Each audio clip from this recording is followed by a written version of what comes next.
Nhìn Mã Kế với vẻ mặt không thể chối từ, Lâm Bảo Bảo đành gật đầu. Mã tổng quản cứ làm hết sức. Hết sức sao? Ngươi phải nói là dốc hết toàn lực chứ? Vâng vâng, thuộc hạ nhất định dốc hết toàn lực. Mã Kế bắt đầu toát mồ hôi hột. Lâm Bảo Bảo thấy vậy bèn nói, tuy Lâm Kim Bưu ngoài miệng nói quy phục, nhưng ta vẫn không yên tâm. Ta định tìm Thôi Minh Sung, nhờ ông ấy vận động ở triều đình, để bạt ngươi lên thay Điền Tĩnh Vũ làm phủ doãn Hạo Thành. Ngươi có muốn không? Mã Kế mừng như điên, phịch một tiếng quỳ xuống đất. Thuộc hạ nguyện ý, thuộc hạ 100 cái nguyện ý. Vương Truyền Trung và Tôn Tuyết Mông ngồi bên cạnh chứng kiến tất cả đều sững sờ. Cả hai đều biết Lâm Bảo Bảo lợi hại, nhưng không ngờ lại táo bạo đến mức này, dám tự ý sắp xếp quan chức, lại còn muốn nhúng tay vào việc bổ nhiệm mệnh quan triều đình. Thôi Minh Sung là quan nhị phẩm, lại là người thân cận của hoàng đế, nếu không thì sao có thể làm không sai được. Nhưng nghĩ lại, quả thật Lâm Bảo Bảo có chỗ dựa vững chắc, ít nhất ở đất Phong Dương này thì vẫn rất có tác dụng. Nếu mọi việc đúng như lời hắn nói, thì việc sắp xếp cho một tên quan lại vô phẩm như Mã Kế quả thực dễ như trở bàn tay. Lâm Bảo Bảo làm vậy tất nhiên có tính toán của riêng mình. Thứ nhất, đúng như hắn nói, hắn không yên tâm về Lâm Kim Bưu, để Mã Kế tâm phúc của mình giám sát thì mới an tâm được. Thứ hai, hắn đã từng hứa sẽ giúp Mã Kế thăng quan tiến chức, nhất là sau màn thể hiện xuất sắc tối qua, coi như quả chín cây. Quan trọng nhất là việc này còn giúp thu phục nhân tâm. Lâm Bảo Bảo cố tình nói chuyện này trước mặt Vương Truyền Trung và Tôn Tuyết Mông chính là muốn cho thế lực sau lưng họ thấy, đi theo hắn là có tiền đồ, hắn có thể biến một tên cướp, một kẻ vô danh tiểu tốt như Trịnh Hữu Lực thành đô di ngư thành, thì cũng có thể đưa Mã Kế lên làm phủ doãn Hạo Thành. Đấy mới gọi là năng lực. Còn Mã Kế, nếu thật sự được thăng chức, thì đúng là một bước lên tiên, từ quan ngũ phẩm nhảy thẳng lên tứ phẩm, chắc nằm mơ cũng cười tỉnh. Lâm Bảo Bảo mỉm cười đỡ Mã Kế dậy. Bây giờ còn khó khăn gì nữa không? Mã Kế lắc đầu lia lịa như trống bỏi, mặt mày hớn hở, dù khó khăn đến đâu, thuộc hạ cũng nhất định hoàn thành.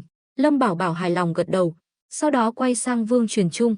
Vương tổng quản, hiện tại ông quản lý Phong Đô đại doanh, trong tay có bao nhiêu lương thực?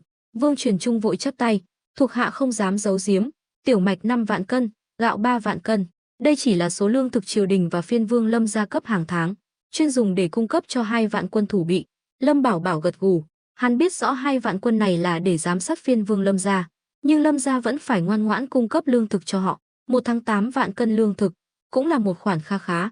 Tuy nhiên, hắn vẫn hơi bất ngờ vì nuôi quân đội tốn kém đến vậy, nhưng hắn cũng hiểu, số lương thực này chắc chắn đã bị Khâu Quang Nhật bớt xén. Tiếp theo, hắn phải nghĩ cách moi thêm từ lão già này mới được. Lâm Bảo Bảo trầm ngâm một lát rồi nói, thế này đi, ta không làm khó ông. Từ giờ trở đi, mỗi tháng ông xuất 1/2 số lương thực cung cấp cho Hạo Thành, cho đến khi nạn đói kết thúc. Đương nhiên, ta không chiếm tiện nghi của ông. Sau khi Mã tổng quản nhậm chức sẽ trả lại dần hàng tháng. Thế nào? Đã có tiền lệ. Vương Truyền Trung nào dám từ chối, nhưng cũng không dám lập tức đồng ý. Ông ta tuy đã quy phục Lâm Bảo Bảo, nhưng trên danh nghĩa vẫn phải nghe lệnh Khâu Quang Nhật. Vương Truyền Trung lộ vẻ khó xử. Lâm công tử, lẽ ra thuộc hạ phải đồng ý ngay, nhưng số lương thực này tuy do thuộc hạ quản lý, nhưng người thực sự nắm quyền kiểm soát lại là Khâu đại nhân. Thấy Vương Truyền Trung đã hiểu vấn đề, Lâm Bảo Bảo nói, yên tâm, ta không làm khó ông.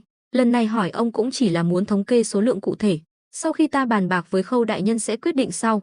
Vương Truyền Trung thở phào nhẹ nhõm, cười khổ, đa tạ Lâm công tử thông cảm. Lúc này, Mã Kế lên tiếng, công tử, việc để Vương tổng quản xuất lương quả là lựa chọn tốt nhất, nhưng cũng cần cân nhắc đến những ảnh hưởng. Trong số quan lại ở Phong Đô đại doanh, có không ít người đến từ kinh thành, việc giảm bớt lương thực của quân đội chắc chắn sẽ khiến họ bất mãn, gây bất lợi cho việc quản lý của Vương tổng quản. Lâm Bảo Bảo hừ lạnh, họ không đồng ý thì thôi. Vương tổng quản, ông cứ lo liệu, coi như đây là thử thách của ta dành cho ông. Việc này giao cho ông xử lý, đừng làm ta thất vọng. Hắn cũng không còn cách nào khác, đành phải để họ tự gánh vác khó khăn. Nếu không giải quyết được nạn đói ở Hạo Thành, e là sẽ gây ra sóng gió lớn hơn. Vương Truyền Trung nghiêm nghị gật đầu. Thực ra không cần Mã Kế nói, ông ta cũng hiểu rõ, nhưng không dám từ chối, sợ bị Lâm Bảo Bảo ghét bỏ. Thuộc hạ hiểu, nói rồi. Vương Truyền Trung đứng dậy, chắp tay chào Lâm Bảo Bảo rồi xoay người rời đi. Ra khỏi phủ nội vụ, Vương Truyền Trung chỉ biết cười khổ lắc đầu. Xem ra chức vụ càng cao, phiền phức càng nhiều. Điều này nằm ngoài dự đoán của ông ta. Lần thử thách này của Lâm Bảo Bảo không hề đơn giản. Nếu xử lý không khéo, đắc tội với cấp dưới đã đành, lại còn có thể đắc tội cả Lâm Bảo Bảo lẫn Khâu Quang Nhật. Đó là điều ông ta không thể gánh vác nổi. Nhìn theo Vương Truyền Trung rời đi, Mã Kế nói, công tử, Hạo Thành có khoảng 30 vạn dân. Cho dù có Tôn gia, phủ nội vụ và Phong Đô, dù có Tôn gia, phủ nội vụ và Phong Đô đại doanh ra tay, cũng chỉ giải quyết được 1/2 vấn đề. Số còn lại phải làm sao? Mã Kế lo lắng cũng là điều dễ hiểu. Dù sao Lâm Bảo Bảo đã hứa để ông ta kế nhiệm chức phủ Doãn Hạo Thành, chẳng mấy chốc những vấn đề nan giải này sẽ rơi vào đầu ông ta. Mã Kế tất nhiên phải sốt sắng. Lâm Bảo Bảo hỏi, Mã tổng quản đã từng chứng kiến cảnh tượng thảm khốc nhất của nạn dân chưa? Mã Kế lúng túng lắc đầu, thuộc hạ chưa từng. Tôn Tuyết Mông ngồi bên cạnh nghe lỏng cũng tò mò. Nàng không nghĩ Lâm Bảo Bảo lại có trải nghiệm sâu sắc như vậy, từng chứng kiến cảnh tượng đáng sợ đến thế. Lâm Bảo Bảo nói, đối mặt với nạn đói, dù có bao nhiêu lương thực cũng không bao giờ đủ. Nạn dân trong cơn đói khát sẽ trở nên điên cuồng. Trong tình huống này, có thể chia nhỏ số lương thực, trộn thêm ngũ cốc hoặc bất cứ thứ gì có thể lấp đầy bụng. Chỉ có cách này mới có thể vượt qua nạn đói. Ta nói vậy, Mã tổng quản có hiểu không? Mã Kế cau mày không nói. Không phải ông ta không hiểu, mà là khó chấp nhận. Dù ở đâu cũng có người ăn ngũ cốc hoặc các loại thức ăn khác, nhưng đó là trong điều kiện bình thường. Còn những người bị đói lâu ngày, bụng đã cạn kiệt, sẽ càng đói nhanh hơn, sức chịu đựng của cơ thể cũng kém đi. Tình trạng này kéo dài rất dễ dẫn đến bạo loạn. Lúc này, Tôn Tuyết Mông nhăn mặt. Theo ta biết, ở Ngư Thành, những loại ngũ cốc chưa qua xử lý đều được dùng để ủ phân. Sao có thể cho người ăn được? Lâm Bảo Bảo liếc nàng. Bây giờ là thời điểm đặc biệt, phải đặt việc giải quyết vấn đề lên hàng đầu. Ăn no cái gì cũng tốt hơn là chết đói hoặc ăn thịt lẫn nhau. Tôn Tuyết Mông bĩu môi, nhỏ giọng, chàng không phải còn rất nhiều lương thực sao? Lâm Bảo Bảo nhớn mày, có chịu? Nàng nói gì? Không có gì. Tôn Tuyết Mông vội vàng phủ nhận. Lâm Bảo Bảo thầm thở dài, hai người các ngươi vẫn còn quá non nớt. Trước thảm họa, con người trở nên nhỏ bé, đáng thương. Trong những lúc như vậy, bất cứ thứ gì cũng có thể trở thành thức ăn.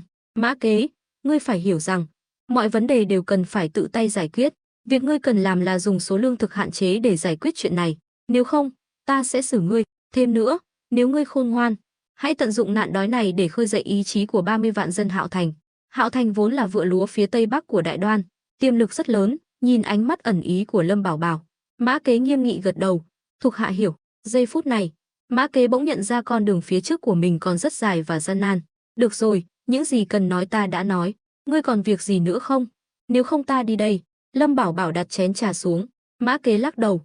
Lúc này trong đầu ông ta không còn chút vui mừng nào về việc sắp được thăng quan, chỉ toàn nghĩ đến việc phải xử lý cái mớ hỗn độn ở Hạo Thành.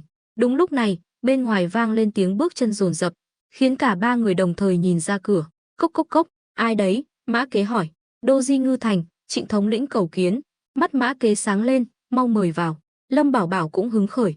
Trịnh Hữu Lực biết hắn ở đây mà còn đích thân đến, chắc chắn là có việc quan trọng muốn báo cáo. Trước đó, hắn đã dặn Trịnh Hữu Lực, không có việc gì quá quan trọng thì đừng đến tìm hắn. Tuy mọi người đều biết mối quan hệ giữa hai người, nhưng Lâm Bảo Bảo muốn ẩn mình sau màn, không muốn quá phô trương. Chẳng mấy chốc, Trịnh Hữu Lực mặc quan phục màu xanh của Đô Di bước vào. Vừa vào cửa, hắn liền quỳ xuống. Thuộc hạ Trịnh Hữu Lực bái kiến công tử. Không cần khách sáo, mau đứng dậy nói chuyện. Lâm Bảo Bảo đáp. Trịnh Hữu Lực đứng dậy, nhưng khi nhìn thấy Tôn Tuyết Mông, hắn hơi do dự, nuốt lại lời định nói. Lâm Bảo Bảo thấy rõ biểu cảm của hắn, bèn nói, ở đây không có người ngoài. Trịnh thống lĩnh cứ nói thoải mái. Mã Kế vẫn giữ nguyên tư thế im lặng là vàng. Còn Tôn Tuyết Mông nghe Lâm Bảo Bảo nói vậy thì thầm mừng rỡ. Lâm Bảo Bảo nói chuyện với tâm phúc mà không cần kiêng dè nàng, chứng tỏ hắn rất tin tưởng nàng. Nàng biết rõ Trịnh Hữu Lực là tâm phúc thân cận nhất của Lâm Bảo Bảo, thậm chí còn hơn cả Mã Kế. Trịnh Hữu Lực gật đầu. Công tử, vừa rồi Giang Khôn gửi tin đến, người hắn phái đi truy đuổi Thường Ngộ Phong đã thành công. Lão già đó bị bắt ở cách thành Vu Lâm 50 dặm. Lâm Bảo Bảo bật dậy, mắt sáng rực, vỗ bàn. Tốt, Giang Khôn làm tốt lắm. Sáng nay hắn còn lo lắng chuyện này, không ngờ lại nhanh chóng có kết quả. Phải biết rằng, tin tức từ Vu Lâm truyền đến Đào Nguyên Trấn đã mất một khoảng thời gian, rồi từ Đào Nguyên Trấn đến Ngư Thành lại mất thêm một khoảng thời gian nữa, cộng thêm thời gian bắt giữ, đủ thấy năng lực làm việc của Giang Khôn mạnh đến mức nào. Tôn Tuyết Mông và Mã Kế thầm kinh ngạc. Tôn Tuyết Mông đã biết chuyện này từ trước, còn Mã Kế thì không, nên khi nghe tin, ông ta vô cùng bội phục. Tên tiểu tử này lần này làm việc thật sự rất tốt. Lâm Bảo Bảo ngồi xuống, uống một ngụm trà rồi hỏi, Thường Ngộ Phong chưa chết chứ? Chưa, nhưng chắc cũng bị xử tơi bời rồi. Công tử, tên Thường Ngộ Phong này không thể giữ lại, sao không giết quách đi cho rồi? Giữ lại làm gì? Trịnh Hữu Lực đi theo Lâm Bảo Bảo hơn 1 năm, tất nhiên biết Thường Ngộ Phong đã nhiều lần ngấm ngầm hãm hại họ. Lâm Bảo Bảo cười khẽ. Trịnh thống lĩnh, lại đây ngồi. Trịnh Hữu Lực ngồi xuống bên cạnh. Lâm Bảo Bảo tự tay rót cho hắn một chén trà. Trịnh Hữu Lực thụ sủng nhược kinh, vội vàng nhận lấy, đa tạ công tử. Lâm Bảo Bảo phủi tay áo, nói, giữ lại Thường Ngộ Phong còn có tác dụng, không thể giết. Mã Kế và Tôn Tuyết Mông đều nhíu mày, họ không hiểu một kẻ như Thường Ngộ Phong còn có tác dụng gì. Trịnh Hữu Lực tò mò, tên tiểu nhân này giữ lại chỉ thêm tai họa. biết đâu ngày nào đó lại cắn ngược lại chúng ta, giết hắn đi cho xong chuyện. Không được, chính vì hắn từng là mưu sĩ của Khâu Quang Nhật nên chắc chắn biết không ít chuyện, giữ hắn lại lợi nhiều hơn hại. Nghe Lâm Bảo Bảo nói vậy, mọi người mới chợt hiểu ra, đồng thời thầm khen ngợi sự lão luyện và trầm ổn của hắn. Rõ ràng đã nắm chắc phần thắng, nhưng vẫn luôn đề phòng Khâu Quang Nhật. Quả thực, việc để Khâu Quang Nhật tiếp tục làm phủ doãn là một canh bạc mạo hiểm. Cái gọi là tin tưởng chỉ được xây dựng trên tiền đề nắm chắc quyền kiểm soát tuyệt đối. Hơn nữa, hắn đã từng tự tay giết con trai Khâu Quang Nhật, thù giết con không đội trời chung. Hắn không tin Khâu Quang Nhật không oán hận, hắn tin chắc lão già này đang nhẫn nhục chờ thời, nếu có cơ hội, chắc chắn sẽ trả thù hắn. Lúc này, Mã Kế dè dặt hỏi: "Công tử, chẳng phải ngài đã nắm trong tay cuốn sổ sách kia rồi sao?" Vừa nói ra, ông ta liền hối hận, chỉ muốn tự tát mình một cái. Lâm Bảo Bảo cười đầy ẩn ý: "Mã tổng quản sao lại biết chuyện sổ sách? Thuộc hạ chỉ đoán mò thôi. Khâu Dịch lúc còn sống vẫn luôn bất hòa với Khâu đại nhân, lại còn gây ra một vụ chính biến, chắc chắn là đã chuẩn bị từ trước." Mã Kế bị nụ cười của Lâm Bảo Bảo làm cho toát mồ hôi lạnh. Trịnh Hữu Lực và Tôn Tuyết Mông cũng cau mày. Chuyện Mã Kế vừa nói ra lúc này là vô cùng nhạy cảm, nhất là khi Mã Kế là tổng quản phủ nội vụ, cũng nắm giữ tất cả bí mật của Khâu Quang Nhật. Hoảng sợ, Mã Kế vội vàng đứng dậy định quỳ xuống, nhưng bị Lâm Bảo Bảo giữ lại. "Mã tổng quản, chuyện này đã lọt đến tai ông rồi, ta cũng không giấu giếm nữa, cũng chẳng có gì phải giấu. Ta đã từng cảnh cáo Khâu Quang Nhật rồi, nhưng ông phải nhớ kỹ, chuyện này tuyệt đối không được tiết lộ ra ngoài. Nếu ông còn nói lung tung, thuộc hạ hiểu." Thuộc hạ nhất thời lỡ lời, mong công tử thứ lỗi. Lâm Bảo Bảo gật đầu, sau đó quay sang Trịnh Hữu Lực: "Giang Khôn vẫn còn ở Ngư Thành chứ?" "Vẫn ạ." "Hắn từ Vu Lâm đến Đào Nguyên Trấn, rồi lại từ Đào Nguyên Trấn đến Ngư Thành, suốt dọc đường vất vả lắm, nên thuộc hạ đã sắp xếp cho hắn nghỉ ngơi trong thành." "Tốt, bây giờ ngươi đi báo cho hắn, ngày mai trở về bảo Giang Khôn giam giữ Thường Ngộ Phong cẩn thận, đừng để hắn chớt, cũng đừng gây áp lực gì cho hắn. Nếu bị thương thì cho hắn chữa trị, nếu không thì cứ để hắn ăn ngon mặc đẹp, chờ ta đến Đào Nguyên Trấn sẽ gặp hắn." "Thuộc hạ tuân lệnh." Trịnh Hữu Lực đứng dậy hành lễ rồi rời đi. Lâm Bảo Bảo cũng đứng dậy, nói với Mã Kế: "Nhớ những gì ta vừa nói, gần đây lo liệu công việc cho tốt, chờ lệnh điều động." Mã Kế nào dám nói gì nữa, vội vàng chắp tay lĩnh mệnh. Vừa rồi ông ta thật sự lỡ lời, có những chuyện chỉ nên tâm linh tương thông, không nên nói ra miệng. Ông ta đã phạm phải điều cấm kỵ trong quan trường. May mà Lâm Bảo Bảo không truy cứu. Lâm Bảo Bảo và Tôn Tuyết Mông rời phủ nội vụ, đi thẳng ra phía cổng thành. "Chàng không đến phủ nha sao? Khâu đại nhân chắc đang đợi chàng đấy." Tôn Tuyết Mông hỏi. Lâm Bảo Bảo cười lắc đầu: "Trễ rồi, hôm khác vậy." "Lạ thật, lúc nãy chàng còn vội vàng, sao bây giờ lại thong thả thế? Hạo Thành vẫn còn đang rối ren mà, mập đâu phải một ngày mà béo được, vội cũng vô ích. Hơn nữa, nếu hành tung và suy nghĩ của ta đều bị người khác đoán trúng thì ta còn ra thể thống gì nữa." Lâm Bảo Bảo cười, véo nhẹ má Tôn Tuyết Mông, bỗng nhận ra hành động này quá thân mật, hắn vội vàng rụt tay lại. Tôn Tuyết Mông thì đỏ mặt, ôm lấy cánh tay Lâm Bảo Bảo, tựa sát vào người hắn. Lâm Bảo Bảo thầm than, hành động vừa rồi là theo thói quen với ba vị phu nhân, giờ hối hận cũng muộn. Tôn Tuyết Mông thầm mừng, Lâm Bảo Bảo chủ động có cử chỉ thân mật với nàng, chứng tỏ quan hệ của họ ngày càng gần, sắp vỡ lẽ rồi. Nàng thầm đánh giá cao Lâm Bảo Bảo, người đàn ông nàng chọn quả thật lợi hại, luôn bình tĩnh phân tích tình hình. Chắc đêm nay Khâu Quang Nhật mất ngủ rồi. Lâm Bảo Bảo đến Ngư Thành, đi một vòng lớn, gặp hết những người cần gặp, chỉ trừ Khâu Quang Nhật, chắc chắn sẽ khiến lão ta nghi ngờ. Nhưng hiện tại Khâu Quang Nhật không có ai để bàn bạc, chỉ biết cắn răng chịu đựng. Lâm Bảo Bảo không tìm hắn, tất nhiên là có ý để yên cho hắn. Thực ra, Lâm Bảo Bảo không vội là vì đang chờ hồi âm của Thôi Minh Sung, chỉ khi có tin tức, hắn mới có bài để thương lượng với Khâu Quang Nhật. Nếu không, việc hắn muốn để bạt Mã Kế chắc chắn sẽ bị phản đối. Tuy Mã Kế được hắn phục chức, Khâu Quang Nhật bất lực cũng phải chấp nhận, nhưng nếu biết Mã Kế sẽ làm phủ doãn Hạo Thành thì lại là chuyện khác. Mã Kế sẽ ngang hàng với Khâu Quang Nhật, những bí mật mà Mã Kế biết sẽ trở thành mối đe dọa lớn. Lâm Bảo Bảo nhìn thấy điểm này nên mới muốn đề bạt Mã Kế. Mọi việc đều phải cân bằng, để Mã Kế kiềm chế Khâu Quang Nhật là biện pháp tốt nhất. Như vậy, Lâm Bảo Bảo mới có thể hoàn toàn rút lui, đứng sau màn điều khiển. Đêm xuống, hai người trở về Ngưu Bối thôn. Lâm Bảo Bảo đến phòng Lâm Thiển Nguyệt nghỉ ngơi, còn Tôn Tuyết Mông đến phòng Ngũ Nguyệt. Nàng biết Ngũ Nguyệt là người khó đối phó nhất, nhưng cũng là người mềm lòng nhất. Chỉ cần lấy lòng được Ngũ Nguyệt, coi như nàng đã có chỗ đứng vững chắc bên cạnh Lâm Bảo Bảo. Khi Lâm Bảo Bảo tỉnh dậy, mặt trời đã lên cao, hắn uể oải thức giấc, thay đồ rồi ra ngoài, thấy các nàng đang tụ tập ở sân trò chuyện. Lâm Bảo Bảo ngồi xuống ghế ở chính sảnh, nhìn bóng lưng họ. Vương Tư Ý là người ngoài, chỉ ngồi nghe, chủ yếu là Tôn Tuyết Mông khéo léo khơi chuyện, khiến Lâm Thiển Nguyệt, Ngũ Nguyệt và Vãn Thanh cười nói không ngớt. Không biết nàng kể chuyện cười gì mà khiến họ vui vẻ đến vậy. Nhìn cảnh tượng ấm áp này, khóe miệng Lâm Bảo Bảo khẽ mỉm cười.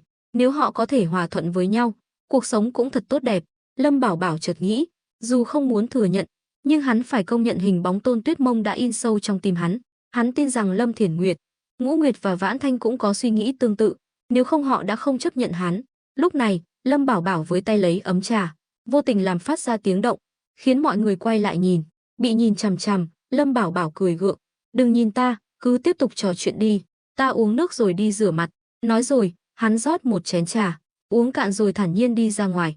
Các nàng nhìn bộ dạng lúng túng của Lâm Bảo Bảo, đều che miệng cười trộm. Tôn Tuyết Mông lại bắt đầu diễn, giả vờ e lệ, cúi đầu nhìn xuống. Lúc này, Vãn Thanh lên tiếng, "Đứng lại." Lâm Bảo Bảo dừng bước. "Làm gì?" Tuyết Mông nói chàng tối qua đã bàn bạc với Mã tổng quản và Tôn nhị gia về chuyện cứu trợ Hạo Thành rồi phải không? Lâm Bảo Bảo liếc Tôn Tuyết Mông, thầm trách cô nàng lắm mồm. Tuy ở đây không có người ngoài, nhưng có vài chuyện hắn vẫn chưa muốn nói rõ, nhất là chuyện liên quan đến nạn dân, mà suy nghĩ của hắn lại có phần tàn nhẫn. "Đúng vậy, nhị phu nhân có cao kiến gì?" Lâm Bảo Bảo hỏi. "Chàng đã nắm quyền kiểm soát Hạo Thành thì phải lo liệu việc cứu trợ, nếu không sẽ rước họa vào thân. Thiếp khuyên chàng nên suy nghĩ kỹ trước khi quyết định." Vãn Thanh nói.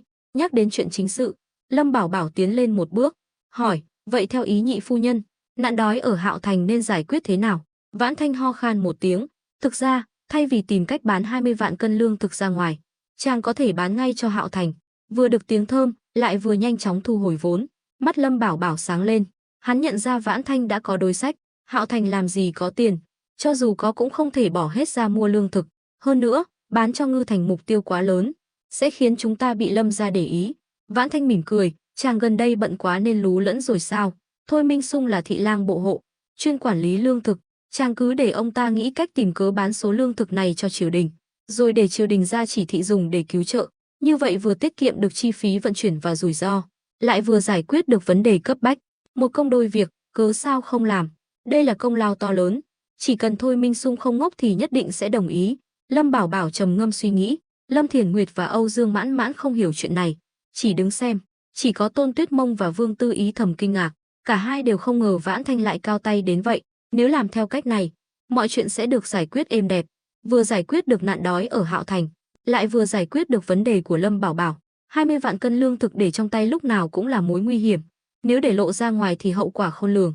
Lâm Bảo Bảo suy nghĩ một hồi rồi hỏi, "Cách này quả là hay, nhưng Thôi Minh Sung lần trước về kinh báo cáo đã giải quyết xong nạn đói rồi, nếu bây giờ lại nhắc đến, chẳng phải là tội khi quân sao? Chuyện này dễ thôi, dù sao Điền Tĩnh Vũ cũng đã chết, cứ đổ hết tội lên đầu hắn là được." Thôi Minh Sung tuy cũng bị liên lú, nhưng trong mắt hoàng thượng, giải quyết vấn đề thực tế mới là quan trọng. Đến lúc đó, công lớn hơn tội. Thôi Minh Sung không những không bị ảnh hưởng mà còn được khen thưởng. Chàng chỉ cần chú ý đến Khâu Gia và Lâm Kim Bưu là được. Lâm Kim Bưu là kẻ nguy hiểm, hiện tại vẫn đang lưỡng lự giữa chàng và Lâm gia. Nghe Vãn Thanh phân tích, Lâm Bảo Bảo như bừng tỉnh. Nhị phu nhân quả nhiên là mưu sĩ lão luyện của Quốc sự viện, đúng là cao kiến. Nếu bán được 20 vạn cân lương thực, ta sẽ có tiền để khởi động kế hoạch khai thác mỏ sắt ở núi Ngưu Bối, cả mỏ đồng ở núi Nhan Tử Đào Nguyên Trấn cũng có thể khai thác cùng lúc. Nghĩ đến đây, Lâm Bảo Bảo vui mừng, hôn chụt lên má Vãn Thanh, bị Lâm Bảo Bảo tập kích trước mặt mọi người. Vãn Thanh đỏ mặt muốn độn thổ. Lâm Thiển Nguyệt và Âu Dương Mãn Mãn mỉm cười, ba người họ đã đồng lòng nên không hề ghen tị.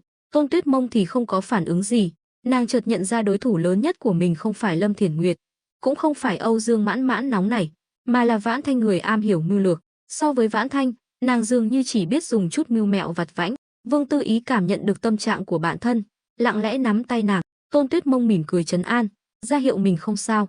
Xem ra ta phải phái người gửi thêm một bức mật thư cho Thôi Minh Sung mới được. Lâm Bảo Bảo lẩm bẩm, xoay người đi về phía thư phòng. Mãn Mãn, nàng theo ta. Âu Dương Mãn Mãn bị gọi tên, đành lủi thủi đi theo. Vào thư phòng, thấy Lâm Bảo Bảo đang ngồi viết, nàng liền hiểu ra, chàng định bảo thiếp đưa thư vào kinh sao. Lâm Bảo Bảo mỉm cười, tam phu nhân thật thông minh, bức thư này rất quan trọng, giao cho người khác ta không yên tâm, nên muốn tam phu nhân đích thân đi một chuyến. Âu Dương Mãn Mãn bĩu môi, thiếp vẫn chưa tha thứ cho chàng đâu. Chàng không định nói gì sao?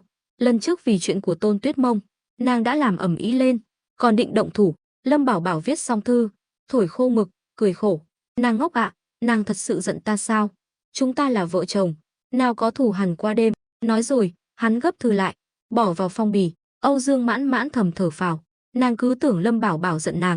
Vì chuyện đó, Lâm Thiển Nguyệt còn mắng nàng một trận, dù sao họ cũng là người nhà, là vợ của Lâm Bảo Bảo, sao có thể vì chuyện đàn bà mà cãi nhau với Lâm Bảo Bảo người đứng đầu gia đình. Âu Dương Mãn Mãn nhận thư, hôn lên má Lâm Bảo Bảo rồi chạy đi. Nàng đã từng vào kinh đưa thư, nên rất quen đường.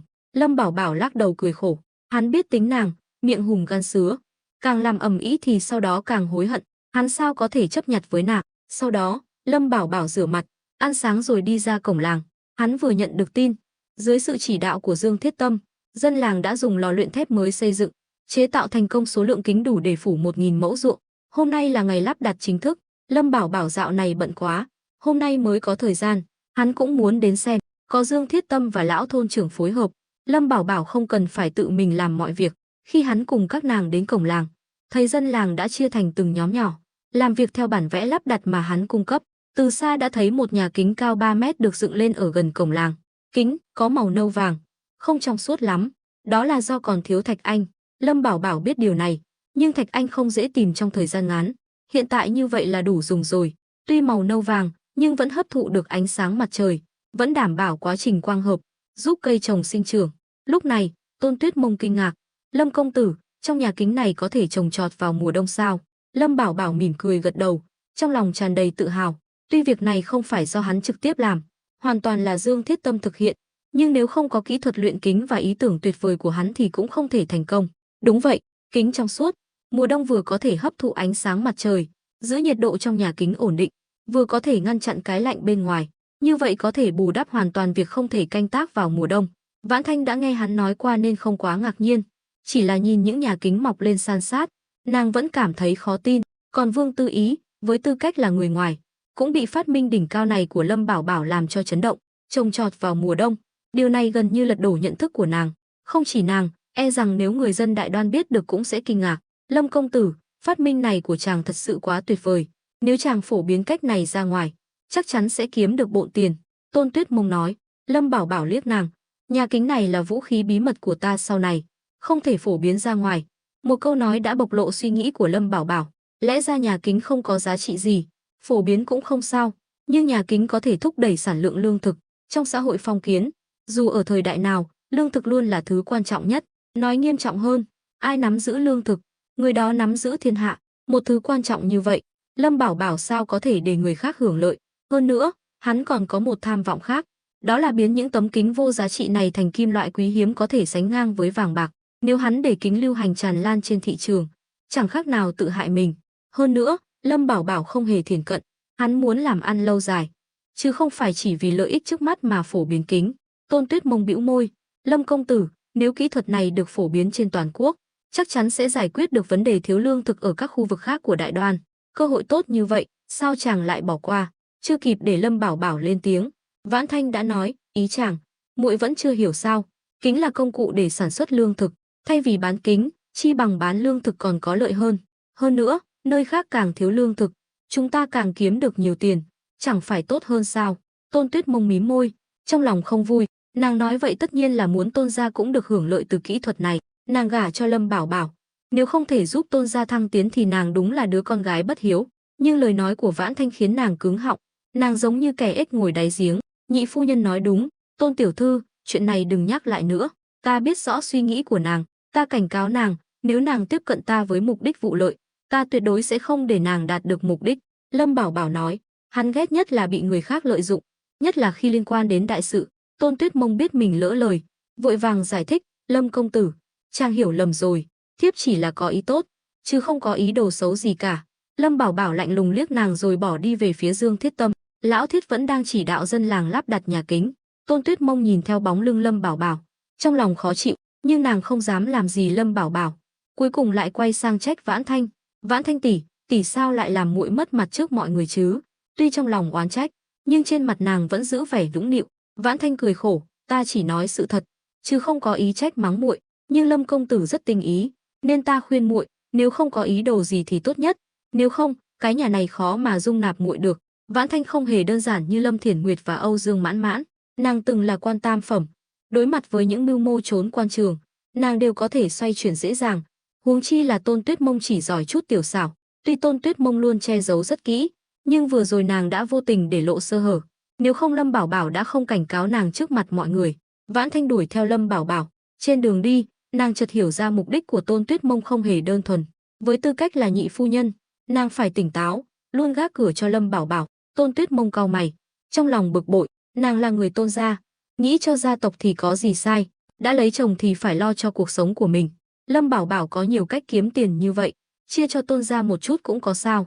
Đúng lúc này, Vương Tư Ý vỗ vai nàng, Tuyết Mông, làm người không nên quá vụ lợi, tuy ta không hiểu rõ Lâm công tử lắm, nhưng cũng cảm nhận được chàng ấy không thích lẫn lộn công việc và chuyện riêng tư.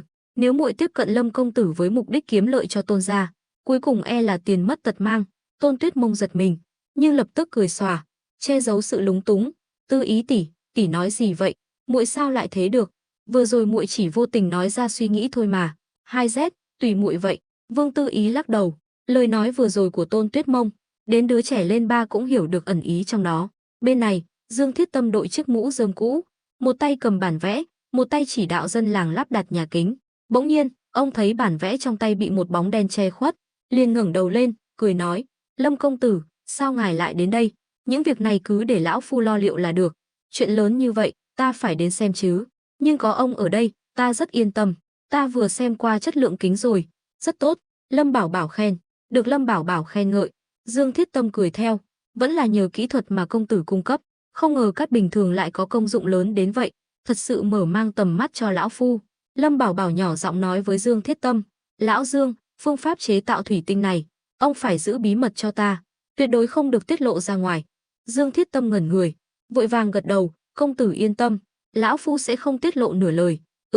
Mấy ngày nay, những người tham gia làm việc, ông cũng nhắc nhở họ, dù sao tai vách mạch rừng, không được nói với bất kỳ người ngoài nào. Lời nói của Tôn Tuyết Mông khiến Lâm Bảo Bảo cảnh giác, không phải cảnh giác Tôn Tuyết Mông, mà là Lâm gia. Theo hắn, dù Tôn gia có dã tâm, muốn thứ gì từ hắn, cũng không thể tạo thành uy hiếp thực sự, dù sao cũng ở ngay dưới mí mắt hắn. Nhưng Lâm gia thì khác, cây to đón gió, thành tích của hắn ở Ngưu Bối thôn chắc chắn sẽ khiến nhiều người ghen ghét. Nếu bí quyết cốt lõi bị lộ ra ngoài, chẳng phải là tự chuốc phiền phức sao? Cả ngày hôm đó, toàn bộ dân làng Ngưu Bối thôn đều được huy động, cuối cùng cũng lắp đặt xong toàn bộ nhà kính. Ngưu Bối thôn lúc này đã được bao quanh bởi những nhà kính. Lâm Bảo Bảo lại tìm A Tam, sai hắn chỉ huy binh lính mở rộng phạm vi ảnh hưởng của Ngưu Bối thôn, xây dựng hàng rào cao 2 mét và cổng làng ở xung quanh. Hai bên còn có 2 vọng gác để canh giữ. Như vậy, Ngưu Bối thôn đã được bảo vệ nghiêm mật, người ngoài chỉ có thể đứng nhìn từ xa, muốn vào làng phải được sự cho phép của lính canh. Sau bữa tối, Lâm Bảo Bảo gọi Vãn Thanh đến thư phòng. Vãn Thanh cũng hơi ngạc nhiên, dạo này Lâm Bảo Bảo bận rộn tối ngày, hôm nay lại đột nhiên nhớ đến nàng, khiến nàng có chút thụ sủng nhược kinh. Lúc này, Lâm Bảo Bảo đang ngồi ngay ngắn trước bàn, nói: "Vãn Thanh, nàng đến rồi." "Hừ, chàng mấy hôm nay không thèm để ý đến thiếp, sao hôm nay lại tìm thiếp? Có chuyện gì sao?" Vãn Thanh ngồi xuống ghế, nghịch ngón tay, thực chất là đang chờ Lâm Bảo Bảo mở lời. Lâm Bảo Bảo cười khổ: "Nhị phu nhân đừng giận, nàng cũng biết dạo này ta bận rộn, không phải cố ý lạnh nhạt với nàng. Thiếp biết, nói đi, tìm thiếp làm gì?" Vãn Thanh nhìn hắn, mắt long lanh. Lâm Bảo Bảo đứng dậy, đi vòng qua bàn, ngồi xuống ghế bên cạnh nàng. "Ta suy nghĩ lại, thấy đề nghị lúc trưa của nàng rất hay, muốn bàn bạc kỹ hơn với nàng." "Hừ, thiếp biết ngay mà, chẳng phải thiếp đã nói rõ rồi sao? Chàng chiếm được Hạo Thành là đúng, nhưng nước có thể nâng thuyền cũng có thể lật thuyền. Nếu chàng không lấy lòng được dân chúng Hạo Thành, họ sẽ trút hết oán hận lên chàng. Đến lúc đó, e là chàng muốn vơ vét Khâu Quang Nhật cũng không có cơ hội. Một mối nguy hiểm lớn như vậy xuất hiện ở đây chắc chắn sẽ thu hút sự chú ý của Lâm gia và triều đình, nhất là Lâm gia, với thực lực hiện tại của chúng ta, chưa đủ sức đối đầu trực diện với họ." Lâm Bảo Bảo nghiêm nghị gật đầu, nàng nói đúng, nhưng việc bán số lương thực này cho triều đình e là khó khăn. Từ khi chàng đến Ngưu Bối thôn đến nay, việc nào mà dễ dàng, hơn nữa, tình hình hiện tại của chúng ta tốt hơn nhiều so với 1 năm trước, lại có Thôi Minh Sung thị lang bộ hộ âm thầm giúp đỡ, nếu có sự hỗ trợ của ông ta, để ông ta đi thuyết phục hoàng thượng, chuyện này nhất định sẽ thành công. Ta đã cho Mãn Mãn đến kinh thành đưa thư rồi, trong thư cũng đã đề cập đến ý tưởng này, nhưng ta vẫn hơi lo lắng. Lâm Bảo Bảo không phải không hiểu lợi ích của việc này, nhưng hắn đã từng khai báo gian dối sản lượng lương thực, nếu hoàng thượng biết được, liệu có trách tội hắn không? Chàng yên tâm, hoàng thượng hiện nay là một vị minh quân, chỉ cần Thôi Minh Sung chịu giúp, những chuyện này đều là chuyện nhỏ. Dù sao chúng ta cũng là vì giải quyết nạn đói ở Hạo Thành, coi như là đóng góp cho triều đình, lại còn là tặng công lao cho Thôi Minh Sung, ông ta sẽ không từ chối đâu." Lâm Bảo Bảo thở dài, mỉm cười, có nàng ở bên thật tốt, có thể giúp ta phân ưu giải nạn, nếu không, Hạo Thành sẽ thành cục nợ của ta mất. Lúc đầu khi lên kế hoạch chiếm Hạo Thành, hắn chỉ nghĩ đến lợi ích, mà quên mất mớ hỗn độn này khó giải quyết đến mức nào. May mà có Vãn Thanh ở bên hiến kế, nếu không, nếu thật sự xảy ra chuyện, hắn chắc chắn sẽ phải trả giá, thậm chí còn ảnh hưởng đến sự phát triển sau này. Nói như thiếp chưa từng giúp chàng vậy, chàng đúng là qua cầu rút ván, giỏi giang rồi, lại có thêm nhiều nữ nhân bên cạnh. Tôn Tuyết Mông thì không nói, còn Vương Tư Ý đến giờ vẫn chưa chịu về. Chàng không hiểu ý nàng ta sao? Vãn Thanh trách móc, bĩu môi như một cô vợ nhỏ bị ghen. Lâm Bảo Bảo lúng túng, hắn không phải kẻ ngốc, sao có thể không hiểu. Hơn nữa, lần trước đến Vương gia, Vương Tư Ý đã nhiều lần bóng gió, chỉ là hắn giả vờ không biết. Nhị phu nhân yên tâm, dù sau này ta ở vị trí nào, ba vị phu nhân vẫn luôn là người thân thiết nhất của ta. Lâm Bảo Bảo vỗ ngực cam đoan, ôm nàng vào lòng. Hắn không ngờ dạo này mình bận rộn quá mà quên mất ba vị phu nhân, khiến hắn áy náy. Vãn Thanh ngoan ngoãn tựa vào lòng Lâm Bảo Bảo, nghe nhịp tim mạnh mẽ của hắn, cảm thấy vô cùng an tâm. Bỗng nhiên, nàng ngẩng đầu lên nhìn hắn. Lâm Bảo Bảo thấy lạ, cũng cúi xuống nhìn nàng, cười hỏi, sao vậy?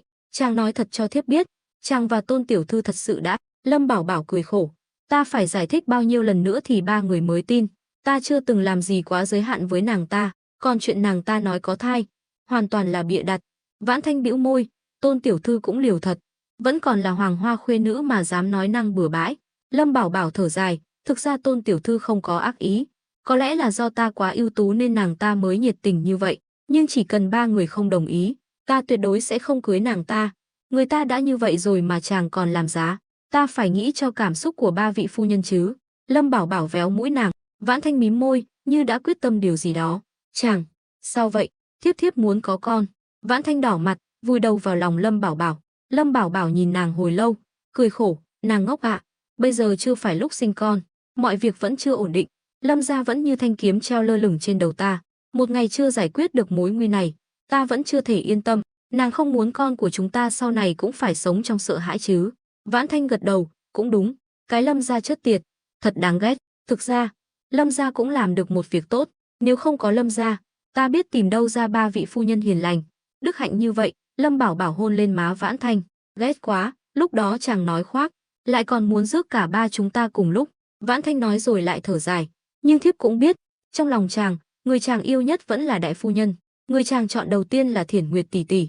Lâm Bảo Bảo vội vàng giải thích, tình cảm của ta dành cho các nàng đều như nhau, lúc đó ta lựa chọn như vậy cũng là bất đắc dĩ, tình cảm của chúng ta cũng là sau khi đến Ngưu Bối thôn mới dần dần vun đắp, phải không? Phải. Chàng nói gì cũng đúng. Hai người ngồi trên cùng một chiếc ghế, ghé sát tai nhau, vô cùng thân mật. Cả hai đều tận hưởng khoảnh khắc yên bình hiếm hoi này. Nhưng đúng lúc này, tiếng gõ cửa dồn dập vang lên, phá vỡ bầu không khí lãng mạn, khiến Vãn Thanh bực bội cắn môi. Ai đấy? Lâm Bảo Bảo hỏi lớn. Ập tứ gia, là ta. Hóa ra là A Tam đang đứng đợi bên ngoài với vẻ mặt lo lắng. Nghe giọng điệu của A Tam, tim Lâm Bảo Bảo chợt thắt lại. A Tam là thống lĩnh quân đội Ngưu Bối thôn, phụ trách an ninh của cả làng. Nếu không có chuyện gì quan trọng, hắn sẽ không dùng giọng điệu như vậy. Lâm Bảo Bảo đỡ Vãn Thanh dậy, chỉnh lại nếp áo cho nàng, trầm giọng nói, vào đi.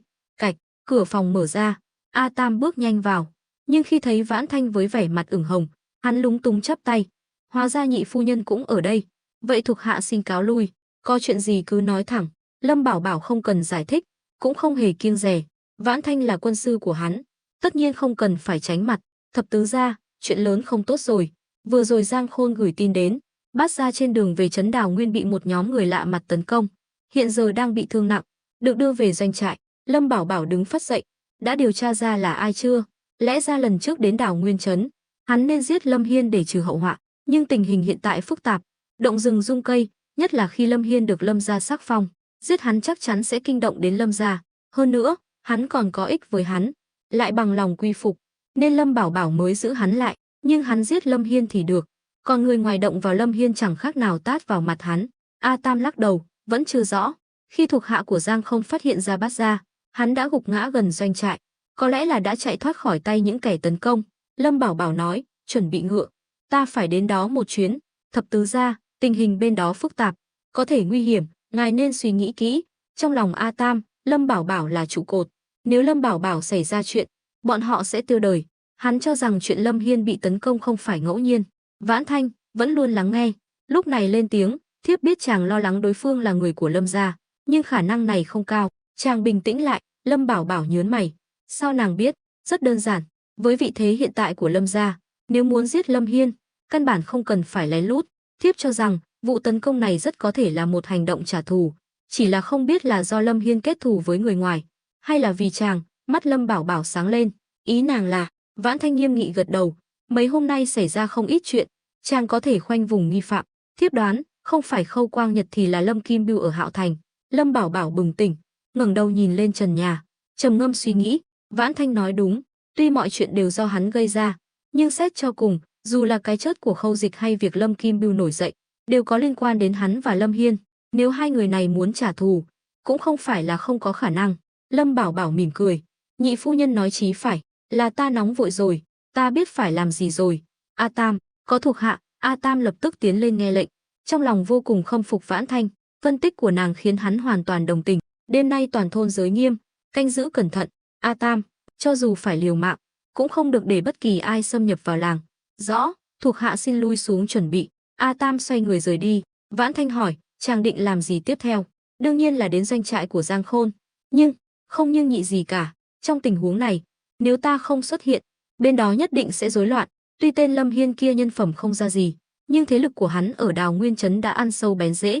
Có kẻ có thể lặng lẽ đột nhập vào đó để ám sát hắn. Đối phương chắc chắn không tầm thường. Lâm Bảo Bảo nhìn nàng, cười nói, ngoan ngoãn ở nhà chờ ta về. Vãn Thanh đành gật đầu đồng ý. Lâm Bảo Bảo đến bàn, lấy khẩu súng trúc đã được gia công tinh xảo trong ngăn kéo, nạp đạn, đang định đóng ngăn kéo. Hắn bỗng thấy khẩu súng lục bằng kim loại mà hắn nhờ Dương Thiết Tâm rèn nằm bên trong. Mắt hắn lóe sáng, xem ra đã đến lúc nâng cấp vũ khí rồi. Sau đó, Lâm Bảo Bảo xoay người rời đi, cưỡi ngựa thẳng tiến về Đào Nguyên Trấn. Bên cạnh hắn còn có hai quân sĩ. Đối với Lâm Bảo Bảo, quân quý tinh nhuệ, không quý đông, với vũ khí vượt thời đại như súng trúc, chỉ cần đối phương không phải quân đội chính quy thì không thể nào là đối thủ của họ. Ba người phi ngựa trong đêm tối. Khoảng một canh giờ sau, cuối cùng cũng đến doanh trại của Giang Khôn. Từ xa đã thấy một đội quân hùng hậu đang canh phòng nghiêm ngặt, bao vây toàn bộ doanh trại. Kẻ nào dám đến đây, báo danh. Một vị tướng quân quát. Chưa kịp để Lâm Bảo Bảo lên tiếng, một quân sĩ phía sau đã quát. Lâm công tử giá đáo, còn không mau tránh đường. Nghe thấy là Lâm Bảo Bảo, quân canh gác đều sáng mắt, vội vàng mở đường. Ba người phi ngựa thẳng vào doanh trại. Vì Lâm Hiên bị tấn công nên lều trại xung quanh đều không thắp đèn, chỉ có lều chỉ huy của Giang Khôn là sáng đèn. Lâm Bảo Bảo xuống ngựa, thấy Giang Khôn từ trong lều bước ra. Lâm công tử, ngài cuối cùng cũng đến. Trên người Giang không còn dính máu, nhưng không bị thương, trông hơi nhếch nhác. Lâm Bảo Bảo nhíu mày, máu trên người ngươi là sao? Ngươi gặp những kẻ bí ẩn đó à? Giang Khôn cười khổ, không phải, đây là máu của Lâm Hiên. Quân ta chỉ có thuốc trị thương thông thường, mà Lâm Hiên bị thương nội tạng, chúng ta không xử lý được, chỉ mới cầm máu tạm thời. Lâm Bảo Bảo thở phào nhẹ nhõm, đi, dẫn ta đi xem. Mọi người vào lều. Lâm Bảo Bảo nhìn thấy Lâm Hiên đang nằm thoi thóp trên giường ở góc lều, quần áo bê bết máu. Hai binh sĩ đang dùng vải bịt vết thương cho hắn. Lâm Bảo Bảo cau mày tiến lên, nhìn Lâm Hiên mặt mày tái nhợt, trầm giọng nói, Bát ca, nếu huynh còn nghe thấy, hãy mở mắt ra nhìn ta. Thời gian trôi qua từng giây, mọi người đều không nghĩ Lâm Hiên còn có thể mở mắt. Vết thương nặng như vậy, chắc chắn là không sống nổi. Nhưng đúng lúc này, Lâm Hiên lại mở mắt ra. Tuy ánh mắt vô hồn, nhưng dù sao vẫn còn sống. Khi nhìn thấy Lâm Bảo Bảo, hắn đột nhiên kích động, nắm chặt tay Lâm Bảo Bảo, yếu ớt nói, thập thập tứ đệ, đệ đến rồi. Lâm Bảo Bảo gật đầu, huynh có biết là ai đã làm không? Là Lâm Kim Bưu, là hắn muốn giết ta thập tứ đệ. Đệ phải báo thù cho ta. Trong mắt Lâm Hiên ánh lên khát vọng sống, nhưng hắn biết, với vết thương nặng như vậy, lại ở trong quân doanh thiếu thốn thuốc men, hắn khó mà qua khỏi. Lâm Bảo Bảo nói, chuyện báo thù, huynh tự làm đi. Tuy trước đây ta thật sự muốn huynh chết, nhưng không phải bây giờ. Bây giờ huynh chưa thể chết. Nhưng Lâm Hiên không nói nên lời, ho dữ dội, khóe miệng trào máu. Lâm Bảo Bảo nhìn hai binh sĩ đang cầm máu cho hắn, hai người tránh ra. Giang Khôn vội vàng ra hiệu, hai binh sĩ mới đứng dậy. Lâm Bảo Bảo gỡ miếng vải đang bịt vết thương của Lâm Hiên ra. Vải này làm bằng cotton, các ngươi muốn cầm máu hay muốn hút cạn máu của hắn? Hai binh sĩ lúng túng, bảo họ đánh nhau thì được, chứ cứu người thì chịu. Lâm Bảo Bảo nhìn qua vết thương ở bụng Lâm Hiên, sắc mặt đột nhiên thay đổi. Đây là vết thương do súng bắn. Nói rồi, Lâm Bảo Bảo nhìn Lâm Hiên, thấy hắn đã hôn mê. Giang Khôn và những người khác đều tái mặt. Ở đây toàn là binh lính, nhất là những người từng theo Lâm Bảo Bảo, đều biết uy lực của súng trúc súng tre, nhưng vì kinh nghiệm còn ít ỏi, dù nhìn thấy vết thương, họ cũng không nhận ra là do vũ khí gì gây ra. Nhưng Lâm Bảo Bảo, người sáng tạo ra súng trúc súng tre, tất nhiên nhận ra ngay. Hắn chợt hiểu, Lâm Kim Bưu quả nhiên lợi hại, mới có vài ngày mà hắn đã có được súng trúc, mà nguồn gốc của súng trúc chỉ có vài khả năng, một là từ hắn, hai là từ Khâu Quang Nhật, nhưng rõ ràng Lâm Bảo Bảo không thể nào đưa loại vũ khí này cho Lâm Kim Bưu, thuộc hạ của hắn càng không dám. Vậy thì chỉ còn một khả năng, đó là Khâu Quang Nhật. Khâu Quang Nhật, lão già to gan, dám cấu kết với Lâm Kim Bưu sau lưng ta. Lâm Bảo Bảo tức giận, quay người đá vào lò lửa ở giữa lều, than hồng bắn ra tung tóe. Mọi người đều nghĩ Lâm Bảo Bảo đang trút giận.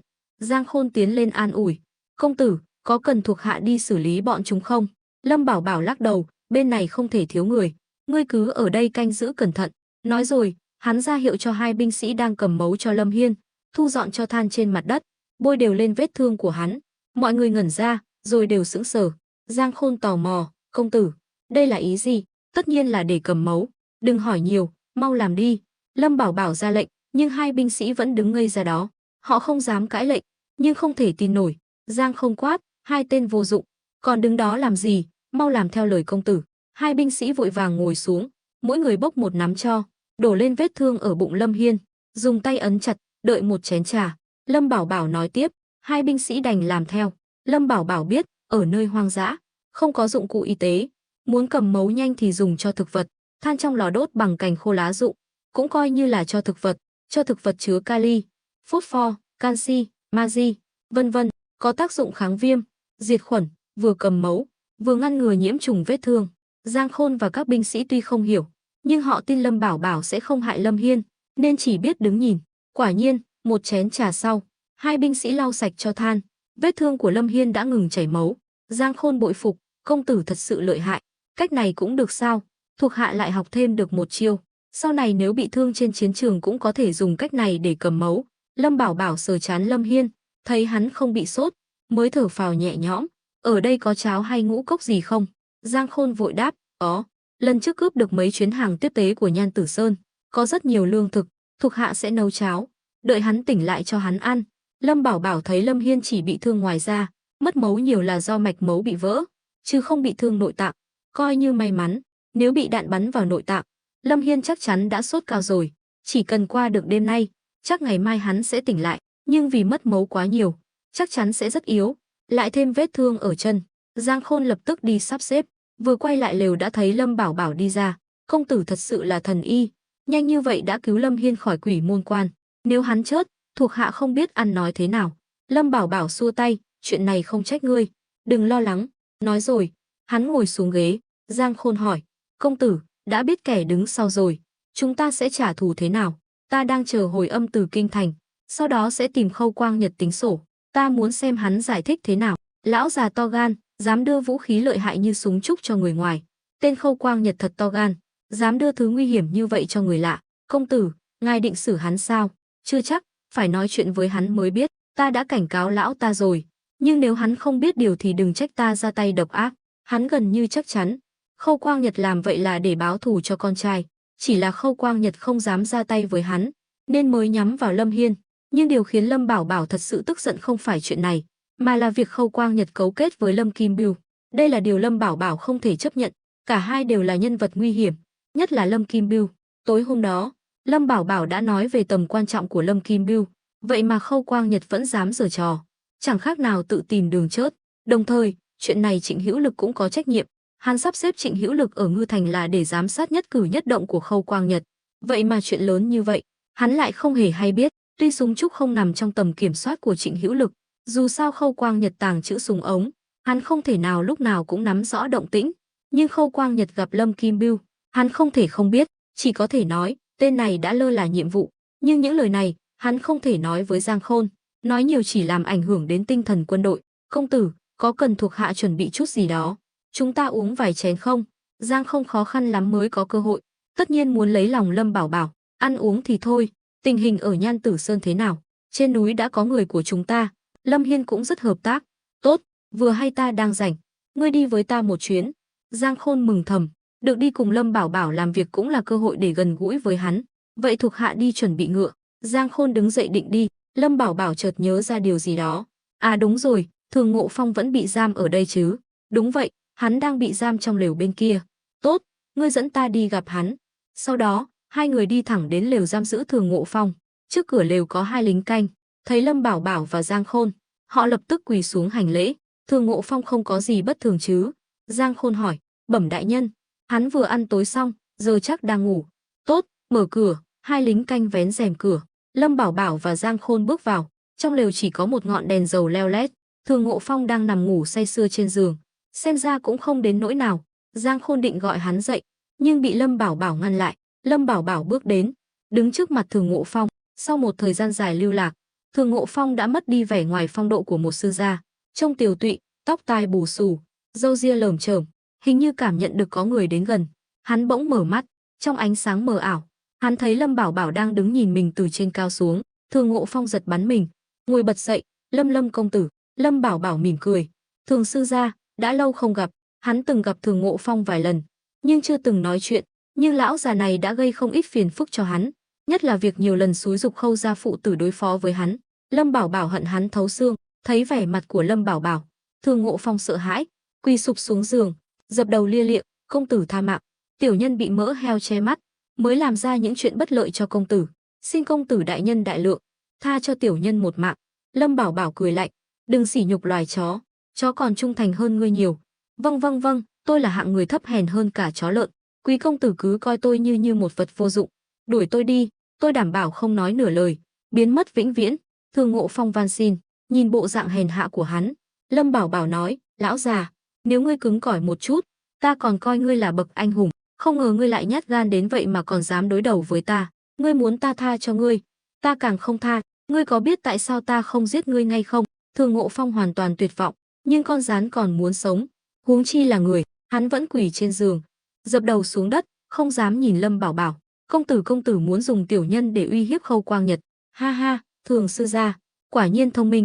Đúng vậy, hiện tại giá trị duy nhất của ngươi chỉ có vậy, nên thời gian này cứ ở đây hưởng phúc đi. Đương nhiên, ngươi cũng nên cầu nguyện cho Khâu Quang Nhật sống lâu trăm tuổi. Nếu hắn chết hoặc không còn giá trị lợi dụng với ta nữa, thì ngươi cũng phải chôn cùng hắn. Lâm công tử, tiểu nhân thật sự biết sai rồi, xin ngài tha mạng. Tiểu nhân còn cha mẹ già, con thơ dại, cả nhà đều trông chờ vào tiểu nhân. Nếu tiểu nhân chết, cả nhà tiểu nhân sẽ. Thường Ngộ Phong khóc lóc thảm thiết, bộ dạng vừa đáng thương vừa đáng hận. Lâm Bảo Bảo hừ lạnh, muốn ta tha cho ngươi cũng được, hãy chứng minh giá trị của ngươi. Nếu ngươi có giá trị, ta có thể cho ngươi một con đường sống. Thường Ngộ Phong vội vàng gật đầu, có, tiểu nhân biết một bí mật của Khâu Quang Nhật, chuyện này chắc chắn rất có giá trị với Lâm công tử. Mắt Lâm Bảo Bảo sáng lên, tốt, nói ta nghe. Chính là trong phủ của Khâu Dịch có giấu tất cả tội chứng của Khâu Quang Nhật trong những năm qua. Hừ, chuyện này ta đã biết từ lâu. Cuốn sổ sách trong tay Khâu Dịch đã rơi vào tay ta rồi. Thật vô dụng, ta còn tưởng là chuyện gì ghê gớm. Xem ra mạng của Thường sư gia cũng chẳng đáng giá gì. Không, tiểu nhân còn một tin tình báo quan trọng nữa. Thường Ngộ Phong nhìn Lâm Bảo Bảo với vẻ mặt đầy hy vọng. Nụ cười trên mặt Lâm Bảo Bảo tắt ngấm.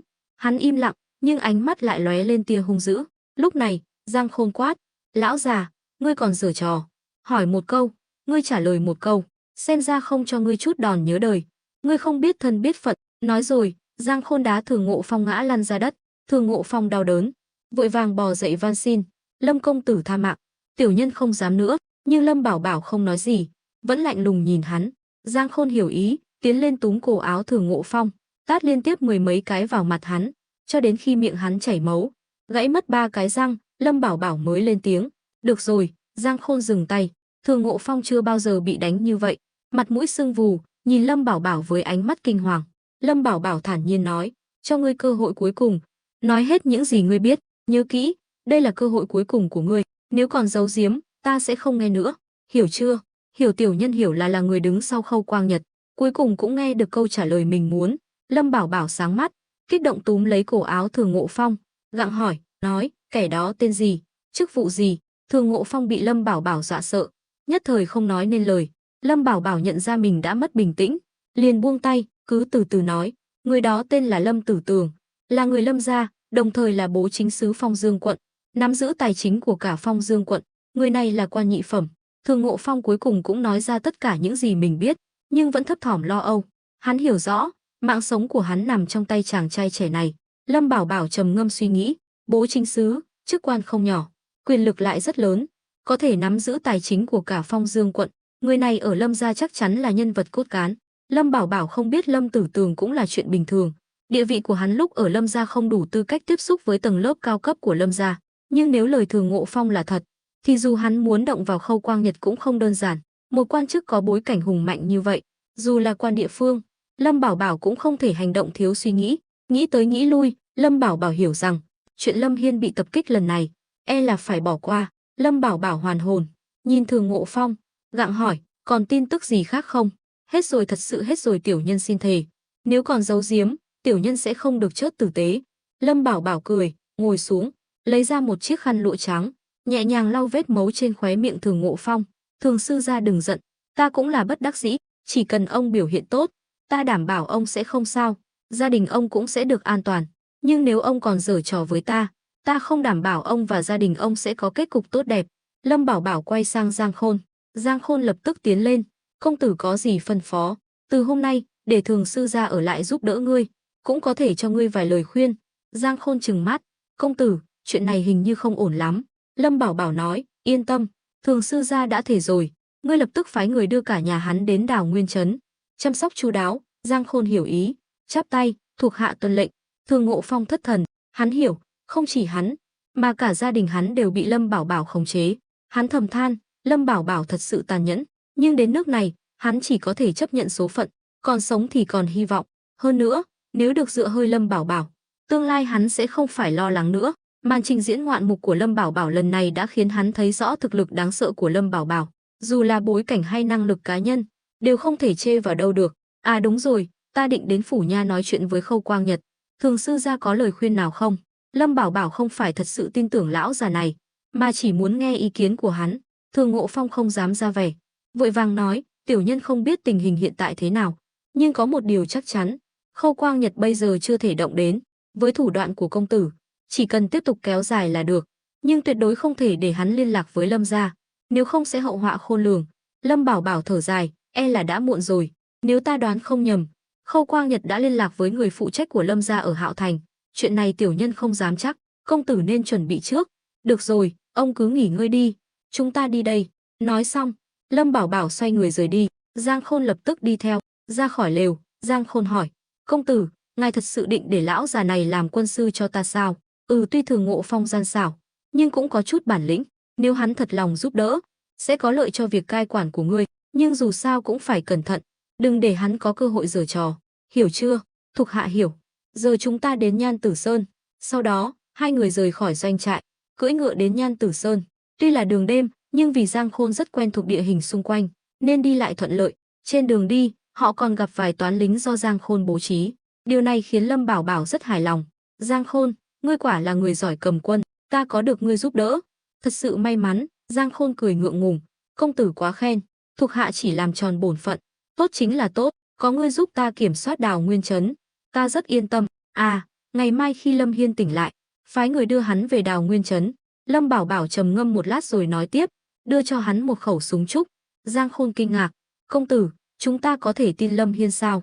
Trước đây ta không tin, nhưng sau chuyện này, với những gì ta hiểu về hắn nhất định sẽ trả thù. Lâm Bảo Bảo không thể gánh hết mọi áp lực lên mình. Lâm Hiên cũng không phải hạng dễ đối phó, vì Khâu Quang Nhật đã ra tay, hắn phải để Lâm Hiên góp sức. Hắn biết rõ, chỉ khi giữa họ có sự tin tưởng và hợp tác, mới có thể duy trì mối quan hệ lành mạnh. Lâm Bảo Bảo cũng nhận ra, kẻ thù sắp tới của hắn không dễ đối phó. Giặc đến nhà, đàn bà cũng đánh. Chẳng mấy chốc, hai người đi theo đường núi, đến doanh trại trên Nhan Tử Sơn. Ở đây cũng đóng quân rất nhiều binh sĩ, có thuộc hạ cũ của Giang Khôn, có quân sĩ từ Ngưu Bối thôn của Lâm Bảo Bảo, và cả thuộc hạ của Lâm Hiên. Ba lực lượng hợp nhất, khiến thực lực tổng hợp của Nhan Tử Sơn tăng mạnh, thậm chí còn vượt qua doanh trại dưới chân núi. Một cơn gió nhẹ thổi qua, Lâm Bảo Bảo ngửi thấy mùi tanh của đồng. Mùi này khác với mùi trứng thối của Lưu Huỳnh, không nồng nặc như vậy, nhưng cũng không dễ chịu, nhưng nó cũng chứng minh Nhan Tử Sơn có mỏ đồng. Giang Khôn vừa xuất hiện, các binh sĩ liền quỳ xuống hành lễ. Giang Khôn nói vài câu xã giao, định giới thiệu Lâm Bảo Bảo, nhưng bị hắn ngăn lại. Thôi, ở đây có hầm mỏ nào không? Giang Khôn nhìn một binh sĩ, hắn không đóng quân ở đây, nên không rõ tình hình cụ thể trên Nhan Tử Sơn. Binh sĩ chắp tay, bẩm, có hầm mỏ, nhưng lần trước Lâm công tử đã ra lệnh phong tỏa. Lâm Bảo Bảo biết, Lâm công tử mà hắn nói chính là Lâm Hiên. Dẫn ta đi xem. Người binh sĩ không biết Lâm Bảo Bảo, liền nhìn Giang Khôn với vẻ mặt khó xử. Giang Khôn trừng mắt, nhìn gì mà nhìn, còn không mau dẫn đường. Người binh sĩ vội vàng gật đầu, đi trước dẫn đường. Lâm Bảo Bảo và Giang Khôn đi theo sau. Lâm Bảo Bảo đến Nhan Tử Sơn lúc nửa đêm là để lấy một ít quặng đồng về đưa cho Dương Thiết Tâm rèn. Hắn đã thấy khẩu súng lục bằng kim loại trong ngăn kéo ở thư phòng. Giờ có quặng đồng rồi, hắn muốn thử chế tạo đạn bằng đồng và sắt. Có đạn, địa vị của hắn sẽ càng vững chắc. Ưu điểm của súng trúc là phạm vi tấn công rộng, nhưng nhược điểm cũng rất rõ ràng. Đó là uy lực giảm dần khi bắn ở khoảng cách xa. Ví dụ như Lâm Hiên bị bắn trúng bụng nhưng chỉ bị thương ngoài da. Nếu không trúng mạch máu, hắn cũng không gặp nguy hiểm, càng không thể mất máu nhiều như vậy. Nhưng nếu Lâm Bảo Bảo có thể chế tạo được đạn bằng đồng và sắt thì lại khác. Chỉ cần bắn trúng, trong phạm vi 100 mét đều có thể gây sát thương. Lâm Bảo Bảo rất muốn chế tạo ra loại đạn này để đối phó với tình hình sắp tới. Khâu Quang Nhật dám đưa súng trúc mà hắn bán cho lão ta cho người khác. Kẻ thù đã mạnh, lại còn có súng trúc, ưu thế của hắn sẽ không còn. Lâm Bảo Bảo biết rõ, không có vũ lực tuyệt đối thì không thể nào có được sự tôn trọng, càng không thể khiến Lâm gia cúi đầu. Dù trong bất kỳ hoàn cảnh nào, súng vẫn là thứ quan trọng nhất. Ba người nhanh chóng đến cửa hầm mỏ. Có hai lính canh gác, một người cầm đao, một người cầm súng. Lâm Bảo Bảo nhận ra ngay, người cầm súng là người của mình. Giang Khôn giải thích, công tử, hai người này, một người là người của chúng ta, một người là thuộc hạ của Lâm Hiên, để họ giám sát lẫn nhau, tránh việc có người lẻn vào. Lâm Bảo Bảo hài lòng gật đầu, tốt lắm. Sau đó, Lâm Bảo Bảo bước vào hầm mỏ. Hầm mỏ chỉ sâu khoảng 30 mét, cạnh vách đá có một chiếc xe cút kít, trên đó có một cái xẻng và một cái cuốc, chắc là dùng để khai thác quặng, nhưng dụng cụ thô sơ như vậy, nếu thật sự khai thác thì hiệu suất chắc chắn không cao. Lâm Bảo Bảo thầm thở dài, xem ra hắn phải chuẩn bị trước, sau này khai thác quặng sắt chắc chắn cũng sẽ gặp vấn đề tương tự, nếu sản lượng không đủ, dù kỹ thuật luyện kim của hắn có cao siêu đến đâu cũng vô dụng.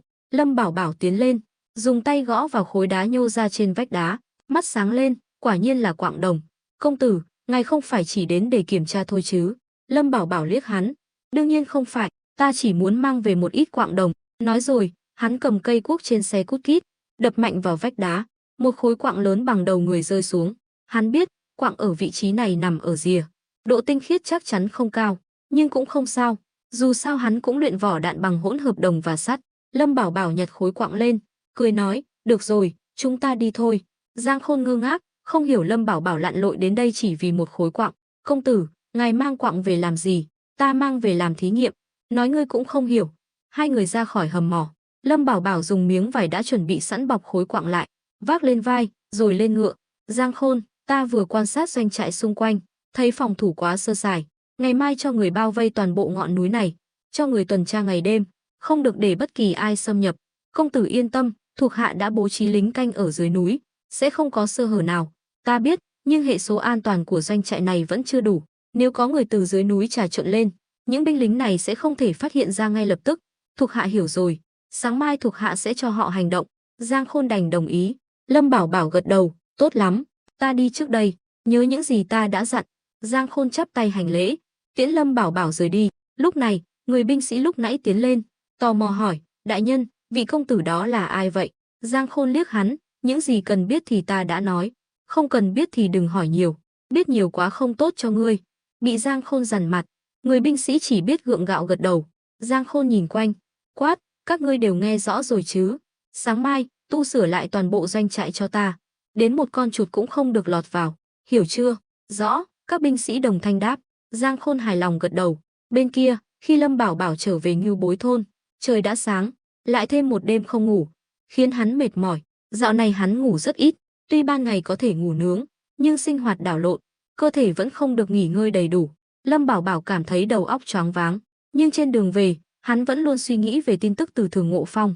Khâu Quang Nhật nhẫn nhịn như vậy, chắc chắn là có âm mưu lớn, hắn phải cẩn thận. Sáng sớm, Lâm Bảo Bảo dắt ngựa vào chuồng rồi đi vào nhà.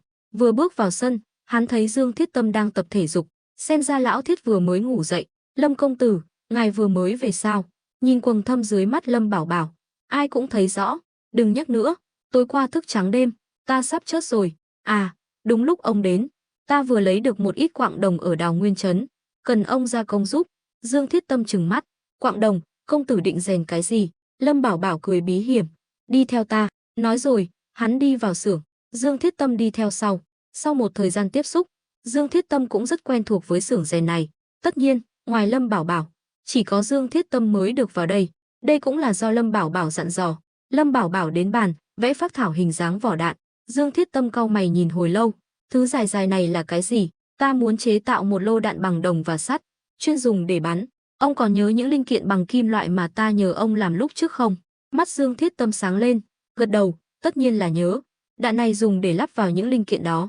Lâm Bảo Bảo cười, ông đợi chút, ta đi một lát sẽ quay lại. Nói rồi, hắn đi ra ngoài, đến thư phòng, lấy khẩu súng lục bằng kim loại trong ngăn kéo, rồi quay lại xưởng, thấy Dương Thiết Tâm đang cau mày nhìn bản vẽ. Lâm Bảo Bảo lấy băng đạn ra, so sánh với kích thước bên trong băng đạn, kích thước của viên đạn chỉ nhỏ như vậy, với kỹ thuật tinh xảo của ông, chắc không thành vấn đề chứ. Phải biết rằng, vật càng lớn càng dễ chế tạo, linh kiện càng nhỏ càng khó chế tạo, kích thước viên đạn phải vừa vặn, không được nhiều hơn cũng không được ít hơn, nếu không sẽ là sản phẩm lỗi, không thể dùng để bắn. Nếu nổ súng, hậu quả sẽ rất nghiêm trọng. Lâm Bảo Bảo không dám đùa với mạng sống của mình. Súng trúc được thiết kế khá đơn giản, bên trong có nhiều khoảng trống, hơn nữa nguyên lý hoạt động cũng hoàn toàn khác với súng lục kim loại, nên yêu cầu rất cao. Dương Thiết Tâm cười khổ, công tử, việc này e là không dễ, lão phu chỉ dám thử, chứ không dám đảm bảo thành công. Không sao, cứ thử đi, nếu không được, chúng ta cùng làm, dù có khó khăn đến đâu cũng phải làm ra được. Dương Thiết Tâm gật đầu, vậy được, lão phu sẽ cố gắng hết sức. Trong lòng ông cũng rất kinh ngạc, mỗi nhiệm vụ mà Lâm Bảo Bảo giao cho ông, theo ông đều là nhiệm vụ bất khả thi. Lần trước, để rèn khẩu súng lục kim loại này, ông đã vất vả lắm. Đồ sắt thông thường, ông chỉ cần 1-2 canh giờ là có thể rèn xong, nhưng rèn khẩu súng lục này lại mất đến nửa tháng. Trong thời gian đó không biết đã thất bại bao nhiêu lần, lãng phí bao nhiêu kim loại. Những chuyện này, ông chưa từng nói với Lâm Bảo Bảo. Dù sao lúc đó Lâm Bảo Bảo cho rất nhiều tiền, Dương Thiết Tâm không sợ lãng phí. Nhưng lần này, việc rèn đạn còn khó hơn lần trước. Theo lời Lâm Bảo Bảo, viên đạn rỗng ruột, còn phải nhồi thuốc súng vào. Chỉ mỏng như vậy, đòi hỏi kỹ thuật rèn phải cực kỳ cao siêu. Lâm Bảo Bảo sắp xếp xong mọi việc, để lại khẩu súng lục rồi rời đi. Hắn buồn ngủ quá, phải đi ngủ. Hắn phải giữ trạng thái tốt nhất, vì tin tức từ kinh thành có thể đến bất cứ lúc nào. Hắn phải dưỡng sức để đến Ngư Thành đàm phán với Khâu Quang Nhật. Trở lại chính sảnh, thấy Lâm Thiển Nguyệt và mọi người đang ngồi ăn sáng. Họ cũng dần quen với việc Lâm Bảo Bảo bận rộn. Thấy Lâm Bảo Bảo bước vào với vẻ mặt mệt mỏi, mọi người đều đứng dậy. Chàng như vậy không được đâu, cứ thức khuya mãi, lâu ngày sẽ hại sức khỏe. Lâm Thiển Nguyệt trách móc. Lâm Bảo Bảo cười khổ, ta cũng đâu muốn, nhưng không còn cách nào khác. Nói rồi, hắn lại ngáp một cái. Tình hình thế nào rồi? Vãn Thanh hỏi. Mạng của Lâm Hiên giữ được rồi, nhưng tình hình sau đó sẽ phức tạp hơn. Ta phải đi ngủ, đợi Mãn Mãn mang tin tức về, ta sẽ đến Ngư Thành ngay. Phiền phức thật. Vãn Thanh gật đầu. Lâm công tử, rốt cuộc đã xảy ra chuyện gì? Tôn Tuyết Mông tò mò. Khâu Quang Nhật không an phận, dám giở trò sau lưng ta, lần này ta sẽ không tha cho hắn. Nhưng bây giờ chưa thể động đến hắn. Lão già này rất kiên nhẫn, lại có người chống lưng. Nói rồi, Lâm Bảo Bảo nhìn Lâm Thiển Nguyệt. Đại phu nhân, múc cho ta bát cháo, ta ăn chút gì đó rồi đi ngủ.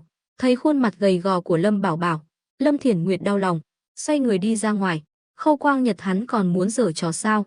Lâm công tử, có cần Tôn gia giúp đỡ không? Tôn Tuyết Mông hỏi.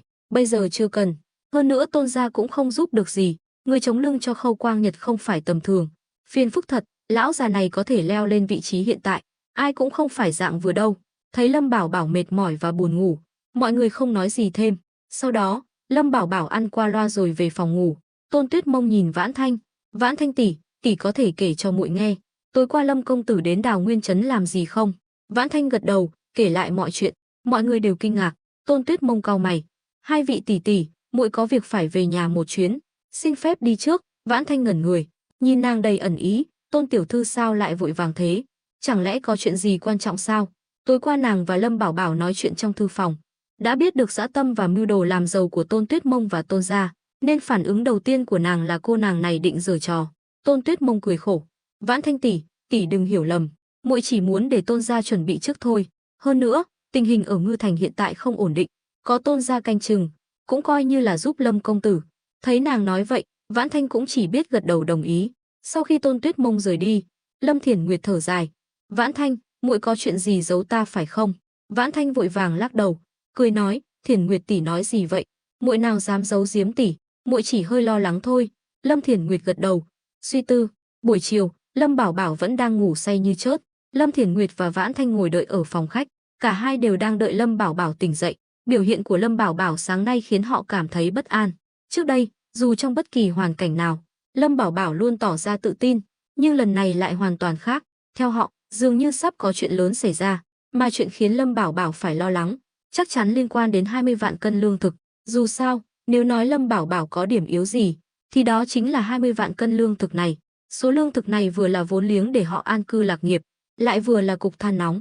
Nếu mọi chuyện suôn sẻ thì tốt, nhưng nếu xảy ra vấn đề gì, chắc chắn sẽ không phải chuyện nhỏ, sẽ ảnh hưởng nghiêm trọng đến cả gia đình họ. Đúng lúc này, cổng ngoài mở ra, hai người đồng thời nhìn ra. Qua khoảng sân rộng, họ thấy Âu Dương Mãn Mãn đang bước vào, trông mệt mỏi, bụi bặm, để đưa thư cho Thôi Minh Sung. Nàng đã thức trắng đêm, thay đến 2 con ngựa, đi gần 3.000 dặm đường. Nếu không có thể lực hơn người, một cô gái yếu đuối như nàng khó mà chịu đựng nổi quãng đường xa như vậy. Thậm chí, ngay cả những chàng trai khỏe mạnh cũng chưa chắc đã kham nổi. Mãn Mãn, muội cuối cùng cũng về rồi. Vãn Thanh mừng rỡ. Âu Dương Mãn Mãn vội hỏi, hai vị tỷ tỷ, chàng đâu?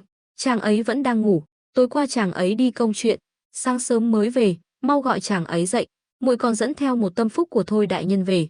Vãn Thanh nhìn Lâm Thiển Nguyệt, Lâm Thiển Nguyệt nói, nếu không có việc gì gấp, Tam phu nhân cứ dẫn người đó vào nghỉ ngơi trước, để chàng ngủ thêm một lát.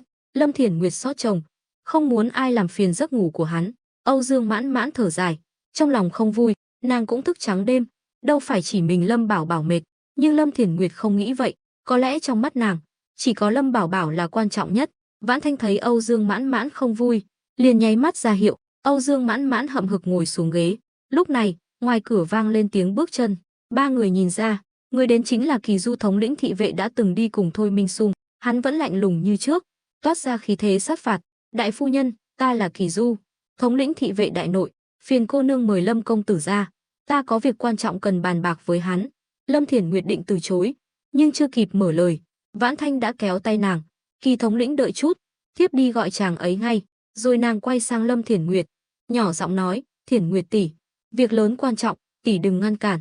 Nghe vậy, Lâm Thiển Nguyệt đành gật đầu đồng ý. Nàng không hiểu những mưu mô bên ngoài, nàng chỉ biết quan tâm đến chồng mình. Theo nàng, nếu Lâm Bảo Bảo gục ngã, gia đình này sẽ tan vỡ. Thực ra, cả ba người họ đều đang quan tâm đến Lâm Bảo Bảo theo cách riêng của mình.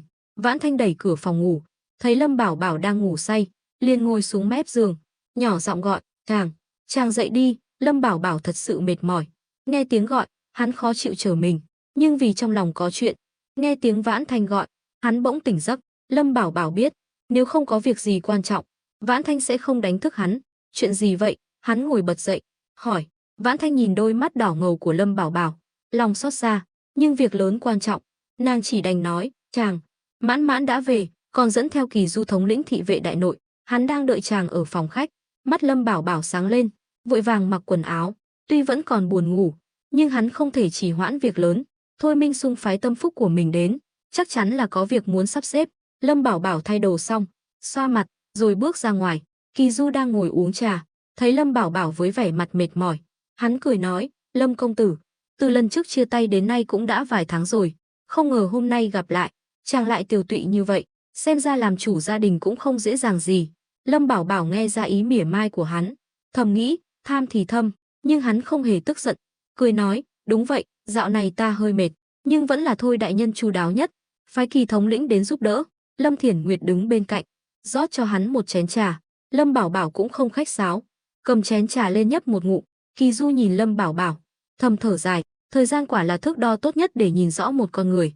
Lúc trước, trong mắt hắn, Lâm Bảo Bảo chỉ là một kẻ háo danh, có chút mưu mô nhưng không có năng lực gì.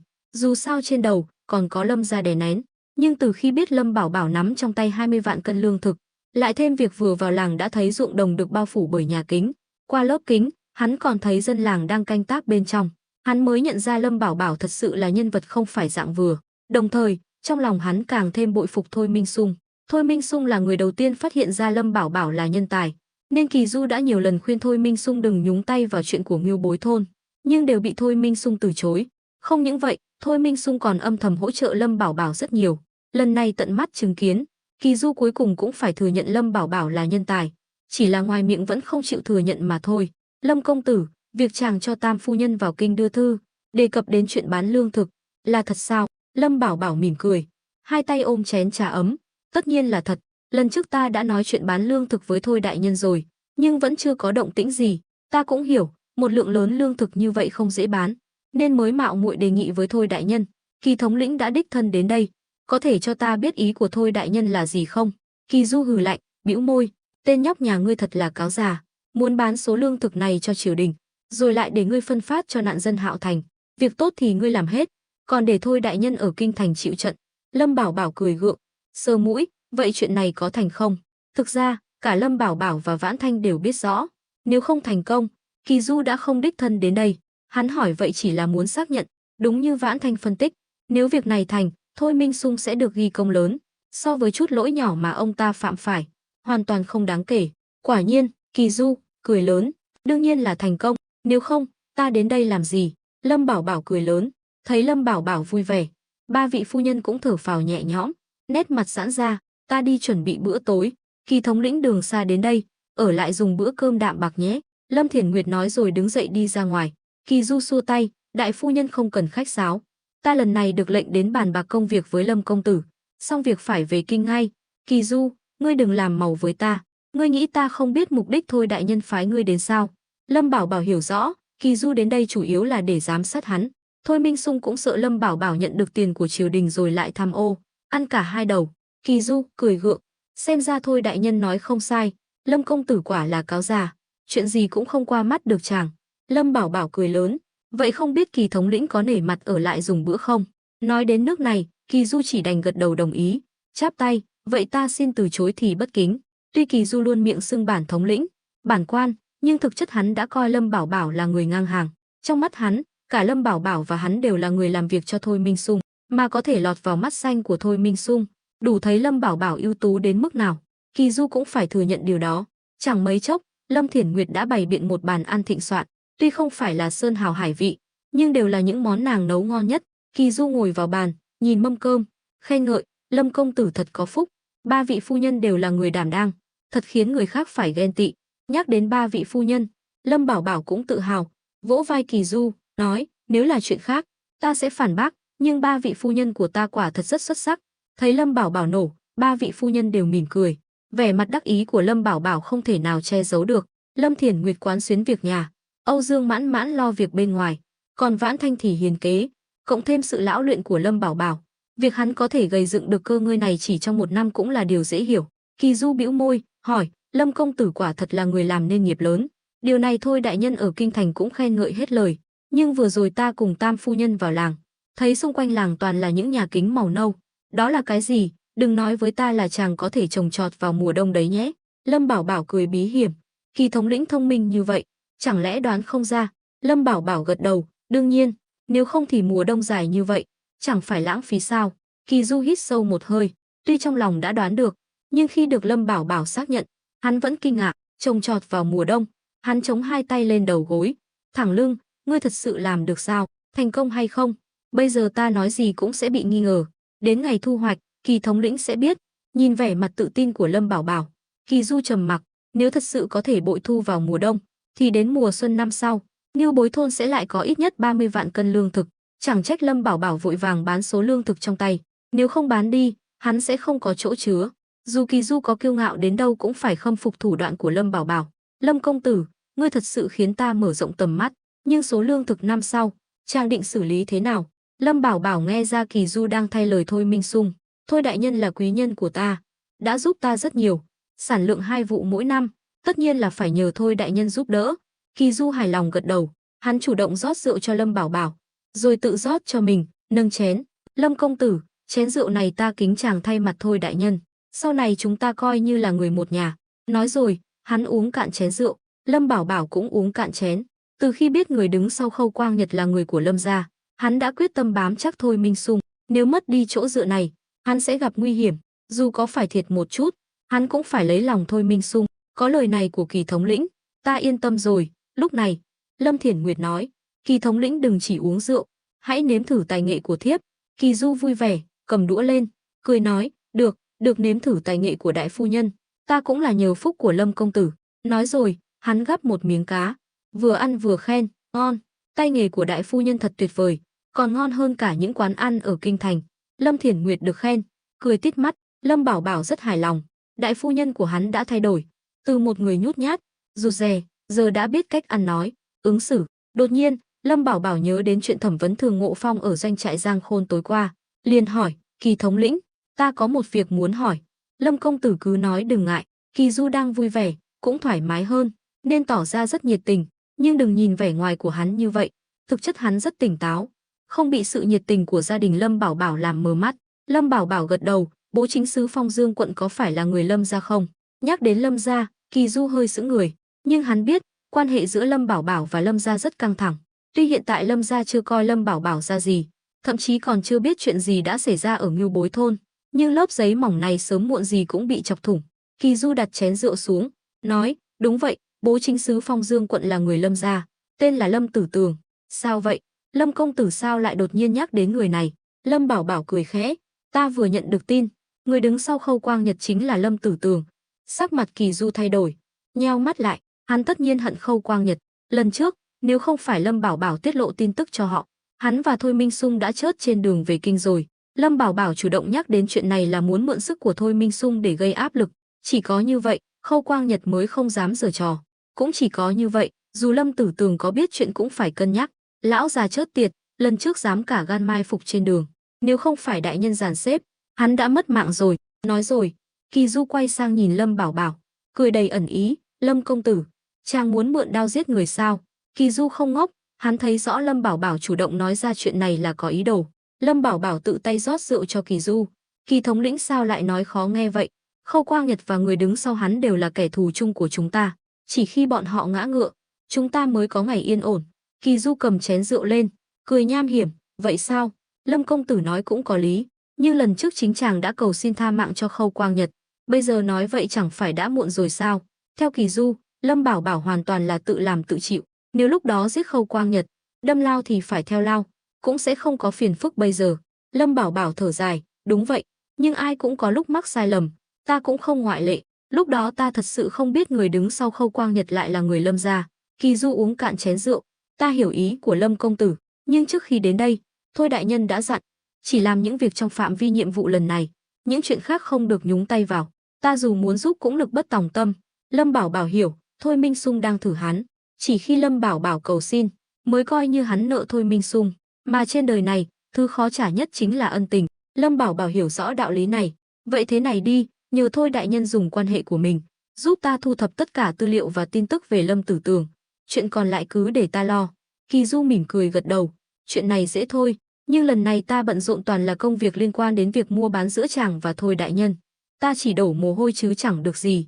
Lâm Bảo Bảo lập tức lấy ra xấp ngân phiếu 1 vạn lượng mà Tôn gia đã đưa cho hắn, đặt trước mặt Kỳ Du. 1 vạn lượng này coi như là tiền đặt cọc, đến khi việc thành, ta sẽ hậu tạ thêm. Kỳ Du cũng không từ chối, cất xấp ngân phiếu vào người.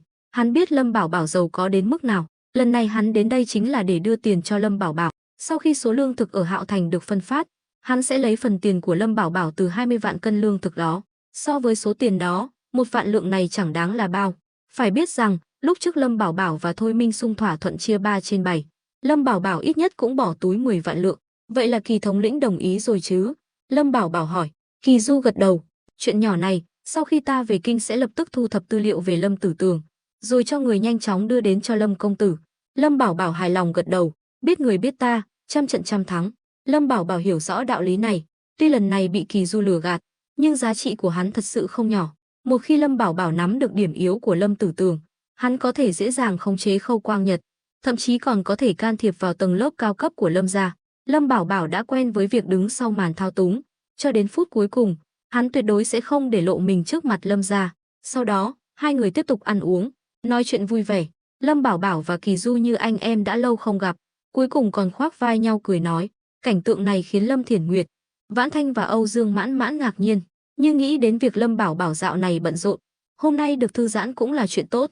Sau 3 tuần rượu, Kỳ Du say mềm, gục xuống bàn ngủ. Lâm Bảo Bảo cũng say không kém, hắn đứng dậy, loạng choạng, thấy Lâm Thiển Nguyệt đang ngồi thêu thùa. Vãn Thanh và Âu Dương Mãn Mãn đã về phòng nghỉ ngơi, trời cũng đã tối. Bữa rượu này kéo dài đến 3 canh giờ. Lâm Thiển Nguyệt đặt đồ xuống, tiến lên đỡ Lâm Bảo Bảo, cười khổ, chàng và Kỳ thống lĩnh uống nhiều quá rồi, mau về phòng nghỉ ngơi đi. Lâm Bảo Bảo lắc đầu, chỉ Kỳ Du, ta đưa hắn về phòng khách, đại phu nhân cứ đi nghỉ trước, ta sẽ quay lại ngay.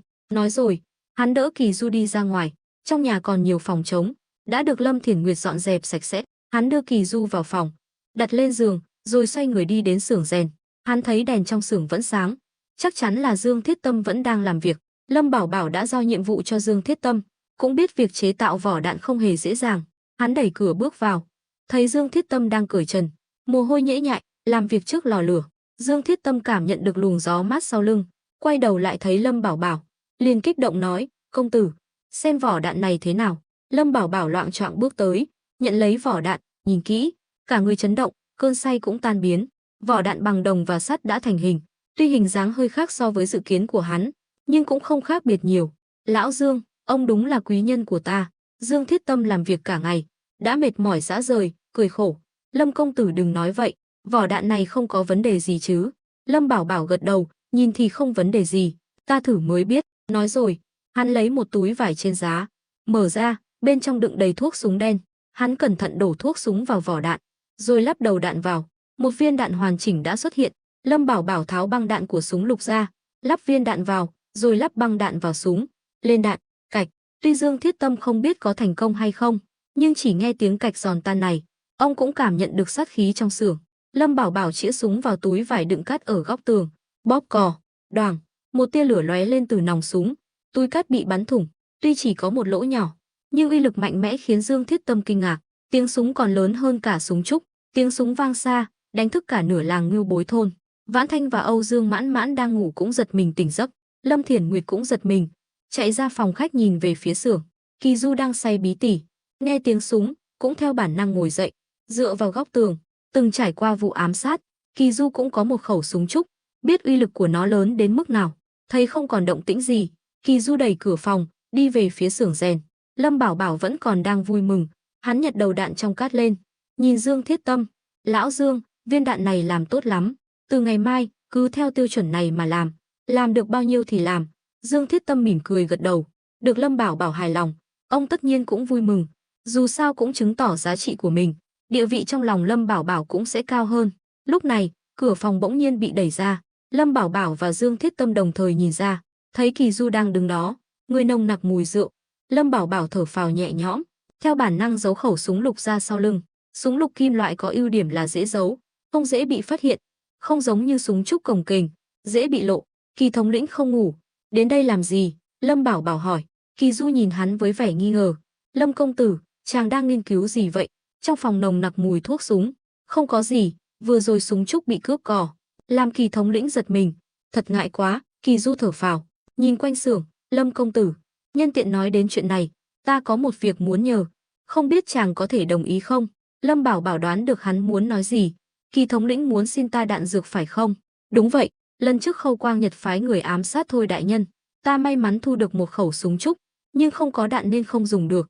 Ta đã định hỏi chàng lúc chiều, nhưng lại quên mất. Kỳ thống lĩnh, đạn dược ta không thể cho ngươi.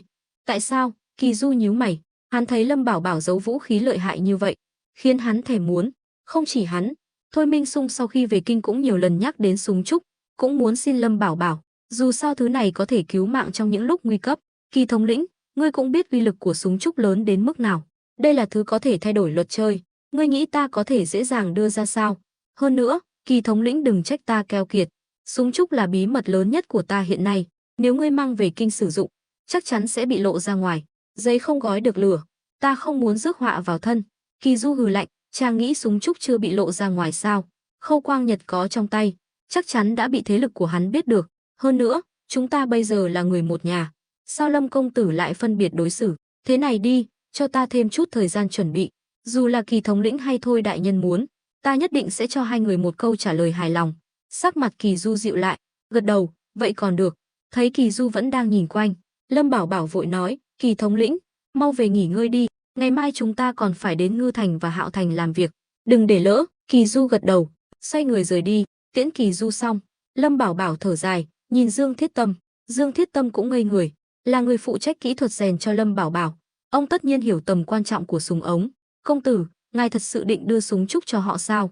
Lâm Bảo Bảo cười khẽ, tạm thời chưa, đợi khi nào súng lục kim loại trang bị đủ cho toàn bộ quân đội, ta sẽ đưa súng trúc loại biên cho họ. Lâm Bảo Bảo biết tầm quan trọng của súng ống, nhưng chuyện này cũng khó tránh khỏi. Nhưng Lâm Bảo Bảo không phải kẻ dễ bị bắt nạt. Kỳ Du và Thôi Minh Sung muốn súng, hắn có thể cho, nhưng đạn dược thì chỉ có Ngưu Bối thôn mới sản xuất được. Nói cách khác, Ngưu Bối thôn hiện tại là nhà máy vũ khí duy nhất trên thế giới này. Đợi khi họ hoàn toàn phụ thuộc vào súng trúc, hắn có thể kiếm tiền bằng cách bán đạn dược, nhưng quá trình này rất dài. cần thêm thời gian. Dương Thiết Tâm không có mưu mô như Lâm Bảo Bảo. Cau mày nói, nhưng súng trúc là vũ khí có thể thay đổi cục diện chiến tranh. Dù là súng trúc loại biên, uy lực vẫn rất lớn, ta biết ông lo lắng, nhưng cũng không còn cách nào khác. Ta muốn giao thiệp với triều đình, có vài chuyện khó tránh khỏi. Lão Dương, hôm nay ông vất vả rồi, về nghỉ ngơi đi, từ ngày mai, cứ theo bản vẽ ta đưa mà làm thêm vài khẩu súng lục như vậy, đạn cũng phải sản xuất nhiều hơn. Nhưng ông yên tâm, trong đầu ta còn rất nhiều loại vũ khí lợi hại hơn. Bọn họ chỉ xứng dùng vũ khí loại biên của chúng ta thôi.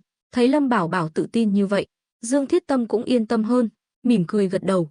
Sáng hôm sau, Lâm Bảo Bảo dậy sớm, đồng hồ sinh học đã trở lại bình thường, nhưng vừa bước vào sân, hắn thấy Kỳ Du đang tập võ, hình như đang khởi động, dù sao cũng là thống lĩnh thị vệ đại nội, võ công chắc chắn không tầm thường, nếu không thì sao có thể leo lên vị trí hiện tại. Âu Dương Mãn Mãn đang đứng xem, gật đầu lia lịa, tuy nàng không thích Kỳ Du, nhưng cũng phải thừa nhận hắn là cao thủ, nếu giao đấu với nàng, chưa biết ai thắng ai thua. Thấy Lâm Bảo Bảo đi ra, Kỳ Du dừng lại, nói, Lâm công tử, tối qua làm phiền chàng rồi, thật ngại quá. Kỳ Du không định ở lại Ngưu Bối thôn qua đêm, nhưng sau khi uống rượu đã là nửa đêm, hắn không thể đi được. Hơn nữa, tối qua, nhân lúc say, hắn còn mặt dày xin Lâm Bảo Bảo đạn dược. Sáng nay nghĩ lại, hắn hối hận, rượu vào lời ra, có vài lời không nên nói ra trong tình huống hiện tại, nhưng lỡ miệng rồi, hắn cũng chỉ biết chấp nhận. Lâm Bảo Bảo xua tay, tối qua ta uống say quá, giờ vẫn còn đau đầu. À đúng rồi, Kỳ thống lĩnh, tối qua không có chuyện gì xảy ra chứ?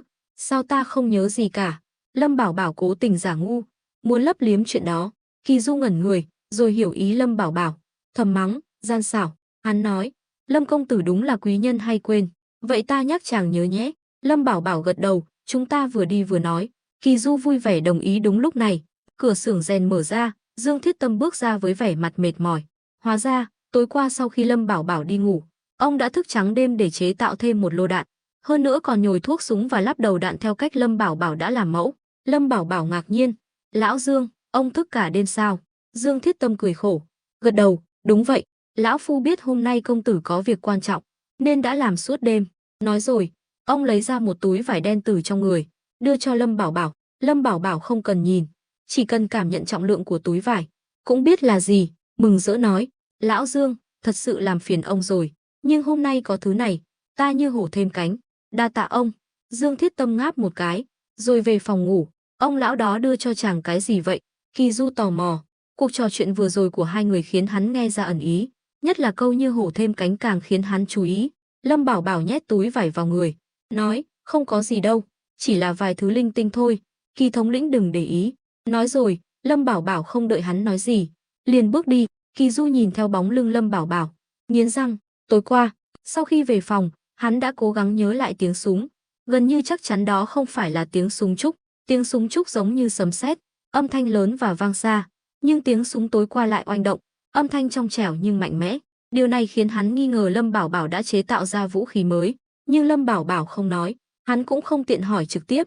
Lâm Bảo Bảo đi nhanh vào chuồng ngựa, mở túi vải ra, thấy bên trong có khoảng 20 viên đạn màu vàng nhạt, khóe miệng hắn khẽ mỉm cười. Dương Thiết Tâm hết lòng vì hắn như vậy, khiến hắn rất cảm kích. Lão già này tuy lớn tuổi, nhưng không hề hồ đồ, tuy chỉ là đoán ý hắn, nhưng lại không khiến hắn khó chịu. Lâm Bảo Bảo rất hài lòng, hắn nhanh chóng lấy khẩu súng lục kim loại ở thắt lưng ra, nạp đạn, rồi cảnh giác nhìn về phía cổng làng, vừa vặn chạm mắt với Kỳ Du, nhưng trong chuồng ngựa tối om, Kỳ Du không nhìn rõ hắn đang làm gì. Lâm Bảo Bảo lên đạn, bật chốt an toàn, rồi giấu súng vào sau lưng, dùng bao tải che lại, như vậy, chỉ cần hắn không chủ động lấy ra, sẽ không ai phát hiện ra khẩu súng này. Sau đó, Lâm Bảo Bảo dắt hai con ngựa ra ngoài.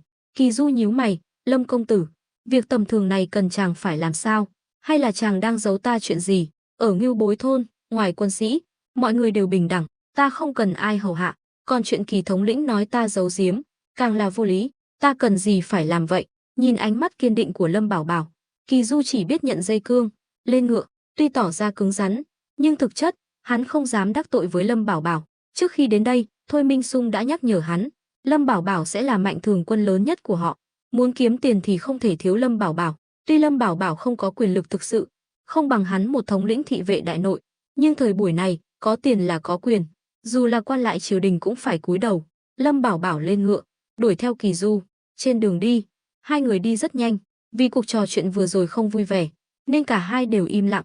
Nhưng Lâm Bảo Bảo không muốn căng thẳng quá, Hắn cần Kỳ Du giúp đỡ để đàm phán với Khâu Quang Nhật ở Ngư Thành.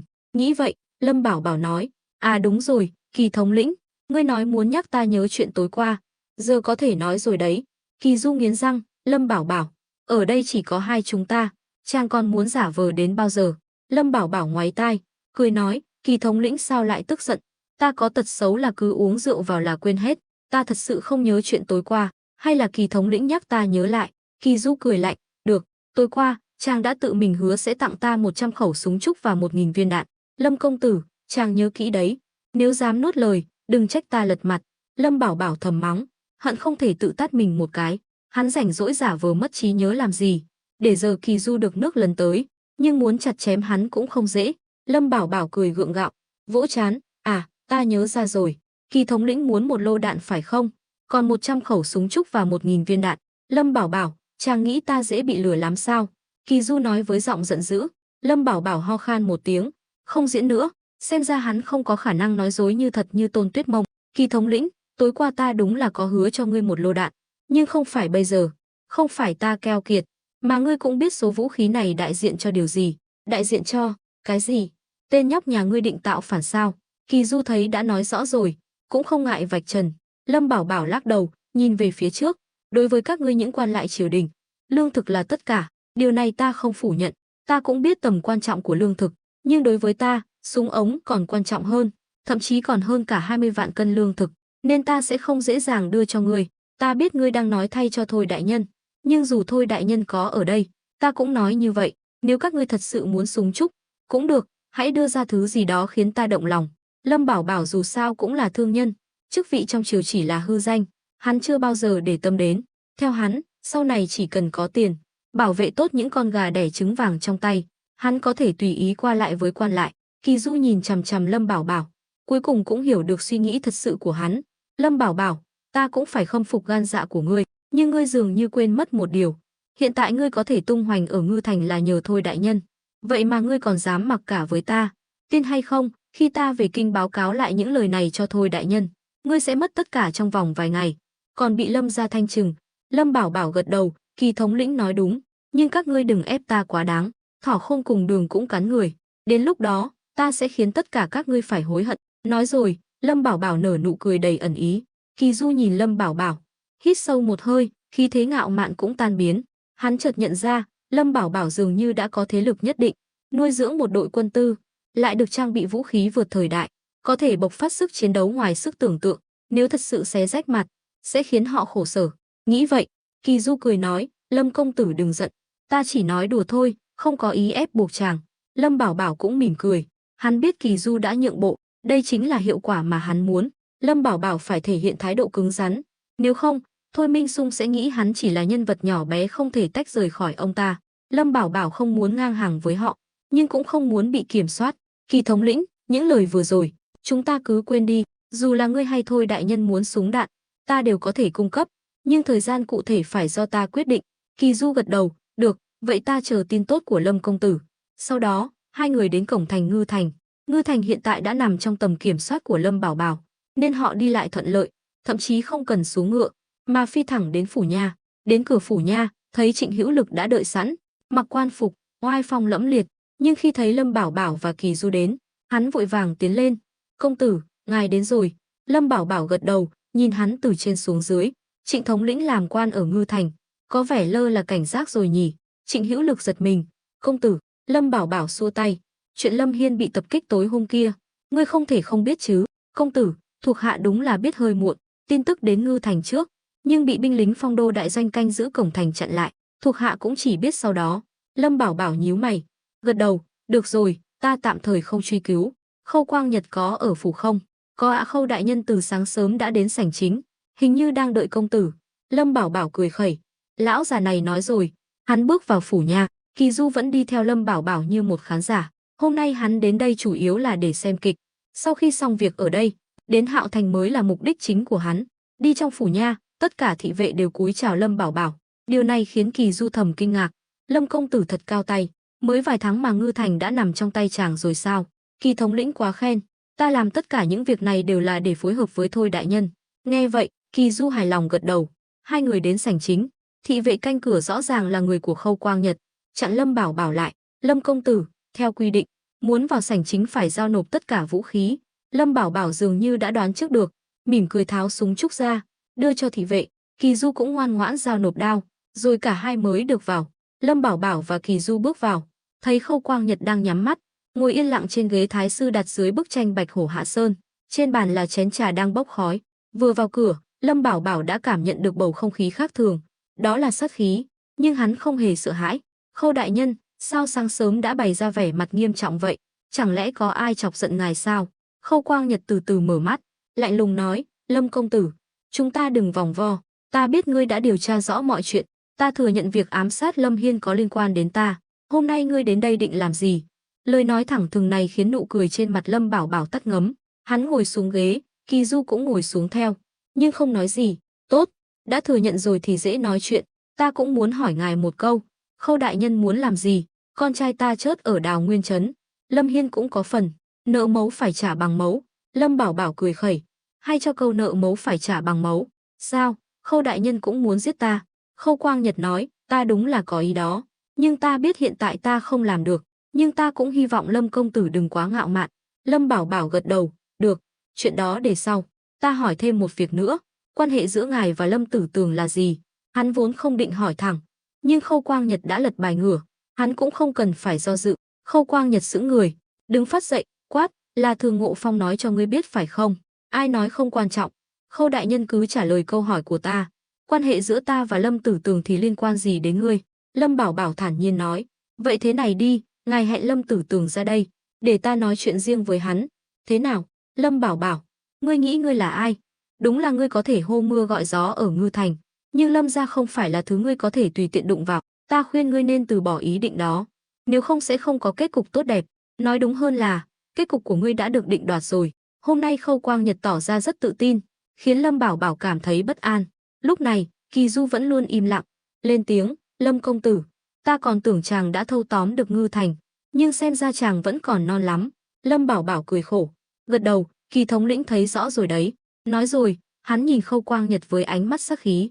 Đúng lúc này, cửa bên cạnh bỗng nhiên mở toang, một người đàn ông trung niên mặc áo khoác màu xanh đen bước vào. Phía sau là một đám thị vệ cầm đao. Lâm Bảo Bảo nhìn người này, hắn không quen biết, nhíu mày. Ngươi là ai? Khâu Quang Nhật cười lớn, để tránh sự giám sát của Trịnh Hữu Lực, hắn đã phải vất vả lắm mới đưa được những người này vào. Tất nhiên, làm vậy cũng là để dụ Lâm Bảo Bảo đến. Nếu Trịnh Hữu Lực biết chuyện, báo trước cho Lâm Bảo Bảo, có lẽ Lâm Bảo Bảo đã không đến.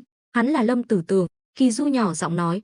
Lâm Bảo Bảo chợt hiểu ra, Lâm Tử Tường đứng đó, vênh váo tự đắc, không ngờ Lâm gia ta lại có nhân tài như vậy, có thể hô mưa gọi gió ở cái nơi hẻo lánh này, đúng là Lâm gia có mắt như mù. Lâm Bảo Bảo cũng cười, hóa ra là Lâm Tử Tường, xem ra Khâu Quang Nhật đã nói hết mọi chuyện cho ngươi rồi. Khâu Quang Nhật cười mỉa mai, Lâm Bảo Bảo, hôm nay sảnh chính này đã bị ta giăng lưới, tên Trịnh Hữu Lực mà ngươi cài cắm ở Ngư Thành cũng bị ta qua mặt, hắn không hề hay biết chuyện này, ngươi vừa nộp vũ khí rồi, xem hôm nay ai cứu được ngươi. Khâu Quang Nhật vốn không dám xé rách mặt với Lâm Bảo Bảo, dù sao hắn cũng bị giam lỏng, nhưng vì sắp đến Tết, Lâm Tử Tường với tư cách là bố chính sứ Phong Dương quận phải kiểm tra tình hình tài chính, nên mới cho Khâu Quang Nhật cơ hội lật kèo, mà Lâm Bảo Bảo mới biết được tin tức từ Thường Ngộ Phong hôm kia. Đã quá muộn, Lâm Bảo Bảo thầm than, mình tính toán kỹ lưỡng, nhưng vẫn lọt lưới, hắn chỉ tính đến Ngư Thành và Hạo Thành, mà quên mất Vu Lâm sẽ chủ động phái người đến. Lâm Bảo Bảo đứng dậy, vỗ tay, vẻ mặt cảm khái, xem ra kế hoạch không bao giờ theo kịp sự thay đổi, nhưng các ngươi chắc chắn có thể giữ chân ta sao? Khâu Quang Nhật đập bàn, cửa ra vào và cửa sổ xung quanh sảnh chính đều đóng sập lại. Lâm Bảo Bảo và Kỳ Du bị nhốt bên trong, giống như rùa trong hũ. Lâm Bảo Bảo, ngươi không ngờ sẽ có kết cục này chứ? Ngươi đúng là lợi hại, cả năm nay ta đều thua dưới tay ngươi, nhưng ngươi dám đối đầu với Lâm gia, chắc chắn sẽ không có kết cục tốt đẹp. Nói đúng hơn là, kết cục của ngươi đã được định đoạt rồi. Khâu Quang Nhật nói ra hết những điều chất chứa trong lòng, cảm thấy vô cùng sảng khoái. Lúc này, Lâm Tử Tường nói, Lâm Bảo Bảo, nể tình ngươi mang trong mình dòng máu Lâm gia, ta có thể cho ngươi một con đường sống, ngoan ngoãn theo ta về Lâm gia chịu tội. Với năng lực của ngươi, vẫn có cơ hội trở thành thành viên cốt cán của Lâm gia. Đây là con đường duy nhất của ngươi, nếu ngoan cố chống cự, ngày này năm sau sẽ là ngày giỗ của ngươi. Lâm Tử Tường đã biết hết bí mật của Lâm Bảo Bảo, nên cũng nảy lòng tham. Lời vừa nói ra, cả Kỳ Du và Lâm Bảo Bảo đều cười, còn Khâu Quang Nhật thì tái mặt. Đại nhân, tên Lâm Bảo Bảo này không thể giữ lại, nhưng Lâm Tử Tường không thèm nhìn hắn. Lâm Tử Tường biết rõ Khâu Quang Nhật là người thế nào, loại người này có cũng được, không có cũng chẳng sao, nếu không phải hắn có thể giúp mình kiếm tiền, hắn đã xử lý Khâu Quang Nhật từ lâu rồi. Lâm Bảo Bảo nhìn Khâu Quang Nhật với vẻ chế giễu, xem ra Khâu đại nhân lại tính toán sai rồi, ta có bản lĩnh, đi đâu cũng được trọng dụng, còn ngươi chỉ là một con sâu cái kiến, hơn nữa là loại có thể bị vứt bỏ bất cứ lúc nào. Ta liều mạng với ngươi. Khâu Quang Nhật hiểu, nếu Lâm Bảo Bảo vượt qua được kiếp nạn hôm nay, hắn sẽ không có ngày nào yên ổn. Hắn biết rõ thủ đoạn của Lâm Bảo Bảo, cả năm nay hắn đã nếm mùi đủ rồi. Nói rồi, hắn rút khẩu súng trúc giấu sau lưng ra, định bắn, nhưng Lâm Bảo Bảo nhanh hơn. Hắn có khẩu súng lục kim loại tinh xảo, tốc độ rút súng và bắn cực nhanh. Trước sự ngạc nhiên của Kỳ Du và Lâm Tử Tường, Lâm Bảo Bảo bắn một phát chính xác vào nòng súng trúc, viên đạn gặp thuốc súng đen bên trong, lập tức phát nổ, uy lực khủng khiếp bao trùm lấy Khâu Quang Nhật, khói bốc lên mù mịt, Khâu Quang Nhật ngã xuống đất. Lâm Bảo Bảo điều chỉnh lực bắn rất chuẩn xác, chỉ làm Khâu Quang Nhật bị thương, chứ không giết hắn. Khâu Quang Nhật còn sống có lợi cho Lâm Bảo Bảo hơn là chết. Mọi chuyện xảy ra trong chớp mắt, khiến mọi người trong phòng đều kinh hãi, nhất là Kỳ Du. Nhìn khẩu súng lục kim loại tinh xảo trong tay Lâm Bảo Bảo, hắn chợt hiểu, Lâm Bảo Bảo đã chế tạo ra vũ khí lợi hại hơn rồi.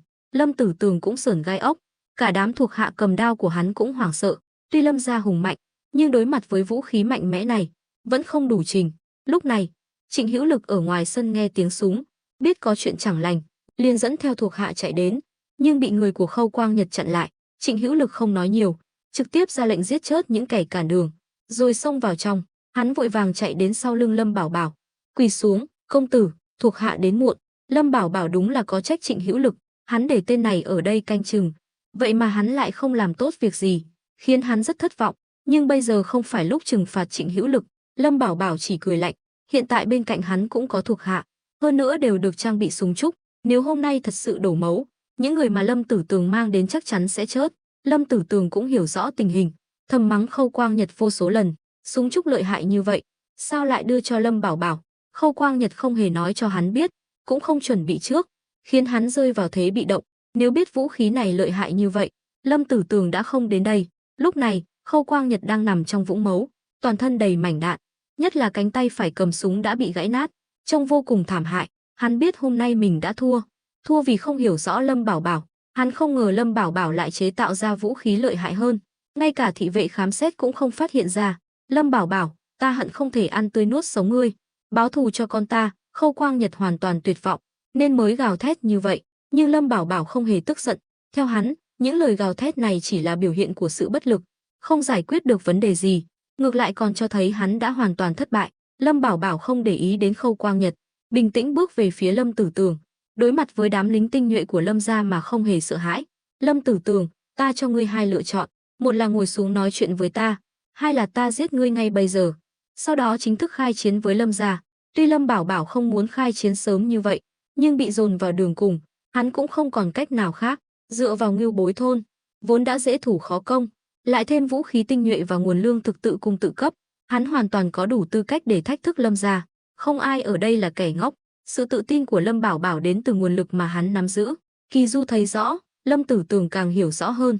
Còn Khâu Quang Nhật có lẽ là người hiểu Lâm Bảo Bảo nhất trong số họ, nên cũng bị lời nói của Lâm Bảo Bảo làm cho chấn động. Chỉ có Trịnh Hữu Lực là kích động đến run người. Hắn biết mấy ngày nay mình làm việc không tốt, khiến Lâm Bảo Bảo tức giận, nên muốn chuộc tội. Chỉ cần Lâm Bảo Bảo ra lệnh, dù là hoàng đế, hắn cũng dám nổ súng. Mọi người đều nhìn Lâm Tử Tường, chờ đợi câu trả lời của hắn. Lâm Tử Tường cũng vô cùng căng thẳng. Hắn là văn quan, không phải võ tướng, giỏi đấu đá chứ không giỏi đánh nhau, nhất là khi Lâm Bảo Bảo và thuộc hạ của hắn đều có vũ khí mạnh mẽ trong tay, càng khiến hắn e dè. Hắn chưa bao giờ cảm thấy bất lực như vậy. Với vầng hào quang của Lâm gia, nửa đời trước của hắn luôn thuận buồm xuôi gió, thăng quan tiến chức đến bố chính sứ, trở thành nhân vật nắm giữ tài chính của Phong Dương quận. Nhưng đối mặt với Lâm Bảo Bảo bất chấp tất cả, hắn hoàn toàn mất phương hướng. Bất đắc dĩ, hắn thở dài. Ngươi muốn nói gì? Lâm Bảo Bảo cười khẩy, nhìn đám lính tinh nhuệ bên cạnh Lâm Tử Tường. Lâm Tử Tường vung tay, các ngươi lui ra. Đám lính tinh nhuệ nhìn nhau, họ cũng không ngờ lần này đến Ngư Thành lại thất bại thảm hại. Thấy chủ nhân bị khống chế, họ đành rút lui khỏi sảnh chính. Lâm Bảo Bảo liếc ra sau, Trịnh thống lĩnh, ngươi dẫn họ ra ngoài. Tuân lệnh. Trịnh Hữu Lực chắp tay, rồi dẫn người rút lui. Sảnh đường rộng lớn lúc này chỉ còn lại 4 người Lâm Bảo Bảo, Lâm Tử Tường, Kỳ Du và Khâu Quang Nhật đang nằm thoi thóp dưới đất, không ai quan tâm đến hắn. Lâm Bảo Bảo mỉm cười, làm động tác mời Lâm Tử Tường. Lâm tiên sinh, mời ngồi. Lâm Tử Tường do dự một chút, rồi ngoan ngoãn ngồi xuống. Kỳ Du lần này đã được chứng kiến bàn tay sắt của Lâm Bảo Bảo, trong lòng vô cùng khâm phục. Nếu hắn kể lại chuyện hôm nay cho Thôi Minh Sung nghe, chắc chắn Thôi Minh Sung sẽ trọng dụng Lâm Bảo Bảo. Phải biết rằng, xét về chức quan, Lâm Tử Tường bố chính sứ tương đương với tổng đốc, tuy không có thực quyền, nhưng cũng là nhân vật mấu mặt, vậy mà lại bị Lâm Bảo Bảo nắm trong tay, đủ thấy thủ đoạn cứng rắn của Lâm Bảo Bảo lợi hại đến mức nào. Lâm Bảo Bảo, ta khuyên ngươi đừng manh động, với bản lĩnh của ngươi, ở lại cái Ngư Thành nhỏ bé này thật uổng phí, chỉ cần ngươi chịu cúi đầu, ta đảm bảo ngươi ở Lâm gia sẽ muốn gì được nấy, thậm chí có thể ưu ái cho ngươi trở thành người của dòng chính.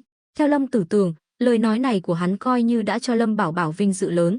Những người bị Lâm gia trục xuất hàng năm không ít, họ đều không cam tâm rời khỏi trung tâm quyền lực này, đều mong muốn được trở thành người của dòng chính, như vậy mới có tương lai tươi sáng. Nhưng Lâm Tử Tường đã nhìn nhầm Lâm Bảo Bảo, đánh giá thấp tham vọng của hắn. Lâm Bảo Bảo cười lớn, Lâm Tử Tường, đến giờ ngươi vẫn còn ra vẻ ta đây, xem ra ngươi chưa nhận thức được tình hình. Nếu ta muốn dựa hơi Lâm gia, ta có thể làm bất cứ lúc nào, cần gì ngươi phải ban ơn, ngươi không thấy buồn cười sao? Lúc này, Kỳ Du cũng cười lạnh, đúng vậy, ngươi thật sự nực cười, với thực lực hiện tại của Lâm công tử, hoàn toàn có thể sánh ngang với Lâm gia, vậy mà ngươi còn tự tin để Lâm công tử quay về Lâm gia, ngươi không nghĩ Lâm gia quá nhỏ bé, không chứa nổi hắn sao? Thấy Kỳ Du đổ thêm dầu vào lửa, Lâm Tử Tường nghiến răng, Kỳ Du, ngươi im miệng, đây là chuyện riêng của Lâm gia, không đến lượt ngươi xen vào. Kỳ Du dám nói như vậy là vì dựa vào Thôi Minh Sung thị lang bộ hộ, hơn nữa, Thôi Minh Sung là sủng thần của hoàng đế, đã nghe hoàng đế bày tỏ ý định dẹp loạn phiên vương, là bề tôi, hắn tất nhiên phải ghi nhớ, có thể chia sẻ nỗi lo của hoàng đế, hắn mới có tiền đồ. Kỳ Du là tâm phúc của Thôi Minh Sung, nên cũng biết đôi chút, mà Lâm Bảo Bảo thể hiện lòng trung thành với triều đình, lại có thái độ thù địch với Lâm gia, cơ hội này hắn sao có thể bỏ qua. Ta chỉ nói sự thật thôi, Lâm gia các ngươi mắt mờ chẳng thấy, bỏ rơi nhân tài như Lâm công tử, giờ lại còn mặt mũi đến chiêu mộ, ta thấy xấu hổ thay các ngươi. Lâm Tử Tường tức giận, nhìn Lâm Bảo Bảo, Lâm Bảo Bảo, ngươi nên suy nghĩ cho kỹ, hiện tại ngươi đúng là có chút thực lực, nhưng đừng quên, Phong Dương quận là địa bàn của Lâm gia, nếu cao tầng Lâm gia thật sự ra tay, người chịu thiệt chắc chắn là ngươi bây giờ chỉ là hổ non, còn lâu mới có thể lật trời. Lâm Bảo Bảo không muốn tranh luận với hắn về vấn đề này nữa. Lâm tiên sinh, hay là nghe ta nói trước đã, ngươi nói đi. Lâm Tử Tường cũng hiểu, hiện tại hắn đang ở thế cá nằm trên thớt, nếu thật sự chọc giận Lâm Bảo Bảo, hôm nay hắn sẽ tiêu đời. Ta đã nắm quyền kiểm soát hai thành Ngư Thành và Hạo Thành, tuy không đáng kể trong mắt Lâm gia, nhưng dù sao cũng là lãnh thổ rộng lớn, cũng có chút thế lực, nếu Lâm gia muốn động thủ, cũng phải cân nhắc. Hơn nữa, với tư cách là bố chính sứ, chẳng lẽ ngươi không biết ý định của triều đình sao? Nếu Lâm gia động đến ta, chắc chắn sẽ gây ra phản ứng dây chuyền. Đến lúc đó, nếu triều đình nhân cơ hội ra tay, lời nói của Lâm Bảo Bảo rất đúng chỗ, không phải là đe dọa, mà là sự thật. Quả nhiên, sắc mặt Lâm Tử Tường thay đổi, nhìn Kỳ Du, tuy Kỳ Du lúc trước đã cãi nhau nảy lửa với Lâm Bảo Bảo, nhưng trong thời khắc quan trọng này, hắn hoàn toàn đứng về phía Lâm Bảo Bảo. Bố chính sứ đại nhân nhìn ta làm gì? Kỳ Du cười lạnh. Lâm Tử Tường tức giận, tốt lắm, Lâm Bảo Bảo, cả năm nay, ngươi lại dám cấu kết với triều đình sau lưng Lâm gia. Lâm gia đã đánh giá thấp ngươi rồi. Lâm Bảo Bảo nói tiếp, đã nói rõ rồi thì ta cũng không giấu giếm nữa. Ta hy vọng Lâm tiên sinh có thể nhìn rõ tình hình, đưa ra lựa chọn đúng đắn. Chỉ có quy phục triều đình mới là con đường duy nhất. Còn phiên vương ta không phải cố ý nói xấu, nhưng phiên vương cuối cùng cũng chỉ là dĩ vãng.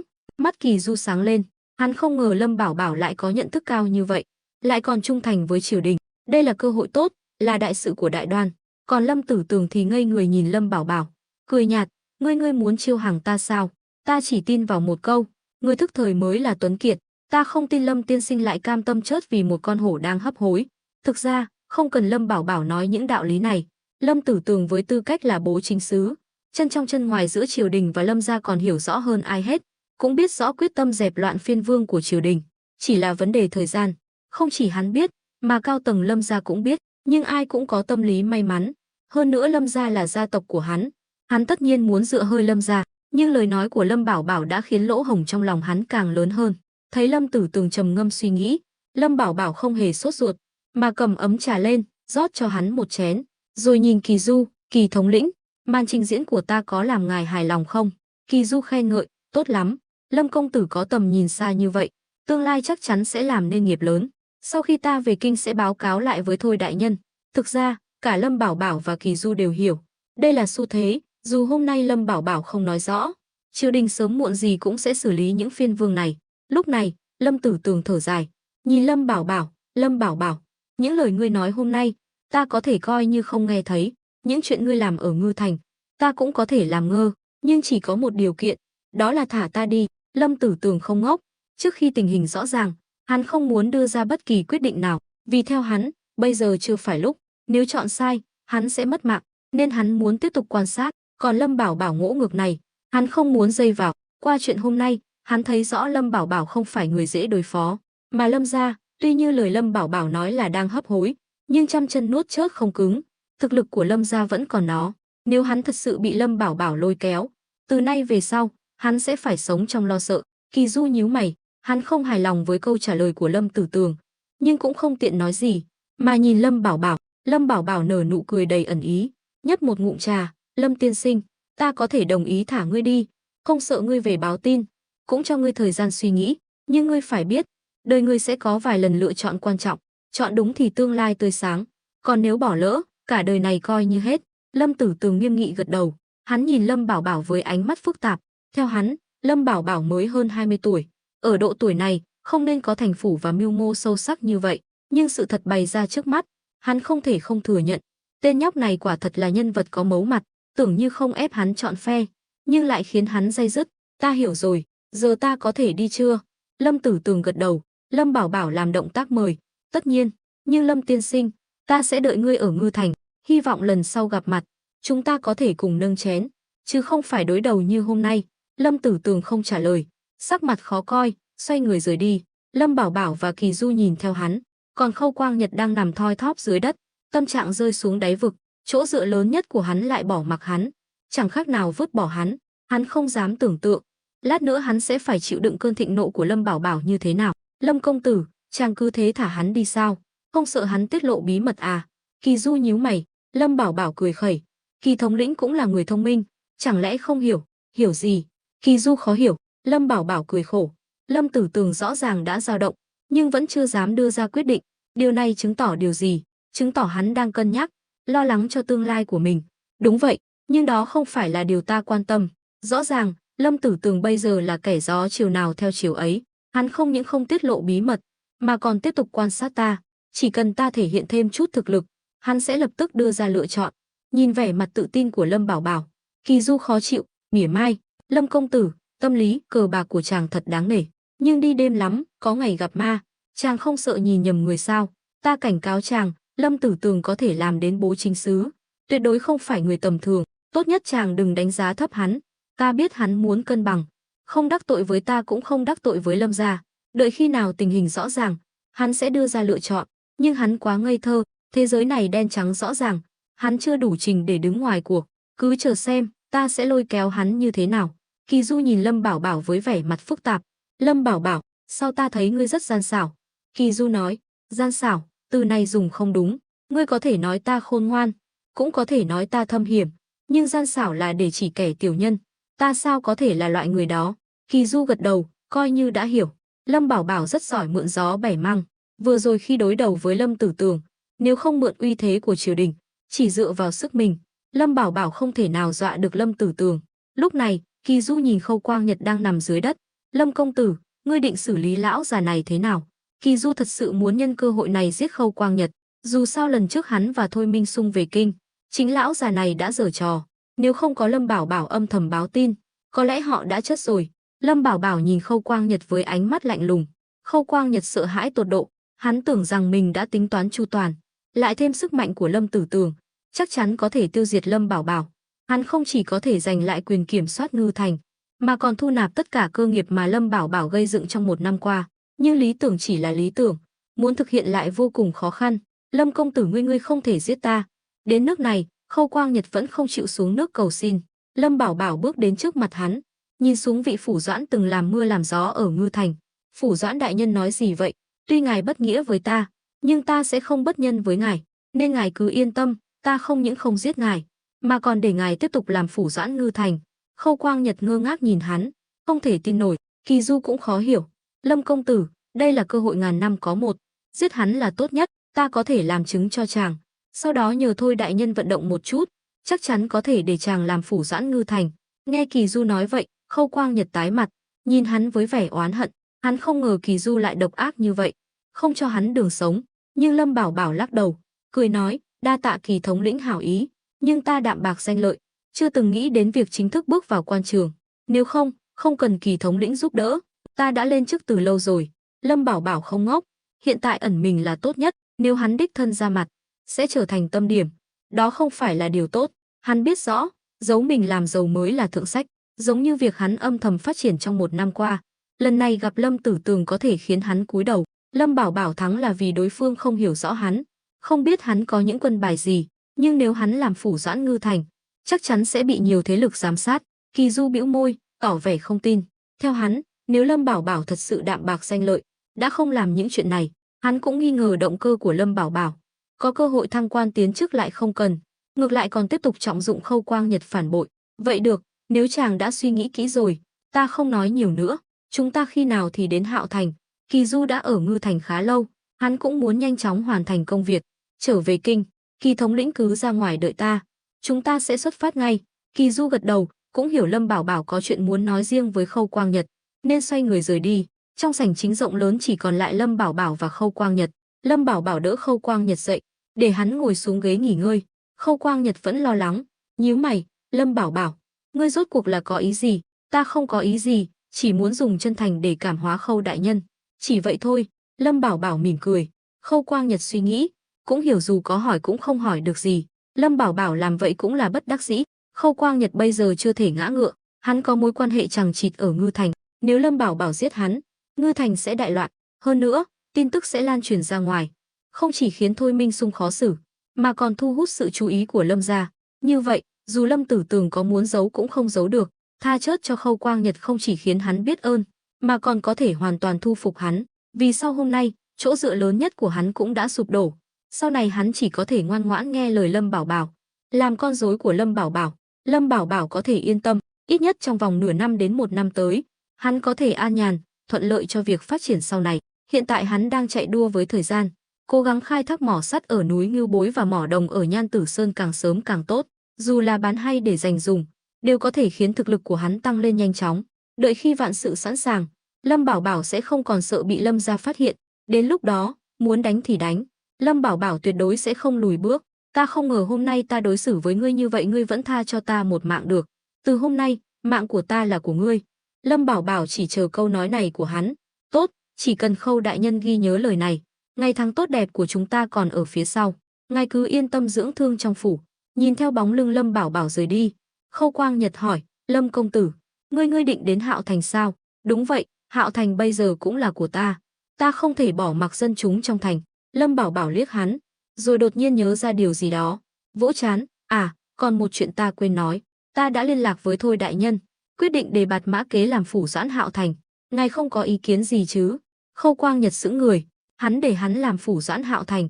Lâm công tử, ngươi không phải cố ý chọc tức ta chứ? Theo hắn, Lâm Bảo Bảo đề bạt Mã Kế sau lưng hắn là đang gây sự với hắn. Mã Kế từng là quản gia của hắn, nắm giữ tài chính của Ngư Thành, những chuyện khuất tất của hắn, Mã Kế đều biết. Nếu quan hệ của họ trở thành ngang hàng, sau này gặp Mã Kế, Khâu Quang Nhật sẽ phải ngước nhìn. Xấu hổ, Khâu đại nhân sao lại nhỏ nhen vậy? Nếu ta muốn đối phó với ngài, cứ theo ý Kỳ thống lĩnh, giết ngài cho xong chuyện, chẳng phải đơn giản hơn sao? Khâu Quang Nhật chợt hiểu ra, cười khổ, được rồi, nếu Lâm công tử đã sắp xếp xong xuôi, ta không nói gì nữa. Nói rồi. Khâu Quang Nhật nhắm mắt lại, trầm tư suy nghĩ. Lâm Bảo Bảo không để ý đến hắn, đẩy cửa đi ra ngoài. Vừa ra đến sân, hắn thấy Tôn Hưng và Tôn Tuyết Mông đã đợi sẵn. Tôn nhị gia, sao ngài lại đến đây? Lâm Bảo Bảo ngạc nhiên. Tôn Hưng cười đầy ẩn ý, nghe nói hôm nay Lâm công tử đến Hạo Thành cứu trợ, phân phát lương thực, là dùng 20 vạn cân lương thực đó sao? Lâm Bảo Bảo nhìn Tôn Tuyết Mông, hiểu ra, cười khẩy, đúng vậy, ta đã bàn bạc với Thôi đại nhân, bán 20 vạn cân lương thực cho triều đình, rồi lấy danh nghĩa triều đình phân phát lương thực cứu trợ. Mắt Tôn Hưng sáng lên, xoa tay, vậy chuyện Tôn gia chúng ta cứu trợ 5 vạn nạn dân mà chúng ta đã bàn bạc lần trước không cần phải làm nữa chứ? Lâm Bảo Bảo liếc hắn, ngài nghĩ hay quá đấy, số lương thực ta bán không đủ nuôi sống nhiều người như vậy, phần của Tôn gia vẫn phải làm. Lâm công tử thật là tính toán, âm thầm bán lương thực cho triều đình, lại bắt Tôn gia chúng ta bỏ tiền, bỏ lương thực, sau đó lại dùng số tiền này bù đắp cho Tôn gia. Như vậy chẳng phải Tôn gia chúng ta công cốc sao? Lâm Bảo Bảo biết hắn đang để ý chuyện này. Tôn nhị gia, có câu chịu thiệt là phúc, đừng chỉ nhìn vào lợi ích trước mắt, ta nói vậy, ngài có hiểu không? Tôn Hưng ngơ ngác, rõ ràng không hiểu ẩn ý trong lời nói của Lâm Bảo Bảo, nhưng Tôn Tuyết Mông lại hiểu, vội vàng nói, Lâm công tử yên tâm, đã nói rồi thì Tôn gia nhất định sẽ giữ lời hứa. Lâm Bảo Bảo hài lòng gật đầu, à đúng rồi, Tôn nhị gia đã đến đây, thì tiện thể chữa trị vết thương cho Khâu đại nhân nhé, ta còn có việc, đi trước đây. Nói xong, Lâm Bảo Bảo bước đi, trong lòng cười lạnh, Tôn gia này đúng là không muốn chịu thiệt chút nào.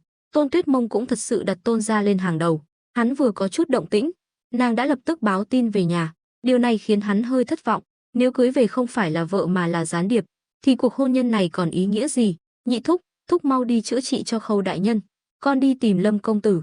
Nha đầu, vừa rồi Lâm công tử nói vậy là có ý gì? Trời ơi, nhị thúc sao lại ngốc thế? Bây giờ Tôn gia chúng ta chỉ cần hòa nhịp với Lâm công tử là được, lợi ích vẫn còn đó. Sau khi Hạo Thành ổn định, Tôn Hưng chợt hiểu ra, nha đầu, sau này nếu có tin tức gì, con nên kín đáo một chút, đừng lộ liễu như vậy.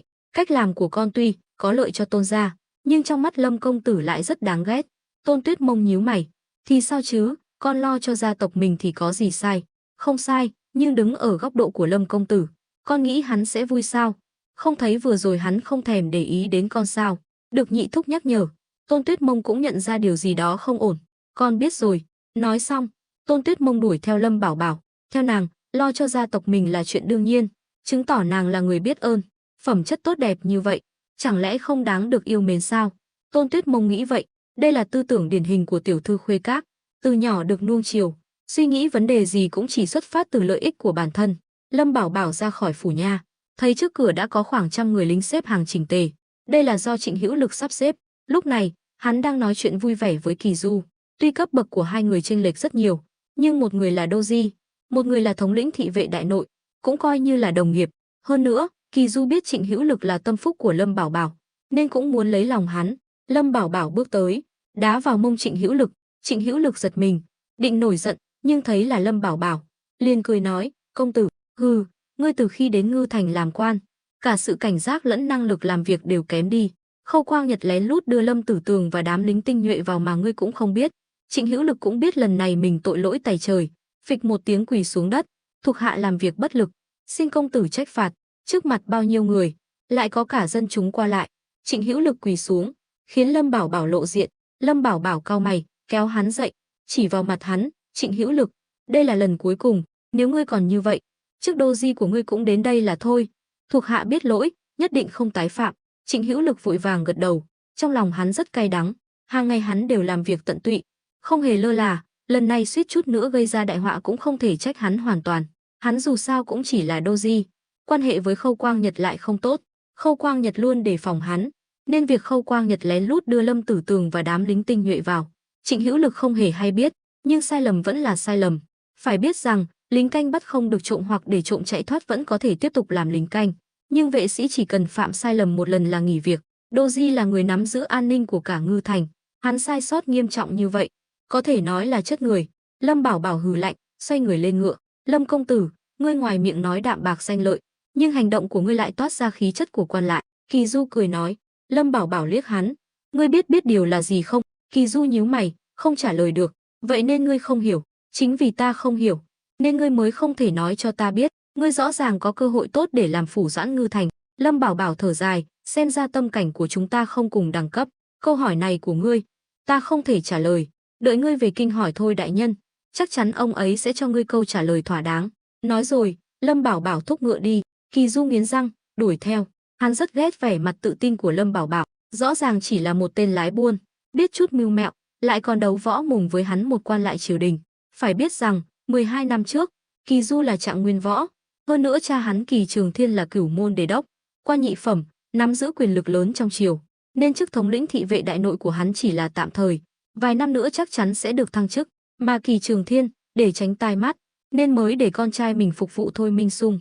Kỳ Trường Thiên thuộc bộ binh, vốn đã có chức vụ cao, lại còn mượn con trai để kết nối với Thôi Minh Sung thị lang bộ hộ, cũng coi như là bản lĩnh của hắn.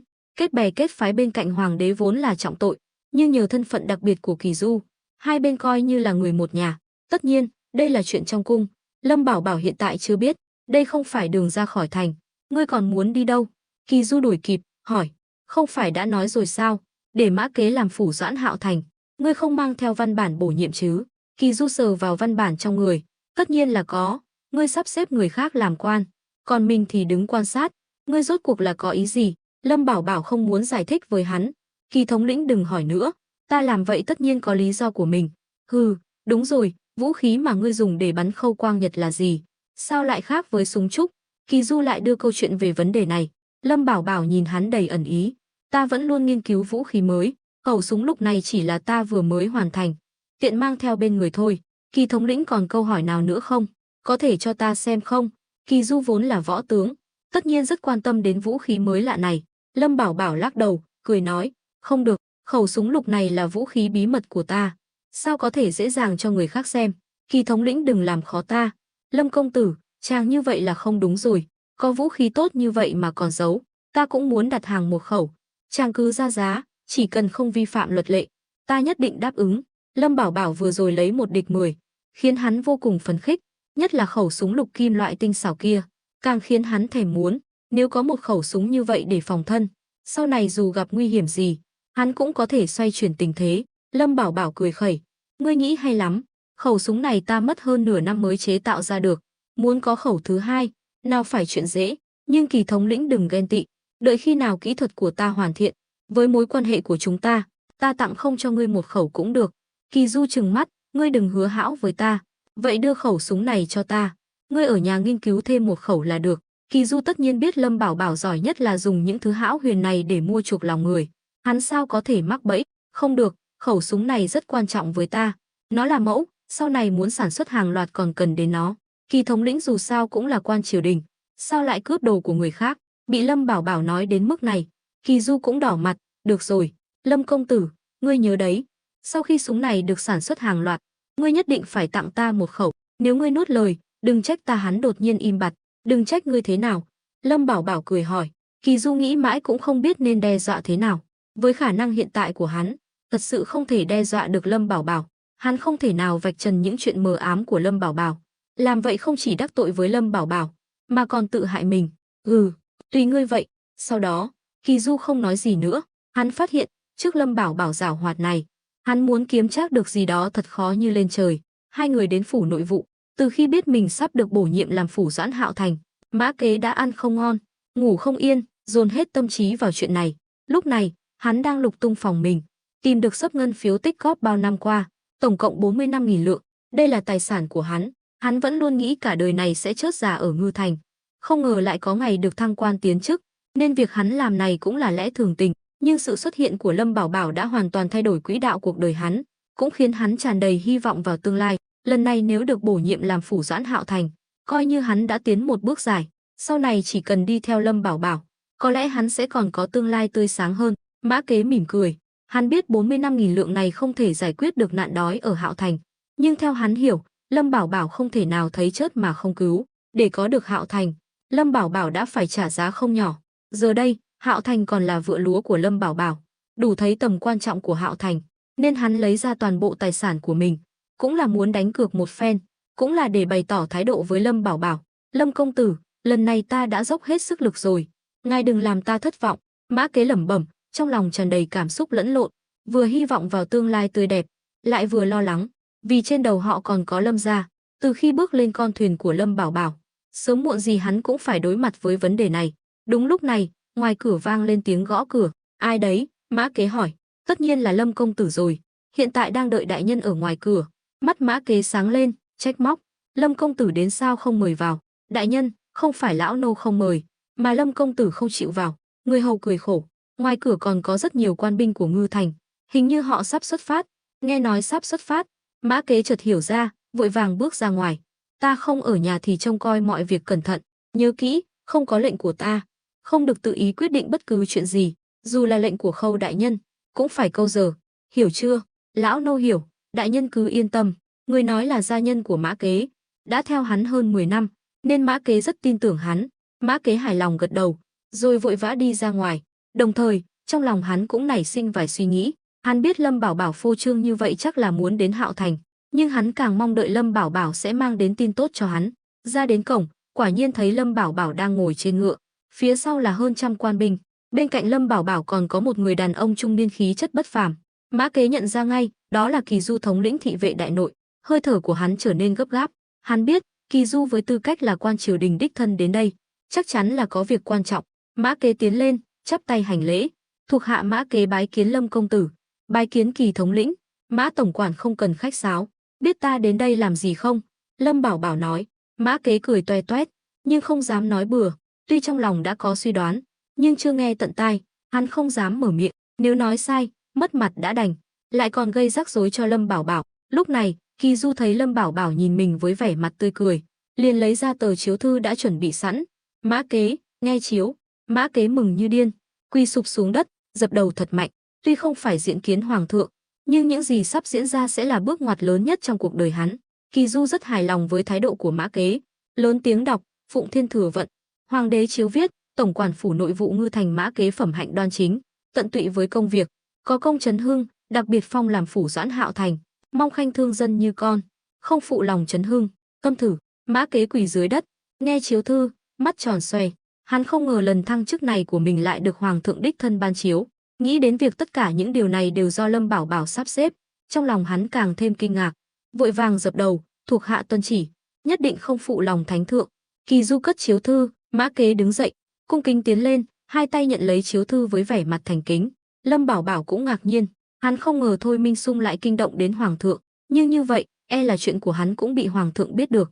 Điều này khiến Lâm Bảo Bảo không biết nên vui hay nên buồn.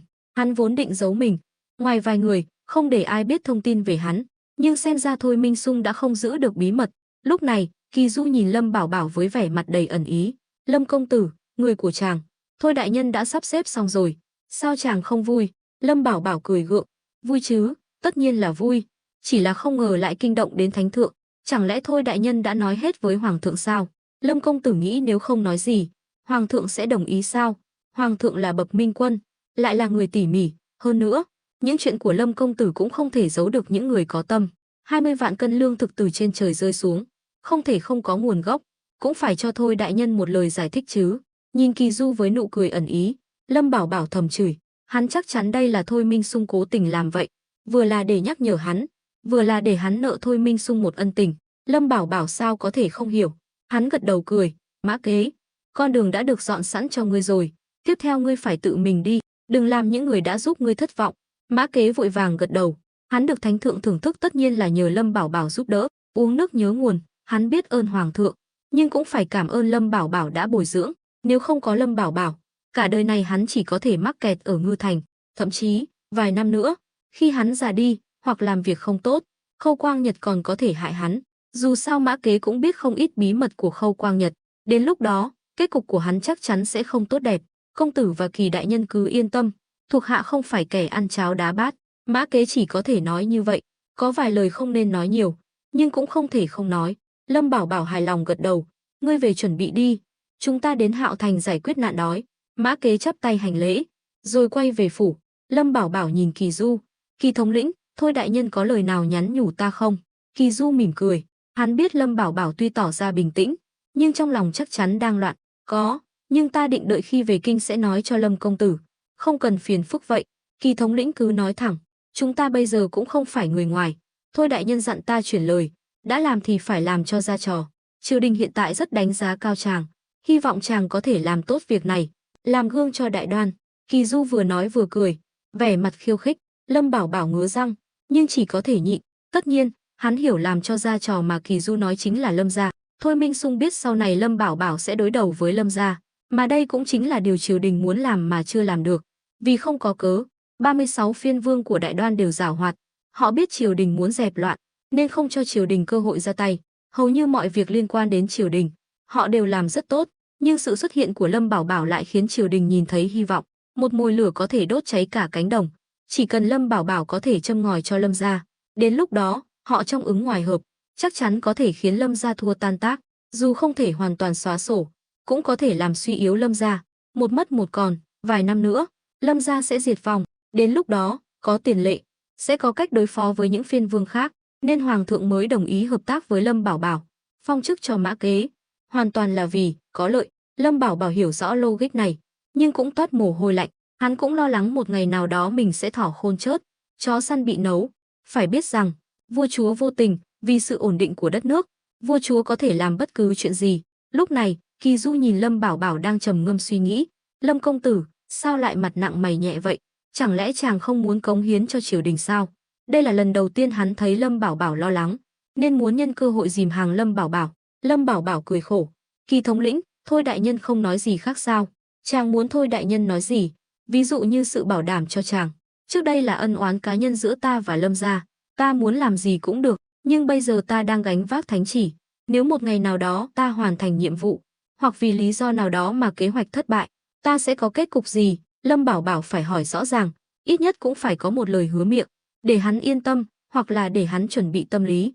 Sau này nếu có chuyện gì xảy ra, hắn cũng có thể phòng bị. Kỳ Du thở dài, Lâm công tử, ta hiểu chàng đang lo lắng điều gì, nhưng chàng hoàn toàn lo lắng thừa. Chỉ cần chàng tận tâm phục vụ triều đình sẽ không bạc đãi chàng. Hơn nữa, Lâm công tử còn nắm giữ nhiều bí mật công nghệ, là báu vật của Đại Đoan. Hoàng thượng sao có thể tự chặt tay mình? Nghe những lời đường mật này, Lâm Bảo Bảo thầm cười lạnh. Hắn không ngốc, lời nói càng hoa mỹ, lượng nước càng nhiều, chứng tỏ có vấn đề. Nhưng hắn vốn là đang thăm dò. Nghe những lời này, hắn cũng hiểu ra, xem ra triều đình vẫn không đáng tin. Ít nhất là trước khi có câu trả lời chắc chắn, Lâm Bảo Bảo vẫn phải cẩn thận. Mã kế chuẩn bị xong, cuối cùng cũng ra ngoài. Dưới sự tiễn đưa của gia nhân, hắn cùng Lâm Bảo Bảo và Kỳ Du lên ngựa. Họ nhanh chóng rời khỏi Ngư Thành, đi theo con đường phía bắc, thẳng tiến đến Hạo Thành. Trong phủ nha Hạo Thành, từ sau vụ Lâm Bảo Bảo đại náo, giết chết Điền Tĩnh Vũ, Lâm Kim Bưu không dám ra khỏi cửa, suốt ngày ru rú trong phủ, sống trong sợ hãi, không có lý do nào khác, chính là vì hôm kia, Khâu Quang Nhật đã bí mật phái người đưa cho hắn một khẩu súng trúc và một bức thư.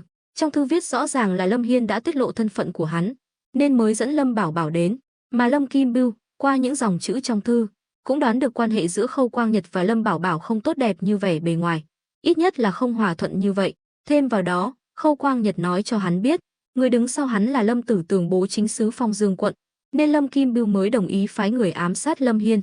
Có thể nói, cả hai đều đáp ứng nhu cầu của nhau, nhưng có cùng một mục đích, đó là trả thù. Ám sát Lâm Hiên chỉ là để chọc giận Lâm Bảo Bảo, dụ hắn đến Ngư Thành.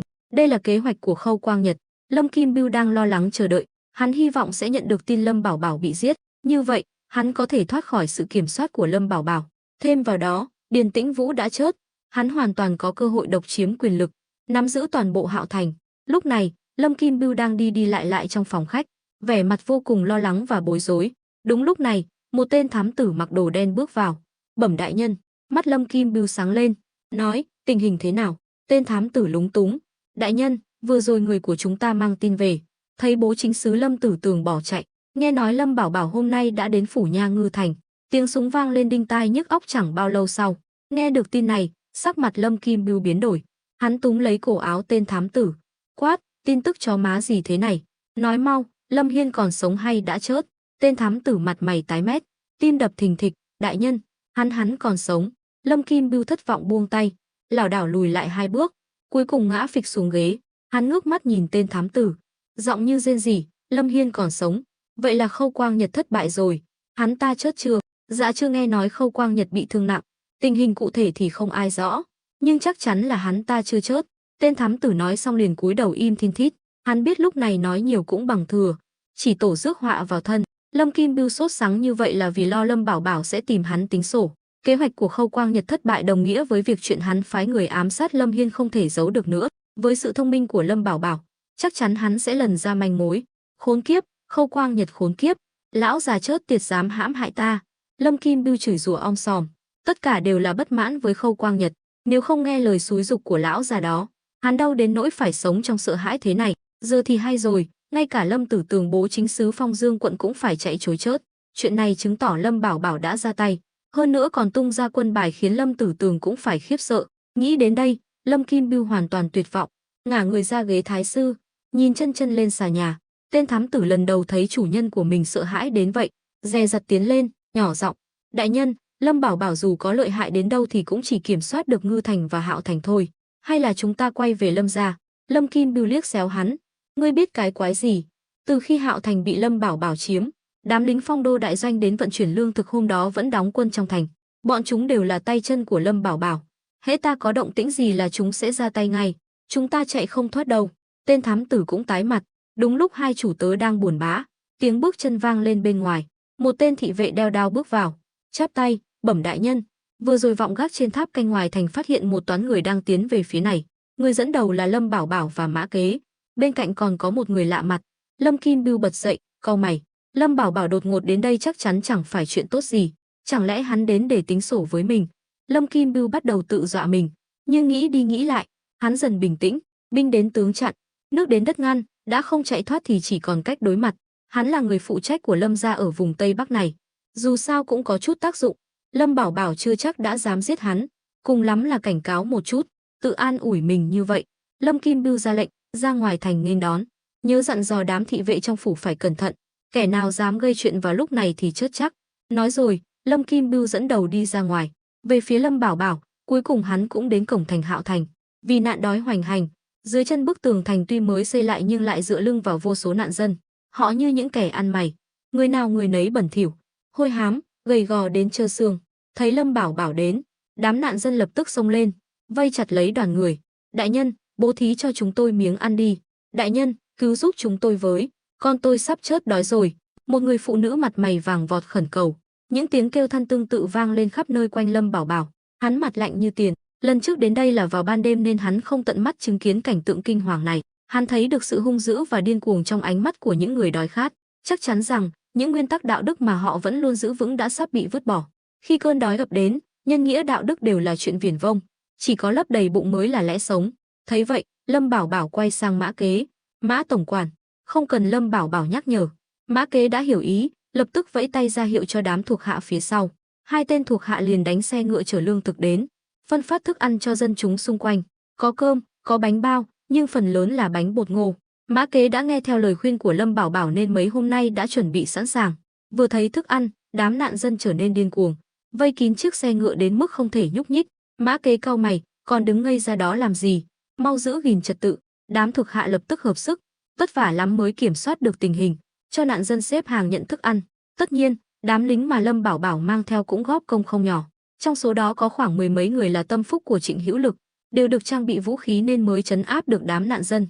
Lúc này, từ trong thành ùa ra một toán lính, chia làm hai hàng canh giữ cổng thành.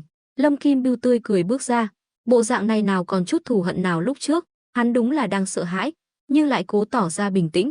Lâm Bảo Bảo và Kỳ Du nhìn thấy cảnh này, chỉ cười thầm, trong mắt Lâm Bảo Bảo, lão già này thật là gian xảo, rõ ràng đang sợ chết khiếp mà vẫn giả vờ như không có chuyện gì xảy ra. Lúc này, Kỳ Du lên tiếng, Lâm công tử, hắn chính là Lâm Kim Bưu. Lâm Bảo Bảo gật đầu, vị Lâm tiên sinh này không đơn giản đâu, hắn là con bài mà Lâm gia cài cắm ở vùng Tây Bắc Phong Dương quận này.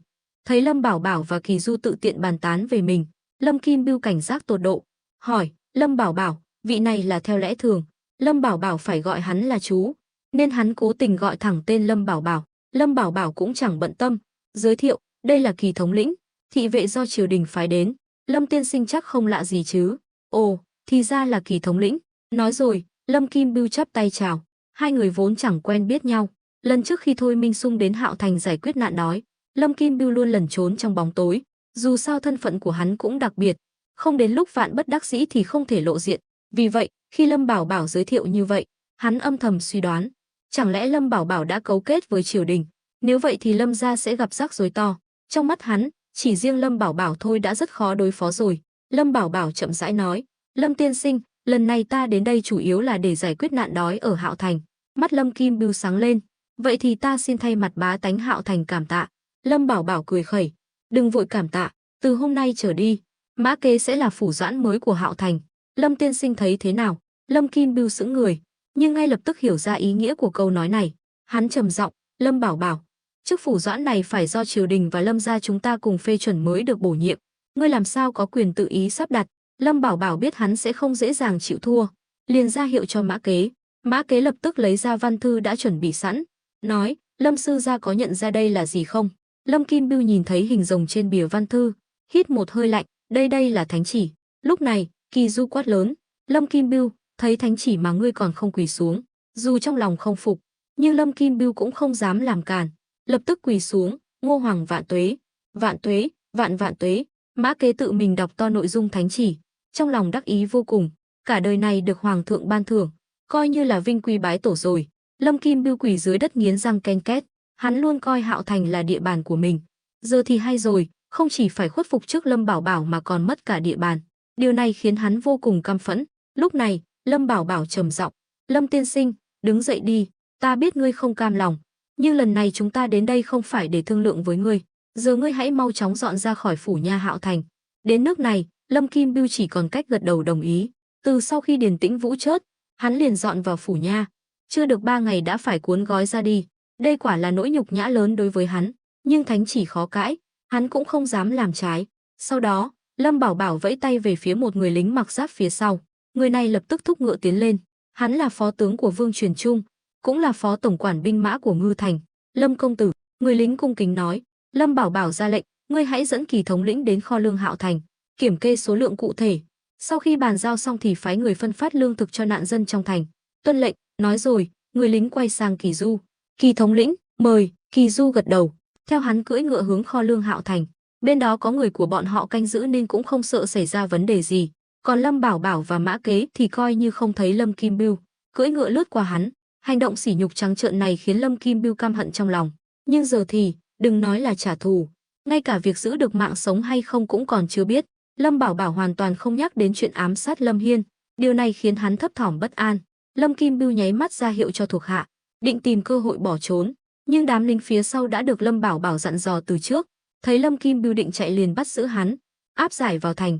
Lâm Kim Bưu tức giận, chửi bới ầm ĩ, bá tánh Hạo Thành thấy vậy liền chế giễu. Lâm Kim Bưu và Điền Tĩnh Vũ đã gây ra quá nhiều tội ác ở Hạo Thành, dân chúng ai cũng căm ghét bọn chúng.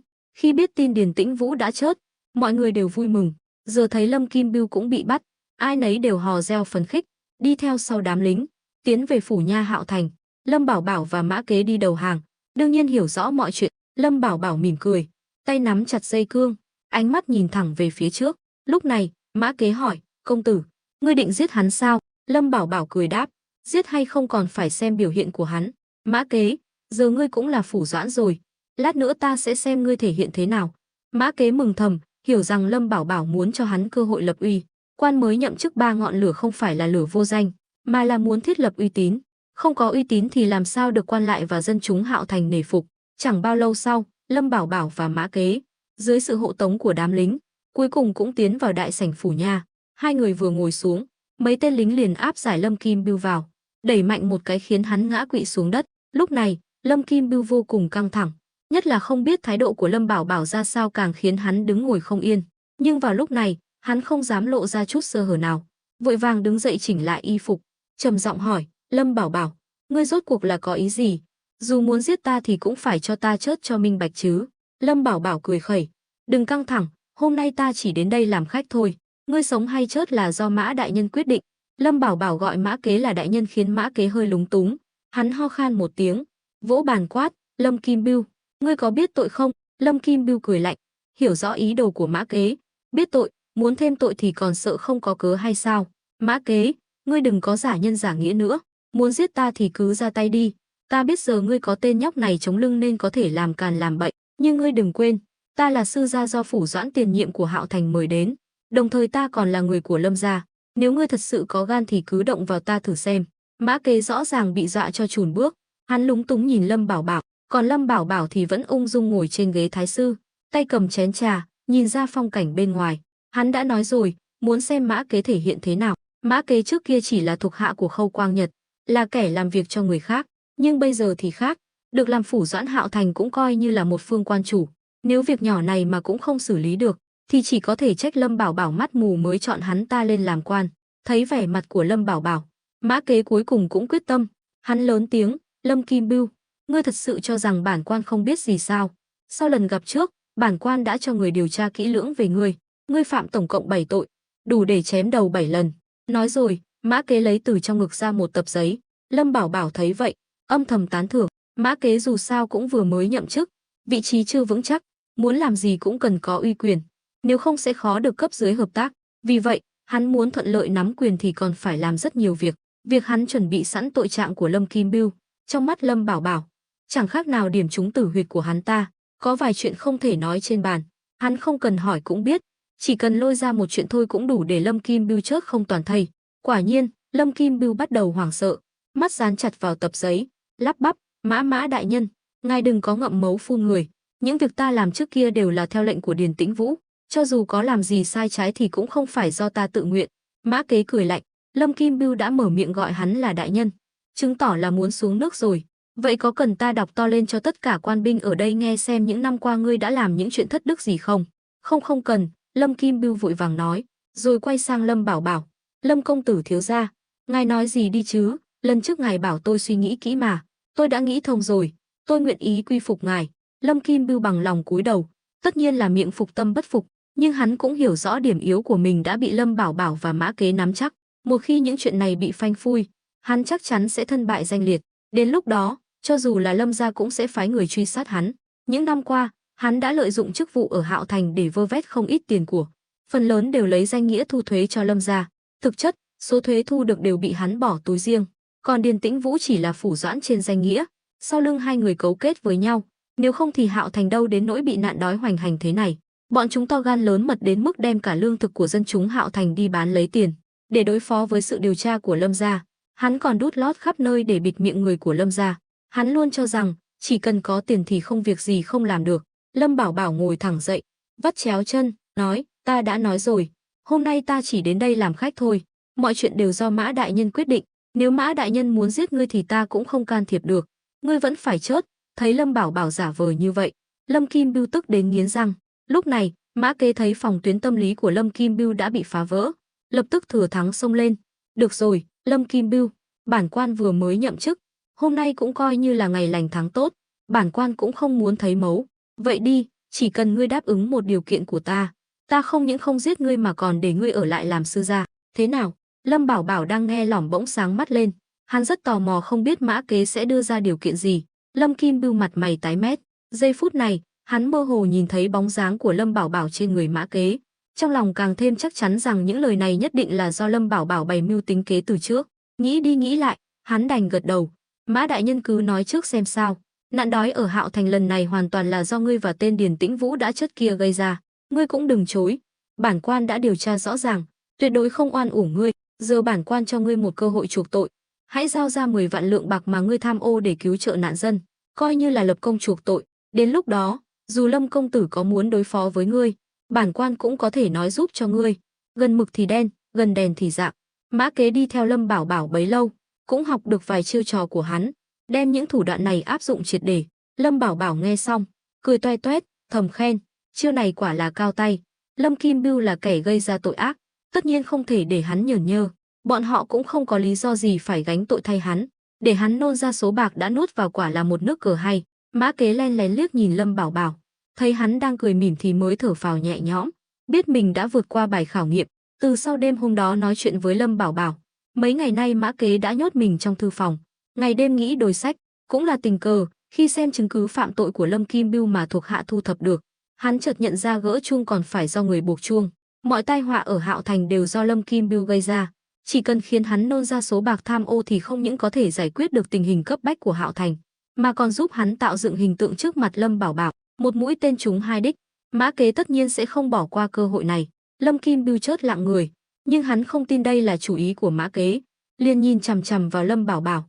Lâm Bảo Bảo, ta thừa nhận những năm qua mình đúng là đã vơ vét không ít, nhưng nói thật lòng, từ xưa đến nay quan nào mà chẳng tham, ta không phải là người đầu tiên, cũng chắc chắn sẽ không phải là người cuối cùng.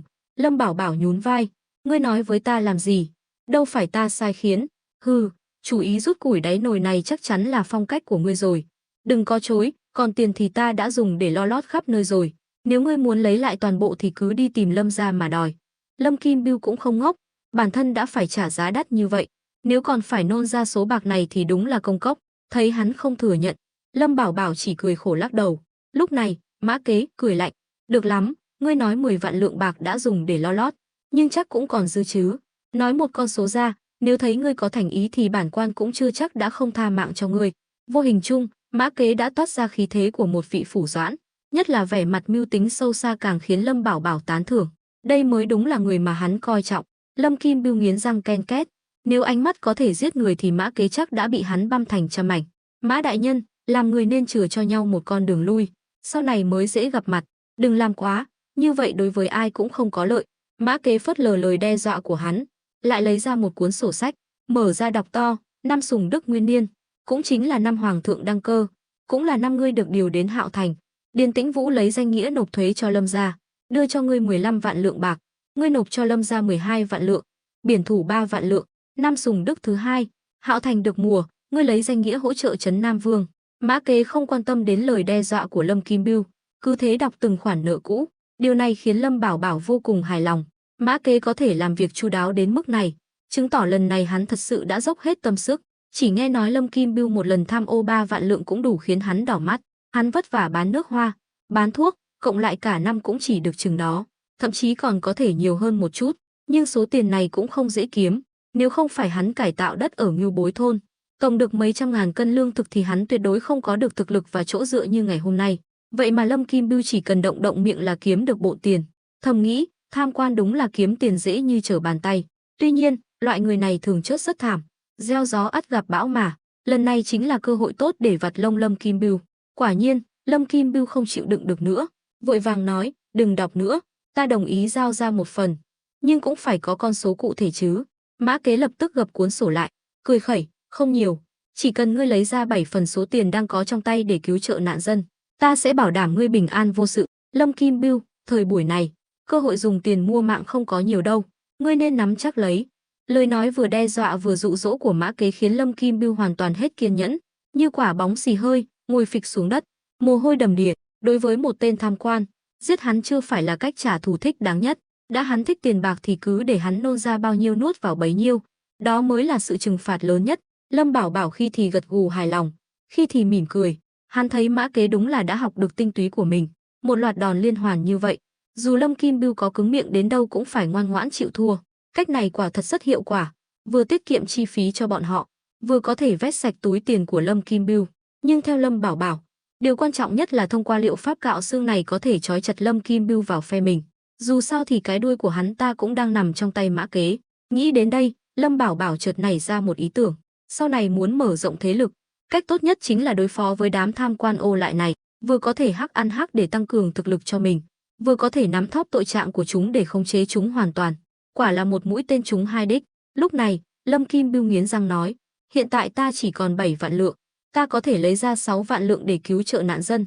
Mã Kế đột nhiên chen ngang, bước đến đỡ hắn dậy, số còn lại cứ giữ lấy mà tiêu xài. Lâm sư gia, tiền tài chỉ là vật ngoài thân, nếu quá tham lam thì cuối cùng sẽ có mệnh kiếm tiền mà không có mệnh tiêu tiền. Nhưng chỉ cần ngươi thành tâm quy phục công tử, thì ngày tháng tốt đẹp vẫn còn ở phía trước. Bản quan trước kia cũng chỉ là một tổng quản nội vụ ở Ngư Thành, nhưng từ khi chọn đi theo công tử, chưa đầy 1 năm đã được đề bạt lên làm phủ doãn Hạo Thành. Ta nói vậy, Lâm sư gia chắc cũng hiểu được đạo lý trong đó chứ. Sắc mặt Lâm Kim Bưu lúc xanh lúc trắng, nghe Mã Kế nói vậy, lại nhớ đến việc hắn được thăng quan lần này đúng là do Lâm Bảo Bảo ngầm thao túng, hơn nữa còn khiến hoàng thượng đích thân ban thánh chỉ. Đây không phải là chuyện người thường có thể làm được. Chuyện này chứng tỏ Lâm Bảo Bảo có người chống lưng ở kinh thành. Nghĩ đến đây, Lâm Kim Bưu thở dài, thôi được rồi. Nói xong, hắn nắm lấy tay Mã Kế đứng dậy, cung kính hành lễ với Lâm Bảo Bảo. Lâm Kim Bưu bái kiến Lâm công tử. Tuy cùng họ Lâm, nhưng lúc này thân phận của hai người đã hoàn toàn khác biệt. Lâm Kim Bưu cũng phải thừa nhận Lâm Bảo Bảo quả thật rất lợi hại, nếu đi theo hắn, biết đâu sau này có thể thăng tiến nhanh chóng. Lâm Bảo Bảo ngửa mặt cười lớn, ha ha, tốt, Lâm sư gia không cần đa lễ. Lâm Kim Bưu đứng dậy, cung kính lui sang một bên.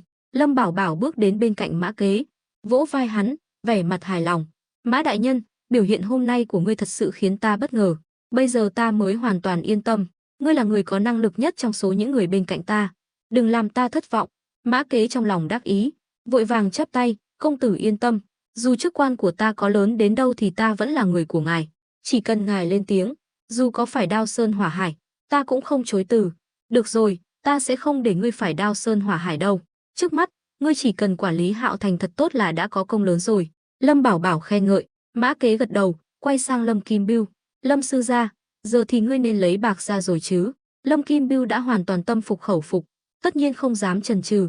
Số bạc đó ta giấu ở hậu viện, ta đi lấy ngay. Nói xong liền quay người bỏ đi. Lâm Bảo Bảo và Mã Kế nhìn theo bóng lưng hắn, im lặng không nói. Lúc này, Lâm Bảo Bảo lên tiếng, không ngờ Mã đại nhân lại nghĩ ra được kế sách tuyệt diệu như vậy, có thể dễ dàng thu phục Lâm Kim Bưu, thật sự đã giúp ta bớt được bao nhiêu công sức. Mã Kế cung kính đáp, có thể chia sẻ gánh nặng cho công tử, ta cũng rất vui. Tốt lắm, Vậy ngươi định cứu trợ nạn dân như thế nào? Nói ta nghe kế hoạch của ngươi. Nếu có gì ta giúp được thì ta sẽ không ngại. Lâm Bảo Bảo nói vậy cũng là vì tin tưởng Mã Kế, coi như là bài kiểm tra cuối cùng dành cho hắn. Dù sao thì vị trí địa lý của Hạo Thành cũng rất đặc biệt, lại được mệnh danh là vựa lúa Tây Bắc. Lâm Bảo Bảo tất nhiên rất coi trọng nơi này, bởi vì tất cả kế hoạch tiếp theo của hắn đều không thể thiếu Hạo Thành. Việc chiếm được Ngư Thành chỉ là bước đầu, còn Hạo Thành mới là bước đầu tiên trong việc mở rộng thế lực, cũng là bước khởi đầu cho cuộc đối đầu với Lâm gia. Lâm Bảo Bảo tuyệt đối không cho phép xảy ra sai sót, dù chỉ là một chút nhỏ nhặt nhất. Mã Kế đáp, có 6 vạn lượng của Lâm Kim Bưu, cộng thêm 4 vạn 5 ngàn lượng trong tay ta, tạm thời đủ để Hạo Thành cầm cự. Nếu cộng thêm số lương thực mà công tử cung cấp thì có thể giải quyết được cơn khủng hoảng lần này. Hơn nữa, ta hiểu ý công tử, sẽ lập tức bắt tay chuẩn bị cho việc gieo trồng vào mùa xuân sang năm. Trong thời gian ngắn nhất sẽ đưa mọi việc ở Hạo Thành đi vào quỹ đạo. Lâm Bảo Bảo hài lòng gật đầu, không tệ, cứ theo kế hoạch này mà làm. Mã đại nhân, chỉ cần ngươi đưa mọi việc vào guồng quay, ta sẽ giúp ngươi đưa Hạo Thành trở lại thời kỳ đỉnh cao. Đây vừa là công lao của ngươi, cũng là lúc ngươi thu phục lòng người. Ta hy vọng ngươi sẽ dốc hết sức trong khoảng thời gian này. Công tử yên tâm, được ngài tin tưởng giao cho chức phủ Doãn Hạo Thành này, ta đã chuẩn bị sẵn sàng để cống hiến hết mình. Nếu không làm nên trò trống gì thì thật có lỗi với sự đề bạt của công tử. Tốt lắm, vậy cứ quyết định như vậy đi. Bên kho lương, Kỳ thống lĩnh chắc cũng đã kiểm kê xong số lượng cụ thể rồi. Ta đi trước đây. Mã Kế giữ lại. Công tử đã đến đây rồi, sao lại vội vàng như vậy? Hạo Thành này là địa bàn của ngài, ta cũng chỉ là người giúp ngài trông coi thành trì mà thôi. Lâm Bảo Bảo vỗ vai hắn, mọi việc ở đây ta đều giao cho ngươi, sẽ không can thiệp như ở Ngư Thành, khiến ngươi khó xử. Nói xong, Lâm Bảo Bảo xoay người rời đi. Trên đường đến đây, hắn đã suy nghĩ kỹ càng mọi chuyện, hắn muốn làm người đứng sau màn, tuyệt đối không thể ra mặt. Vì vậy, những chuyện ở Hạo Thành, nếu không cần thiết thì hắn sẽ không nhúng tay vào, nếu muốn giúp đỡ thì cũng chỉ âm thầm tiến hành. Lâm Bảo Bảo vừa đi đến cổng phủ nha thì nghe thấy tiếng ồn ào, hắn tò mò không biết kẻ nào lại to gan dám gây chuyện ở đây. Tuy Hạo Thành đang rối ren, lòng người hoang mang, nhưng uy quyền của quan phủ vẫn còn đó, đám nạn dân không dám đến đây làm loạn. Nhưng ngay sau đó, Lâm Bảo Bảo đã nhoẻn miệng cười, người đang gây sự trước cổng không ai khác chính là Tôn Tuyết Mông. Cô nàng không biết đã bám theo từ lúc nào, bị lính canh chặn lại. Dù sao thì thế lực của Tôn gia cũng chỉ giới hạn ở Ngư Thành, còn ở Hạo Thành thì chẳng ai biết đến, càng không nể mặt cô. Lâm Bảo Bảo bước tới, hỏi, Tôn tiểu thư, sao cô lại gây rối ở đây? Hai tên lính canh thấy Lâm Bảo Bảo đi ra, vội vàng tránh đường. Họ tuy không biết lai lịch của Lâm Bảo Bảo, nhưng vừa rồi tận mắt chứng kiến Lâm Kim Bưu cung kính mời hắn vào phủ, chắc chắn không phải người tầm thường. Tôn Tuyết Mông lập tức tiến lên, bĩu môi, Lâm công tử, sao chàng không đợi ta? Ta đuổi theo chàng muốn chết, mệt muốn đứt hơi rồi. Đám người chó cậy gần nhà, gà cậy gần chuồng này lại không cho ta vào. Hai tên lính canh mặt mày tối sầm, là lính canh, họ ghét nhất bị người ta nói là chó cậy gần nhà, gà cậy gần chuồng, đó là sự sỉ nhục lớn. Lâm Bảo Bảo bước xuống bậc thềm, đi thẳng về phía kho lương. Tôn Tuyết Mông quay đầu nhìn sâu vào trong phủ nha Hạo Thành, cuối cùng vẫn đuổi theo Lâm Bảo Bảo. Cô hiểu hôm nay Lâm Bảo Bảo đến đây là để làm việc lớn, nên tất nhiên phải bám sát hắn, như vậy mới có thể tranh thủ lợi ích tối đa cho Tôn gia. Lâm công tử, chàng đợi ta với, chúng ta đi đâu vậy? Tôn Tuyết Mông đuổi kịp, hỏi. Lâm Bảo Bảo liếc nhìn cô, ta đến kho lương để bàn giao số lương thực với Kỳ thống lĩnh, nếu Tôn tiểu thư mệt thì cứ vào phủ nghỉ ngơi, ta tin Mã đại nhân sẽ không làm khó cô đâu. Ta không đi, ta sẽ đi theo chàng, đừng hòng bỏ rơi ta. Tôn Tuyết Mông hừ nhẹ một tiếng, rồi đi trước Lâm Bảo Bảo. Lâm Bảo Bảo lắc đầu cười khổ, nhìn dáng người thướt tha trước mặt, hắn chợt nhớ đến nụ hôn đêm hôm đó với cô nàng. Tuy là bất ngờ, nhưng Lâm Bảo Bảo vẫn nhớ như in hương vị ngọt ngào ấy. Hắn vô thức liếm môi, nở một nụ cười danh mãnh. Cô nàng này thật quyến rũ, lại nhiều lần tỏ tình với mình, có nên nhận lời hay không nhỉ? Với bản lĩnh của hắn, Tôn gia muốn tính kế hắn là chuyện nằm mơ giữa ban ngày, trừ khi hắn tự nguyện, nếu không Tôn gia đừng hòng moi được thứ gì từ hắn. Mà Lâm Bảo Bảo chưa bao giờ là người chịu thiệt, nếu thật sự cưới tiểu thư Tôn gia, thì tất cả tài nguyên mà Tôn gia nắm giữ đều phải rơi vào tay hắn, ít nhất cũng phải phục vụ cho hắn. Nghĩ đến đây, sự thực dụng đáng ghét của Tôn Tuyết Mông cũng bị Lâm Bảo Bảo bỏ qua. Lúc này, Tôn Tuyết Mông đang đi phía trước cảm nhận được ánh mắt đầy ẩn ý phía sau, bất giác dùng mình, cô quay phát lại, bĩu môi, chàng nhìn ta bằng ánh mắt đó làm gì? Đáng sợ quá. Lâm Bảo Bảo cười khẩy, đáng sợ, giờ mới biết sợ à? Không phải cô muốn gả cho ta sao? Còn sợ gì nữa? Sợ thì không sợ, nhưng dù sao chàng cũng không được nhìn ta bằng ánh mắt gian xảo đó nữa. Tôn Tuyết Mông lập tức quay đi, tim đập thình thịch. Trong mối quan hệ với Lâm Bảo Bảo, cô luôn là người chủ động, nên việc Lâm Bảo Bảo đột nhiên nhìn cô bằng ánh mắt như nhìn con mồi khiến cô vừa căng thẳng vừa có chút mong đợi. Cứ như vậy, hai người một trước một sau, cuối cùng cũng đến kho lương. Kho lương Hạo Thành nằm ở phía Bắc thành, ngày thường ít người lui tới, nhưng từ khi Lâm Bảo Bảo cho người vận chuyển 200.000 cân lương thực đến đây, nơi này ngày nào cũng bị vô số nạn dân bao vây. Nếu không có quân lính mà Vương Truyền Trung để lại trấn giữ thì e rằng không thể nào ngăn cản được đám nạn dân đang đói mở mắt. Hai tên lính canh trước cửa kho lương đều được trang bị súng trúc, thấy Lâm Bảo Bảo đến, họ lập tức hành lễ, bái kiến Lâm công tử. Họ đều biết, hiện tại dù là Ngư Thành hay Hạo Thành thì người nắm quyền thực sự đều là chàng trai trẻ tuổi này. Tuổi tác của hai tên lính cũng không chênh lệch nhiều so với Lâm Bảo Bảo, nhưng nghĩ đến sự khác biệt giữa hai bên, họ không khỏi hổ thẹn. Lâm Bảo Bảo hỏi, Kỳ thống lĩnh có ở trong đó không? Kỳ thống lĩnh đã đợi công tử từ lâu rồi. Lâm Bảo Bảo gật đầu, bước vào trong. Nhưng khi hắn vừa vào cửa, Tôn Tuyết Mông lại bị chặn lại. Trong mắt đám lính, Lâm Bảo Bảo là chủ nhân, còn những người khác đều không đáng kể. Nhất là kho lương lại là nơi trọng yếu. Vương Truyền Trung trước khi rời đi đã hạ lệnh, tuyệt đối không cho phép người lạ ra vào. Này, tránh ra, ta đi cùng với Lâm công tử. Tôn Tuyết Mông dậm chân tức tối, nhưng hai tên lính vẫn không nhúc nhích, kiên quyết chặn cô lại. Tôn Tuyết Mông tức giận, hét lên, Lâm công tử, chàng nói một câu đi chứ. Lâm Bảo Bảo lúc này mới quay lại, cười khẩy, cho cô ta vào. Hai tên lính mới mở đường, nhưng điều này cũng khiến Lâm Bảo Bảo thấy được họ đúng là những quân nhân tận tụy với nhiệm vụ. Hắn rất hài lòng về điều này. Lúc này, Tôn Tuyết Mông hậm hực đi tới. Lâm công tử, chàng cố tình làm ta mất mặt phải không? Lâm Bảo Bảo nhún vai, cô nghĩ ta rảnh rỗi vậy sao? Cho cô vào là để cô khỏi làm ầm ĩ nữa. Nhưng lát nữa cô chỉ được đứng nhìn thôi, không được nói câu nào. Hiểu chưa? Biết rồi, phiền chớt đi được. Sao mà lắm lời như bà già thế? Tôn Tuyết Mông cau có. Cô nhận ra thái độ của Lâm Bảo Bảo đối với mình đã thay đổi, nên mới được nước làm tới. Nhưng cô cũng đã học khôn hơn, cộng thêm lời nhắc nhở của nhị thúc, cô cũng biết cách kiểm soát, vừa không để Lâm Bảo Bảo chán ghét, vừa thể hiện được cá tính của mình. Lâm Bảo Bảo gật đầu, xoay người đi vào kho lương. Kho lương này nhìn qua là được xây dựng bằng vật liệu đặc biệt, vừa thông thoáng vừa chống ẩm. Bên trong yên tĩnh, không khí khô ráo. Môi trường này quả thật rất thích hợp để dự trữ lương thực, tốt hơn gấp nhiều lần so với kho lương dưới lòng đất ở Ngưu Bối thôn của hắn. Tôn Tuyết Mông đi theo phía sau, giống như người quê lần đầu ra thành phố. Mắt chữ A mồm chữ O thực ra không phải cô thiếu hiểu biết, mà là lần đầu tiên trong đời được chứng kiến nhiều lương thực đến vậy. Lương thực được chất đống ngay ngắn hai bên, chỉ trừ lại lối đi nhỏ hẹp cho họ. 200.000 cân lương thực mới chỉ chiếm 1/3 kho, đủ thấy kho lương này rộng lớn đến mức nào. Chẳng mấy chốc, Lâm Bảo Bảo đã nghe thấy tiếng nói chuyện, chắc là Kỳ Du đang nói chuyện với phó tổng quản binh mã mà Vương Truyền Trung cử đến. Lâm Bảo Bảo thong thả bước tới, tiếng bước chân nhẹ nhàng khiến cao thủ như Kỳ Du lập tức nhận ra. Hắn quay phát lại, thấy Lâm Bảo Bảo. Kỳ Du mỉm cười, Lâm công tử, mấy tháng trước chúng ta đã nhiều lần nhắc đến số lương thực ở đây, hôm nay được tận mắt chứng kiến quả nhiên danh bất hư truyền. 200.000 cân lương thực mà nhiều đến thế này, xem ra năng lực của Lâm công tử thật phi thường. Kỳ Du vừa vào cũng bị cảnh tượng trước mắt làm cho kinh ngạc, nên mới có cảm thán như vậy. Lâm Bảo Bảo hỏi, thế nào, Kỳ thống lĩnh đã kiểm kê xong chưa? Xong rồi, nhưng số lương thực này không đủ 200.000 cân, ta vừa kiểm tra, chỉ có khoảng 197.500 cân. Lâm Bảo Bảo đảo mắt, Kỳ thống lĩnh hà tất phải câu nệ như vậy, hao hụt trong quá trình vận chuyển là điều khó tránh khỏi. Nếu để lâu hơn nữa thì e rằng số lượng hao hụt còn lớn hơn. Lâm Bảo Bảo cũng hiểu rõ điều này, nên mới muốn nhanh chóng xử lý số lương thực này. Kỳ Du sờ mũi, bản quan làm việc cho triều đình, tiền trong quốc khố cũng không phải từ trên trời rơi xuống. Hoàng thượng đã tin tưởng giao phó cho bản quan thì bản quan phải làm cho rõ ràng.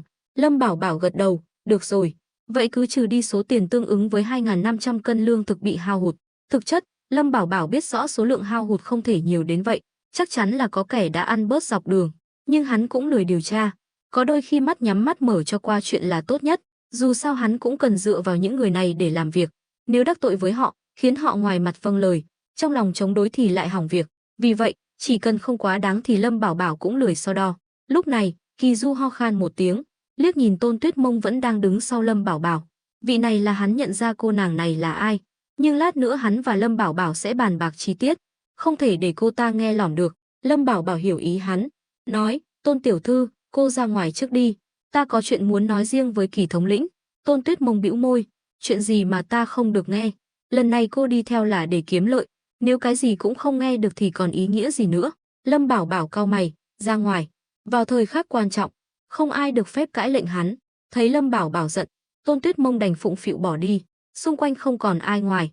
Kỳ Du nói, Lâm công tử, triều đình cấp cho ta tổng cộng 12 vạn lượng, trong đó phần của ngươi là 8 vạn lượng, không biết ngươi định chia cho ta bao nhiêu. Lâm Bảo Bảo biết lão già này sẽ làm giá với mình trong trường hợp này. Hắn đáp, 8 vạn lượng này không phải là của riêng ta còn phải nuôi cả đám người, bao gồm cả Tôn tiểu thư bên kia nữa. Vì vậy, số tiền thực sự vào tay ta chỉ khoảng 4 vạn lượng. Lời này của Lâm Bảo Bảo tuy là thật, nhưng cũng có chút thêm mắm dặm muối. Hắn vất vả bày mưu tính kế, sao có thể chỉ lấy phần nhỏ. Nói vậy chỉ là để mặc cả mà thôi. Quả nhiên, Kỳ Du hừ nhẹ, Lâm công tử, đừng có giả nghèo giả khổ với ta cũng không đòi hỏi nhiều, thêm 1 vạn lượng nữa, sau này chúng ta sẽ là bạn tốt, thế nào? Lâm Bảo Bảo nhìn hắn chằm chằm, lão già này cũng tham lam thật, tuy không bằng Thôi Minh Sung nhưng cũng khiến Lâm Bảo Bảo khó chịu, nhưng đắc tội với Kỳ Du là điều không nên, sau này chắc chắn còn phải nhờ đến hắn. Lâm Bảo Bảo suy nghĩ một hồi, cuối cùng nghiến răng, được, không vấn đề gì, nhưng sau này nếu Lâm mỗ có việc cần nhờ, Kỳ thống lĩnh đừng từ chối nhé. Hắn biết rõ muốn tồn tại trong cái vòng luẩn quẩn này thì phải thiết lập mối quan hệ lợi ích với đám quan lại. Chỉ khi có lợi ích chung thì mối quan hệ của họ mới bền vững. Tiêu tiền đúng chỗ, Lâm Bảo Bảo cũng không tiếc. Dù sao thì sau này đối đầu với Lâm gia cũng cần đến sự giúp đỡ của Kỳ Du. Nếu nhìn ngắn thì sẽ hỏng việc. Kỳ Du trong lòng mừng thầm. Một đi một về đã kiếm được 2 vạn lượng. Tuy chỉ bằng một nửa so với Thôi Minh Sung, nhưng hắn cũng hài lòng rồi. Được, Lâm công tử sảng khoái. Bản quan cũng sẽ không để ngươi chịu thiệt. Sau này nếu Lâm công tử có yêu cầu gì, bản quan nhất định sẽ không khoanh tay đứng nhìn. Lâm Bảo Bảo chắp tay cười. Lúc này, Kỳ Du mới lấy ngân phiếu trong ngực ra. Số bạc này là do hắn rút từ quốc khố trước khi đến đây, còn phải trải qua tầng tầng lớp lớp kiểm tra của hộ bộ. Nếu không có Thôi Minh Sung, hộ bộ thị lang giúp đỡ thì có lẽ bây giờ hắn vẫn còn đang mắc kẹt ở khâu thủ tục. Cuối cùng, Kỳ Du đưa cho Lâm Bảo Bảo 7 vạn lượng ngân phiếu. Lâm Bảo Bảo nhận lấy, cúi đầu nhìn 7 tờ ngân phiếu mệnh giá 1 vạn lượng. Tâm trạng cũng rất tốt. Số lương thực mà hắn vất vả trồng trọt cuối cùng cũng đã thu hồi vốn, nhưng nghĩ đến việc tổng sản lượng năm nay là 300.000 cân mà cuối cùng chỉ nhận được 7 vạn lượng, hắn không khỏi cảm thán triều đình đại đoan đúng là tối tăm. Sau khi bị bóc lột tầng tầng lớp lớp, đến tay hắn chỉ còn 7 vạn lượng, số tiền này hắn còn phải chia cho cấp dưới. Dân làng Ngưu Bối thôn là nhân tố chủ chốt trong việc trồng trọt. Sắp đến Tết rồi, tất nhiên phải thưởng cho họ, nếu không thì năm sau ai còn muốn làm việc nữa. Tiếp theo là phải biếu xén cho Tôn gia và phủ nha Ngư Thành. Tôn gia thì dễ nói, lần này họ cũng không giúp được gì nhiều.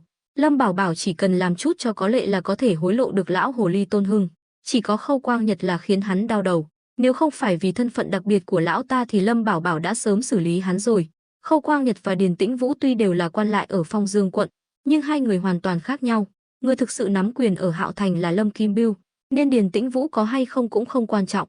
Chỉ cần Lâm Kim Bưu còn tại vị thì vẫn có thể tiếp tục du ngủ Lâm gia. Khâu Quang Nhật ở Ngư Thành cũng vậy, hắn ta là nhân vật có mấu mặt trong Lâm gia, nếu Lâm Bảo Bảo giết hắn, chắc chắn sẽ khiến Lâm gia chú ý. Cái chết của Điền Tĩnh Vũ có thể giải thích là do tình cờ, dù sao Hạo Thành hiện giờ cũng đang hỗn loạn, nhưng nếu Khâu Quang Nhật cũng bị giết thì nhất định sẽ bị cao tầng Lâm gia phát giác. Đây là hậu quả mà Lâm Bảo Bảo hiện tại không thể gánh vác. Vì vậy, hôm nay dù Khâu Quang Nhật làm quá phận, Lâm Bảo Bảo vẫn tha mạng cho hắn. Lúc này, Lâm Bảo Bảo nói, Kỳ thống lĩnh, số lương thực này giờ giao cho ngươi toàn quyền xử lý, nhưng ta hy vọng ngươi sẽ dùng số lương thực này để cứu trợ nạn dân. Lâm Bảo Bảo cũng không ngốc, số lương thực này không phải là con số nhỏ.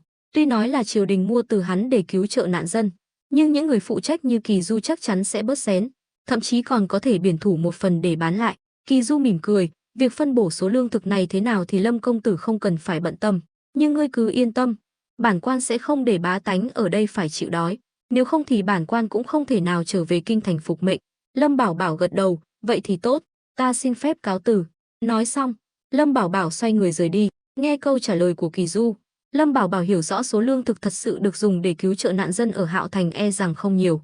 Xem ra quạ nào cũng đen như nhau cả. Hắn vừa mới vặt lông Lâm Kim Bưu, lại gặp phải tên tham quan còn ghê gớm hơn. Nhưng hắn cũng quyết tâm, đến mùa màng bội thu năm sau, hắn sẽ không hợp tác với Thôi Minh Sung nữa. Lão già đó thật sự quá tham lam, hắn vất vả cả năm mà kiếm được chẳng bao nhiêu, khác xa so với dự tính ban đầu. Cũng giống như đám địa chủ, chỉ cần qua tay bọn họ thì nhất định phải moi được chút lợi lộc. Tôn Tuyết Mông cũng đi theo Lâm Bảo Bảo ra khỏi kho lương, tò mò hỏi, Lâm công tử, lần này chàng bán được bao nhiêu bạc? Lâm Bảo Bảo liếc nhìn cô, chậm rãi xe bàn tay ra. Tôn Tuyết Mông trợn mắt, sao chỉ có 5 vạn lượng? Lâm Bảo Bảo cũng không ngốc, càng không thể nói thật với cô, hắn phải giữ lại 2 vạn lượng. Tuy hắn không sợ Tôn gia và Khâu Quang Nhật, nhưng dù sao cũng phiền phức. Lâm Bảo Bảo thở dài, cô nghĩ giao dịch với đám quan lại triều đình là chuyện dễ dàng sao?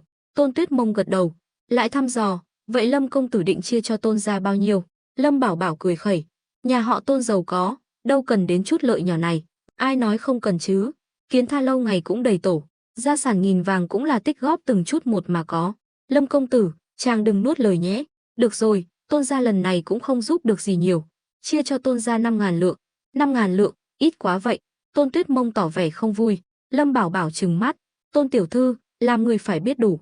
Tôn gia lần này đã bỏ ra bao nhiêu công sức thì không cần ta phải nói đâu nhỉ. Hơn nữa, dù Tôn gia có hỗ trợ Hạo Thành cứu trợ nạn dân thì ta cũng đã đồng ý cho Bách Thảo Đường mở chi nhánh ở Hạo Thành rồi. Tôn gia các ngươi không chịu thiệt đâu. Lâm Bảo Bảo nói. Tôn Tuyết Mông bĩu môi, không nói gì nữa. Đạo lý nàng đều hiểu, chỉ là thấy thịt mà chỉ được húp nước canh, khiến nàng không cam lòng, nhưng nàng cũng không dám nói gì khó nghe. Dù sao sự hợp tác giữa Tôn gia và Lâm Bảo Bảo mới chỉ bắt đầu, cơ hội kiếm tiền còn ở phía sau. Sau đó, Lâm Bảo Bảo cùng Tôn Tuyết Mông trở về phủ nha Hạo Thành, thấy Mã Kế và Lâm Kim Bưu đang ngồi bàn bạc về việc cứu trợ, thấy Lâm Bảo Bảo bước vào, cả hai vội vàng đứng dậy nghênh đón. Không làm phiền hai vị bàn chuyện đại sự chứ? Lâm Bảo Bảo hỏi. Công tử và Kỳ thống lĩnh bàn giao xong rồi sao? Mã Kế hỏi. Lâm Bảo Bảo gật đầu, nhìn Mã Kế với ánh mắt đầy ẩn ý, xem ra kế hoạch không bao giờ theo kịp sự thay đổi. Mã Kế và Lâm Kim Bưu nhìn nhau, đều hiểu ẩn ý trong lời nói của Lâm Bảo Bảo. Công tử, có chuyện gì xảy ra sao? Mã Kế hỏi. Lâm Bảo Bảo vừa gật đầu vừa lắc đầu, ngồi phịch xuống ghế. 20 vạn cân lương thực đã giao cho Kỳ thống lĩnh, nhưng nghe ý hắn, số lương thực thật sự dùng để cứu trợ Hạo Thành có lẽ chỉ bằng một nửa. Mã Kế và Lâm Kim Bưu trừng mắt, nhưng rồi cũng hiểu ra, cả hai đều là lão làng trong quan trường, tất nhiên hiểu rõ nguyên tắc ngầm này. Được rồi, 10 vạn cân cũng gần đủ rồi, chỉ là hơi Mã Kế cười khổ, nên hai người phải nhanh chóng huy động dân chúng Hạo Thành, chuẩn bị cho kế hoạch canh tác sau Tết. Lâm Bảo Bảo gật đầu. Lâm công tử, nghe nói chàng ở Ngưu Bối thôn đã nghiên cứu ra loại phân bón có thể tăng sản lượng, có thể cung cấp cho Hạo Thành không? Lâm Kim Bưu hỏi. Hắn nhập vai rất nhanh, nói vậy cũng không sợ đắc tội với Lâm Bảo Bảo. Xuất phát điểm của hắn dù sao cũng là vì Hạo Thành. Mã Kế cũng nhìn Lâm Bảo Bảo với vẻ mặt mong đợi, không làm chủ gia đình thì không biết củi gạo đắt đỏ, không nuôi con thì không biết ơn cha mẹ. Mã Kế tiếp nhận mớ hỗn độn này mới hiểu được Khâu Quang Nhật đã vất vả thế nào, tại sao lại keo kiệt như vậy, nhất là khi biết Lâm Bảo Bảo có phân bón tăng sản lượng, hắn sao có thể không động lòng. Không vấn đề gì, 1 tháng trước khi bắt đầu canh tác sau Tết, ta sẽ cho người đưa phân bón đến, năm nay ta tặng miễn phí, sang năm các ngươi phải trả tiền. Lâm Bảo Bảo không thể nào cứ giúp họ mãi, hơn nữa, nếu cái gì hắn cũng làm, sẽ khó mà đào tạo được Mã Kế. Đa tạ công tử hào phóng. Mã Kế nói liên tục, đến sang năm, thuộc hạ nhất định sẽ hậu tạ công tử. Lâm Bảo Bảo hài lòng gật đầu. Tôn Tuyết Mông lên tiếng, Lâm công tử, chàng vẫn chưa nói về việc sắp xếp cho Tôn gia. Mã đại nhân, Hạo Thành hiện tại đang trong giai đoạn khôi phục, nên ta quyết định để Tôn gia mở Bách Thảo Đường ở Hạo Thành. Ngươi thấy sao? Mã Kế hiểu ý Lâm Bảo Bảo, gật đầu, tất nhiên là được. Bách Thảo Đường mở ở Hạo Thành cũng là vì dân chúng, mọi người trải qua nạn đói, sức khỏe chắc chắn bị ảnh hưởng, rất cần Bách Thảo Đường giúp đỡ. Hắn nói vậy cũng là để nịnh nọt. Mã Kế biết rõ mình không thể thay đổi kế hoạch của Lâm Bảo Bảo, đã được Lâm Bảo Bảo đồng ý, nếu hắn không biết điều mà từ chối, sẽ đắc tội với Lâm Bảo Bảo. Lâm công tử, Bách Thảo Đường bây giờ vào Hạo Thành e là hơi sớm, hiện tại dân chúng còn chưa đủ ăn, lấy đâu ra tiền mua thuốc? Lâm Kim Bưu nói. Chưa kịp để Lâm Bảo Bảo lên tiếng, Tôn Tuyết Mông đã phản bác. Lâm sư gia, Tôn gia chúng ta đến đây là theo lệnh của Lâm công tử, hơn nữa, Tôn gia chúng ta cũng sẽ xuất tiền cứu trợ. Nghe vậy, cả Mã Kế và Lâm Kim Bưu đều sáng mắt. Lâm Bảo Bảo gật đầu, đúng vậy, Tôn nhị gia đã hứa với ta sẽ cứu trợ 5 vạn dân Hạo Thành, nên Mã đại nhân phải phối hợp tốt với Tôn gia, đừng vì chút lợi ích nhỏ mà sứt mẻ tình cảm. Hắn hiểu rõ một đạo lý, tuy có thể chung sức đồng lòng, nhưng cuối cùng cũng sẽ vì phân chia lợi ích mà cơm không lành, canh không ngọt. Lâm Bảo Bảo không muốn người bên cạnh hắn vì chút lợi ích mà xé rách mặt nhau, nhất là Mã Kế, vốn có quan hệ với Tôn gia, lẽ ra hắn không cần phải lo lắng, nhưng lợi ích đặt lên hàng đầu, chỉ sợ họ tranh giành nhau. Công tử yên tâm, thuộc hạ nhất định sẽ giữ hòa khí với Tôn gia, hơn nữa, thuộc hạ và Tôn nhị gia cũng có quen biết. Lâm Bảo Bảo hài lòng gật đầu. Tôn Tuyết Mông thấy mọi chuyện đã ổn thỏa, cũng vui vẻ. Lúc này, Lâm Bảo Bảo mới nhìn Lâm Kim Bưu, Lâm sư gia, ngươi biết phải làm gì rồi chứ? Lâm Kim Bưu nhìn xuống đất, dường như không dám nhìn Lâm Bảo Bảo. Lâm công tử cứ yên tâm, ta nhất định sẽ dốc hết sức phò tá Mã đại nhân, chỉ mong Lâm công tử công bằng, đừng vì xuất thân của ta mà có thành kiến. Ngươi phò tá Mã đại nhân là bổn phận, không cần ta phải nói, ta cũng không muốn quản chuyện giữa hai người, ta chỉ quan tâm một việc, ngươi bao lâu thì gặp người Lâm gia một lần? Nghe Lâm Bảo Bảo hỏi vậy, Lâm Kim Bưu hứng khởi. Mỗi tháng, vào ngày mùng 10 âm lịch, ta đều về Vu Lâm báo cáo tình hình cho Lâm gia. Không biết Lâm công tử có gì phân phó. Hắn đã quen với thủ đoạn của Lâm Bảo Bảo. Nghe Lâm Bảo Bảo hỏi vậy, hắn biết chắc chắn là có việc, cũng không có gì to tát. Ta tuy có chút thế lực ở Ngư Thành và Hạo Thành, nhưng so với Lâm gia thì vẫn chưa là gì, nên nhiệm vụ quan trọng nhất của chúng ta bây giờ là tiếp tục moi Khâu Quang Nhật. Ta chỉ có một yêu cầu với ngươi, đó là hàng tháng cứ tiếp tục về Lâm gia báo cáo như bình thường, cố gắng che giấu tình hình ở đây, nếu không giấu được, ta sẽ phối hợp với ngươi. Thêm nữa, ngươi giúp ta giám sát Lâm Tử Tường, hắn là bố chính sứ Phong Dương quận, cũng là người mà chúng ta muốn lôi kéo.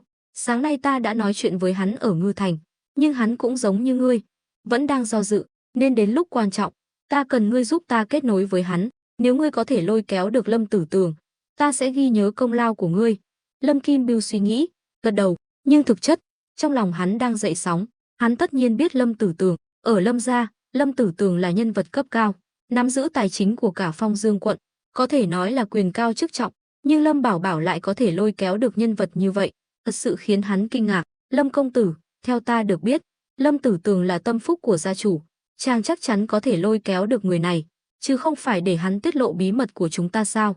Lâm Kim Bưu thật sự không yên tâm. Lâm Bảo Bảo thở dài, Lâm sư gia, ta cũng không yên tâm, ta vốn có cơ hội giết hắn, nhưng cái giá phải trả quá lớn, nếu Lâm Tử Tường chớt, chắc chắn sẽ kinh động đến Lâm gia, đó là điều ta hiện tại không thể gánh vác nổi. Lâm Kim Bưu chợt hiểu ra, ta hiểu rồi, ta sẽ tìm cơ hội nói chuyện với hắn. Vậy thì làm phiền ngươi rồi, nhưng ngươi cũng đừng quá lo lắng, điểm yếu của hắn đang nằm trong tay ta, nếu hắn dám nói bậy, ta sẽ không tha cho hắn. Lâm Kim Bưu hơi nghiêng người về phía trước, vậy xin hỏi công tử, chàng còn cần bao lâu nữa để moi Khâu Quang Nhật? Lâm Bảo Bảo nhìn về phía xa xăm qua cánh cửa đang mở. Theo kế hoạch, ta định trong vòng 3 năm sẽ ra tay, bây giờ đã qua 1 năm, còn 2 năm nữa, nhưng kế hoạch không bao giờ theo kịp sự thay đổi. Nếu có chuyện gì xảy ra, có lẽ phải kéo dài thêm thời gian. Vậy chúng ta cứ tạm định là 2 năm. Trong 2 năm này, ta sẽ cố gắng hết sức để Lâm gia ít phái người đến đây. Thấy Lâm Kim Bưu chân thành như vậy, Lâm Bảo Bảo hài lòng mỉm cười. Như vậy thì tốt, mọi việc không nên nóng vội, nếu không ngăn cản được thì thôi. Ngươi phải nhớ, hiện tại ngươi là người duy nhất có thể liên lạc với Lâm gia, nên tình cảnh của ngươi rất nguy hiểm. Trong bất kỳ hoàn cảnh nào cũng phải đảm bảo an toàn cho bản thân. Tuy trước đây ta từng hận ngươi, nhưng vì ngươi đã thật lòng quy phục, ta không muốn ngươi xảy ra chuyện gì, hiểu chưa? Nghe Lâm Bảo Bảo nói vậy, Lâm Kim Bưu cảm thấy ấm lòng. Công tử yên tâm, ta biết phải làm gì. Tuy Lâm Bảo Bảo và Lâm Kim Bưu đều là người Lâm gia, nhưng thực chất quan hệ huyết thống rất xa. Lâm gia đã phân nhánh rất nhiều, mà Lâm Kim Bưu lại là nhánh phụ của nhánh phụ. Quan hệ huyết thống với Lâm gia còn không bằng Lâm Bảo Bảo. Tuy Lâm Bảo Bảo là con vợ lẽ, nhưng cha hắn dù sao cũng là người dòng chính, chỉ là vì mẹ Lâm Bảo Bảo xuất thân thấp kém nên mới bị lên lũ. Nhưng thực chất, điều này không ảnh hưởng gì đến Lâm Bảo Bảo. Hắn vốn là người xuyên không, nói trắng ra là không có tình cảm gì với Lâm gia. Được rồi, những gì cần nói ta đã nói rõ, ta về đây, nơi này giao cho các ngươi. Mã đại nhân, nhớ những gì ta đã dặn, đừng làm ta thất vọng. Mã Kế đứng dậy, chắp tay hành lễ.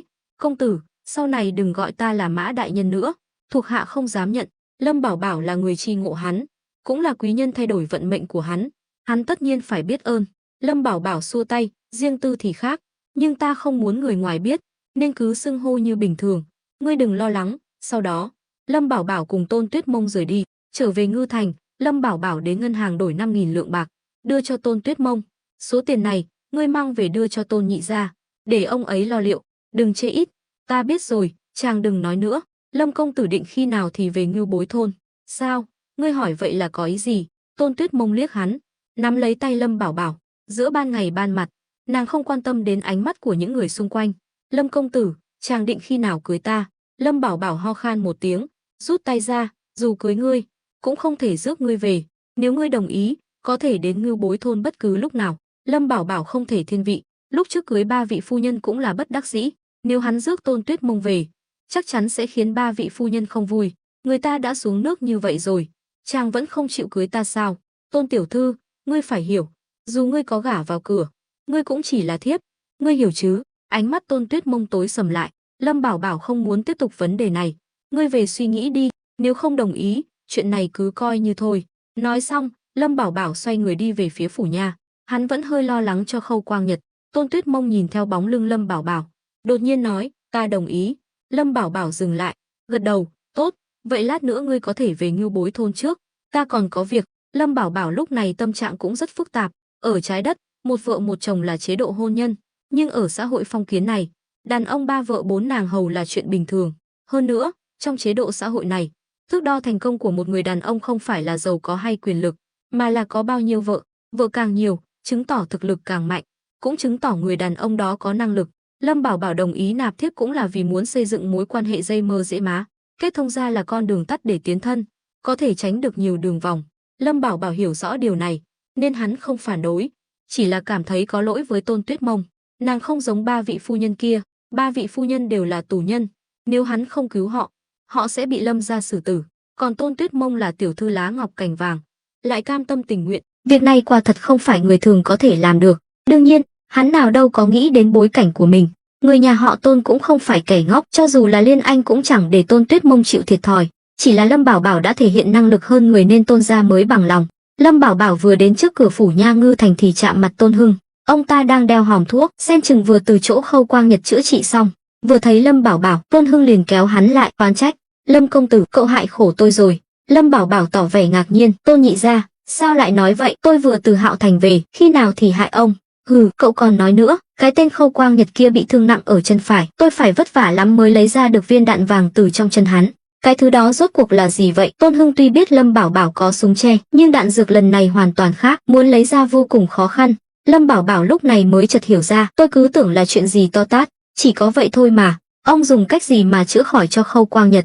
Thế nào, chân hắn không sao chứ? Chân thì giữ được, nhưng vết thương này rất nặng, rất có thể sẽ ảnh hưởng đến việc đi lại sau này. Vừa lấy viên đạn ra, Tôn Hưng cũng vô cùng kinh ngạc. Hành y nhiều năm, đây là lần đầu tiên ông thấy loại vết thương này lại còn nghiêm trọng đến vậy. Vậy là tốt rồi, làm ông lão phải vất vả. Lâm Bảo Bảo cười trừ, hắn tự biết uy lực của viên đạn đồng mình chế tạo lớn đến mức nào. Khâu Quang Nhật không bị gãy chân đã là may mắn lắm rồi, đó là còn nhờ hắn nương tay, không nhắm vào xương mà bắn. Nếu không, cái chân đó chắc chắn không giữ được. Cậu vẫn chưa nói cậu dùng vũ khí gì. Tuy phải mất cả buổi chiều phẫu thuật cho Khâu Quang Nhật, mệt muốn đứt hơi, nhưng Tôn Hưng vẫn rất tò mò về vũ khí Lâm Bảo Bảo sử dụng. Uy lực của nó lớn hơn súng tre trước đây rất nhiều. Lúc xử lý vết thương, ông thấy thịt ở đùi Khâu Quang Nhật bị dập nát, tuy không đụng đến xương, nhưng vẫn vô cùng nghiêm trọng. Lâm Bảo Bảo lắc đầu, đây là bí mật của tôi, chưa thể nói cho ông biết được. Tôn Hưng bĩu môi, đành bỏ qua câu hỏi. Ông hiểu rõ vị Lâm công tử này lắm chiêu trò, không phải người dễ chọc nên cũng không muốn tự rước phiền phức. Ông lại hỏi, à đúng rồi, con bé Tuyết Mông nhà tôi đi tìm cậu rồi mà. Tôn tiểu thư đã về nhà rồi, tiền bán lương của Tôn gia, tôi cũng nhờ cô ấy mang về luôn. Mắt Tôn Hưng sáng lên, bao nhiêu? Lâm Bảo Bảo sờ mũi, cũng không nhiều lắm, chỉ 5.000 lượng. Tôn Hưng trừng mắt, 5.000 lượng. Lâm công tử, cậu đang đùa tôi đấy à? Ông phải lo chuyện cứu tế 5 vạn dân, chi phí không hề nhỏ. 5.000 lượng chẳng thấm vào đâu. Lâm Bảo Bảo ho khan, giải thích, lần này bán lương rất thuận lợi, lại tiêu thụ ngay tại chỗ cho đám người tự xưng là nạn dân, nên Tôn gia cũng không tốn nhiều công sức, số tiền này cũng là hợp lý. Hơn nữa, tôi thực sự cũng chỉ nhận được 5 vạn lượng, Tôn gia được 5.000 lượng cũng không ít rồi. Tôn Hưng mặt mày xa sầm, gật đầu, thôi được rồi. Lâm công tử, cậu chắc chắn chỉ nhận được 5 vạn lượng. Đương nhiên, chẳng lẽ Tôn nhị gia không tin tôi? Không phải không tin, chỉ là hơi khó tin thôi. Lâm Bảo Bảo thở dài, triều đình lần này chỉ cấp 10 vạn lượng để mua 20 vạn cân lương, lại bị Thôi đại nhân lấy đi một nửa, đến tay tôi chỉ còn chừng này. Đừng nói ông thấy ít, tôi cũng thấy ít, chừng này tôi còn phải chia cho Khâu Quang Nhật một phần nữa, tôi cũng đâu có dễ dàng gì. Tôn Hưng suy tư gật gù, ra là vậy. Lâm công tử, cậu giờ đã nắm Ngưu Bối thôn trong tay, nếu năm sau thu được 30 vạn cân lương thì đừng hợp tác với Thôi Minh Sung nữa. Ông nói vậy cũng là có ý tốt, muốn Tôn gia sau này được lợi hơn. Một mình Thôi Minh Sung đã lấy đi một nửa lợi nhuận, bọn họ còn gì mà ăn. Nhưng ông cũng hiểu, đám quan trên kia đều như vậy, chỉ cần động động mồm là có thể dễ dàng bỏ túi số tiền khổng lồ. Lâm Bảo Bảo trầm ngâm, muốn bỏ qua Thôi đại nhân e là khó. Hơn nữa, chúng ta còn phải đối phó với Phiên Vương, không thể thiếu sự giúp đỡ của Thôi đại nhân. Chuyện này để sau hãng hay. Hắn cũng đã bàn chuyện này với Mã Kế, không muốn Thôi Minh Sung bòn rút, nhưng không thể nói vậy với Tôn Hưng.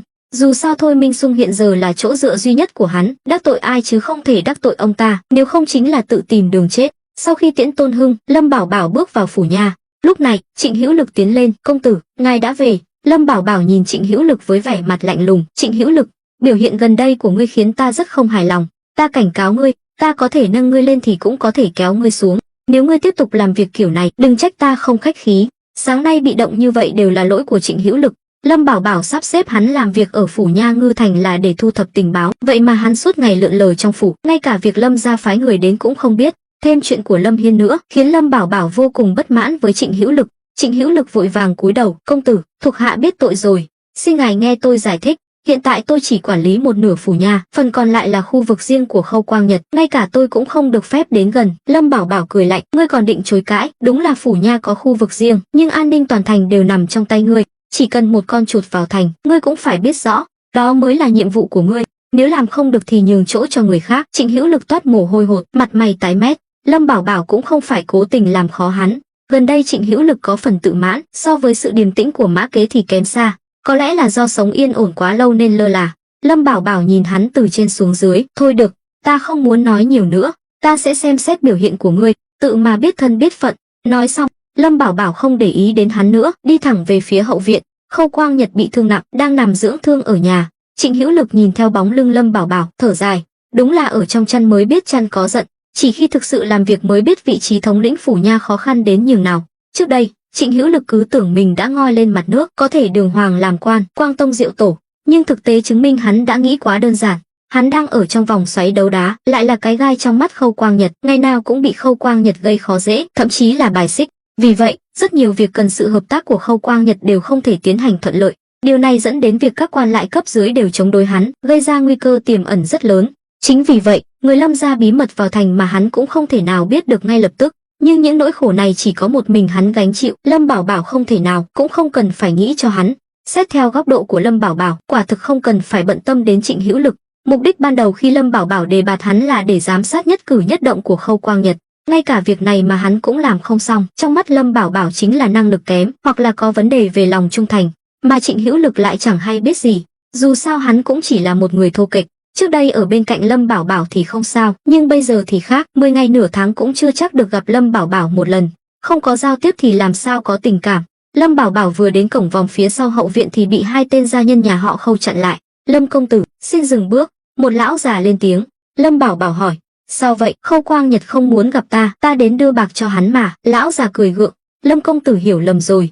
Lão gia nhà tôi vì bị thương, hiện tại vẫn đang hôn mê. Lâm Bảo Bảo chợt hiểu ra, vậy để tôi vào thăm hắn một chút rồi đi ngay, không mất nhiều thời gian đâu. Lão già tỏ vẻ khó xử. Mấy tên thị vệ bên cạnh cũng lộ vẻ băn khoăn. Ánh mắt của đám gia nhân nhìn Lâm Bảo Bảo đầy phẫn nộ. Ai cũng biết kẻ gây ra tai họa cho Khâu Quang Nhật chính là vị Lâm công tử trước mặt, nhưng chỉ dám giận mà không dám nói. Ngay cả lão gia nhà mình còn bị xử lý, bọn gia nhân như họ thì tính là gì, chỉ là người nhà họ Khâu đã quen thói làm vua một cõi, giờ đột nhiên bị Lâm Bảo Bảo dẹp loạn, vẫn còn chưa thích ứng kịp. Đúng lúc này, từ trong phòng vọng ra tiếng ho khan, cánh cửa được một nha hoàn xinh đẹp mở ra, giọng nói yếu ớt của Khâu Quang Nhật truyền ra, mời Lâm công tử vào. Thứ lỗi cho bản quan không thể ra đón tiếp. Lâm Bảo Bảo liếc nhìn lão già kia, lão ta đành ra hiệu cho đám thị vệ lui lại. Lâm Bảo Bảo sải bước vào trong, mỉm cười. Nhìn thấy Khâu Quang Nhật nằm trên giường, mặt mày tái nhợt, Lâm Bảo Bảo cười cười, ngồi xuống chiếc ghế bên cạnh. Khâu đại nhân, chuyện hôm nay cũng không thể trách tôi được, dù sao cũng là ông gây sự trước, thôi thì chuyện cũ cho qua, mong đại nhân rộng lượng bỏ qua. Khâu Quang Nhật lúc này nào còn tâm trí đấu đá với Lâm Bảo Bảo, mệt mỏi tựa vào đầu giường. Lâm công tử, không biết cậu đến đây có việc gì? Lâm Bảo Bảo đáp, 20 vạn cân lương thực tôi đã bán xong. Vừa nhắc đến chuyện này, đôi mắt đục ngầu của Khâu Quang Nhật bỗng sáng lên. Bán được bao nhiêu? Lâm Bảo Bảo chậm rãi nói, tổng cộng 10 vạn lượng bạc. Nhưng thôi đại nhân lấy mất một nửa, tôi chỉ còn lại 5 vạn. Khâu Quang Nhật nhíu mày rồi lại giãn ra, vậy Lâm công tử tìm tôi chỉ để báo cáo con số này thôi sao? Dĩ nhiên là không. Tuy Khâu đại nhân chẳng giúp được gì, ngược lại còn gây không ít trở ngại cho tôi, nhưng tôi, Lâm Bảo Bảo này, trời sinh lương thiện, không chấp nhặt với ông. 1 vạn lượng này xem như là bồi thường cho Khâu gia. Mong đại nhân hiểu cho, sau này đừng gây phiền phức cho tôi nữa. Nếu không, tôi cũng không dám chắc chuyện gì sẽ xảy ra. Khâu Quang Nhật đưa tay nhận ngân phiếu, thản nhiên nói, sẽ không đâu. Sau chuyện hôm nay, bản quan cũng đã tỉnh ngộ, với thực lực của Khâu gia, không xứng làm đối thủ của Lâm công tử. Chỉ mong Lâm công tử cuối cùng có thể tha cho Khâu gia một đường sống, vậy là tôi mãn nguyện rồi. Cơn đau xé ruột xé gan khi Tôn Hưng phẫu thuật khiến ông ta chỉ muốn chết quách cho xong, mà tất cả những đau đớn này đều do Lâm Bảo Bảo gây ra. Ông ta muốn trả thù, nhưng bất lực. Nếu tiếp tục đối đầu, Khâu gia sẽ bị hắn tiêu diệt hoàn toàn. Lâm Bảo Bảo gật đầu, tốt, vậy đại nhân cứ nghỉ ngơi cho khỏe. Tôi xin phép cáo lui. Nhìn theo bóng lưng Lâm Bảo Bảo, Khâu Quang Nhật dựa vào đầu giường, vẻ mặt uể oải, cất tiếng gọi, Lâm công tử, xin dừng bước. Lâm Bảo Bảo dừng lại, nghiêng đầu nhìn ông ta, Khâu đại nhân, còn việc gì nữa sao?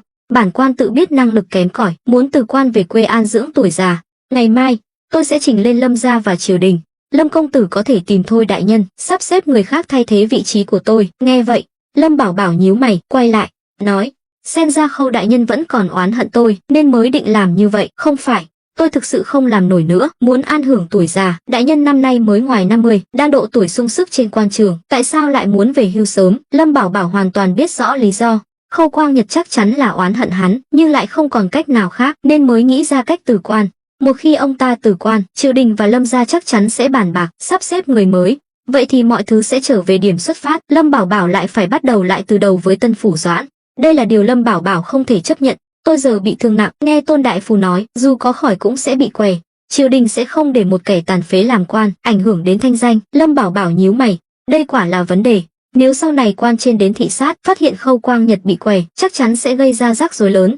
Nghĩ vậy, Lâm Bảo Bảo nói, ra là đại nhân lo lắng chuyện này. Yên tâm, tôi hứa sau khi chân ông lành sẽ khôi phục bình thường, tuyệt đối không bị què. Đại nhân hài lòng chưa?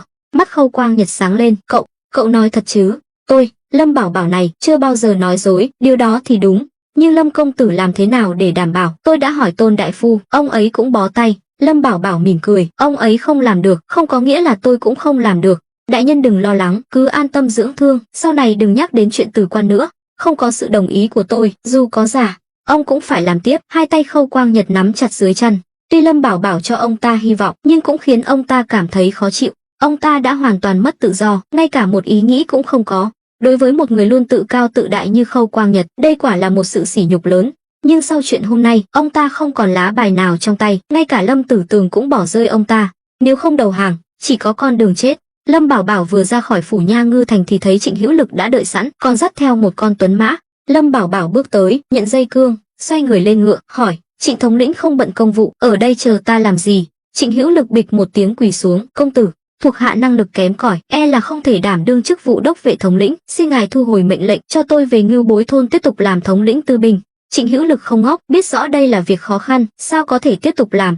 Hơn nữa, rời khỏi Lâm Bảo Bảo, hắn chẳng là gì cả. Đặc biệt là sau khi nghe lời cảnh cáo của Lâm Bảo Bảo, hắn càng ý thức được vấn đề nghiêm trọng. Nếu tiếp tục làm việc ở Ngư Thành, e rằng không bao lâu nữa, hắn sẽ hoàn toàn biến mất khỏi tâm trí Lâm Bảo Bảo, trở thành người dưng nước lã. Đây là điều Trịnh Hữu Lực không thể chấp nhận. Hắn biết rõ, chỉ có đi theo Lâm Bảo Bảo mới có tương lai. Sau này, khi Lâm Bảo Bảo trở thành nhân vật lớn trong triều, dù hắn chỉ là một tên nô tài, cũng sẽ tốt hơn bây giờ gấp trăm lần. Lâm Bảo Bảo mỉm cười đầy ẩn ý, Trịnh Hữu Lực, ta đã cho ngươi cơ hội, nếu ngươi thực sự muốn từ bỏ, ta sẽ thành toàn. Nhưng ngươi phải nhớ kỹ một điều, dù ở đâu, làm gì cũng phải dốc lòng dốc sức, chứ không phải là qua ngày đoạn tháng. Thuộc hạ hiểu. Trịnh Hữu Lực dường như đã suy nghĩ kỹ, Lâm Bảo Bảo không thể nào bỏ rơi hắn. Trịnh Hữu Lực biết rõ Lâm Bảo Bảo tuyệt đối sẽ không để hắn đi, nghĩ tới nghĩ lui, chỉ có đưa hắn về nhà là an toàn nhất. Hiện tại, tư binh Ngưu Bối thôn do A Tam quản lý, nếu để Trịnh Hữu Lực quay về, nhất định sẽ gây bất ổn quân tâm. Thấy Lâm Bảo Bảo có vẻ đang suy nghĩ điều gì đó, Trịnh Hữu Lực hỏi: công tử có điều gì lo lắng sao? Lâm Bảo Bảo nhìn hắn, nói: bây giờ tư binh Ngưu Bối thôn do A Tam quản lý, không thể để ngươi quay lại chức vụ cũ được. Thuộc hạ hiểu, tuyệt đối sẽ không làm khó công tử. Hay là công tử sắp xếp cho tôi đến chỗ Giang Khôn? Mắt Lâm Bảo Bảo sáng lên. Đúng vậy, mỏ đồng ở Nham Tử Sơn cần một người giỏi cầm quân trấn giữ. Giang Khôn tuy tài giỏi, nhưng sở trường của hắn là chiến đấu và ẩn nấp. Nhìn hệ thống phòng thủ trên Nham Tử Sơn hôm đó là biết, ngay cả người ngoài nghề như Lâm Bảo Bảo cũng nhìn ra vấn đề, đủ thấy phòng bị ở đó lỏng lẻo đến mức nào. Đối với Lâm Bảo Bảo, Nham Tử Sơn cũng quan trọng như Ngưu Bối thôn, đều là chìa khóa để nâng cấp sản nghiệp, tuyệt đối không được xảy ra vấn đề. Hơn nữa, một khi Nham Tử Sơn bị Lâm gia phát hiện, chắc chắn sẽ dẫn đến xung đột. Nếu bây giờ không chuẩn bị kỹ càng, đến lúc nguy hiểm ập đến, sẽ phải trả giá đắt. Nghĩ vậy, Lâm Bảo Bảo gật đầu. Được, vừa hay Nham Tử Sơn đang thiếu người thống lĩnh, ngươi đến đó trấn giữ đi. Mỏ đồng ở đó rất quan trọng đối với ta, đừng để ta thất vọng. Trịnh Hữu Lực mừng rỡ, liên tục cảm tạ. Thà đến nơi khỉ ho có gáy như Nham Tử Sơn còn hơn là ở phủ Nha Ngư Thành ngày ngày bị gây khó dễ. Hơn nữa, huynh đệ tốt của hắn cũng đang làm việc ở đó, họ có thể đoàn tụ. Lâm Bảo Bảo làm vậy cũng có lý do. Khâu Quang Nhật giờ không còn khả năng chống đối, để Trịnh Hữu Lực ở lại chỉ làm hao mòn ý chí của hắn, chẳng có lợi ích gì. Vì vậy, điều hắn đi cũng là chuyện tốt. Nhưng như vậy, ở Ngư Thành sẽ không còn người của mình nữa. Mã Kế được điều đi Hạo Thành làm phủ doãn, Trịnh Hữu Lực cũng sắp rời đi. Nếu có chuyện gì xảy ra, Lâm Bảo Bảo ở tận Ngưu Bối thôn, không thể nào nắm bắt tin tức kịp thời. Cuối cùng, Lâm Bảo Bảo chợt nghĩ đến Vương Truyền Trung. Ông ta là lão tướng, lại trung thành tuyệt đối, bản thân cũng có ơn với ông ta. Nếu để ông ta làm tai mắt cho mình thì quá tốt. Nhưng muốn làm được việc này, cần phải có sự giúp đỡ của Vương Tư Ý.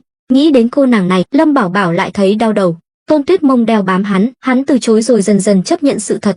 Vương Tư Ý cũng vậy, chỉ là tính cách cô nàng kín đáo, lại kiêu ngạo, không thể nào hạ mình theo đuổi hắn, nên mới ra nông nỗi này. Kỳ thực, Lâm Bảo Bảo hoàn toàn có thể nhờ Tôn gia có quan hệ thân thiết hơn, giúp đỡ, nhưng Tôn gia luôn cho hắn cảm giác gian xảo, hắn không muốn Tôn gia có quá nhiều quyền lực ở Ngư Thành.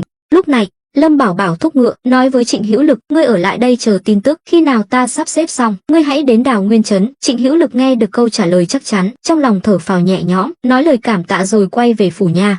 Lâm Bảo Bảo thúc ngựa hướng nhà họ Vương. Trong nội thành Ngư Thành, tuyệt đối không cho phép cưỡi ngựa, nhưng địa vị Lâm Bảo Bảo hiện giờ rất cao, lính tuần tra thấy cũng chỉ giả vờ như không thấy. Nếu gặp phải phó tướng còn phải chủ động chào hỏi. Mặc dù ai cũng biết Lâm Bảo Bảo chỉ là một viên ngoại lang hữu danh vô thực, nhưng quyền lực của hắn rất lớn. Đừng nói là Khâu Quang Nhật, ngay cả tổng binh Vương Truyền Trung cũng phải nghe lệnh hắn. Mà đám binh lính này đều thuộc quân phòng thủ thành và quân doanh Phong Đô, nói cho cùng đều dưới quyền Vương Truyền Trung, nên càng không dám đắc tội với Lâm Bảo Bảo. Đến Vương phủ, Lâm Bảo Bảo thấy trước cửa có một đám lính mặc quân phục Phong Đô, bao vây kín mít. Lâm Bảo Bảo tò mò, không biết đã xảy ra chuyện gì. Hắn xuống ngựa, bước tới hỏi, đã xảy ra chuyện gì vậy? Một tên lính nhìn hắn từ trên xuống dưới, hỏi, ngươi là ai? Đi đi, đây không phải chỗ ngươi nên đến. Lâm Bảo Bảo biết đám lính này không nhận ra mình cũng là lẽ thường tình, liền cười nói, ta là viên ngoại lang phủ nội vụ Ngư Thành. Nội vụ phủ? Ngươi là người của phủ nội vụ? Tên lính vừa hô lên, đám lính xung quanh lập tức bao vây Lâm Bảo Bảo với vẻ mặt hung dữ. Tên lính kia túm lấy cổ áo Lâm Bảo Bảo, quát, chính là cái lũ nội vụ phủ các ngươi bày mưu hành kế bẩn, dám động đến lương thực của quân doanh Phong Đô chúng ta. Hôm nay, lão tử sẽ xả giận lên ngươi.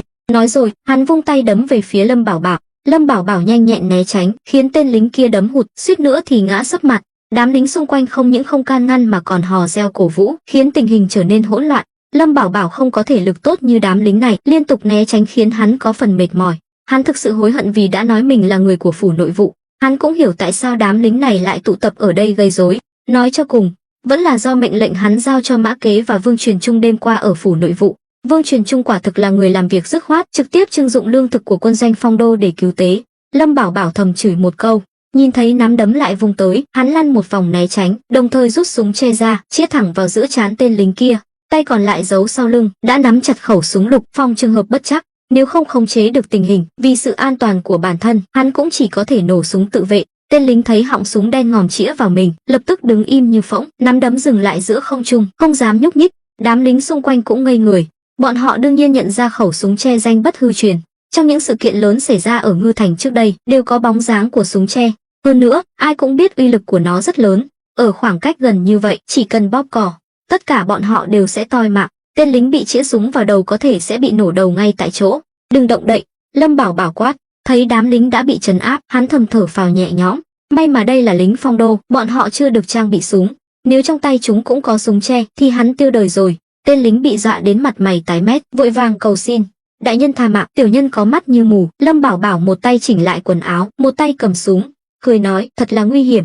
Nếu không phải trong tay ta có vũ khí, hôm nay đã toi mạng dưới tay các ngươi rồi. Lúc này, một tên lính dường như nhận ra Lâm Bảo Bảo, run rẩy nói, ngài là Lâm công tử. Có thể bọn họ không biết tên thật của Lâm Bảo Bảo, nhưng ba chữ Lâm công tử ở Ngư Thành lại nổi tiếng như cồn, không ai không biết. Vì vậy, vừa nghe đến ba chữ này, tất cả đều ngây ra, rồi lại nhìn tên lính vừa ra tay với Lâm Bảo Bảo với ánh mắt thương hại. Tên này đúng là đụng phải tổ ong vò vẽ rồi. Ở Ngư Thành, ngươi có thể gây sự với bất kỳ ai, ngay cả với phủ doãn Khâu Quang Nhật cũng có thể không sao, nhưng duy nhất Lâm công tử là tuyệt đối không được động đến. Nhìn những kẻ từng đối đầu với Lâm Bảo Bảo là biết, không mất tích thì cũng mất mạng. Ngư Thành bây giờ là do vị Lâm công tử này ngầm thao túng. Tên lính bị súng chĩa vào đầu sắp khóc đến nơi, cả người run lẩy bẩy. Lâm công tử, tiểu nhân biết tội rồi. Thấy phản ứng của mọi người, Lâm Bảo Bảo mới hạ súng xuống. Cánh cửa vương phủ đang đóng chặt bỗng mở ra. Vương Truyền Trung và Vương Tư Ý sóng vai bước ra. Hai cha con họ đã sớm biết vương phủ bị lính Phong Đô bao vây, cũng đã bàn bạc kỹ lưỡng ở trong, giờ mới ra mặt giải quyết. Nhưng khi nhìn thấy Lâm Bảo Bảo, cả hai đều sững người. Lâm công tử, Vương Truyền Trung kinh ngạc thốt lên. Vương Tư Ý thì mắt sáng rỡ. Gần đây, nàng luôn nghĩ đến Lâm Bảo Bảo, giờ được gặp người trong mộng, tự nhiên là vui mừng, nhưng nàng chỉ có thể giấu kín trong lòng. Lâm Bảo Bảo cười khổ, Vương tổng binh, ông vẫn chưa thể an ủi đám lính này sao? Vương Truyền Trung ngượng ngùng, nhìn thấy Lâm Bảo Bảo quần áo xộc xệch, dính đầy bụi đất, ông liền hiểu chuyện gì vừa xảy ra, quát lớn, cút hết về cho ta, các ngươi dám vô lễ với Lâm công tử, chán sống rồi sao?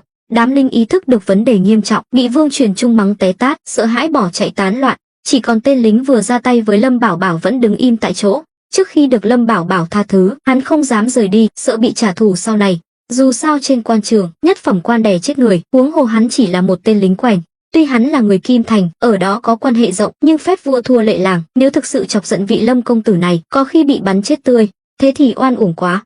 Vương Truyền Trung nhìn tên lính, quát, ngươi còn đứng ngây ra đó làm gì? Tên lính bịch một tiếng quỳ xuống, Lâm công tử tha mạng. Lâm Bảo Bảo cất súng che, đỡ hắn dậy, chuyện này không trách ngươi, là Vương tổng binh chưa giải quyết ổn thỏa, đi theo ta vào trong. Nói rồi, Lâm Bảo Bảo bước vào vương phủ, đi lướt qua hai cha con Vương gia, tên lính cũng run rẩy đi theo phía sau. Vương Truyền Trung và con gái nhìn nhau, trong lòng có chút lo lắng. Ông còn tưởng Lâm Bảo Bảo vì chuyện đám lính mà tức giận.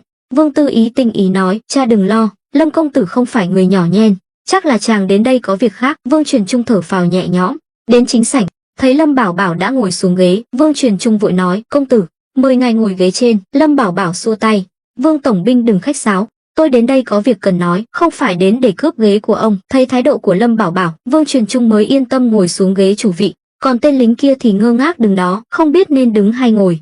Vương Truyền Trung vẫy tay, Tư Ý, mau dâng trà cho Lâm công tử. Vương Tư Ý ngoan ngoãn bước tới, tự tay rót trà cho Lâm Bảo Bảo, nhưng ánh mắt cứ dán chặt vào hắn. Lâm Bảo Bảo dĩ nhiên nhận ra, nhưng chỉ giả vờ như không thấy.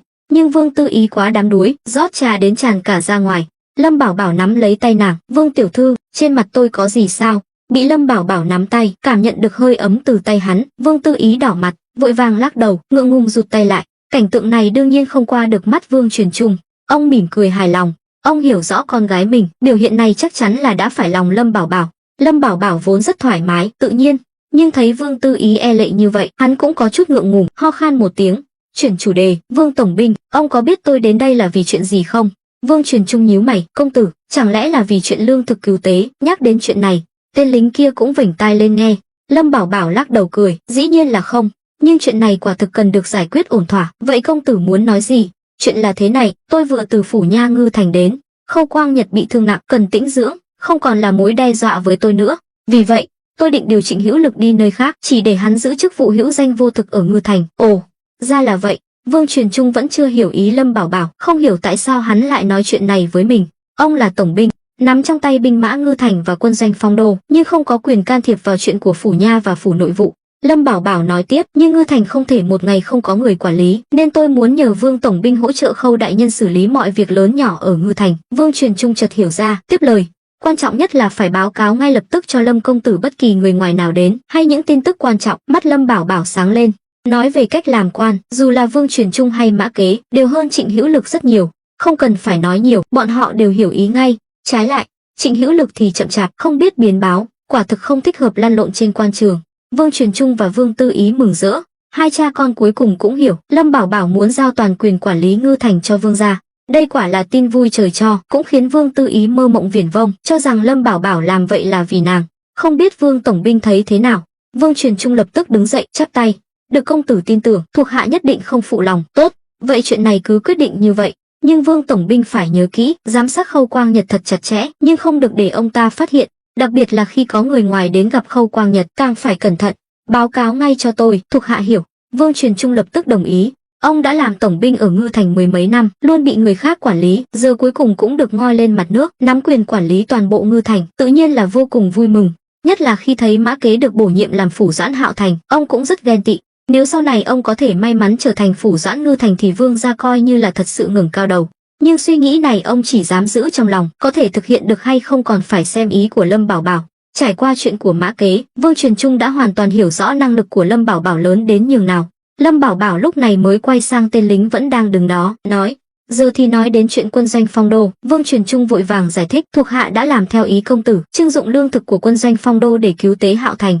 Nhưng công tử cũng thấy rồi đấy, đám lính Phong Đô này đều từ kinh thành đến, tính khí nóng nảy, khó dạy bảo. Mặt tên lính đỏ bừng. Tuy lời nhận xét của Vương Truyền Trung có phần hơi quá, nhưng cũng đúng sự thật. Bọn họ đều là con ông cháu cha, mới có thể vào quân doanh Phong Đô, mục đích chỉ là để dưỡng lão, rèn luyện vài năm lấy kinh nghiệm rồi lại được điều về kinh thành, tự sắp xếp công việc. Tên lính trước mặt cũng vậy, nên mới dám ngang ngược như thế. Nhưng không ngờ lại đụng phải Lâm Bảo Bảo, rắn địa phương không thể chọc. Tên lính nhìn ánh mắt đầy ẩn ý của Lâm Bảo Bảo, vội vàng quỳ xuống. Lâm công tử tha mạng, tiểu nhân sẽ quay về trấn an đám lính Phong Đô, đảm bảo sẽ không gây rối nữa. Lâm Bảo Bảo nhớn mày, ngươi chỉ là một tên lính quèn, có năng lực đó sao? Chúng tôi đều là con cháu hoàng tộc từ kinh thành đến, tiểu nhân lại là người xuất sắc nhất trong số đó. Chỉ cần tôi lên tiếng, bọn họ nhất định không dám làm loạn nữa. Mắt Lâm Bảo Bảo sáng lên, ngươi nói ngươi là hoàng tộc ở kinh thành, Ai cũng biết hoàng tộc rất đông đảo, đã trải qua nhiều đời, không thể so sánh với các phiên vương. Vì vậy, những tên lính này tuy là hoàng tộc nhưng chỉ là họ hàng xa của hoàng đế.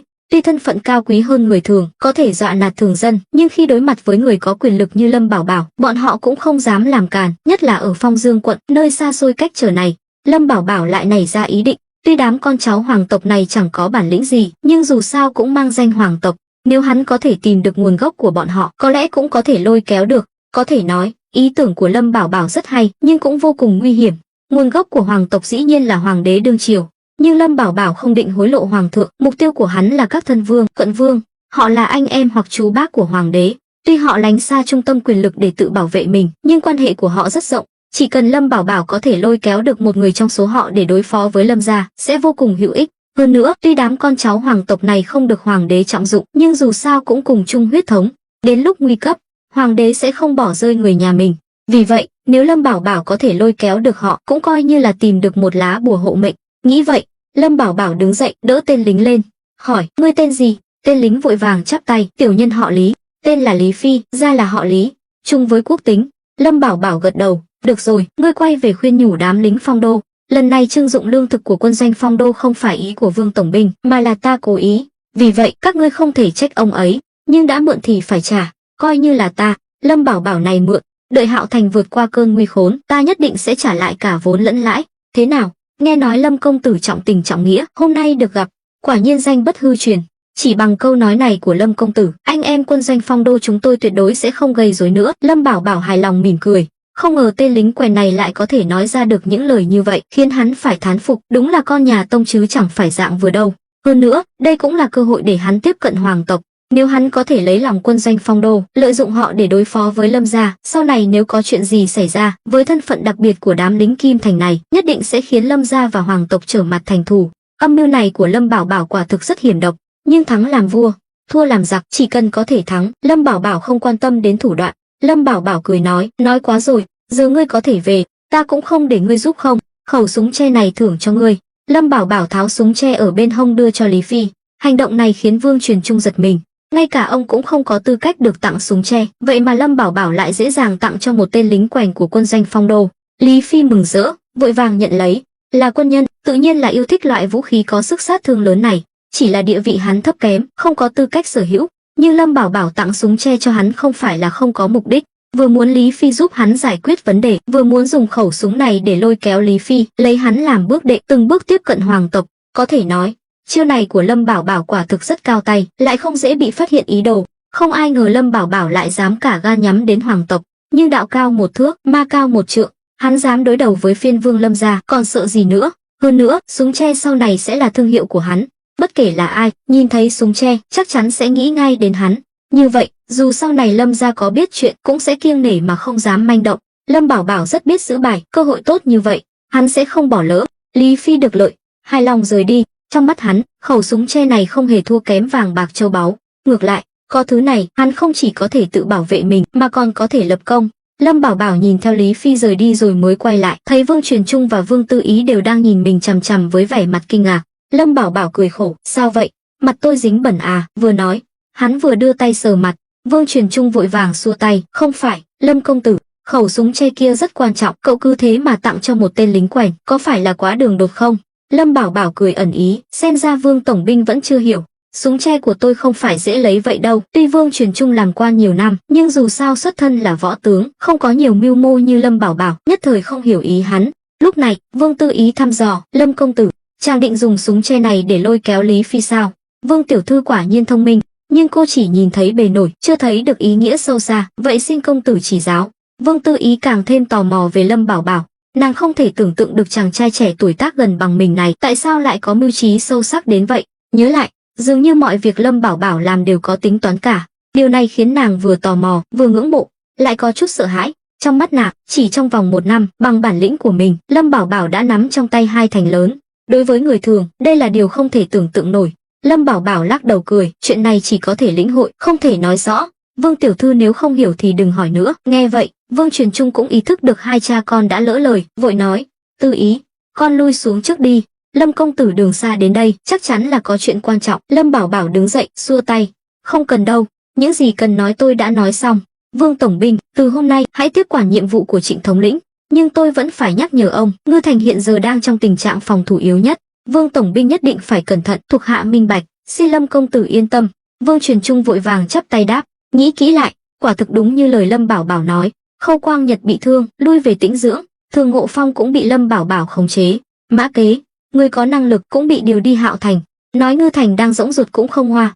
Lúc này, Vương Tư Ý giữ Lâm Bảo Bảo lại, Lâm công tử, chàng đã đến rồi thì ở lại dùng bữa tối rồi hãy về. Giờ đã xế chiều, cũng đến giờ cơm. Đúng đúng, Lâm công tử cứ ở lại dùng bữa cơm gia đình. Lần trước, cậu đã giúp con gái tôi thoát khỏi tên Khâu Dịch kia, tôi vẫn chưa kịp cảm tạ. Lâm Bảo Bảo cười khổ lắc đầu, nhưng cũng không tiện từ chối, nhất là khi nhìn thấy vẻ mặt mong đợi của Vương Tư Ý, càng khiến hắn có cảm giác khó tả. Vậy được, tôi xin làm phiền. Không phiền, không phiền. Vương Truyền Trung nhìn con gái, mau đi dặn dò chuẩn bị cơm tối, ta phải uống vài chén với Lâm công tử. Vương Tư Ý mừng rỡ rời đi, nàng cảm nhận rõ ràng Lâm Bảo Bảo vì nể mặt nàng nên mới đồng ý ở lại dùng cơm. Đối với một tiểu thư khuê các như nàng, đây là điều vô cùng cảm động. Vương Tư Ý không giống Tôn Tuyết Mông, tính cách hoạt bát, phóng khoáng. Ngày thường, nàng ít tiếp xúc với người ngoài nên suy nghĩ đơn giản, chuyện tình cảm lại càng trong sáng, dễ dàng suy diễn lung tung cũng là điều đương nhiên. Lâm Bảo Bảo ngồi xuống lại, không còn người ngoài. Vương Truyền Trung lập tức tiến lên, tự tay rót trà cho Lâm Bảo Bảo. Lâm công tử, đây là trà tiến vua mà bằng hữu ở kinh thành gửi cho tôi, nghe nói là loại trà chuyên dùng trong cung, mời cậu dùng thử. Lâm Bảo Bảo cũng không khách sáo, bưng chén trà lên nhấp một ngụm, mắt sáng lên. Trà ngon, hương thơm thanh khiết, hậu vị ngọt ngào. Nói rồi, Lâm Bảo Bảo chợt nghĩ đến điều gì đó. Từ khi biết được kẻ đứng sau Khâu Quang Nhật, hắn không còn dám khinh thường nữa. Đám lão làng lăn lộn trên quan trường nhiều năm này, không ai là trong sạch, ít nhiều đều có quan hệ phía sau. Nhất là khi Vương Truyền Trung nói loại trà tiến vua này là do bằng hữu ở kinh thành gửi tặng. Lâm Bảo Bảo đặt chén trà xuống, hỏi đầy ẩn ý. Xem ra bằng hữu ở kinh thành của Vương tổng binh chức vị không nhỏ đâu nhỉ. Tuy Vương Truyền Trung có phần thẳng thắn, nhưng không hề ngốc, lập tức hiểu ý Lâm Bảo Bảo, vội vàng giải thích. Lâm công tử, bằng hữu của tôi chỉ là một bổ đầu của Lục Phiến môn ở kinh thành, không phải quan lớn gì. Lâm Bảo Bảo lúc này mới hiểu ra, hắn đương nhiên biết Lục Phiến môn ở kinh thành là một cơ quan độc lập, nhưng có thể làm việc ở Lục Phiến môn, dù chỉ là một viên chức nhỏ bé, cũng là quan ngũ phẩm. Thậm chí, một số quan lại địa phương khi vào kinh làm việc còn phải cố gắng lấy lòng những người này. Mà Lâm Bảo Bảo bây giờ sẽ không bỏ lỡ bất kỳ cơ hội nào, dù chỉ là một tia hy vọng có thể giúp ích cho hắn trong tương lai. Lâm Bảo Bảo gật đầu, khen ngợi. Vương tổng binh nói vậy là không đúng rồi, có thể làm quan ở kinh thành đã là không dễ dàng, dù chỉ là một bổ đầu nhỏ bé, cũng là người có quyền lực. Lần sau có cơ hội, Vương tổng binh giới thiệu cho tôi với. Vương Truyền Trung ngơ ngác nhìn Lâm Bảo Bảo, không hiểu với thân phận hiện tại của Lâm Bảo Bảo, tại sao lại quan tâm đến một bổ đầu nhỏ bé ở kinh thành.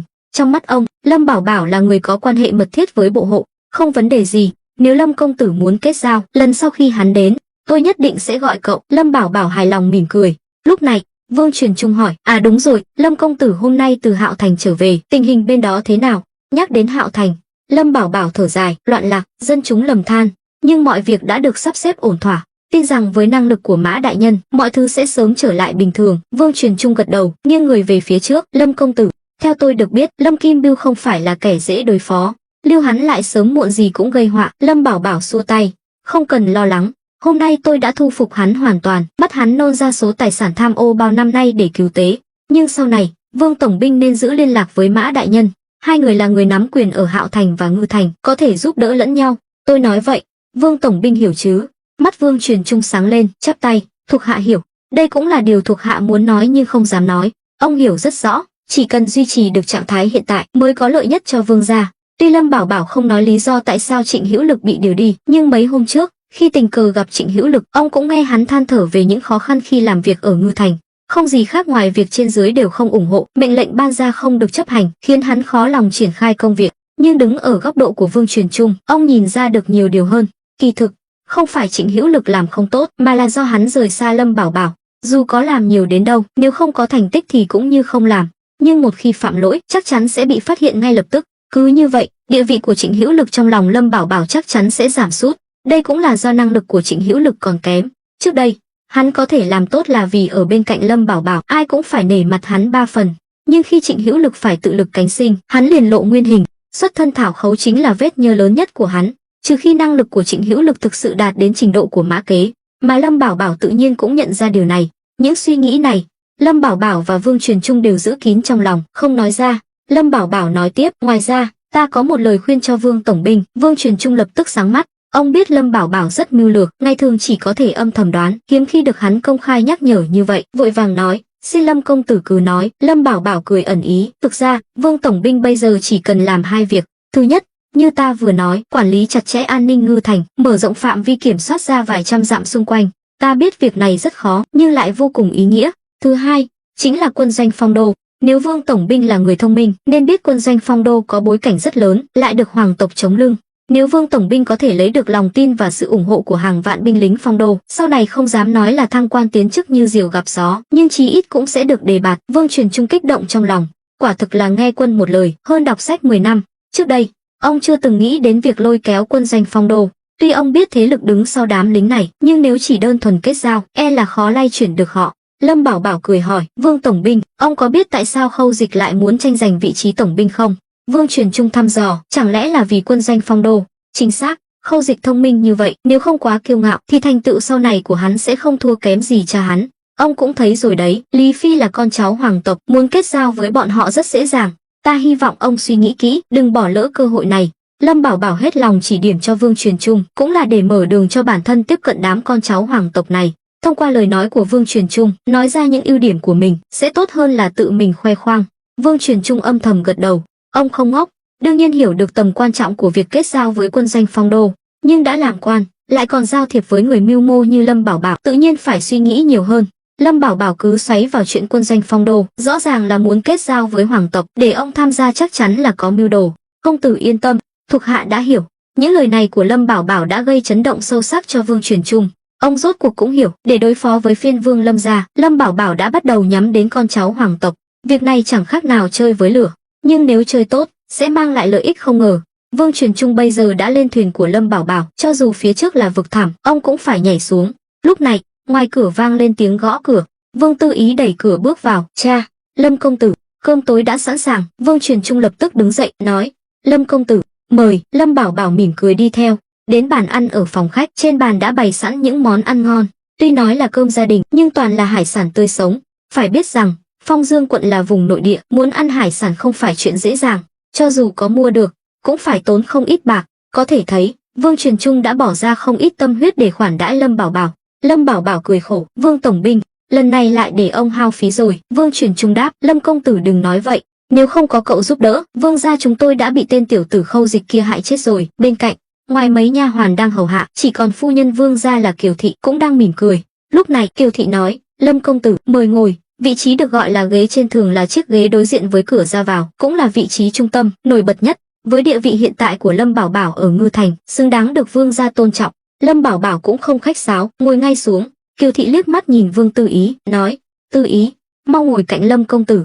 Hôm nay con phải hầu hạ Lâm công tử cho chu đáo. Một câu nói đùa lại khiến Vương Tư Ý đỏ mặt. Nếu là ngày thường, Vương Tư Ý tuyệt đối sẽ không đồng ý, càng không thể hầu hạ người đàn ông khác. Nhưng nàng đã trúng tiếng sét ái tình với Lâm Bảo Bảo. Đối với yêu cầu này, trong lòng nàng không hề phản kháng, ngoan ngoãn ngồi xuống chiếc ghế bên cạnh Lâm Bảo Bảo. Lâm Bảo Bảo thầm cười khổ, hắn không ngốc, sao có thể không hiểu ý tứ của Kiều Thị, nhưng hắn cũng không tiện từ chối. Nếu từ chối, sẽ làm mất mặt Vương Tư Ý.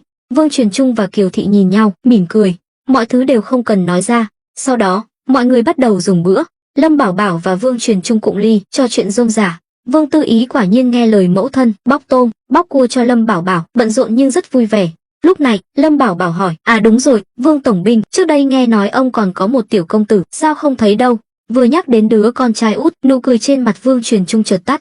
Lâm Bảo Bảo biết mình đã hỏi nhầm, thầm muốn tát vào mặt mình một cái. Ăn no rừng mỡ đi hỏi chuyện này, đúng là tự rước phiền phức, nhưng đã lỡ rồi, nếu không hỏi han sẽ xuất hiện vẻ không quan tâm đến thuộc hạ. Nghĩ vậy, Lâm Bảo Bảo quay sang Vương Tư Ý bên cạnh, hỏi, Vương tiểu thư, rốt cuộc là chuyện gì vậy? Vương Tư Ý đặt miếng tôm vừa bóc vào bát Lâm Bảo Bảo, thở dài, tiểu đệ dạo gần đây mắc bệnh lạ, nổi mẩn đỏ khắp người, lại còn sốt cao liên tục. Trước đó cũng đã mời đại phu của Bách Thảo Đường đến khám, uống mấy thang thuốc rồi mà vẫn không thấy đỡ. Lâm Bảo Bảo lúc này mới hiểu ra, hỏi tiếp, tiểu công tử năm nay bao nhiêu tuổi? 7 tuổi rưỡi, nhỏ vậy sao? Lâm Bảo Bảo nhíu mày, chỉ qua lời kể của Vương Tư Ý, trong đầu hắn chợt hiện lên hai chữ, đậu mùa. Khụ khụ. Đúng lúc này, Kiều Thị bỗng ho khan. Vương Truyền Trung vội vàng vỗ nhẹ vào lưng bà. Lâm Bảo Bảo nhìn thấy cảnh này, trong lòng toát mồ hôi lạnh. Nếu thực sự là đậu mùa, thì đây là bệnh truyền nhiễm chết người. Kiều Thị ho như vậy, phản ứng đầu tiên của Lâm Bảo Bảo là mình đã bị lây nhiễm. Hắn bây giờ có nguy cơ bị lây bệnh không? Phải biết rằng, Đậu mùa là bệnh truyền nhiễm do virus, tất cả những người tiếp xúc với bệnh nhân đều có khả năng bị lây. Nghĩ vậy, Lâm Bảo Bảo đứng bật dậy, Vương tổng binh, có thể cho tôi xem tiểu công tử không? Vương Truyền Trung không hiểu Lâm Bảo Bảo muốn làm gì, nhưng biết hắn là người có bản lĩnh, hơn nữa còn làm ăn buôn bán dược liệu với Tôn gia, nên đứng dậy nói, được, Lâm công tử, mời đi theo tôi. Nói rồi, hai người rời đi. Lúc này, Kiều Thị lau nước mắt, hỏi Vương Tư Ý, Lâm công tử có cách chữa khỏi cho tiểu đệ không? Vương Tư Ý nhìn theo hướng Lâm Bảo Bảo vừa biến mất, nói, con không biết, nhưng Lâm công tử là người đáng tin cậy. Kiều Thị suy tư gật đầu. Lâm Bảo Bảo và Vương Truyền Trung đến trước cửa một căn phòng ở hậu viện, bên trong le lói ánh đèn dầu. Trước cửa có một nha hoàn đang hầu hạ, cũng đang ho nhẹ. Nhìn thấy Lâm Bảo Bảo và Vương Truyền Trung, nha hoàn vội vàng hành lễ. Lâm Bảo Bảo nhìn thấy cảnh này, trong lòng đã có dự đoán, dù không phải đậu mùa, cũng là một bệnh truyền nhiễm khác. Nghĩ vậy, Lâm Bảo Bảo lấy trong ngực ra một chiếc khăn tay trắng, che kín miệng và mũi. Vương Truyền Trung không hiểu ý Lâm Bảo Bảo, nhưng cũng không tiện hỏi. Lâm Bảo Bảo bước vào phòng, đến bên giường, hắn thấy một cậu bé chừng 6, 7 tuổi đang nằm trên giường, vì sốt cao nên đã hôn mê. Lâm Bảo Bảo vén chân lên, thấy cổ và má cậu bé nổi đầy mẩn đỏ, mặt mày tái nhợt, xem ra đúng là nó rồi. Lâm Bảo Bảo lẩm bẩm. Mắt Vương Truyền Trung sáng lên, Lâm công tử, cậu biết đây là bệnh gì sao? Lâm Bảo Bảo gật đầu, xoay người bước ra ngoài. Vương Truyền Trung vội vàng đi theo, ra đến sân. Vương Truyền Trung hỏi, Lâm công tử, rốt cuộc là bệnh gì? Vương tổng binh, ông hãy ra lệnh phong tỏa toàn bộ vương phủ, khoảng thời gian này không cho phép bất kỳ ai ra ngoài, kể cả ông. Vương Truyền Trung giật mình trước quyết định của Lâm Bảo Bảo. Lâm công tử, cậu đang nói đùa sao? Đùa gì chứ? Tôi nói thật đấy, nếu tôi không nhầm, con trai ông mắc bệnh truyền nhiễm, cả nhà ông đều có nguy cơ bị lây, vậy phải làm sao? Lâm Bảo Bảo nghiêm nghị nói, ông không chữa được, không có nghĩa là tôi cũng bó tay. Vương Truyền Trung đưa tay định nắm lấy tay Lâm Bảo Bảo, nhưng nhớ đến lời hắn vừa nói, đành ngượng ngùng rụt tay lại. Lâm công tử, cậu nhất định phải cứu con trai tôi, nếu nó có mệnh hệ gì, Vương gia chúng tôi coi như tuyệt hậu. Lâm Bảo Bảo nhìn ông ta, bỗng thấy bóng dáng của Khâu Quang Nhật trong đó. Trong xã hội phong kiến này, việc nối dõi tông đường vô cùng quan trọng. Nếu trong nhà không có con trai, dù tích góp được bao nhiêu tài sản cũng đều vô nghĩa. Lâm Bảo Bảo an ủi, Vương tổng binh yên tâm, cứ giao cho tôi. Sau đó, hai người quay lại bàn ăn. Vương Truyền Trung nói, từ giờ trở đi, cả Vương gia chúng ta không được ra ngoài. Kiều Thị và Vương Tư Ý đều đứng dậy, không hiểu tại sao ông lại nói vậy. Lâm Bảo Bảo chỉ lặng lẽ đứng ở cửa, không còn tâm trí ăn uống nữa. Hắn thầm may mắn vì mình đã phát hiện kịp thời, nếu không hậu quả sẽ khôn lường. Lúc này, Vương Tư Ý bước đến hỏi, Lâm công tử, rốt cuộc đã xảy ra chuyện gì? Lâm Bảo Bảo lắc đầu, cô cứ nghe lời cha, cô là được. Bây giờ tôi phải đến Tôn gia một chuyến. Trước khi tôi quay lại, các ngươi không được bước chân ra khỏi cửa, hiểu chưa? Vương Tư Ý còn muốn hỏi tiếp, nhưng bị Vương Truyền Trung kéo lại. Lâm Bảo Bảo xoay người rời đi. Giờ hắn cũng không biết mình có bị lây nhiễm hay không, nhưng hiện tại, chỉ có hắn mới có thể chữa khỏi bệnh đậu mùa này. Là người xuyên không, hắn biết có một loại thảo dược có thể chữa được bệnh này, đó là cỏ dại tích cực. Vì vậy, bây giờ hắn cần sự giúp đỡ của Tôn gia. Đến Tôn phủ, trời đã khuya, người mở cửa là lão quản gia Phúc Bá. Nhưng Lâm Bảo Bảo đã đến đây nhiều lần, Phúc Bá cũng nhận ra hắn. Lâm công tử, sao giờ này cậu còn đến đây? Lâm Bảo Bảo thở dài, Tôn nhị gia đã nghỉ chưa? Lão gia vừa mới về phòng, chắc là đã nghỉ rồi. Phúc Bá nói, vậy phiền ông gọi Tôn nhị gia ra, nói là tôi có chuyện quan trọng. Phúc Bá cũng biết năng lực của Lâm Bảo Bảo, ngay cả hắn cũng nói là chuyện quan trọng, chắc chắn là rất gấp, vội vàng nói, Lâm công tử, mời vào trong, để tôi đi gọi lão gia. Lâm Bảo Bảo gật đầu, đi theo vào chính sảnh. Vừa ngồi xuống không lâu, ngoài cửa vang lên tiếng bước chân. Tôn Hưng mặc đồ ngủ màu trắng, khoác thêm một chiếc áo ngắn bước vào. Nhìn thấy Lâm Bảo Bảo, ông hỏi, Lâm công tử, đã xảy ra chuyện gì sao? Ông vừa nằm xuống giường thì nghe thấy tiếng gọi, nhất là sau khi nghe lão quản gia kể lại, khiến ông rất lo lắng. Lâm Bảo Bảo nghiêm nghị nói, bách thảo đường của ông bây giờ còn cỏ dại tích cực không? Cỏ dại tích cực, Lâm công tử muốn thứ đó làm gì? Đương nhiên là chữa bệnh cứu người, thực ra có, nhưng loại thảo dược này ít khi dùng đến. Bách thảo đường cũng không còn nhiều hàng, đủ sắp 10 thang thuốc không? Chắc là không đủ. Lâm công tử, rốt cuộc đã xảy ra chuyện gì? Tôn Hưng lần đầu tiên thấy Lâm Bảo Bảo nghiêm túc như vậy. Lâm Bảo Bảo không thể không nghiêm túc. Con trai Vương Truyền Trung mắc bệnh đậu mùa, nếu không chữa trị kịp thời, sẽ nguy hiểm đến tính mạng, hơn nữa còn có thể lây lan. Lâm Bảo Bảo không muốn chuyện này bị phát tán. Ông đừng lo, chỉ là con trai Vương tổng binh mắc bệnh lạ, tôi đến xin thuốc thôi. Nhắc đến con trai Vương Truyền Trung, Tôn Hưng mới thở phào nhẹ nhõm. Thằng bé đó tôi đã từng khám, chỉ là cảm mạo thông thường, nghỉ ngơi ở nhà một thời gian, uống thuốc đúng giờ là khỏi. Lâm Bảo Bảo không muốn giải thích nhiều, cũng không muốn gây hoang mang, nói, thôi được rồi, Tôn nhị gia, cứ lấy hết cỏ dại tích cực ở bách thảo đường ra, bao nhiêu tiền tôi cũng trả. Tôn Hưng đáp, Lâm công tử khách sáo rồi, cỏ dại tích cực cũng không đáng giá bao nhiêu, tặng cậu là được. Nói rồi, ông quay ra cửa. Phúc Bá, lão quản gia bước vào, lão gia, sai người đến Bách Thảo Đường, lấy hết cỏ dại tích cực mang đến đây. Vâng. Lão quản gia không nói nhiều, xoay người rời đi. Lúc này Tôn Hưng lại thăm dò, Lâm công tử, chẳng lẽ lúc trước tôi chẩn đoán sai, con trai Vương tổng binh không phải bị cảm mạo? Lâm Bảo Bảo gật đầu, đúng vậy, căn bệnh này chỉ là giống với cảm mạo, nhưng triệu chứng lại khác. Nếu không chữa trị kịp thời, e rằng sẽ nguy hiểm đến tính mạng. Vậy là dùng cỏ dại tích cực có thể chữa khỏi. Tôn Hưng cũng không ngốc. Một khi phát hiện ra bệnh mới, Tôn gia, với tư cách là một gia tộc y học, tự nhiên phải nắm bắt cơ hội tìm hiểu. Nếu có thể nắm được phương thuốc, đó là chuyện tốt trời cho. Nói to tát là cứu người giúp đời, công đức vô lượng. Nói nhỏ là một cơ hội kiếm tiền mới. Lâm Bảo Bảo đáp, đúng vậy. Cỏ dại tích cực nếu ở trong tay Tôn nhị gia thì không cứu được người, nhưng nếu vào tay tôi, có thể chữa bệnh cứu người. Mắt Tôn Hưng sáng lên, Lâm công tử, vậy cậu có thể cho tôi biết, chuẩn bị cho tôi một phòng chế thuốc, tôi cần bào chế thuốc ngay trong đêm. Cái gọi là bào chế thuốc của Lâm Bảo Bảo chính là chiết xuất tinh chất của cỏ dại tích cực. Loại thảo dược này có khả năng kháng vi rất giờ, nhưng do hàm lượng nhỏ, nếu sắc thuốc uống bình thường, hiệu quả rất thấp, hơn nữa còn khiến người bệnh đau đớn kéo dài. Vì vậy, Lâm Bảo Bảo định chiết xuất tinh chất của cỏ dại tích cực, như vậy có thể nâng cao hiệu quả của thuốc, đạt được mục đích chữa bệnh. Tôn Hưng mừng rỡ, vội vàng nói, không vấn đề gì, Tôn gia chúng tôi cái gì cũng thiếu, chứ phòng chế thuốc thì không thiếu. Lâm công tử, mời đi theo tôi. Tôn Hưng lúc nãy còn đang buồn ngủ, nhưng nghe Lâm Bảo Bảo nói vậy, tinh thần phấn chấn hẳn lên. Ông ta đã sớm muốn tận mắt chứng kiến kỹ thuật bào chế thuốc của Lâm Bảo Bảo, nhất là loại đại lực hoàn mà Lâm Bảo Bảo bán cho ông ta trước đây, bán rất chạy ở Bách Thảo Đường, mới chưa đầy một tuần đã gần hết hàng. Lúc nãy, trước khi đi ngủ, ông ta còn bàn với phu nhân sẽ tìm Lâm Bảo Bảo bào chế thêm một mẻ đại lực hoàn nữa. Dù là đàn ông ở độ tuổi nào, cũng không ai dám chắc mình không bị yếu, nhưng đại lực hoàn lại có thể giúp họ tăng cường sinh lực. Lâm Bảo Bảo đi theo Tôn Hưng, rẽ trái rẽ phải, cuối cùng cũng đến một phòng bào chế. Bên trong có một số dụng cụ bào chế.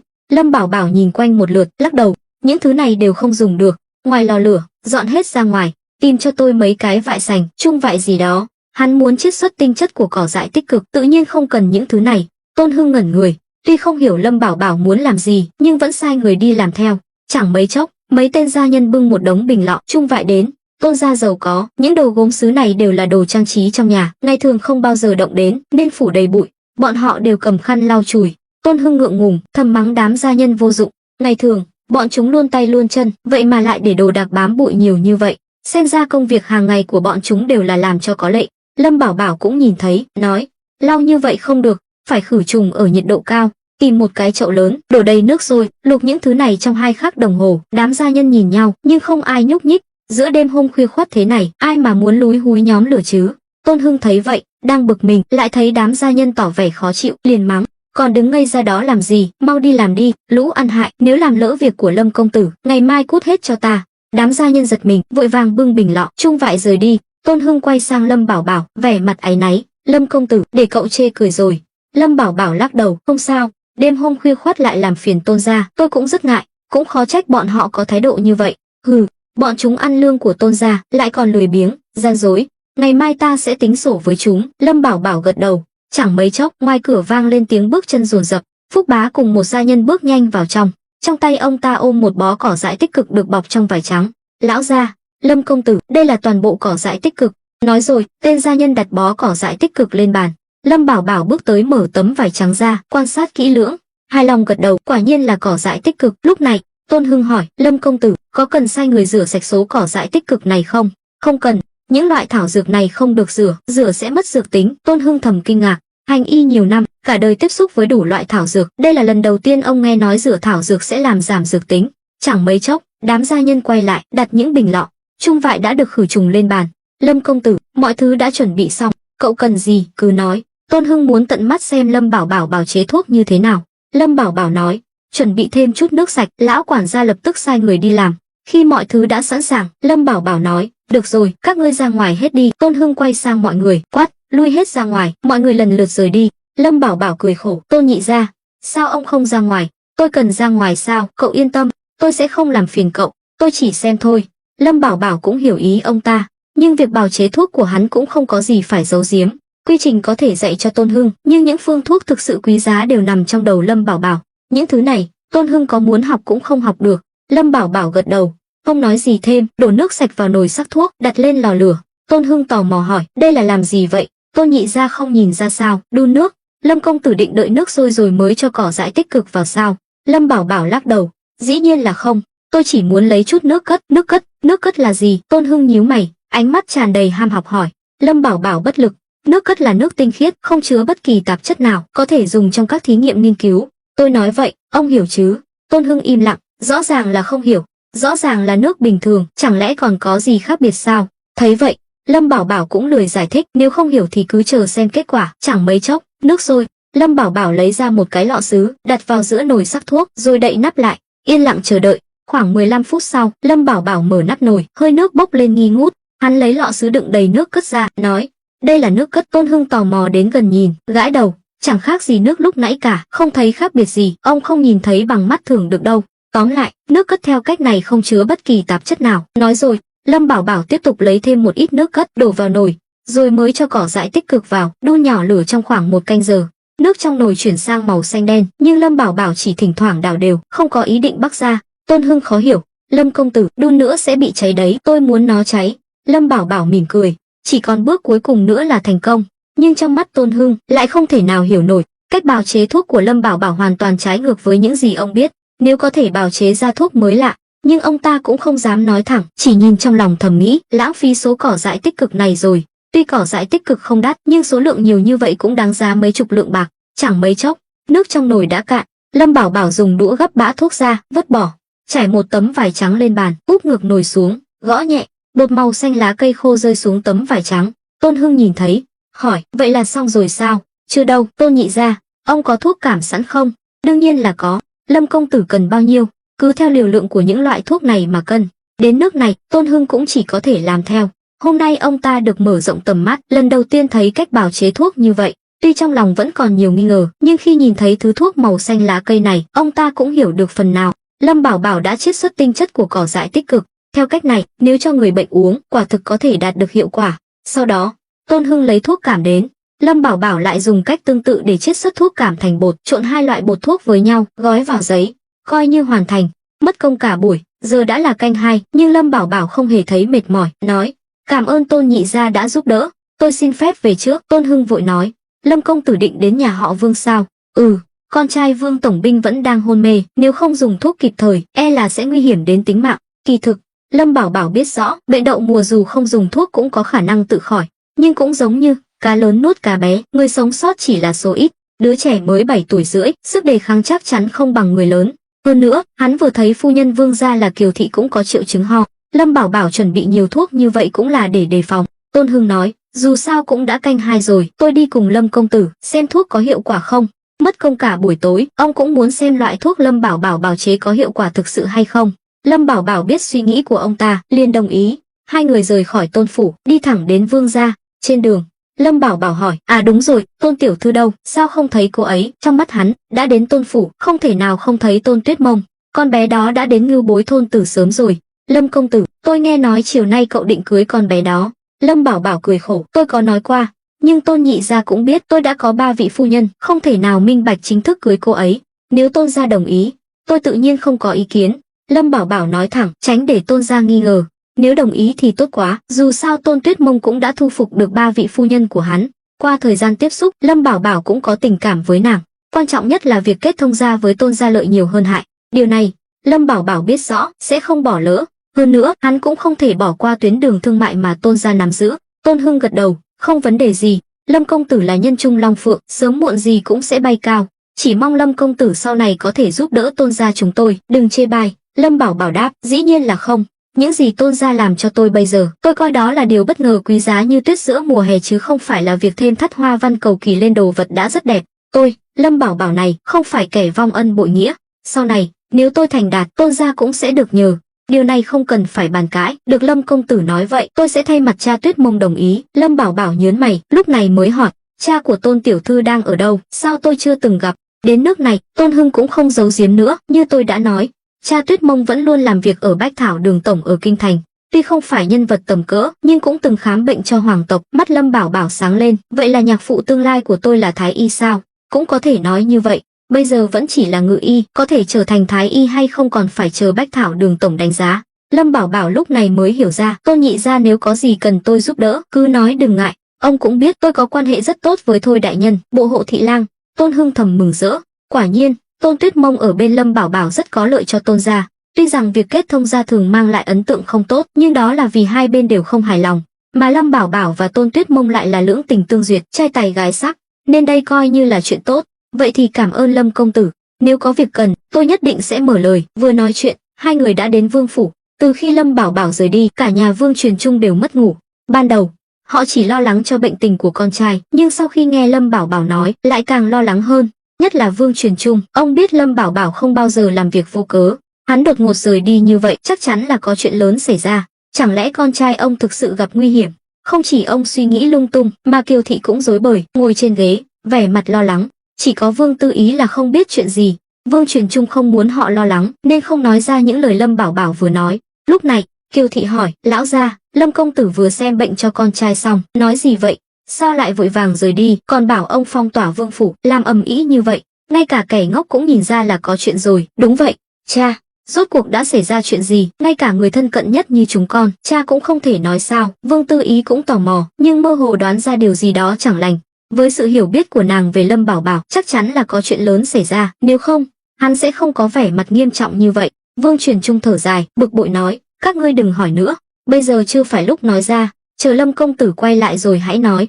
Vương Truyền Trung buồn bực, lấy tẩu thuốc ra hút. Phải biết rằng, ông xuất thân là võ tướng, ngày trước làm tổng binh, ngày nào cũng phải huấn luyện binh sĩ, mà hút thuốc sẽ ảnh hưởng đến sức khỏe, nên tuy biết hút thuốc, nhưng ông rất ít khi hút. Có thể thấy, tâm trạng ông bây giờ lo lắng đến nhường nào. Vương Tư Ý và Kiều Thị nhìn nhau, cũng hết cách. Lúc này, Kiều Thị đứng dậy, lão gia, thiếp đi xem con trai. Đứng lại, không được đi. Vương Truyền Trung vẫn giữ nguyên tư thế, cầm tẩu thuốc. Kiều Thị không nhịn được nữa, hét lên, tại sao? Thiếp đi xem con trai mình thì có gì sai? Lão gia, ông không nói gì, chẳng lẽ cứ ngồi chờ chết sao? Nếu con trai tỉnh dậy mà không có ai chăm sóc thì phải làm sao? Nói rồi, bà òa khóc. Kiều Thị là người phụ nữ truyền thống, lấy chồng xong chỉ an phận làm một người vợ hiền, không có bản lĩnh gì.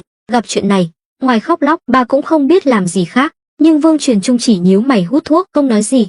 Vương Tư Ý cũng đứng dậy, cha, bây giờ cha phải nói rõ sự thật, nếu không con sẽ đi tìm Lâm công tử. Vương Truyền Trung lúc này mới ngẩng đầu nhìn hai mẹ con, thở dài. Lâm công tử vừa khám cho con trai xong, nói là nó mắc bệnh truyền nhiễm, nếu không chữa trị kịp thời sẽ nguy hiểm đến tính mạng. Hơn nữa, cả Vương gia chúng ta đều có nguy cơ bị lây nhiễm. Nói đến đây, tâm trạng Vương Truyền Trung càng thêm nặng nề. Kiều Thị và Vương Tư Ý đều sững sờ. Kiều Thị lúc này mới hoàn hồn, hình như khó thở, bỗng ho dữ dội, rồi ngã quỵ xuống đất. Vương Tư Ý hoảng hốt, vội vàng chạy đến đỡ mẹ, lo lắng hỏi, mẹ sao vậy? Vương Truyền Trung cũng vội vàng đứng dậy, nhưng khi Kiều Thị được đỡ dậy, Vương Truyền Trung nhìn thấy trên cổ bà cũng xuất hiện những nốt mẩn đỏ giống con trai, liền chết lặng tại chỗ. Sao lại thế này? Vương Truyền Trung gần như sụp đổ. Ông mong mỏi bao lâu, cuối cùng cũng đến ngày ông được ngẩng cao đầu. Nhất là hôm nay, Lâm Bảo Bảo giao toàn quyền quản lý Ngư Thành cho ông, càng khiến ông vui mừng khôn xiết. Cứ tưởng Vương gia sắp sửa phất lên như diều gặp gió, nào ngờ lại xảy ra chuyện này. Vương Truyền Trung bỗng nhớ đến lão già Tôn Hưng, lần trước đến khám, còn nói con trai ông chỉ bị cảm mạo, vậy mà giờ đến cả vợ ông cũng bị lây. Điều này khiến ông đau lòng như cắt, chỉ muốn đánh cho Tôn Hưng một trận hả giận. Vương Tư Ý cũng nhìn theo ánh mắt của cha, thấy những nốt mẩn đỏ trên cổ mẹ, vô thức lùi lại hai bước. Không phải nàng sợ chết, chỉ là theo bản năng tránh né. Dù sao cũng không ai muốn rước họa vào thân. Đúng lúc này, ngoài cửa vang lên tiếng bước chân. Một tên thị vệ đứng ngoài cửa nói vọng vào, đại nhân, Lâm công tử đã về. Cậu ấy còn dẫn theo gia chủ Tôn gia. Mắt Vương Truyền Trung sáng lên, mau mời vào, ta đang định tìm lão già đó tính sổ. Ông vừa mong Lâm Bảo Bảo mang đến tin tốt, giúp Vương gia giải quyết khó khăn, vừa muốn Tôn Hưng phải trả giá. Tên thị vệ lùi xuống, chẳng mấy chốc, Lâm Bảo Bảo và Tôn Hưng bước vào. Vừa vào cửa, Vương Truyền Trung liền xông đến, túm lấy cổ áo Tôn Hưng, mắt đỏ hoe quát, lão già khốn kiếp, ngươi hại Vương gia ta thê thảm rồi. Tôn Hưng giật mình, mặt mày tái mét, vội vàng nói, Vương tổng binh, ông làm gì vậy? Ngươi còn giả vờ, đều tại ngươi chẩn đoán sai, không những khiến bệnh tình con trai ta nặng thêm, mà còn lây sang cả vợ ta. Nếu bọn họ có mệnh hệ gì, ta nhất định sẽ lấy mạng ngươi. Nói rồi, Vương Truyền Trung rút đao bên hông ra, để lộ lưỡi đao sáng loáng. Tôn Hưng lúc này mới nhận ra tính nghiêm trọng của vấn đề. Nhưng so với việc bị Vương Truyền Trung đòi giết, điều khiến ông đau khổ hơn là việc chẩn đoán sai. Đối với một cao thủ võ lâm, thất bại một lần đồng nghĩa với việc kết thúc sự nghiệp. Đối với y sư cũng vậy. Tôn Hưng nói, Vương tổng binh, ông bình tĩnh lại, có thể để tôi khám lại cho tiểu công tử không? Không cần, vợ ta đang ở đây, ngươi có thể khám cho bà ấy. Ta, Vương Truyền Trung này, không phải kẻ vô lý, ta muốn xem ngươi có thể chẩn đoán ra bệnh gì không. Nếu ngươi là lang băm, hôm nay ta sẽ thay trời hành đạo. Lúc này, Lâm Bảo Bảo lên tiếng, Vương tổng binh, tôi hiểu tâm trạng của ông bây giờ, nhưng dù có giết Tôn nhị gia cũng không giải quyết được vấn đề. Nếu ông tin tôi, hãy bình tĩnh lại. tôi đảm bảo vợ con ông sẽ bình an vô sự. Vương Truyền Trung đương nhiên không dám cãi lời Lâm Bảo Bảo. Hơn nữa, nghe Lâm Bảo Bảo nói vậy, ông càng thêm tin tưởng. Năng lực của Lâm Bảo Bảo đã được chứng minh qua nhiều lần, hoàn toàn đáng tin cậy. Cuối cùng, ông đành gật đầu đồng ý, buông tay đang nắm cổ áo Tôn Hưng ra. Tôn Hưng chỉnh lại cổ áo, bước đến bên cạnh Kiều Thị, nhỏ giọng hỏi: "Phu nhân, bây giờ bà cảm thấy thế nào?" Kiều Thị đáp: "Nóng, hơi chóng mặt, người ngứa ngáy khó chịu." "Tôn đại phu, tôi cũng bị lây bệnh của con trai sao?" Tôn Hưng không nói gì, chỉ xắn tay áo lên, đặt hai ngón tay lên cổ tay Kiều Thị, bắt mạch. Mọi người im lặng nhìn Lâm Bảo Bảo. Vọng, Văn, Vấn, Thiết họ đều hiểu, còn Vương Tư Ý thì đã bị những chuyện xảy ra tối nay làm choáng váng, hoặc nói đúng hơn là nàng không dám tin đó là sự thật. Chỉ có Vương Truyền Trung là sốt ruột. Trong mắt ông, Tôn Hưng là lang băm, là kẻ lừa đảo. "Tôn Hưng, nếu ngươi không nhìn ra bệnh gì thì tránh ra cho Lâm công tử khám." Lâm Bảo Bảo trừng mắt, ra hiệu cho ông ta im lặng. Vương Truyền Trung ngày thường rất chín chắn, điềm tĩnh, vậy mà tối nay lại mất bình tĩnh như vậy. Nhưng Lâm Bảo Bảo cũng có thể hiểu được, dù sao người gặp chuyện cũng là những người thân thiết nhất của Vương Truyền Trung, đổi lại là ai cũng khó mà chịu đựng nổi. Khoảng 1 khắc đồng hồ sau, Tôn Hưng mới rút tay lại, vẻ mặt buồn bã: "Xem ra đúng là tôi chẩn đoán sai. Phu nhân nhiễm tà khí, những nốt mẩn đỏ này chính là do trúng độc." Lời giải thích này khiến Vương gia ngơ ngác, chỉ có Lâm Bảo Bảo hiểu, cái gọi là nhiễm tà khí chính là do virus phá hủy hệ miễn dịch của cơ thể, khiến da nổi mẩn đỏ hoặc mọc mụn mủ. Kiều Thị mặt mày buồn bã: "Tôn đại phu, vậy tôi còn cứu được không?" Tôn Hưng bây giờ sợ nhất là nghe câu hỏi này. Nếu là ngày thường, ông có thể dễ dàng chẩn đoán và kê đơn thuốc, nhưng thực tế chứng minh, bệnh lần này là bệnh mà ông chưa từng nghe thấy. Cuối cùng, ông chỉ có thể bất lực nhìn về phía Lâm Bảo Bảo. Đối với ông, đây là một sự sỉ nhục lớn, nhưng Tôn Hưng cũng hiểu, sức người có hạn, ông không phải thần tiên, không thể cái gì cũng biết, nhưng trong lòng ông cũng rất kích động. Ông biết Lâm Bảo Bảo chắc chắn đã chẩn đoán ra bệnh, nếu không, hắn sẽ không đến Tôn gia bào chế thuốc giữa đêm khuya như vậy. Nhưng ông cũng biết được, bệnh này có thể chữa khỏi bằng cỏ dại tích cực. "Lâm công tử, cậu thấy?" Lâm Bảo Bảo lúc này mới bước tới, nói: "Bệnh này gọi là đậu mùa, là một loại bệnh do virus gây ra, có khả năng lây lan. Nhưng mọi người đừng lo lắng, tôi vừa bào chế thuốc ở Tôn gia xong." Nói rồi, hắn lấy gói thuốc trong ngực ra, đưa cho Vương Tư Ý. "Vương tiểu thư, cô pha bột thuốc này với nước nóng, cho tất cả mọi người trong Vương gia uống. Còn đứa trẻ đang hôn mê kia, phải uống liên tục trong 3 ngày, mỗi ngày 2 lần." Vương Tư Ý rất tin tưởng Lâm Bảo Bảo, trong lòng vô cùng cảm kích, vội vàng nhận lấy gói thuốc, xoay người rời đi. Vương Truyền Trung và Kiều Thị nhìn nhau, mừng rỡ hỏi: "Lâm công tử, như vậy có thể chữa khỏi bệnh sao?" "Tôi không dám chắc chắn hoàn toàn, nhưng cũng có 7-8 phần hy vọng." 7-8 phần cũng không ít rồi. Vương Truyền Trung lẩm bẩm, rồi bịch một tiếng quỳ xuống: "Lâm công tử, ngài là ân nhân của Vương gia chúng tôi, xin nhận của tôi một lại." Kiều Thị cũng vội vàng quỳ xuống. Lâm Bảo Bảo vội vàng đỡ Vương Truyền Trung dậy: "Vương tổng binh, không cần khách sáo, ông bây giờ cũng là thuộc hạ của tôi, những gì tôi làm, vừa là vì Vương gia, cũng là vì bản thân tôi, nên ông không cần phải như vậy." Vương Truyền Trung gật đầu, nước mắt lưng tròng. Ông là người lão lai đắc tử, tuy con gái lớn đã đến tuổi cập kê, nhưng con trai út mới 7 tuổi rưỡi. Ông vô cùng yêu thương đứa con trai này, dù sao sau này nó cũng là người nối dõi tông đường. Vương Truyền Trung nâng niu nó như trứng mỏng. Vì vậy, lần này Lâm Bảo Bảo ra tay cứu giúp, đối với hai vợ chồng Vương Truyền Trung, hắn chính là ân nhân, còn Tôn Hưng thì càng thêm chua xót. Ông là chủ Bách Thảo Đường ở Ngư Thành, trong vòng 1000 dặm này cũng được coi là danh y, vậy mà lại xảy ra sai sót nghiêm trọng như vậy, khiến ông hổ thẹn vô cùng. Nếu không có Lâm Bảo Bảo cứu vãn, ông đã gây ra sai lầm lớn. Lúc này, Tôn Hưng ngẩng đầu hỏi: "Lâm công tử, cậu nói bệnh đậu mùa này có thể lây lan thật sao?" "Đương nhiên, ông vừa khám cho phu nhân Vương gia, chẳng lẽ không phát hiện ra điểm chung trong bệnh tình của hai mẹ con?" Tôn Hưng suy tư gật đầu, quả thực là vậy. Lúc này, Vương Truyền Trung rút nửa thanh đao ra khỏi vỏ, ánh đao lóe lên, khiến Lâm Bảo Bảo và Tôn Hưng giật mình, tưởng ông ta thực sự muốn ra tay. Lâm Bảo Bảo vội vàng giữ tay ông ta lại, nhíu mày hỏi: "Vương tổng binh, ông định làm gì?" "Lâm công tử, tên lang băm này là kẻ lừa đảo, ta đã từng rất tin tưởng hắn, vậy mà để ta giết hắn, thay trời hành đạo." Tôn Hưng ngượng ngùng đứng im tại chỗ. Lần này ông thực sự sai rồi, có Lâm Bảo Bảo ở đây, ông ta muốn cãi cũng không dám. Lâm Bảo Bảo nghiêm nghị nói: "Đâu ai hoàn hảo, hơn nữa, lương y như Từ Mẫu, ông ta cũng không phải cố ý. Tôn nhị gia cũng là có ý tốt đến khám bệnh, sao Vương tổng binh lại nhỏ nhen như vậy?" Vương Truyền Trung trừng mắt nhìn Tôn Hưng, cuối cùng thở dài, quay người bỏ đi. Kỳ thực, khi biết Lâm Bảo Bảo có thể chữa khỏi cho vợ con, Vương Truyền Trung đã không còn tức giận nữa, nhưng thân là chủ gia đình, lại không thể bảo vệ người thân của mình, khiến ông cảm thấy thất ức, nhất là khi nghĩ đến cảnh gia đình ly tán, ông không khỏi rùng mình. Lúc này, Tôn Hưng quỳ xuống: "Vương tổng binh, là tiểu lão hồ đồ mới suýt chút nữa gây ra đại họa, nếu ông muốn giết tôi, cứ ra tay, tôi không oán trách." Lâm Bảo Bảo nhíu mày, hắn đã lên tiếng rồi, tại sao Tôn Hưng còn nói như vậy? Vương Truyền Trung quay lại, nhìn Tôn Hưng với vẻ mặt lạnh lùng, bước thẳng về phía ông ta. Lần này, Lâm Bảo Bảo chỉ đứng nhìn, hắn muốn xem Vương Truyền Trung sẽ làm gì, nếu thực sự ra tay, hắn phải đề phòng. Kiều Thị cũng khuyên nhủ, lão gia, Tôn đại phu cũng không phải cố ý hãm hại, ông đừng chấp nhặt nữa. Nhưng Vương Truyền Trung không nói gì, đi đến bên cạnh Tôn Hưng, lại đỡ ông ta dậy. Tôn gia chủ, vừa rồi là tôi quá nóng vội, thất lễ rồi, mong ông bỏ qua cho. Tôn Hưng ngẩn người, không hiểu sao ông ta lại đột nhiên thay đổi thái độ. Lâm Bảo Bảo thầm thở phào nhẹ nhõm, mỉm cười.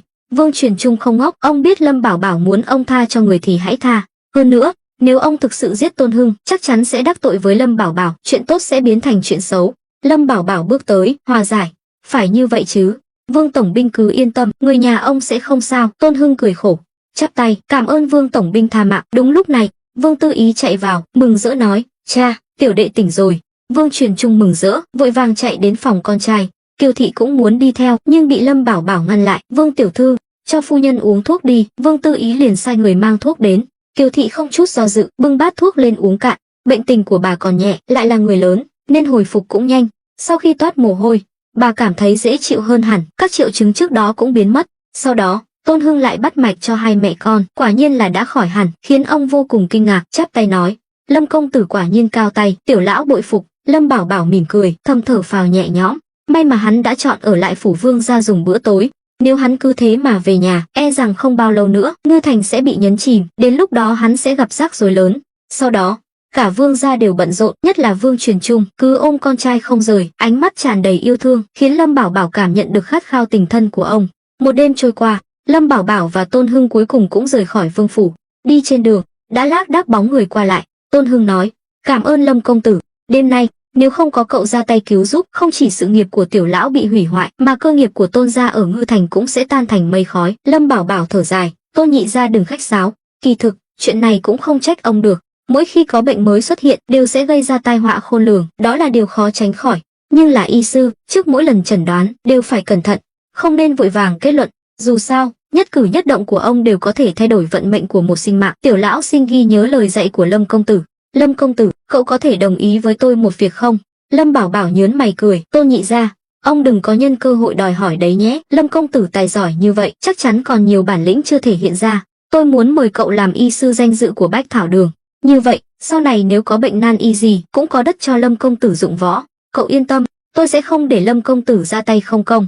Nếu cậu đồng ý, sau này tất cả các loại thuốc Lâm công tử mua ở Bách Thảo Đường đều được giảm giá 50% so với giá đã thỏa thuận trước đó. Lần này, Tôn Hưng đã chơi lớn, ông ta đã được chứng kiến năng lực của Lâm Bảo Bảo.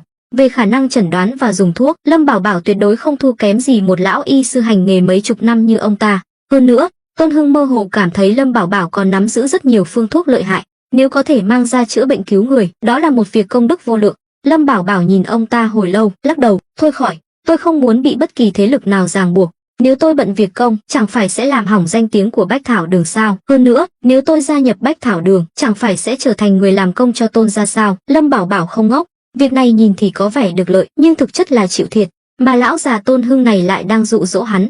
Tôn Hưng sốt ruột, giữa đường phố, ông ta quỳ xuống trước mặt Lâm Bảo Bảo. Những người qua đường đều ngạc nhiên nhìn. Tôn gia không chỉ nổi tiếng trong giới quý tộc ở Ngư Thành, mà ngay cả thường dân cũng biết đến Tôn Hưng. Dù sao, ai cũng có lúc ốm đau, bệnh tật, nhưng nhìn thấy một nhân vật tầm cỡ như Tôn Hưng lại quỳ gối trước một thanh niên, ai cũng kinh ngạc. Lâm Bảo Bảo định đỡ ông ta dậy, nhưng Tôn Hưng nhất quyết không chịu đứng lên, nói, Lâm công tử, nếu cậu không muốn gia nhập Bách Thảo Đường thì thôi vậy, nhưng cậu nhất định phải nhận tôi làm đồ đệ. Lâm Bảo Bảo trừng mắt, nhận ông làm đồ đệ, ông đang nói đùa sao? Ông lớn tuổi như vậy rồi, không thấy ngại à? Đã gọi là thầy thì phải học, không liên quan đến tuổi tác. Lâm công tử tài giỏi như vậy, chắc chắn nắm giữ y thuật cao siêu. Xin Lâm công tử hãy nể tình tiểu lão thành tâm thành ý, đồng ý đi. Nói rồi, ông ta định dập đầu. Lâm Bảo Bảo thực sự sốt ruột, vội vàng kéo ông ta dậy. Tôn nhị gia, ông muốn tôi bị giảm thọ sao? Tiểu lão tuyệt đối không có ý đó, chỉ là, thôi đủ rồi, tôi biết ý ông. Tôi có thể đồng ý truyền dạy cho ông một số kỹ năng, nhưng chuyện bái sư thì miễn đi, tôi không dám nhận. Hơn nữa, tôi chỉ có thể làm được một việc, nếu có bệnh nan y nào mà Bách Thảo Đường không chữa được, ông có thể tìm tôi, với điều kiện là lúc đó tôi rảnh rỗi. Tôn Hưng mừng rỡ, cười toe toét, được, có câu nói này của Lâm công tử là tôi yên tâm rồi. Lâm Bảo Bảo nhìn ông ta đầy nghi ngờ, sao tôi lại có cảm giác mình bị ông lão này tính kế nữa rồi? Không có đâu, tôi hoàn toàn chân thành, không có bất kỳ toan tính nào. Lâm công tử có thể nói tôi tham lam, cũng có thể nói tôi gian xảo, nhưng cậu cũng đã nói rồi, lương y như từ mẫu, nếu không có lòng nhân từ thì không thể làm thầy thuốc, nói gì đến chuyện chữa bệnh cứu người. Nghe lão già này thao thao bất tuyệt, Lâm Bảo Bảo chỉ biết gật đầu, coi như là đồng ý. Chẳng mấy chốc, hai người đến cổng thành. Lâm Bảo Bảo vào chuồng ngựa dắt một con ra, vừa định lên ngựa, bỗng nhớ ra điều gì đó, nói: "À đúng rồi, tôi quên mất một việc, phiền ông lão giúp tôi." Lâm công tử cứ nói, chúng ta sắp là người một nhà rồi, không cần khách sáo. Lâm Bảo Bảo giật giật khóe miệng, giờ hắn mới hiểu tại sao Tôn Tuyết Mông lại láu cá như vậy, hóa ra là do nhị thúc dạy dỗ. Ông nhắn lại với Trịnh Hữu Lực, bảo hắn trong vòng 2 ngày đến doanh trại ở Đào Nguyên trấn tìm Giang Khôn báo cáo. Tôn Hưng vội vàng gật đầu đồng ý. Tuy ông không biết Giang Khôn là ai, nhưng cũng biết đó là người của Lâm Bảo Bảo. Lâm công tử cứ yên tâm, chuyện này cứ giao cho tôi. Lâm Bảo Bảo hài lòng mỉm cười, thúc ngựa rời khỏi thành. Lần này, hắn lại mất 1 ngày 1 đêm. Ngày tháng trôi qua, chớp mắt đã 2 tháng. Chỉ còn 3 ngày nữa là đến đêm giao thừa, cũng là Tết Nguyên đán của Đại Đoan, ngày Tết quan trọng nhất trong năm. Người lao động vất vả cả năm cũng cần được nghỉ ngơi, càng mong năm mới có một khởi đầu tốt đẹp. Nhất là những người nông dân trông trời trông đất càng hy vọng mưa thuận gió hòa, mùa màng bội thu. Đây là lần đầu tiên Lâm Bảo Bảo đón Tết ở thế giới này. Hắn không ngờ Tết ở đây cũng gần giống như ở kiếp trước. Sau 2 tháng, mùa màng trong nhà kính ở Ngưu Bối thôn đã phát triển tốt. Sự sùng bái của dân làng dành cho Lâm Bảo Bảo đã lên đến đỉnh điểm.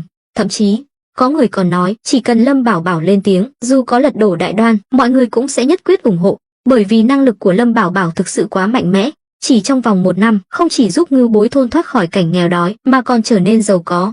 Nhờ sự cần cù lao động của dân làng, nhà nào nhà nấy cũng dư giả, trong túi có tiền. Mọi người không còn giống như trước đây, thấy gì cũng tranh cướp, giờ cũng đã ra dáng người thành phố. Tết đến, ai cũng mặc áo mới, trẻ con vui vẻ nô đùa khắp làng. Gặp người lớn, chúng đều được cho kẹo hoặc lì xì. Cuộc sống hạnh phúc như vậy, trước đây, dân làng Ngưu Bối thôn không dám mơ tưởng, bởi vì họ đã sống cuộc sống của những người giàu có ở Ngư Thành. Đương nhiên, không thể so sánh với những gia đình giàu có, quyền quý thực sự, nhưng so với người dân bình thường thì tốt hơn rất nhiều. Lúc này, Lâm Bảo Bảo cũng đã mặc bộ trường sam màu đỏ do Lâm Thiển Nguyệt tự tay may, đội thêm một chiếc mũ vải đỏ. Ban đầu, Lâm Bảo Bảo không chịu mặc, hắn thấy bộ đồ này mặc lên người quá xấu, không thể hiện được vẻ đẹp trai của hắn. Nhưng theo lời Lâm Thiển Nguyệt, Tết nhất phải mặc đồ đỏ, may mắn cho năm mới. Ngay cả Vãn Thanh và Ngũ Nguyệt cũng tự may cho mình một bộ váy dài màu đỏ. Lâm Bảo Bảo đành phải chấp nhận. Lúc này, hắn và Dương Thiết Tâm đang bận rộn trong xưởng. Tôn Tuyết Mông dạo gần đây cũng ở nhà Lâm Bảo Bảo. Tuy hai người chưa chính thức thành thân, nhưng trong mắt người ngoài, nàng đã là tứ phu nhân của Lâm Bảo Bảo. Lúc này, Tôn Tuyết Mông đến cửa xưởng, hỏi: "Lâm công tử, hai người đang làm gì trong đó vậy?" Tuy người ngoài đều gọi nàng là tứ phu nhân, nhưng dù sao nàng cũng chưa chính thức qua cửa với Lâm Bảo Bảo. Cho dù không phải là vợ cả, cũng phải cho nàng một danh phận chứ. Vì vậy, 2 tháng nay, Tôn Tuyết Mông luôn bám lấy Lâm Bảo Bảo. Lâm Bảo Bảo đi đâu, nàng theo đó. Ngay cả khi Lâm Bảo Bảo đi vệ sinh, nàng cũng đòi đi theo. Trong xưởng, Lâm Bảo Bảo và Dương Thiết Tâm đang làm pháo hoa. Lâm Bảo Bảo bỗng nhiên nhớ ra, thuốc súng không chỉ dùng trong chiến đấu, mà còn có thể làm pháo hoa, cũng coi như là tăng thêm không khí ngày Tết. Tuy Dương Thiết Tâm tỏ vẻ nghi ngờ, nhưng vẫn tin tưởng Lâm Bảo Bảo, nên cũng làm theo. Nhưng khi nhìn thấy pháo hoa Lâm Bảo Bảo làm ra cũng ra hình ra dạng, ông cũng rất phấn khích, mong chờ đến lúc được bắn pháo hoa. Lúc này, Lâm Bảo Bảo nghe thấy tiếng nói ngoài cửa, đau đầu không thôi. Dương Thiết Tâm cười nói: "Lâm công tử, cứ để tôi làm cho, cậu đi ra hầu tứ phu nhân đi. Nàng bây giờ cũng là vợ cậu rồi, sao cậu cứ tránh mặt nàng mãi vậy?" Lâm Bảo Bảo thở dài: "Lão Dương à, ông không hiểu nỗi khổ của tôi đâu. Mỗi ngày phải chiều 4 người bọn họ, tôi dễ dàng sao?" Dương Thiết Tâm bĩu môi: "Lâm công tử, cậu nói vậy mà nghe được à? Ở Ngư Thành này, không biết bao nhiêu người muốn lấy vợ mà không được, cậu có đến 4 bà vợ xinh đẹp, vậy mà còn kêu ca." Lâm Bảo Bảo trừng mắt: "Thôi được rồi, nói với ông cũng không hiểu." Nói rồi, hắn cất tiếng gọi: "Tôn tiểu thư, vào đi." Đây là quy tắc mà Lâm Bảo Bảo đặt ra trước đó. Không có sự cho phép của hắn, bất kỳ ai cũng không được vào, kể cả 3 vị phu nhân, huống hồ là Tôn Tuyết Mông, người chưa qua cửa. Tôn Tuyết Mông bước vào, vẻ mặt hào hứng: "Lâm công tử, nghe nói chàng đang làm pháo hoa, là cái gì vậy? Có thể bắn thử cho thiếp xem không?" Lâm Bảo Bảo đảo mắt: "Cô vội gì chứ, pháo hoa phải bắn vào buổi tối mới đẹp." Lúc này, Dương Thiết Tâm cười gian: "Tứ phu nhân, giờ nàng cũng là vợ Lâm công tử rồi, sao không gọi tướng công, cứ Lâm công tử mãi vậy?" Tôn Tuyết Mông đỏ mặt, bĩu môi: "Chàng ấy còn chưa đến Tôn gia cầu hôn, mà là chàng ấy gọi thiếp là Tôn tiểu thư trước." Giọng nói nhỏ dần, vẻ mặt e lệ vô cùng đáng yêu. Dương Thiết Tâm cười lớn, vỗ vai Lâm Bảo Bảo: "Lâm công tử, là cậu sai rồi." Lâm Bảo Bảo ngượng ngùng: "Cái đó, lão Dương, ông đừng có châm chọc nữa." Nói rồi, hắn nhìn Tôn Tuyết Mông: "Ai nói ta chưa cầu hôn? Trước đây, khi gặp Tôn nhị gia, ta đã nói qua chuyện này rồi. Chúng ta chỉ chưa tổ chức hôn lễ thôi. Cô đã ở nhà ta 2 tháng rồi, còn không hiểu sao?" Tôn Tuyết Mông cắn môi, đỏ mặt hỏi: "Vậy chàng gọi thiếp là gì?" Tứ phu nhân." Đây là lần đầu tiên Lâm Bảo Bảo bị ép buộc như vậy, nhưng trong lòng lại rất hưởng thụ. Tôn Tuyết Mông đã đợi câu nói này từ lâu, liền nhào vào lòng Lâm Bảo Bảo, vùi đầu vào ngực hắn, hít hà mùi hương nam tính đặc trưng của hắn, hai tay còn không yên phận sờ soạng khắp người Lâm Bảo Bảo. Cảnh tượng này khiến Dương Thiết Tâm ngẩn người, vội vàng lấy cớ rồi chuồn mất. Trong xưởng chỉ còn lại Lâm Bảo Bảo và Tôn Tuyết Mông. Lâm Bảo Bảo được nàng ôm như vậy, cũng cảm nhận được tình cảm của nàng, cuối cùng mỉm cười, ôm nàng vào lòng. Tôn Tuyết Mông ngẩng đầu lên, chủ động hôn Lâm Bảo Bảo. Hắn chưa kịp phản ứng đã bị nàng hôn ngấu nghiến. Hai người quấn quýt trong phòng, sắp sửa vượt rào. Lâm Bảo Bảo đẩy nàng ra, Tuyết Mông, đừng như vậy, đây là xưởng. Tôn Tuyết Mông ánh mắt mơ màng, vậy đến phòng thiếp. Lâm Bảo Bảo véo mũi nàng, tiểu yêu tinh, em muốn làm gì? Hừ, chàng còn không biết thiếp muốn làm gì sao? Chàng không thể bỏ đói thiếp. Thiếp đã bằng lòng làm thiếp của chàng rồi, chàng còn không chịu yêu thiếp sao? Lý do này khiến Lâm Bảo Bảo không biết nói sao cho phải, cũng phải đợi đến tối chứ. Đừng quậy nữa, ta còn chưa xong việc, thiếp không sợ. Ai dám nói lung tung, thiếp sẽ cắt lưỡi hắn, băm nhỏ cho chó ăn. Nhìn cô nàng hung dữ, Lâm Bảo Bảo càng thêm yêu chiều, ôm nàng chặt hơn, nhưng hai người cũng không làm gì quá giới hạn nữa. Đúng lúc này, ngoài cửa vang lên tiếng bước chân, tuy rất nhỏ, nhưng Lâm Bảo Bảo vẫn nghe thấy. Qua lớp giấy cửa sổ của xưởng, hắn nhìn thấy một bóng hình thướt tha. Lâm Bảo Bảo ho khan một tiếng, Ngũ Nguyệt, ta biết là nàng, vào đi. Qua dáng người, hắn nhận ra đó là ai. Ngũ Nguyệt bị phát hiện, đành đẩy cửa bước vào. Nhìn thấy Tôn Tuyết Mông trong lòng Lâm Bảo Bảo, nàng bĩu môi, Tuyết Mông, ta biết ngay là muội không an phận mà. Giữa ban ngày ban mặt lại đến đây quyến rũ tường công. Ngũ Nguyệt và Tôn Tuyết Mông bây giờ quan hệ rất tốt, cũng không phải thực sự tức giận, chỉ dùng ngón tay chọc vào trán nàng. Muội à, đã gả vào cửa thì phải biết quy củ. Ta khuyên muội nên đến chào đại phu nhân trước, nếu không, muội biết đấy. Ngũ Nguyệt ra vẻ người từng trải. Lúc trước, ba nàng vì tranh giành sự sủng ái của Lâm Bảo Bảo mà đấu đá nhau một thời gian dài. Nếu không phải cuối cùng cũng gỡ bỏ được khúc mắc trong lòng, thì cái nhà này đã bị tan đàn xẻ nghé từ lâu rồi. Vì vậy, Ngũ Nguyệt nói vậy cũng là để nhắc nhở Tôn Tuyết Mông. Lâm Thiển Nguyệt, với tư cách là đại phu nhân, lại có địa vị rất cao trong lòng Lâm Bảo Bảo. Nàng là người mới đến, nếu không biết quy củ, sau này chắc chắn sẽ chịu thiệt. Lâm Bảo Bảo nghe thấy cũng thấy buồn cười. Ngay cả hắn cũng không biết từ bao giờ nhà này lại có nhiều quy củ như vậy. Nhưng nghĩ kỹ lại thì cũng hiểu. Lâm Bảo Bảo giao toàn quyền cho đại phu nhân. Mọi việc trong nhà đều do nàng quyết định. Còn Lâm Bảo Bảo thì như ông hoàng, chỉ việc hưởng thụ. Bởi vì tất cả mọi thứ ở Ngưu Bối thôn hiện giờ đều do hắn tạo ra. Tôn Tuyết Mông rất thông minh, nghe một hiểu mười. Sau khi hiểu được ý nhắc nhở của Ngũ Nguyệt, nàng hôn lên môi Lâm Bảo Bảo một cái, rồi chạy biến đi tìm Lâm Thiển Nguyệt như một chú thỏ con. Trong phòng chỉ còn lại Lâm Bảo Bảo và Ngũ Nguyệt. Lâm Bảo Bảo khen ngợi, không ngờ, trải qua một năm rèn luyện, tam phu nhân đã biết giữ mình, biết quy củ rồi. Ngũ Nguyệt bĩu môi, cảnh cáo, tướng công, tuy mọi việc trong nhà đều do chàng quyết định, nhưng thiếp vẫn phải nhắc chàng, dù chàng và cô nàng kia làm gì, cũng tuyệt đối không được để cô ta mang thai. Thiếp và Vãn Thanh đã nghe đại phu nhân nói nhiều lần, muốn sinh con cho chàng. Hóa ra, chuyện Tôn Tuyết Mông giả vờ mang thai đã bị ba nàng biết, tuy hơi tức giận, nhưng cũng đành chấp nhận. Nhưng điều này cũng khiến họ thở phào nhẹ nhõm. Dù sao, ba nàng vẫn chưa có động tĩnh gì, nếu bị người khác vượt mặt thì thật là mất mặt. Lâm Bảo Bảo sao có thể không hiểu tầm quan trọng của chuyện này, nàng thấy sao? Thiển Nguyệt tỷ tỷ là đại phu nhân, là chị cả của chúng ta, địa vị của tỷ ấy là cao nhất. Lâm Bảo Bảo sờ cằm, không ngờ bây giờ nàng lại ủng hộ Thiển Nguyệt như vậy, xem ra uy tín của Thiển Nguyệt rất cao. Đúng lúc này, A Tam đến gõ cửa, ập từ ra, Bát gia đến rồi, đang đợi ở ngoài làng. Mắt Lâm Bảo Bảo sáng lên, mở cửa. A Tam nhìn thấy Ngũ Nguyệt, vội vàng cúi đầu chào, Tam phu nhân. Ngũ Nguyệt gật đầu rồi xoay người rời đi. Sắp đến Tết, nàng cũng muốn nghỉ ngơi, không muốn nghe Lâm Bảo Bảo xử lý công việc nữa. A Tam ngượng ngùng, tưởng là do mình đã phá hỏng không khí giữa hai vợ chồng Lâm Bảo Bảo. Ập từ ra, là thuộc hạ làm hỏng tâm trạng của Tam phu nhân. Lâm Bảo Bảo nói, đừng nói bậy, sao Lâm Hiên lại đến đây? Thuộc hạ không biết, nhưng xem ra hắn không phải đến gây chuyện, ngược lại còn rất tươi cười, chắc là đến chúc Tết sớm. A Tam dù sao cũng từng đi theo Lâm Hiên, nên cũng hiểu hắn phần nào. Hơn nữa, Ngưu Bối thôn bây giờ đã khác xưa, cho dù Lâm Hiên muốn gây sự cũng phải cân nhắc kỹ. Lâm Bảo Bảo gật đầu, đi theo ta ra gặp hắn. A Tam do dự, ập từ ra, có nên đi gặp Bát gia không? Ngươi lo lắng gì chứ, Lâm Hiên đã quy phục ta từ lâu, cho dù hắn biết ngươi cũng không nói gì đâu. Vậy thì tốt, A Tam đành phải đồng ý. Sau đó, hai người đi ra ngoài làng, đến cổng làng, thấy Lâm Hiên và một tên thuộc hạ đang đứng gần giếng nước, nhưng hai người bọn họ đã bị sự thay đổi kinh ngạc của Ngưu Bối thôn làm choáng váng. Vừa đi ngang qua những dãy nhà kính, càng khiến họ kinh ngạc hơn. Hắn không ngờ, dưới sự quản lý của Lâm Bảo Bảo, Ngưu Bối thôn đã trở nên hùng mạnh như vậy. Ha ha, Lâm Bảo Bảo cười lớn. Lâm Hiên giật mình tỉnh giấc khỏi dòng suy nghĩ, quay đầu lại, nhìn thấy Lâm Bảo Bảo và A Tam đang đi tới, trong lòng hắn chấn động nhưng không nói gì, chỉ cười nói, ập tứ đệ, Ngưu Bối thôn của đệ khiến vi huynh phải kinh ngạc đấy. Lâm Bảo Bảo cười đáp, Bát ca, sao tự nhiên lại đến cái nơi khỉ ho có gáy này, có việc gì quan trọng sao? Không có việc gì quan trọng, sắp Tết rồi, nên đến chúc Tết thập tứ đệ sớm, làm gì có chuyện người nhỏ tuổi chúc Tết người lớn tuổi, chỉ có người lớn tuổi chúc Tết người nhỏ tuổi thôi. Bát ca nếu có việc gì cứ nói, chỉ cần ta làm được, nhất định sẽ đồng ý. Lâm Bảo Bảo chắc chắn, hắn ta không dám đưa ra yêu cầu gì quá đáng. Lâm Hiên cười gượng, quả thực có chút việc nhỏ, thấy hắn ấp a ấp úng, Lâm Bảo Bảo làm động tác mời, Bát ca là khách, mời vào trong, để tiểu đệ tận tình địa chủ, vậy thì làm phiền rồi. Tuy Lâm Hiên lớn hơn Lâm Bảo Bảo vài tuổi, nhưng trước Lâm Bảo Bảo đang lên như diều gặp gió, Lâm Hiên không dám tỏ ra bất kính, huống hồ lần này hắn đến là để nhờ vả. Nhưng khi đi ngang qua A Tam, hắn nhìn A Tam với ánh mắt đầy ẩn ý. A Tam chỉ biết cúi đầu ngượng ngùng, dù sao hắn cũng đã từng phản bội Lâm Hiên, âm thầm giúp đỡ Lâm Bảo Bảo đối phó với hắn. Ban đầu, A Tam cứ tưởng Lâm Hiên chắc chắn phải chết, nhưng không ngờ Lâm Bảo Bảo lại có thủ đoạn cao siêu như vậy, có thể thu phục cả kẻ thù cũ.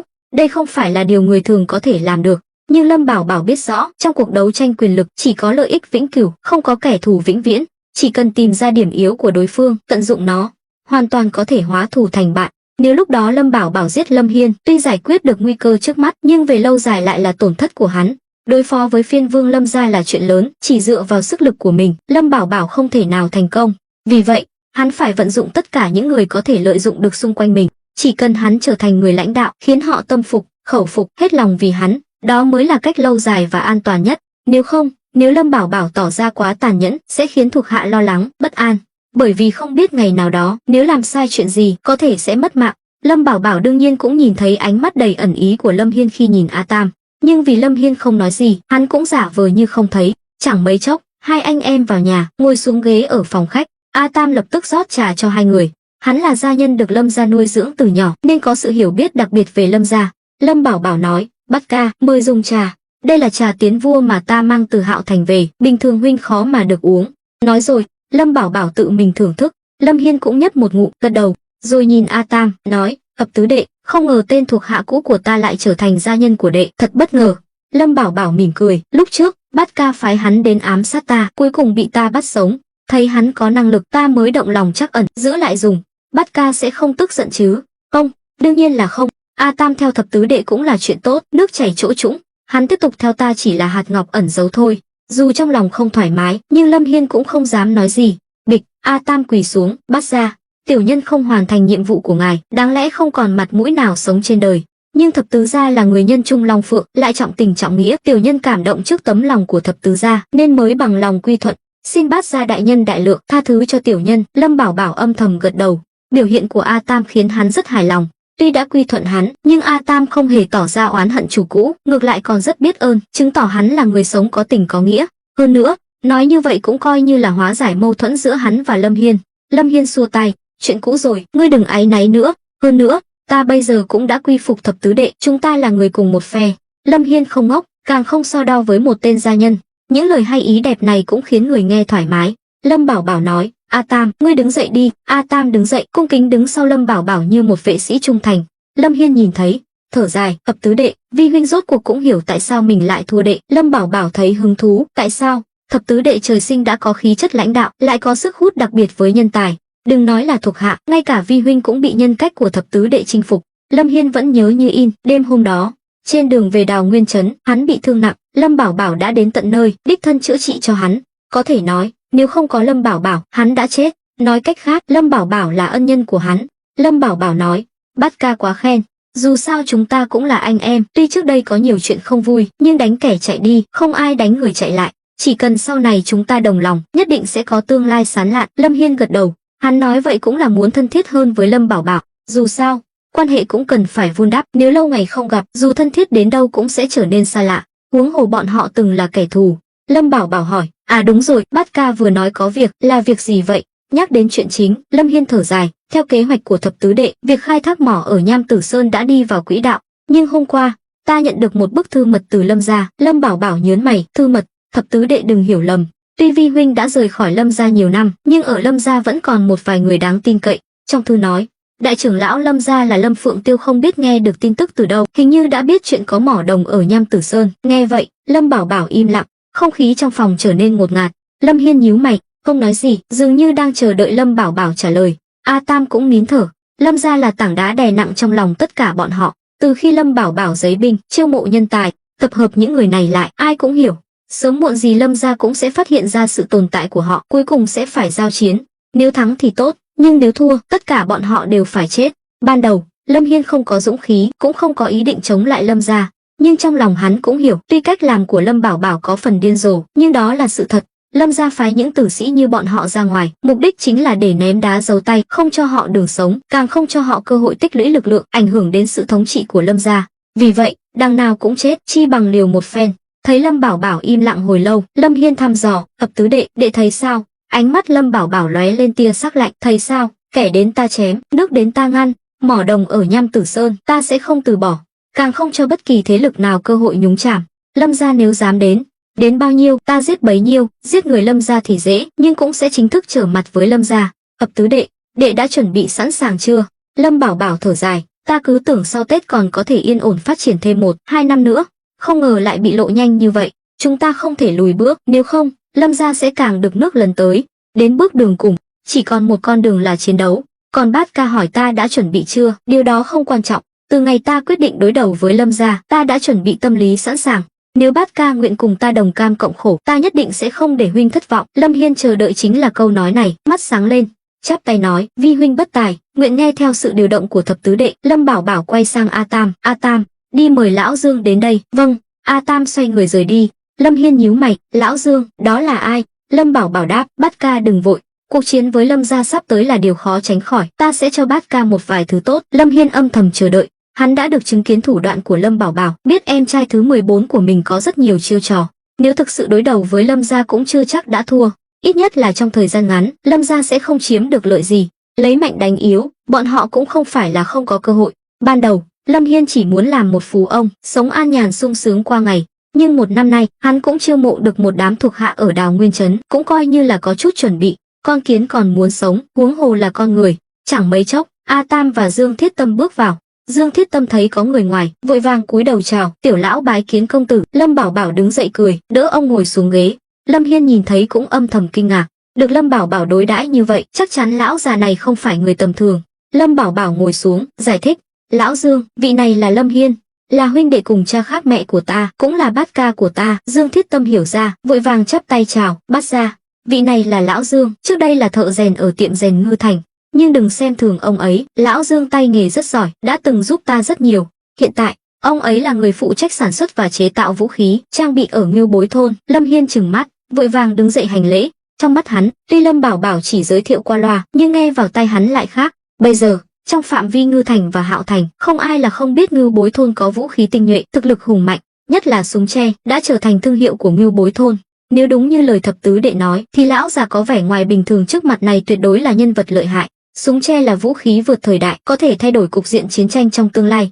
Dương Thiết Tâm được Lâm Bảo Bảo tâng bốc như vậy cũng thấy khó hiểu, nhưng thấy Lâm Bảo Bảo nháy mắt với mình, ông cũng đành im lặng. Lâm Bảo Bảo chỉ có thể đưa Dương Thiết Tâm ra mặt, hắn không muốn bại lộ bản thân. Bên ngoài chỉ biết Ngưu Bối thôn là nơi sản xuất súng tre, nhưng không biết ai là người chế tạo ra nó. Lâm Hiên dường như hiểu ý Lâm Bảo Bảo, ý của thập tứ đệ là, Lâm Bảo Bảo hỏi, dưới trướng Bát Ca hiện giờ có bao nhiêu người? Ta là hỏi bao nhiêu người đáng tin cậy, khoảng hơn 200 người. Nhưng chỉ có hơn 30 người là tâm phúc của ta, còn lại đều là người được chiêu mộ ở Đào Nguyên Trấn, vậy ta cứ tính theo 200 người. Nói rồi, Lâm Bảo Bảo quay sang Dương Thiết Tâm, "Lão Dương, chế tạo 200 khẩu súng tre cần bao lâu?" Dương Thiết Tâm sờ bộ râu lởm chởm trên cằm, quả quyết nói, "Nếu huy động dân làng, nhiều nhất là 3 ngày là xong." Lâm Bảo Bảo gật đầu, hắn rất tự tin vào năng lực sản xuất của Ngưu Bối thôn hiện tại. Dân làng đã theo hắn hơn 1 năm, trải qua không ít khó khăn, gian khổ. Nhưng sau 1 năm rèn luyện, năng lực sản xuất của họ đã được nâng cao vượt bậc, khả năng phối hợp cũng rất ăn ý. Điều này khiến Lâm Bảo Bảo rất hài lòng. Lâm Hiên bên cạnh lại kinh ngạc, "Thập tứ đệ, Ngưu Bối thôn của đệ 3 ngày có thể chế tạo 200 khẩu súng tre sao?" Lâm Bảo Bảo đáp, "Đúng vậy, bây giờ, kỹ thuật chế tạo súng tre đã rất hoàn thiện, hoàn toàn có thể sản xuất hàng loạt, quá tốt rồi. Có loại vũ khí lợi hại này, đối phó với Lâm gia sẽ dễ dàng hơn nhiều." Lâm Hiên vừa kinh ngạc, vừa mừng thầm. Theo tốc độ sản xuất này, 1 tháng có thể sản xuất khoảng 2.000 khẩu súng tre. Nếu dùng toàn bộ để trang bị cho quân đội, đó là sức mạnh chiến đấu đáng gờm đến nhường nào. 2.000 binh sĩ được trang bị súng tre, hoàn toàn có thể địch lại 20.000 quân chính quy. Nghĩ vậy, Lâm Hiên kích động đứng bật dậy, hay lắm, khó trách thập tứ đệ lại có dã tâm lớn như vậy, hóa ra là nắm trong tay quân bài lợi hại như thế. Lâm Bảo Bảo mỉm cười, Bát Ca cũng đừng quá lạc quan, tuy súng tre lợi hại nhưng cũng cần chi phí chế tạo. Tuy chúng ta hiện giờ có chút bạc, nhưng nếu muốn trang bị hàng loạt cho binh lính thì vẫn chưa đủ khả năng. Trước tiên, Nguyên liệu đã là vấn đề lớn. Súng tre dĩ nhiên là làm bằng tre, nhưng loại tre dùng để chế tạo súng lại rất hiếm. Nếu không đạt tiêu chuẩn, cho dù có chế tạo ra súng tre, cũng sẽ có nguy cơ mất an toàn. Lâm Hiên gật đầu, cứ từ từ. Ta tin rằng sau khi nếm mùi thất bại vài lần, Lâm gia sẽ không dám hành động thiếu suy nghĩ nữa. Lâm Bảo Bảo cười nói, thực ra, bọn họ ra tay sớm cũng tốt, trở mặt sớm. Chúng ta cũng không cần phải nộp thuế cho Lâm gia hàng năm nữa. Lúc này, Lâm Hiên vẫy tay ra hiệu cho tên thuộc hạ đứng sau. Tên thuộc hạ liền lấy trong ngực ra một xấp ngân phiếu. Lâm Bảo Bảo nhìn thấy, khó hiểu hỏi, Bát ca, đây là ý gì? Ta biết thập tứ đệ bây giờ có tiền, nhưng ta cũng không muốn đệ tốn kém quá nhiều. Đây là 1 vạn lượng, không biết có đủ chi phí chế tạo không? Nếu không đủ, xin thập tứ đệ giúp đỡ. Lâm Bảo Bảo cười khổ, Bát ca, số bạc này thôi khỏi. Lần này huynh đối đầu với Lâm gia, cũng coi như là che chắn cho ta, giúp ta có thêm thời gian, sau ta có thể nhận bạc của huynh. Ở Đào Nguyên trấn, huynh còn rất nhiều chỗ cần dùng tiền. Lâm Hiên ngượng ngùng, quả thực là vậy. Gần đây, hắn tiêu tốn khá nhiều, số bạc hắn có thể sử dụng cũng không còn nhiều nữa. Tuy mỏ đồng ở Nham Tử Sơn đã chính thức khai thác, nhưng chưa có người mua, lại phải nuôi một đám người, khiến hắn cũng rất khó khăn. Lâm Bảo Bảo nhét xấp ngân phiếu lại vào tay Lâm Hiên. Thực ra, chi phí chế tạo súng tre không cao, chỉ cần có đủ tre là được. Tre thì Đào Nguyên trấn chúng ta nhiều vô kể, muốn bao nhiêu cũng có. Đào Nguyên trấn được mệnh danh là tiểu Giang Nam của Phong Dương quận mà. Lâm Bảo Bảo gật đầu.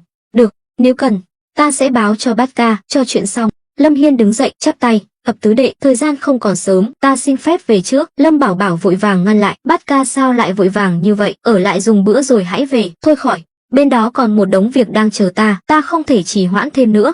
Đợi khi nào thập tứ đệ rảnh rỗi đến Đào Nguyên trấn, chúng ta anh em lại uống vài chén. Từ sau khi bị Lâm Bảo Bảo dạy dỗ một trận, Lâm Hiên như biến thành người khác, không còn kiêu ngạo như trước nữa. Có lẽ là biết rõ sự lợi hại của Lâm Bảo Bảo, nên hắn mới kiềm chế bản thân trước mặt Lâm Bảo Bảo. Tiễn Lâm Hiên xong, Lâm Bảo Bảo mới quay sang Dương Thiết Tâm vẫn đang ngồi trên ghế. Dương Thiết Tâm đứng dậy hỏi, Lâm công tử, cậu thực sự định chế tạo 200 khẩu súng tre tặng cho hắn sao? Lâm Bảo Bảo gật đầu. Lúc này, A Tam vẫn luôn im lặng lên tiếng, ý của thập tứ gia là muốn Lâm Hiên làm lá chắn cho chúng ta, chống lại Lâm gia, phải không? Lâm Bảo Bảo đáp, vẫn là ngươi hiểu ta. Trong tình huống hiện tại, Lâm Hiên lộ diện vẫn tốt hơn là chúng ta có thể ẩn mình phía sau, tiếp tế cho Bát ca. Chỉ cần chống đỡ được đợt tấn công đầu tiên của Lâm gia, sau đó có thể chuyển sang đánh lâu dài.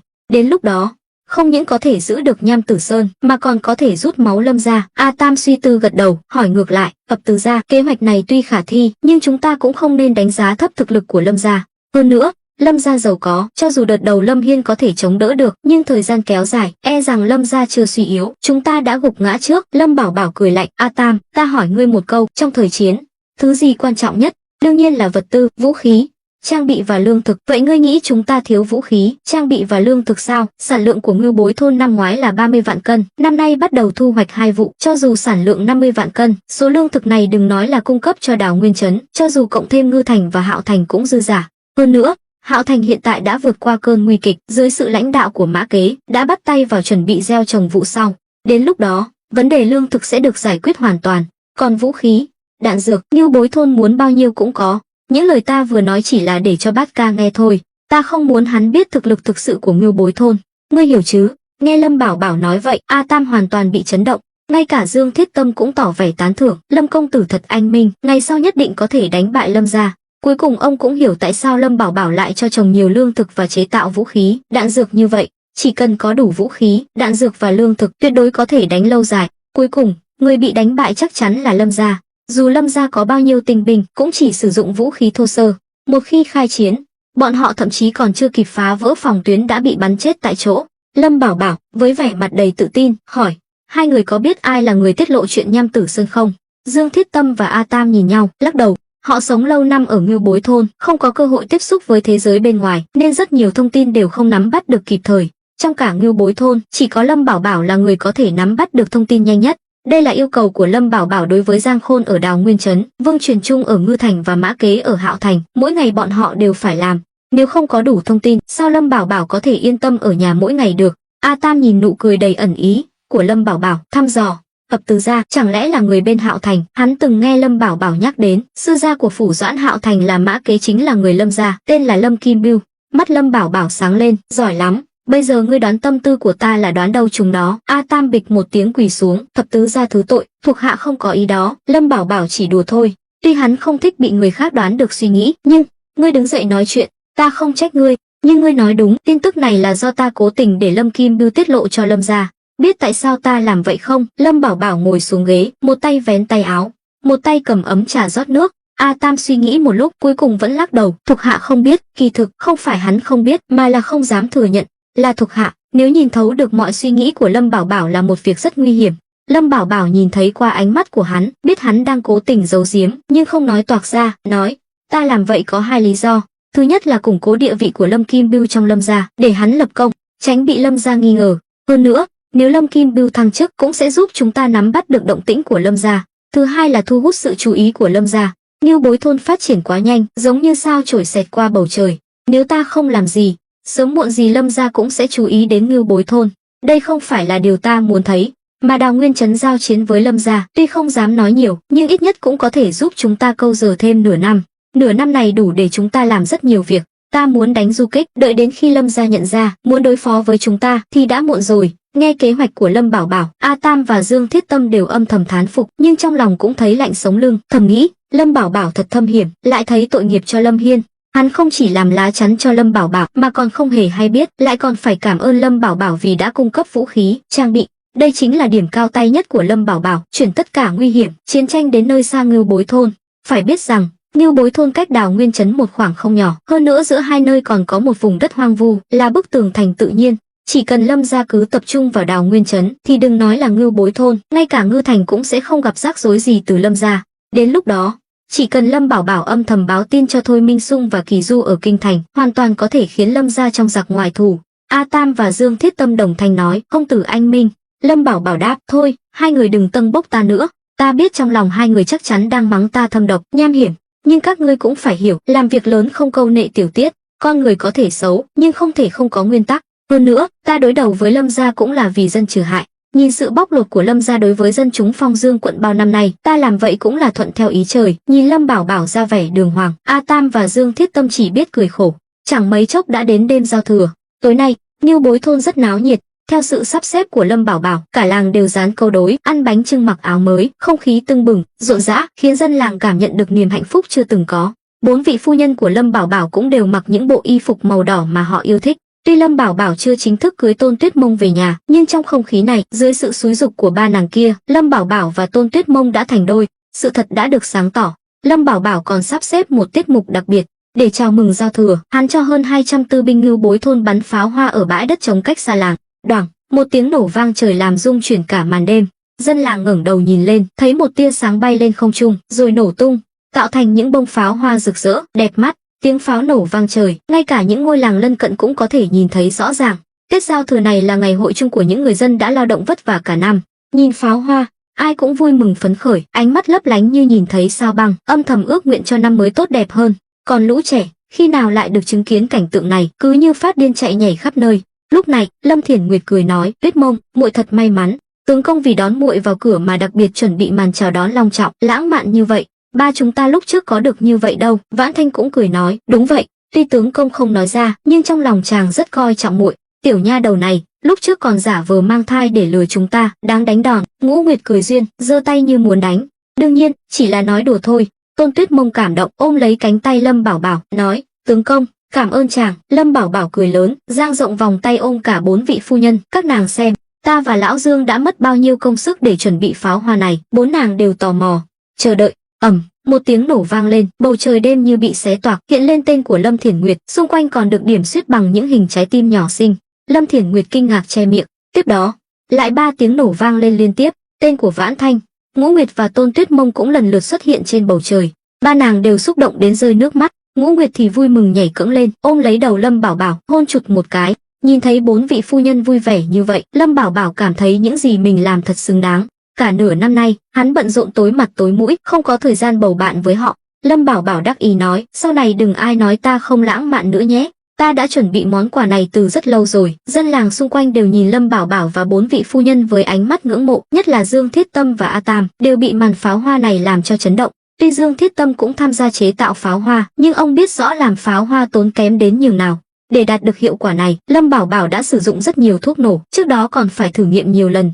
Nhưng may mà Lâm Bảo Bảo đã có kinh nghiệm chế tạo bom mưa, nên việc đưa pháo hoa lên trời cũng không khó. A Tam cười khổ hỏi Dương Thiết Tâm: lão Dương, lần này làm pháo hoa tốn bao nhiêu bạc? Dương Thiết Tâm bất lực, bao nhiêu bạc á? Nói thế này nhé, mỗi quả pháo hoa bay lên trời đều tốn 100 lượng bạc. A Tam hít một hơi lạnh, lãng phí vậy sao? Dương Thiết Tâm thở dài, vì vậy, ngươi nên học hỏi Lâm công tử nhiều hơn, muốn lấy vợ thì phải chịu chi. Nhìn 4 vị phu nhân cười vui vẻ như vậy là biết, đó đều là kinh nghiệm đấy. A Tam trừng mắt, ông cũng là lão độc thân mà, còn chê bai ta. Dương Thiết Tâm bĩu môi, pháo hoa ở Ngưu Bối thôn không chỉ khiến các làng xung quanh ghen tị, mà ngay cả ở Ngư Thành cũng có thể nhìn thấy bầu trời phía Ngưu Bối thôn đỏ rực. Vương Truyền Trung được thuộc hạ báo cáo, lên lầu cổng thành quan sát, ông cau mày, tưởng rằng Ngưu Bối thôn đang xảy ra giao tranh quy mô lớn. Ông biết Lâm Bảo Bảo có rất nhiều súng tre, nhưng không thể tưởng tượng được phải bắn bao nhiêu phát mới có thể tạo ra hiệu ứng này. Tóm lại, tất cả các làng, xã, huyện thuộc Ngư Thành đều rất kinh ngạc. Màn pháo hoa rực rỡ tuy đẹp nhưng lại chóng tàn như hoa phủ dung. Khi kết thúc, xung quanh trở lại yên tĩnh, dân làng đều tiếc nuối. Có thể nói, đêm giao thừa năm nay đã mang đến cho tất cả mọi người một kỷ niệm khó quên. Lúc này, Lâm Bảo Bảo trèo lên tảng đá lớn ở cổng làng, vỗ tay, nói lớn, bà, con, cảm ơn mọi người đã ủng hộ tôi và các vị phu nhân trong suốt 1 năm qua. Tôi, Lâm Bảo Bảo này, coi như đã hoàn thành lời hứa ban đầu với mọi người, giúp dân làng có cuộc sống tốt đẹp hơn. Nhưng bây giờ, tôi muốn nói về mục tiêu của năm nay. Ngưu Bối thôn đã hoàn toàn thoát khỏi cảnh nghèo đói, thậm chí nhà nào cũng có của ăn của để. Nhưng theo tôi, như vậy vẫn chưa đủ. Tôi muốn tất cả mọi người ở Ngưu Bối thôn đều có cuộc sống ấm no, hạnh phúc. Vì vậy, mong mọi người tiếp tục ủng hộ những quyết định, sắp xếp của tôi trong thời gian tới. Một người dân hô lớn, Lâm công tử, cậu là anh hùng của Ngưu Bối thôn chúng tôi. Không có cậu, sẽ không có chúng tôi ngày hôm nay. Cậu cứ nói đi, chúng tôi nhất định ủng hộ. Đúng vậy, nhất định ủng hộ. Mọi người đồng thanh hô vang. Tuy có chút hỗn loạn, nhưng không khí đã được Lâm Bảo Bảo khuấy động hoàn toàn. Lâm Bảo Bảo rất hài lòng, mỉm cười gật đầu với mọi người. 4 vị phu nhân đứng phía dưới cũng rất tự hào về Lâm Bảo Bảo. Tuy Ngưu Bối thôn chỉ là một ngôi làng nhỏ bé với 500 nhân khẩu, nhưng những gì Lâm Bảo Bảo làm được lại rất đáng nể. Giúp cả làng thoát nghèo, đó không phải là điều người thường có thể làm được. Họ đều rất tin tưởng Lâm Bảo Bảo. Với tốc độ phát triển hiện tại, có lẽ năm sau, thực lực của Ngưu Bối thôn sẽ còn mạnh hơn nữa. Nhất là Lâm Thiền Nguyệt, Vãn Thanh và Ngũ Nguyệt, ba nàng là những người đầu tiên đi theo Lâm Bảo Bảo đến Ngưu Bối thôn. Họ biết rõ, lý do Lâm Bảo Bảo chọn Ngưu Bối thôn là vì mỏ sắt trên núi Ngưu Bối, mà 1 năm nay đạt được thành tựu lớn như vậy, nhưng vẫn chưa bắt đầu khai thác núi Ngưu Bối. Có thể nói, tiềm năng của Ngưu Bối thôn là vô hạn. 1 năm nay hoàn toàn là để xây dựng nền móng cho năm sau. Lâm Bảo Bảo biết rõ, muốn khai thác mỏ sắt trên núi Ngưu Bối, cần phải có cơ sở hạ tầng hoàn chỉnh, ví dụ như nhà máy luyện thép. Hơn nữa, sau 1 năm rèn luyện, dân làng cũng có thể đảm đương được công việc khai thác mỏ. Mọi người đồng lòng, dưới sự lãnh đạo của Lâm Bảo Bảo, muốn phát triển hơn nữa cũng không khó. Điều duy nhất cần chú ý là những mối đe dọa từ bên ngoài. Lúc này, Lâm Bảo Bảo lấy trong ngực ra một nắm lì xì, tung lên trời, hô lớn, đêm giao thừa, phát lì xì. Dân làng nghe thấy có lì xì, lại càng thêm náo nhiệt, tranh nhau nhặt. Lâm Bảo Bảo làm vậy không phải là để khoe của, mà là để lấy lòng người. Tuy dân làng rất nhiệt tình, ủng hộ hắn hết mình, nhưng ai cũng biết Lâm Bảo Bảo đã bán 20 vạn cân lương thực dự trữ. Nếu hắn không chia một ít bạc cho dân làng, chắc chắn sẽ khiến họ bất mãn, cho rằng hắn keo kiệt. Vì vậy, việc phát lì xì tối nay là rất cần thiết. A Tam đứng bên cạnh, ngẩn người hỏi Dương Thiết Tâm, lão Dương, ông có biết công tử vừa phát bao nhiêu bạc không? Không biết, nhưng ban ngày công tử có nói, mỗi bao lì xì ít nhất cũng có 50 lượng, có bao còn lên đến vài trăm lượng. A Tam hít một hơi lạnh, công tử thật hào phóng, nhiều bao lì xì như vậy, ít nhất cũng phải vài trăm bao, chẳng phải là mất mấy nghìn lượng sao? Lâm công tử anh minh, sao có thể để tâm đến mấy nghìn lượng này? Hơn nữa, công tử bây giờ kiếm tiền rất dễ. Theo ta được biết, mỗi tháng, chỉ riêng tiền bán nước hoa và thuốc đã lên đến vài vạn lượng, chưa kể đến tiền bán lương thực mỗi mùa vụ. A Tam nghiêm nghị gật đầu. Hắn đã nhìn ra, vị thập tứ gia này thực sự là người làm nên nghiệp lớn. Điều này khiến hắn vô cùng phấn khích. Hắn bây giờ là thống lĩnh tư binh Ngưu Bối thôn, là tâm phúc của Lâm Bảo Bảo. Chỉ cần làm việc chăm chỉ, sau này nhất định sẽ phát đạt. Sau đó, Lâm Bảo Bảo nhảy xuống tảng đá. 4 vị phu nhân, chúng ta về nhà thôi. 4 nàng gật đầu đi theo. Tuy không được nhận lì xì, nhưng họ không hề ghen tị, bởi vì người đàn ông ưu tú trước mặt này là tướng công của họ. Lúc này, Lâm Bảo Bảo gọi riêng A Tam ra một góc, lấy trong ngực ra một bao lì xì, cầm lấy. A Tam ngạc nhiên, ập từ ra, thuộc hạ không cần đâu. Nghĩ gì vậy, bao lì xì này không phải cho ngươi, lát nữa ngươi chia cho các binh sĩ. Họ đã bảo vệ Ngưu Bối thôn cho ta gần 1 năm, không có công lao cũng có khổ lao. A Tam gãi đầu. Vâng. Dương Thiết Tâm đứng bên cạnh, nhịn cười, khiến A Tam càng thêm khó xử, xoay người bỏ đi. Hắn nhân lúc không có ai, mở bao lì xì ra xem, bên trong là 5.000 lượng vàng. Tuy không nhiều, nhưng so với dân làng Ngưu Bối thôn thì nhiều hơn, bởi vì tư binh Ngưu Bối thôn chỉ có hơn 200 người, tính ra mỗi người cũng được hơn 20 lượng vàng. Mức thu nhập này, cho dù là đối với quan lại bình thường của Đại Đoan, cũng được coi là cao. Điều này khiến A Tam vừa kinh ngạc, vừa vui mừng. Bây giờ, quân đội của họ hùng mạnh, lương bổng lại hậu hĩnh, sau này dù gặp chuyện gì, binh lính cũng sẽ dốc hết sức lực, bởi vì ai cũng hiểu, nếu Ngưu Bối thôn và Lâm Bảo Bảo sụp đổ, bát cơm của họ cũng sẽ không còn. Lâm Bảo Bảo quay sang Dương Thiết Tâm, "Lão Dương, ta không chuẩn bị lì xì cho ông đừng giận nhé." Dương Thiết Tâm xua tay, "Công tử cho tôi mức lương 6.000 lượng một năm, tiểu lão đã rất mãn nguyện rồi, sao có thể tức giận, vậy thì tốt, qua đêm nay là sang năm mới rồi, ta cũng sẽ sắp xếp công việc tiếp theo cho ông." Nhắc đến chuyện chính sự, Dương Thiết Tâm lập tức nghiêm túc, tuy tuổi đã cao, nhưng ông đã trở thành tâm phúc của Lâm Bảo Bảo trong sự nghiệp, điều này khiến Dương Thiết Tâm rất tự hào. Ông đã gần đất xa trời, vậy mà vẫn được trọng dụng như vậy, khiến ông vô cùng cảm kích. "Lâm công tử cứ phân phó, 3 ngày ông cũng nghe thấy rồi đấy, ta muốn chuẩn bị 200 khẩu súng che cho Bát Ca, 3 ngày phải hoàn thành. Ngoài ra, lấy thêm 1 vạn viên đạn trong kho." Dương Thiết Tâm trừng mắt, "Nhiều vậy sao? Công tử, đạn dược có thể cung cấp dần dần, đưa nhiều như vậy, nguy hiểm quá." Lâm Bảo Bảo đáp, "Không sao, nhân cơ hội này, ta cũng muốn thử lòng Bát Ca." Dương Thiết Tâm thầm nghĩ, vị Lâm công tử này thật cẩn thận, có thể tưởng tượng, nếu Lâm Hiên không chịu nổi cám dỗ, sử dụng 1 vạn viên đạn này vào việc khác thì hậu quả hắn phải gánh chịu sẽ rất thảm khốc. Với tâm cơ của Lâm Bảo Bảo, trong thời gian ngắn sẽ không làm gì hắn, nhưng một khi hắn mất đi giá trị lợi dụng thì Lâm Bảo Bảo sẽ làm gì cũng không ai đoán trước được. Đương nhiên, nếu Lâm Hiên vượt qua được thử thách này thì sau này hắn sẽ được hưởng lợi nhiều hơn. Dương Thiết Tâm gật đầu, "Vâng, tiểu lão đã hiểu, không cần 3 ngày, nguyên lý chế tạo súng che ta đã nắm rõ, nhiều nhất là 2 ngày là có thể hoàn thành 200 khẩu." Lâm Bảo Bảo nói, "Năng suất cao là tốt, nhưng chất lượng phải đặt lên hàng đầu. Những vũ khí này không phải trò đùa. Nếu chất lượng không đảm bảo, gây ra tai nạn cho người của chúng ta, ông phải chịu trách nhiệm." "Công tử yên tâm, cứ giao cho tôi." "Tốt lắm, vậy giao cho ông." Việc thứ hai, sau khi hoàn thành số súng che này, nhà máy luyện thép sẽ chính thức đi vào hoạt động. Dương Thiết Tâm trừng mắt, "Công tử, cậu đang nói đùa sao? Chúng ta lấy đâu ra sắt?" Vừa dứt lời, ông chợt hiểu ra, kinh ngạc hỏi, "Công tử, chẳng lẽ cậu định khai thác mỏ sắt trên núi Ngưu Bối?" "Đúng vậy, ta đã chuẩn bị 1 năm rồi, cũng đến lúc thích hợp rồi. Ông sắp xếp nhân lực, nếu không đủ thì tìm lão thôn trưởng giúp đỡ.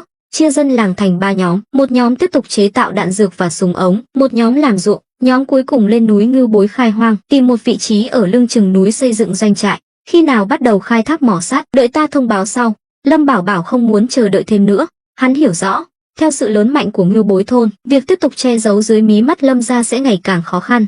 Vì vậy, hắn phải hành động nhanh chóng, chạy đua với thời gian. Về đến nhà, Lâm Bảo Bảo ngồi phịch xuống ghế ở phòng khách. Lúc này, Lâm Thiển Nguyệt bước đến, tướng công, chàng đến đây làm gì?"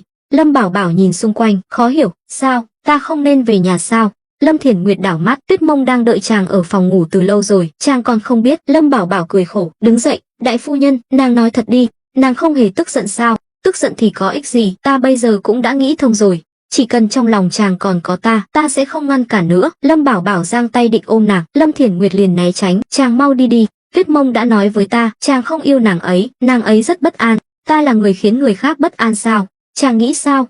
Chàng bây giờ càng ngày càng lợi hại, muốn làm người phụ nữ của chàng cũng không phải chuyện dễ dàng. Chàng không thấy Vãn Thanh và Ngũ Nguyệt cũng thay đổi sao?"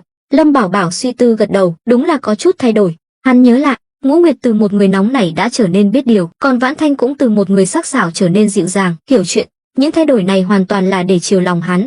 Nghĩ vậy, Lâm Bảo Bảo thấy có lỗi. Hắn là ai chứ? Sao có thể khiến các nàng thay đổi nhiều như vậy vì mình? Thấy Lâm Bảo Bảo còn ngây người ra đó, Lâm Thiển Nguyệt đẩy hắn ra ngoài, "Mau đi đi, đừng chần chừ nữa." Lâm Bảo Bảo cười khổ, đành chậm rãi đi về phía phòng Tôn Tuyết Mông. Nếu sau này hắn cưới thêm vài người nữa, e rằng cái nhà này cũng không đủ chỗ ở. Người ta nói, đêm động phòng hoa trúc là một trong 3 niềm vui lớn nhất của đời người. Lâm Bảo Bảo có chút căng thẳng.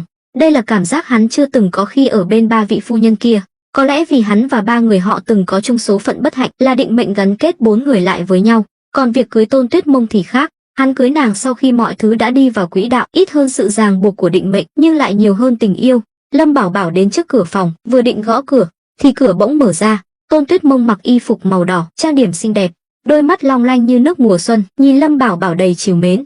Lâm Bảo Bảo đứng ngây người, nhìn cô dâu xinh đẹp trước mặt. "Chàng còn không vào?" Tôn Tuyết Mông bĩu môi, ánh mắt có chút oán trách. Nàng biết sau khi về nhà, Lâm Bảo Bảo đã đến chỗ đại phu nhân trước. Tuy trong lòng hiểu rõ, Lâm Thiển Nguyệt mới là người quan trọng nhất trong lòng Lâm Bảo Bảo, nếu không, sao nàng lại là đại phu nhân? Nhưng Lâm Bảo Bảo cười khổ, "Tuyết Mông, nàng thực sự không hối hận sao?" "Thiếp không hối hận, thiếp không hối hận." "Chàng phải hỏi bao nhiêu lần nữa mới tin thiếp?" Lâm Bảo Bảo gật đầu, bước vào phòng. Thực ra, trên đường đến đây, hắn có cảm giác như đang mơ. Trong mắt hắn, Tôn Tuyết Mông là tiểu thư khuê các, đáng lẽ phải gả cho một người đàn ông yêu thương nàng, sống hạnh phúc trọn đời, vậy mà lại chọn hắn, một người đàn ông đã có 3 bà vợ. Điều này khiến Lâm Bảo Bảo có chút áy náy với nàng. Hắn có thể tàn nhẫn, thậm chí là bất chấp thủ đoạn với kẻ thù, nhưng với người mình yêu, hắn không thể nào bạc tình bạc nghĩa, càng không nỡ làm tổn thương nàng. Lâm Bảo Bảo quay lại đóng cửa, chưa kịp xoay người, đã bị Tôn Tuyết Mông ôm eo từ phía sau. Nàng tham lam hít hà mùi hương trên người hắn. Căn phòng yên tĩnh đến mức ngay cả tiếng kim rơi cũng có thể nghe thấy rõ. Trong phòng chỉ còn lại tiếng thở của hai người. Lâm Bảo Bảo cảm nhận được hơi thở của nàng ngày càng gấp gáp, bị không khí lãng mạn bao trùm, Lâm Bảo Bảo cũng dần say. Lúc này, Tôn Tuyết Mông mắt lờ đờ, thì thầm, "Tướng công, thiếp yêu chàng." Ba chữ này như liều thuốc kích thích mạnh mẽ, thiêu đốt dục vọng đang kìm nén trong lòng Lâm Bảo Bảo. Hắn xoay người ôm lấy nàng, hôn lên đôi môi mềm mại. Tôn Tuyết Mông rên lên một tiếng, ngã vào lòng Lâm Bảo Bảo. Một màn mây mưa là điều không thể tránh khỏi. Họ thể hiện tình yêu dành cho nhau. Đêm nay, đối với hai người, là một đêm không ngủ, cho đến tận sáng, họ vẫn chưa chợp mắt. Lâm Bảo Bảo chưa bao giờ như vậy, còn Tôn Tuyết Mông thì ngoan ngoãn như một chú mèo con nằm gọn trong lòng hắn, trên chóp mũi còn vương vài giọt mồ hôi, mặt nàng ửng hồng, đôi mắt long lanh như nước, dùng ngón tay ngọc ngà vẽ vòng tròn trên người Lâm Bảo Bảo, như đang đùa nghịch. Lâm Bảo Bảo dựa vào đầu giường, nắm lấy bàn tay đang làm loạn của nàng, từ từ mở mắt. "Tiểu hồ ly tham lam, không để tướng công nghỉ ngơi chút nào sao?" Tôn Tuyết Mông cười tươi như hoa, "Tướng công, thiếp muốn có con." Lâm Bảo Bảo trừng mắt, "Bây giờ vẫn chưa được, tại sao? Điều kiện của chúng ta bây giờ cũng không tệ mà." Lâm Bảo Bảo thở dài, "Câu hỏi này đại phu nhân đã hỏi rồi, ta cũng đã từ chối. Chúng ta bây giờ tuy có vẻ yên ổn, nhưng chỉ là vì cơn bão chưa đến. Mọi thứ phải đợi đến khi ta giải quyết xong chuyện với Lâm gia. Nếu không, lỡ như có chuyện gì xảy ra, sẽ không gánh vác nổi." Ánh mắt Tôn Tuyết Mông tối sầm lại. Thực ra, trong lòng nàng đã biết rõ, đến lúc đó, chúng ta có thể giao con cho nhị thúc chăm sóc. Lâm Bảo Bảo véo mũi nàng, "Nghĩ gì vậy? Con của ta, tại sao phải giao cho người khác nuôi? Hơn nữa, nhị thúc của nàng năm nay còn rất nhiều việc phải làm, không có thời gian đâu." Tôn Tuyết Mông ngạc nhiên, "Nhị thúc có việc gì chứ?" Bách Thảo Đường ở Ngư Thành đã đi vào quỹ đạo, ngoài việc thỉnh thoảng khám bệnh cho mấy gia đình giàu có trong thành, cũng không có việc gì quan trọng. Ai nói vậy? Nàng đừng quên, Hạo Thành bây giờ cũng dần hồi phục. Sau Tết, Tôn nhị gia sẽ dồn phần lớn tâm sức vào Hạo Thành, đến lúc đó, chắc chắn còn bận hơn cả ta. Tóm lại, nàng bây giờ đừng nghĩ đến chuyện này nữa. Nàng đã là tứ phu nhân của ta, cũng phải gánh vác trách nhiệm. Mắt Tôn Tuyết Mông sáng lên, "Được thôi, tướng công cứ phân phó, thiếp nhất định sẽ làm chàng hài lòng." Lâm Bảo Bảo kéo đầu nàng tựa vào cằm mình, một tay vuốt ve tấm lưng trần nõn nà của nàng, cảm nhận làn da mịn màng, vừa nói, "Năng lực của nàng ta đương nhiên yên tâm. Ta hỏi nàng một việc, nàng phải trả lời thành thật." Tôn Tuyết Mông ngẩng đầu nhìn Lâm Bảo Bảo, lại thấy hai lỗ mũi của hắn chĩa thẳng vào mình. "Vấn đề gì vậy? Tôn gia các ngươi có thế lực ở Đào Nguyên Trấn không?" "Không có. Tướng công cũng biết, Đào Nguyên Trấn là địa bàn của Liễu gia, tuy chỉ giới hạn trong lĩnh vực y dược, nhưng Tôn gia chúng ta cũng không thể tùy tiện nhúng tay vào. Hơn nữa, Liễu gia kinh doanh dược liệu, quy mô lại rất lớn. Chàng không phải không biết." Lâm Bảo Bảo gật đầu, "Ta có một ý tưởng, là cho Tôn gia mở một chi nhánh Bách Thảo Đường ở Đào Nguyên Trấn." Tôn Tuyết Mông cười nói, "Nếu tướng công ra tay, chắc chắn không thành vấn đề. Chỉ sợ Liễu Thanh Dương không chịu." Từ khi gả cho Lâm Bảo Bảo, nàng luôn nghĩ cho lợi ích của hắn, cũng ghi nhớ lời dặn của nhị thúc, không được thể hiện quá mức sự quan tâm đến Tôn gia. Vì vậy, mấy tháng nay Tôn Tuyết Mông luôn cư xử rất đúng mực, mà lần này, Lâm Bảo Bảo chủ động đề nghị giúp Tôn gia mở rộng thế lực, nàng đương nhiên là vui mừng khôn xiết. Lâm Bảo Bảo trầm ngâm, "Được, chuyện này để ta suy nghĩ thêm." "Tướng công, sao chàng lại muốn làm vậy? Chẳng lẽ trong đó có gì mờ ám sao?" Tôn Tuyết Mông cũng không ngốc, với sự hiểu biết của nàng về Lâm Bảo Bảo, hắn làm vậy chắc chắn là có lý do.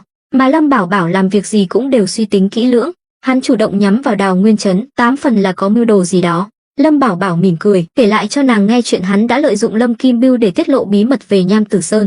Tôn Tuyết Mông nghe xong, há hốc mồm, "Tướng công, chàng thật là không từ thủ đoạn, chàng cũng nghĩ ra được cái trò quỷ quái này." Lâm Bảo Bảo đảo mắt, nàng muốn nói ta nham hiểm chứ gì?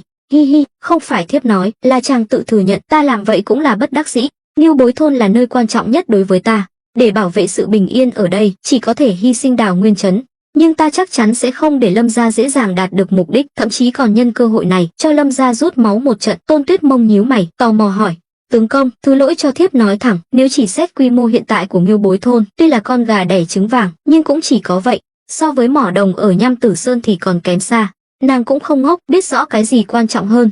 Tuy lương thực rất quan trọng, nhưng nếu nói về tốc độ kiếm tiền thì khai thác mỏ mới là nhanh nhất. Một khi Lâm Bảo Bảo tìm được đầu ra tiêu thụ đồng, chắc chắn sẽ kiếm được bộn tiền. Đây không phải là thứ có thể so sánh với việc bán mấy chục vạn cân lương thực. Phải biết rằng, đồng là nguyên liệu chính để chế tạo tiền xu. Ở Đại Đoan, tuy tiền giấy được lưu hành rộng rãi, nhưng tiền đồng vẫn là loại tiền tệ được người dân sử dụng nhiều nhất. Ví dụ như Lâm Thiển Nguyệt, hàng tháng trả lương cho dân làng Ngưu Bối thôn đều bằng tiền đồng. Tuy thỉnh thoảng cũng đưa ngân phiếu cho lão thôn trưởng, nhưng chỉ là số ít, có thể thấy giá trị của đồng lớn đến nhường nào. Lâm Bảo Bảo nhìn tứ phu nhân thông minh của mình, nói, được rồi, bây giờ nàng cũng là người của ta rồi, ta sẽ nói cho nàng biết bí mật này. Nhưng nàng phải nhớ kỹ, những gì ta nói sau đây, tuyệt đối không được tiết lộ ra ngoài, ngay cả với người Tôn gia cũng không được, hiểu chưa? Tôn Tuyết Mông giật mình, không ngờ, sau khi tiếp xúc với Lâm Bảo Bảo lâu như vậy, nàng vẫn còn có bí mật chưa biết. Vâng, thiếp hứa với tướng công, nhất định giữ kín bí mật. Thấy nàng đồng ý, Lâm Bảo Bảo nhìn về phía bức tường đối diện với núi Ngưu Bối, nói, lúc trước, ở Lâm gia, ta cố tình chọn Ngưu Bối thôn, mục đích chính là vì trên núi Ngưu Bối có trữ lượng mỏ sắt rất lớn. Nghe vậy, Tôn Tuyết Mông hít một hơi lạnh, kinh ngạc nhìn Lâm Bảo Bảo, hồi lâu không nói nên lời. Nàng biết rõ mỏ sắt có ý nghĩa gì. Trong thế giới này, mỏ sắt đồng nghĩa với nền công nghiệp và quân sự hùng mạnh. Bởi vì cho dù là phát động chiến tranh xâm lược hay chống lại sự xâm lược của kẻ thù, đều cần một lượng lớn vũ khí, trang bị, mà sắt chính là nguồn tài nguyên chiến lược quan trọng nhất. Ví dụ như những năm trước đây, để chống lại sự xâm lược của Nam Man, Đại Đoan đã kiểm soát chặt chẽ việc xuất khẩu quặng sắt, khiến Nam Man muốn chế tạo vũ khí, trang bị cũng phải đập nồi dìm thuyền, dồn toàn lực mới miễn cưỡng phát động chiến tranh. Nhưng vì không có hậu cần, cuối cùng vẫn bại trận dưới tay Đại Đoan. Có thể thấy tầm quan trọng của mỏ sắt, mà trong thời bình, tiền bạc là thứ quý giá nhất, nhưng một khi bước vào thời chiến, sắt lại là nguồn tài nguyên quan trọng nhất, gần như có thể quyết định vận mệnh của Đại Đoan. Tôn Tuyết Mông ngồi bật dậy, quên cả việc mình đang không mảnh vải che thân, hỏi, tướng công, chàng đang nói đùa sao? Núi Ngưu Bối thực sự có mỏ sắt sao? Lâm Bảo Bảo mỉm cười gật đầu, đúng vậy, không chỉ có mỏ sắt mà độ tinh khiết và trữ lượng còn rất lớn. Trước đây, nàng chưa từng nghe nói đến việc núi Ngưu Bối có mùi trứng thối nồng nặc sao? Đương nhiên là có. Nếu không, sao lại bị người ta gọi là vùng đất chết? Nếu không có tướng công đến đây, chắc nơi này đã bị lãng quên từ lâu rồi. Đúng vậy, chính là mùi trứng thối. Thực ra, mùi này là do Lưu Huỳnh gây ra, cũng là sản phẩm phụ của quặng sắt. Lúc trước, ta chế tạo đạn dược chính là nhờ nguồn Lưu Huỳnh trên núi Ngưu Bối. Thấy mọi chuyện đều là sự thật, Tôn Tuyết Mông vừa kích động vừa mừng rỡ. Tướng công của nàng không chỉ mưu mô, mà còn có tiềm lực rất lớn. Nàng cười nói, tướng công, những cơ sở sản xuất hiện tại của chàng đã kiếm được rất nhiều tiền rồi. Nếu khai thác, buôn bán mỏ đồng ở Nham Tử Sơn và mỏ sắt ở núi Ngưu Bối, chẳng phải chàng sẽ trở thành người giàu nhất vùng sao? Lâm Bảo Bảo cười ẩn ý, giàu nhất vùng. Tứ phu nhân của ta, nàng chỉ có ambition nhỏ bé vậy thôi sao? Như vậy là chưa đủ. Lâm Bảo Bảo này, nếu đã làm thì phải làm cho đến cùng. Vì vậy, Phiên Vương Lâm gia chỉ là bước đệm của ta, chứ không phải là điểm dừng chân cuối cùng. Vừa rồi, ta nói chuyện với Kỳ Du, thống lĩnh thị vệ, đã biết hoàng thượng có ý định phạt Phiên Vương. Nếu ta không tận dụng cơ hội ngàn năm có một này, thì đúng là có vấn đề về đầu óc. Tôn Tuyết Mông bĩu môi, được rồi, là thiếp mắt kém, được chưa? Dù sao thiếp cũng chỉ là con gái bình thường, không có hiểu biết gì, nhưng ai bảo thiếp lại tìm được một tướng công có tham vọng lớn như vậy chứ? Nói rồi, Tôn Tuyết Mông cười ngọt ngào, lại nằm gọn trong lòng Lâm Bảo Bảo. Nghe những lời tâm sự của Lâm Bảo Bảo, nàng cuối cùng cũng có niềm tin. Nếu mọi chuyện suôn sẻ, việc đánh bại Phiên Vương Lâm gia thực sự có khả năng rất lớn, mà Tôn gia cũng sẽ nước lớn thì thuyền lớn. Tôn Tuyết Mông thầm mừng rỡ. Thời điểm Tôn gia quy thuận Lâm Bảo Bảo thật đúng lúc, không sớm cũng không muộn, coi như là tuyết giữa mùa hè chứ không phải gấm thêm hoa. Lúc này, Tôn Tuyết Mông gật đầu, tướng công, nếu mọi chuyện đều diễn ra theo kế hoạch của chàng, thì quả thực có thể khiến Lâm gia rút máu, thậm chí có thể khiến Lâm gia suy yếu, mất đi địa vị. Nhưng việc này có liên quan gì đến việc cho Tôn gia mở bách thảo đường ở Đào Nguyên Trấn? Nàng không hiểu đâu, trong đó có rất nhiều điều. Thứ nhất, một khi Bát Ca giao chiến với Lâm gia, chắc chắn sẽ có thương vong, bách thảo đường có thể nhân cơ hội kiếm tiền. Đây là lý do thứ nhất. Thứ hai, ta cũng có thể nhân cơ hội này giám sát nhất cử nhất động của Bát Ca. Nếu có cơ hội thích hợp, ta không ngại đâm sau lưng Lâm gia thêm lần nữa. Còn Liễu Thanh Dương, hắn sẽ là mục tiêu tiếp theo của ta. Tôn Tuyết Mông đã cảm nhận rõ ambition và thực lực của tướng công mình, nhưng nàng lại rất ngưỡng mộ. Từ nhỏ, nàng đã tuyên bố, người đàn ông của nàng sau này nhất định phải là người đấng nam nhi, có thể làm nên nghiệp lớn. Vì vậy, Lâm Bảo Bảo càng mưu trí, làm việc càng lớn, nàng càng si mê, say đắm.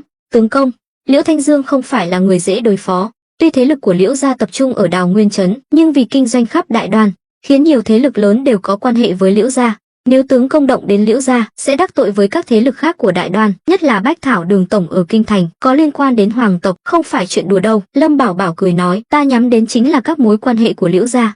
Hơn nữa, nếu có thể thâu tóm được Liễu gia, nguồn cung cấp dược liệu lớn như vậy, chi phí bào chế thuốc của ta sau này sẽ giảm xuống. Nàng nói xem, ta kiếm tiền có dễ dàng không? Tôn Tuyết Mông bĩu môi, chàng còn không dễ dàng sao? Trong mắt người ngoài, chàng kiếm tiền dễ như trở bàn tay, quả thực là vậy. Những việc Lâm Bảo Bảo làm đều là một vốn bốn lời, hơn nữa còn là những việc người khác muốn bắt chước cũng không được. Quan trọng nhất là những việc này còn có thể mang lại lợi nhuận lâu dài. Đây mới là điều đáng quý. Có thể nói, bây giờ, cho dù Lâm Bảo Bảo không làm ruộng, không chế tạo vũ khí, chỉ cần dựa vào tiền bán nước hoa và thuốc cũng đủ để cả nhà hắn sống sung túc, ít nhất là không phải lo lắng về cơm áo gạo tiền. Nhưng Lâm Bảo Bảo không hài lòng với cuộc sống như vậy, hắn có ambition lớn hơn, mà Lâm gia chưa sụp đổ, hắn ăn ngủ không yên, vì vậy, sáng mai nàng có thể ngủ nướng, sau đó về Tôn gia một chuyến, nói với nhị thúc chuyện mở bách thảo đường ở Đào Nguyên trấn. Đương nhiên, những chuyện không nên nói thì đừng nói. Tôn Tuyết Mông gật đầu, thiếp biết rồi. Tướng công, chàng coi thiếp là kẻ ngốc sao? Đương nhiên là không, nhưng thỉnh thoảng nàng cũng làm vài chuyện ngốc nghếch, nàng nhất định phải cẩn thận, đừng để lộ ra ngoài. Trước khi ta chính thức triển khai kế hoạch, ta không muốn bất kỳ ai biết được bí mật này. Tôn Tuyết Mông cảm động, nàng không ngờ Lâm Bảo Bảo lại tin tưởng nàng đến vậy, tiết lộ cả bí mật cốt lõi cho nàng. Tướng công, thiếp yêu chàng. Nói rồi, Tôn Tuyết Mông ôm chặt lấy Lâm Bảo Bảo, hai người lại quấn quýt bên nhau. Đêm nay coi như là đêm tân hôn của họ, mà Lâm Bảo Bảo cũng đã lâu không mặn nồng như vậy, nhưng hắn đã uống đại lực hoàn do mình chế tạo nên rất hài lòng về hiệu quả của nó. Hôm sau, khi Tôn Tuyết Mông tỉnh dậy, Lâm Bảo Bảo đã đi từ lâu. Tuy mọi người đều biết chuyện đêm qua của hắn và Tôn Tuyết Mông, nhưng những chuyện này chỉ có thể tâm linh tương thông, không thể nói ra. Nếu nói ra, ba nàng kia chắc chắn sẽ ghen. Vì vậy, Lâm Bảo Bảo đã dậy từ sớm. Tôn Tuyết Mông nhìn mọi thứ trong phòng, cảm thấy ấm áp vô cùng. Nhớ lại những lời Lâm Bảo Bảo nói đêm qua, khiến nàng xúc động không thôi. Sau khi rửa mặt, nàng mặc quần áo chỉnh tề, bước ra khỏi phòng. Vừa hay thấy Ngũ Nguyệt đang múa may gậy gộc ngoài sân. Dáng vẻ mạnh mẽ của nàng khiến Tôn Tuyết Mông vô cùng ngưỡng mộ. Giờ nàng cũng đã hiểu rõ về ba vị phu nhân kia. Lâm Thiển Nguyệt dịu dàng, đoan trang, là trụ cột của gia đình. Vãn Thanh thì thông minh, nhanh nhạy, ngày thường không thể hiện ra, nhưng mỗi khi đến thời khắc quan trọng đều có thể giúp đỡ Lâm Bảo Bảo rất nhiều. Ví dụ như lần này, Lâm Bảo Bảo có thể thuận lợi bán 20 vạn cân lương thực cho triều đình. Vãn Thanh chính là người có công lớn nhất. Ngược lại, Ngũ Nguyệt tuy không có tác dụng lớn như đại phu nhân và nhị phu nhân, nhưng nàng cũng là người không thể thiếu của Lâm Bảo Bảo. Muốn thực hiện kế hoạch cụ thể, cần phải có người chịu khó, chịu khổ. Ngũ Nguyệt từng là quân nhân, khả năng chấp hành và thực lực cá nhân rất mạnh, tuyệt đối là cánh tay đắc lực của Lâm Bảo Bảo. Nghĩ vậy, Tôn Tuyết Mông cũng bắt đầu suy nghĩ về vị trí của mình.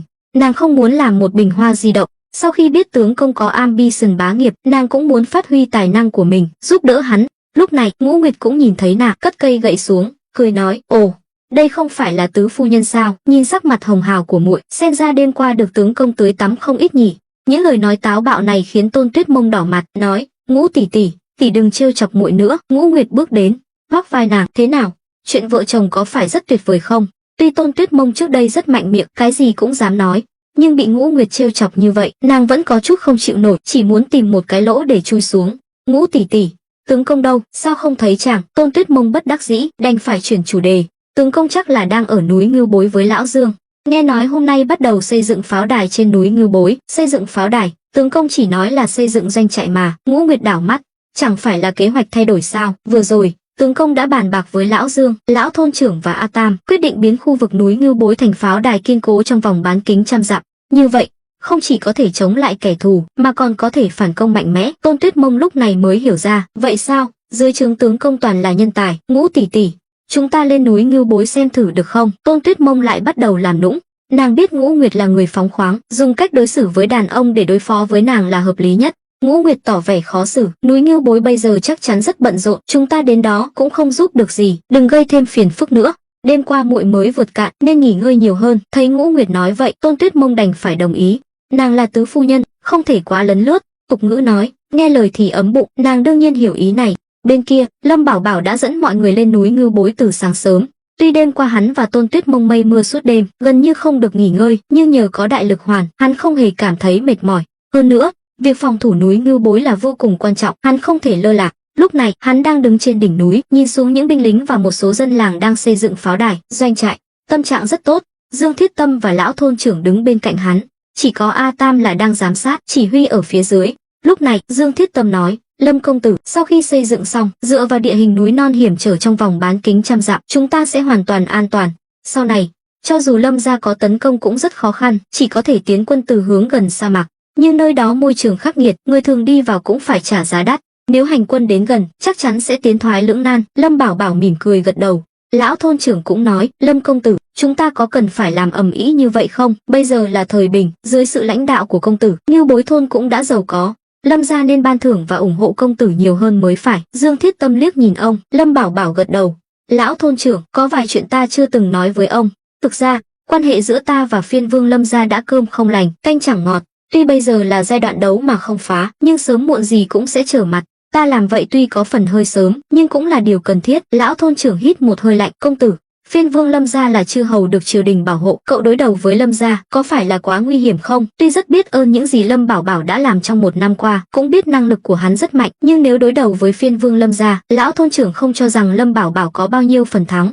Đối mặt với sự nghi ngờ của lão thôn trưởng, Lâm Bảo Bảo không hề tức giận. Hắn biết, lão thôn trưởng sống lâu năm dưới sự áp bức của phiên vương Lâm gia, đã hình thành tính nô lệ, thậm chí không dám phản kháng.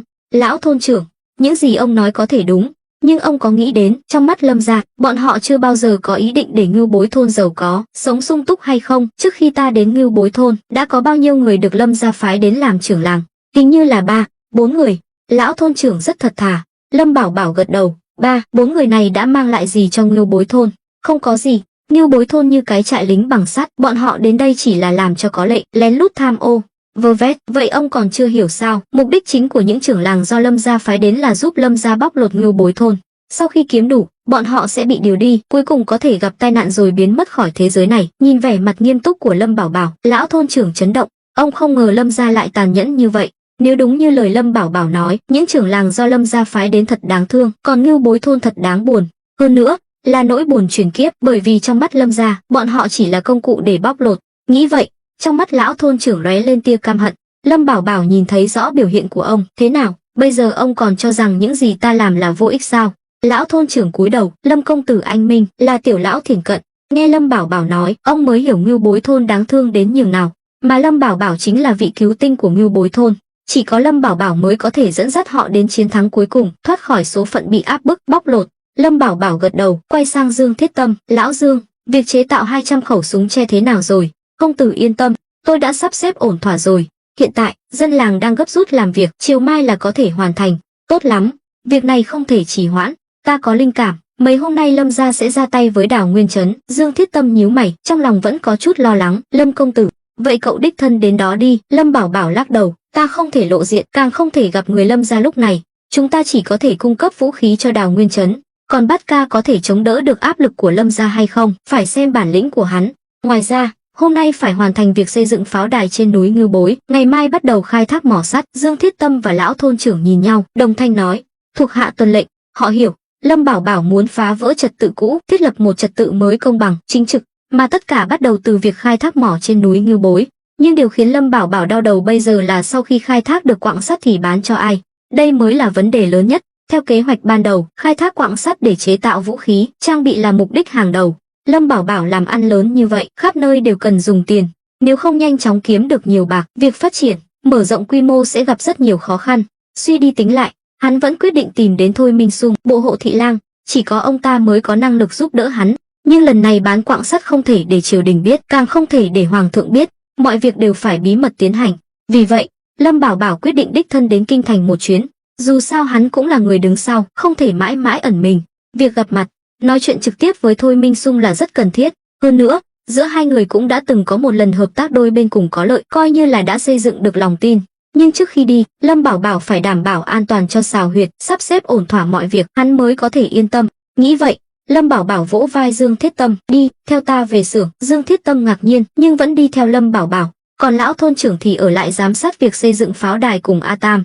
Nhưng cái gọi là pháo đài cũng chỉ là thêm một lớp phòng thủ cho núi Ngưu Bối, cũng khá đơn giản.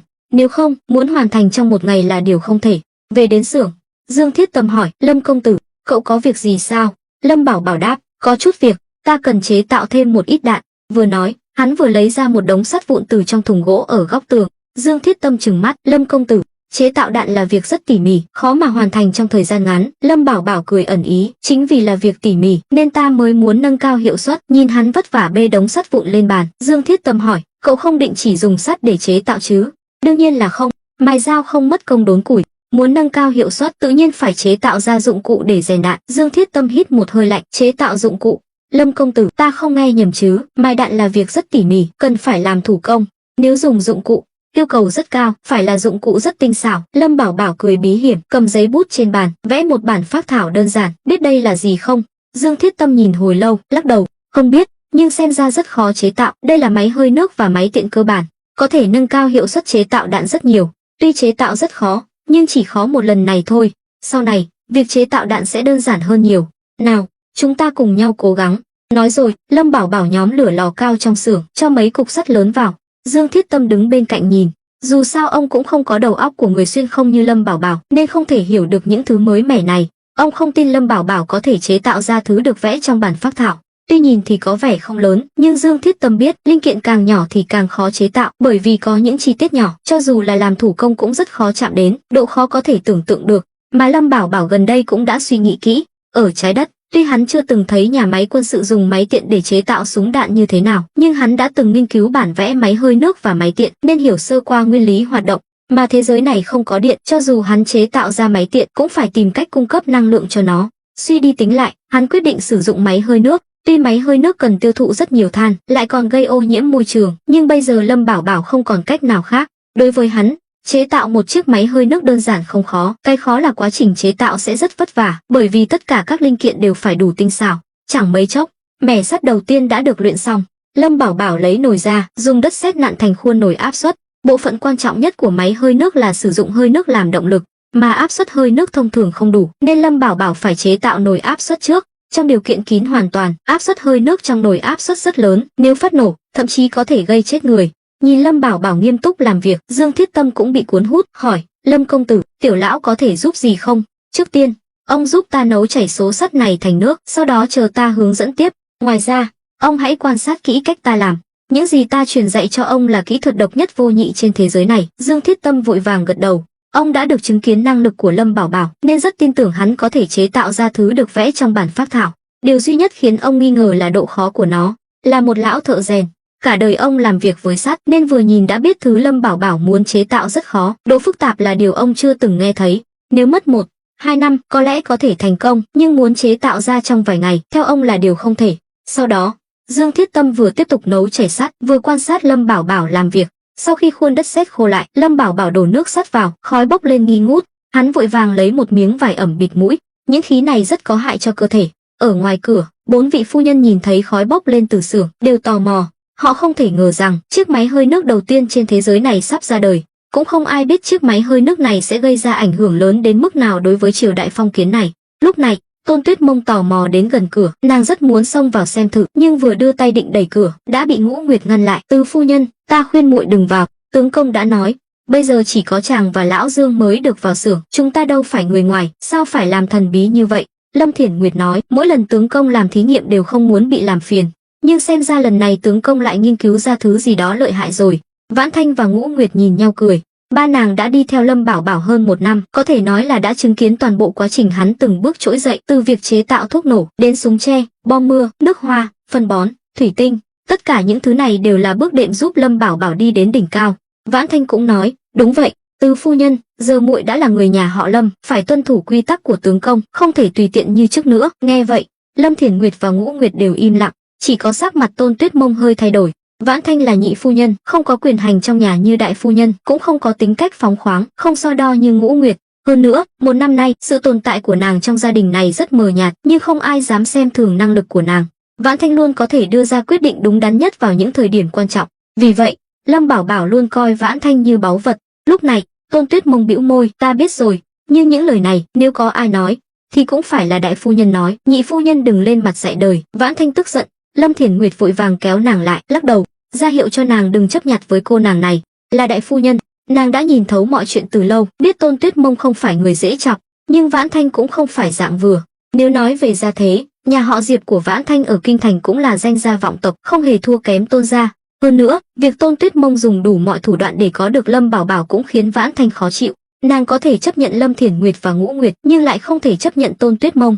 Trong xưởng, Lâm Bảo Bảo không hề biết 4 vị phu nhân của mình lại xảy ra mâu thuẫn.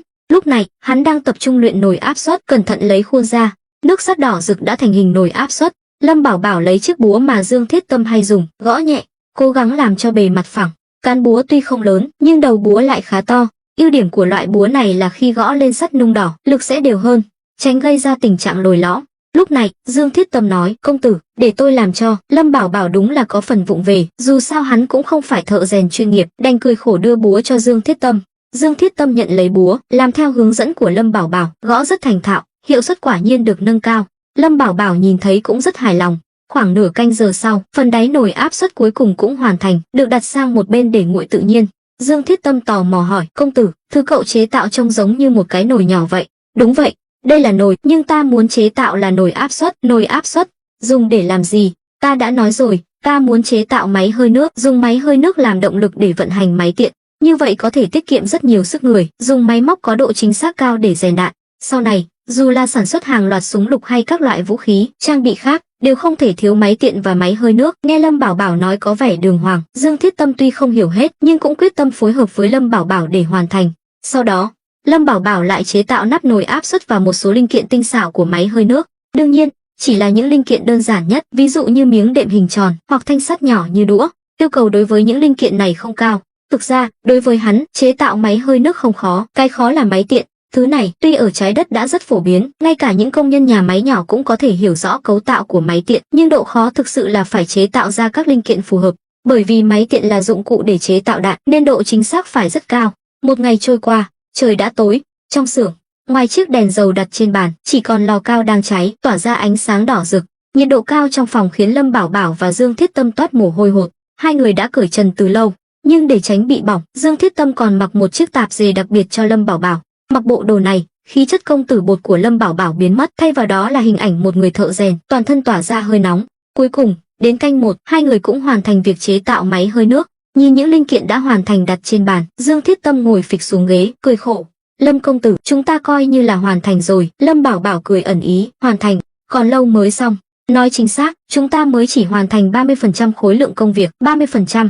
Máy hơi nước chỉ là thiết bị cung cấp năng lượng, quan trọng nhất là máy tiện vẫn chưa bắt đầu chế tạo. Nghe Lâm Bảo Bảo nói vậy, Dương Thiết Tâm chỉ biết lắc đầu ngao ngán. Lâm công tử, mệt quá, lúc trước ta làm việc ở tiệm rèn, một ngày rèn cả tấn vũ khí cũng không mệt như vậy. Chúng ta mất cả ngày chỉ để làm mấy linh kiện này, đúng là khó khăn. Lâm Bảo Bảo vỗ vai ông, lão Dương, đừng than thở nữa, chính vì khó nên mới càng quý giá. Đợi đến mai, khi máy tiện chế tạo thành công, việc chế tạo vũ khí, trang bị sau này sẽ dễ dàng hơn nhiều. Ngày mai chế tạo thành công, ta thấy máy tiện còn phức tạp hơn cả máy hơi nước, sao ngày mai có thể hoàn thành được? Lâm Bảo Bảo cười gian, tối nay chúng ta thức trắng đêm, ngày mai nhất định sẽ hoàn thành. Lý do hắn vội vàng như vậy là vì muốn tặng Thôi Minh Sung một món quà.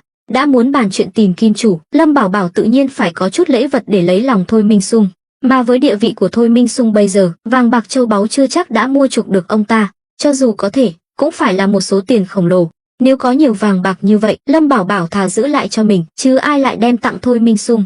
Vì vậy, tặng súng là lựa chọn tốt nhất, nhưng Lâm Bảo Bảo không thể nào tặng vũ khí tốt nhất làm quà. Hắn định dùng máy tiện để chế tạo một khẩu súng lục ổ quay. Tuy uy lực của súng lục ổ quay cũng không nhỏ, hơn nữa, người nào nhanh tay có thể bắn hết đạn trong vài giây, nhưng loại súng này cũng có nhược điểm, đó là tốc độ thay đạn rất chậm. Dùng để tự vệ thì được, nhưng nếu giao tranh kéo dài thì không đủ. Hơn nữa, Lâm Bảo Bảo cũng không sợ Thôi Minh Sung dùng súng lục ổ quay để đối phó với mình.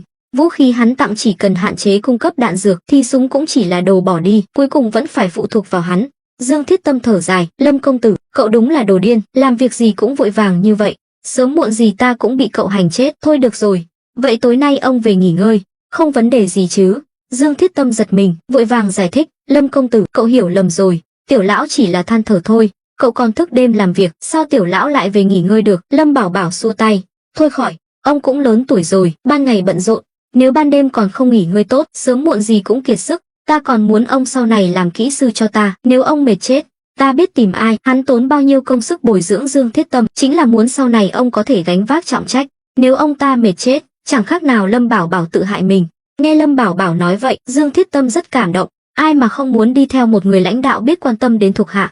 Hơn nữa, Lâm Bảo Bảo không chỉ hào phóng, mà còn đối xử rất tốt với thuộc hạ. Điều này khiến Dương Thiết Tâm rất hài lòng. Sau đó, Lâm Bảo Bảo để Dương Thiết Tâm về nghỉ ngơi, hắn cũng quay về phòng khách ăn tối. Đói cả ngày, bụng hắn đã réo ầm ĩ từ lâu, nhưng khi đến phòng khách, hắn cảm nhận rõ ràng không khí có gì đó không đúng.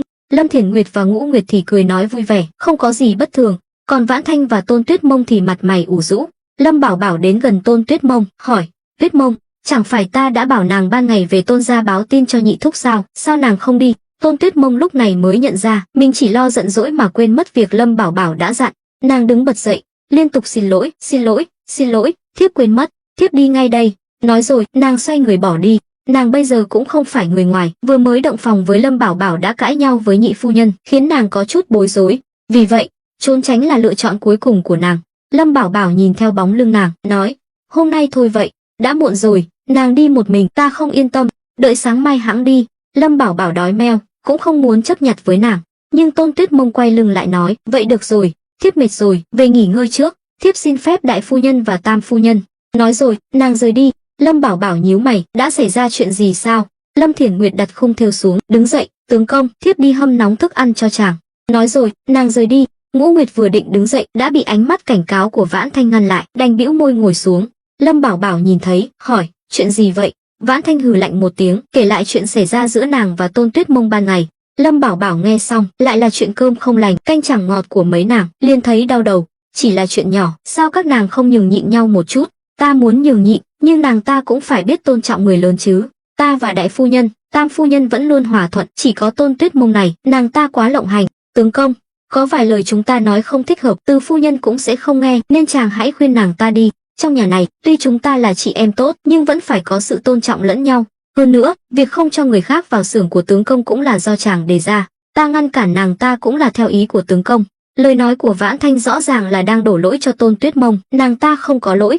Lâm Bảo Bảo thở dài, thôi được rồi, ta biết rồi, lần này nhị phu nhân không sai, lát nữa ta sẽ nói chuyện với Tuyết Mông. Vãn Thanh lúc này mới tươi cười trở lại. Thực ra, ở thời đại này, việc một gia đình có nhiều phụ nữ chung sống là chuyện bình thường. Vì vậy, đôi khi phụ nữ tranh giành không phải là đúng sai, mà là để giành hơi. Lâm Bảo Bảo hiểu rõ điều này. Lúc này, Vãn Thanh hỏi, đúng rồi, tướng công, chàng và lão Dương bận rộn cả ngày trong xưởng, làm gì vậy? Sao người toàn mùi mồ hôi thế này? Nhắc đến chuyện chính sự, mắt Lâm Bảo Bảo sáng lên, cười nói, ta và lão Dương đã chế tạo ra một thứ tốt, đây là công cụ giúp chúng ta kiếm bộn tiền sau này. Vãn Thanh và Ngũ Nguyệt lập tức sáng mắt. Họ đương nhiên không hiểu, cho dù Lâm Bảo Bảo có giải thích, chắc cũng khó mà hiểu được. Nhìn vẻ mặt của Dương Thiết Tâm ban ngày là biết. Lâm Bảo Bảo nói tiếp, ngoài ra, ta định ngày kia sẽ đến kinh thành làm chút việc. Chưa nói hết câu, Ngũ Nguyệt đã giơ tay, thiếp đi cùng tướng công. Lâm Bảo Bảo hỏi, nàng đi làm gì? Ở nhà trong nhà. Ngưu Bối thôn bây giờ đã được tướng công vũ trang thành thành trì bất khả xâm phạm, đừng nói là người, ngay cả chuột cũng không lọt vào được. Thiếp ở nhà cũng vô dụng. Tướng công, chàng cứ dẫn thiếp theo đi, thiếp còn có thể bảo vệ chàng. Lâm Bảo Bảo nhìn Vãn Thanh, nhị phu nhân thấy sao? Vãn Thanh nhún vai, tướng công hỏi ta làm gì, chẳng lẽ chàng muốn dẫn ta đến kinh thành? Lâm Bảo Bảo đáp, nhị phu nhân thật thông minh, nói một hiểu mười. Được rồi, tướng công có việc phải làm, chúng ta vợ chồng, có gì cứ nói thẳng. Dù sao, thiếp cũng là người của chàng, sống chết có nhau.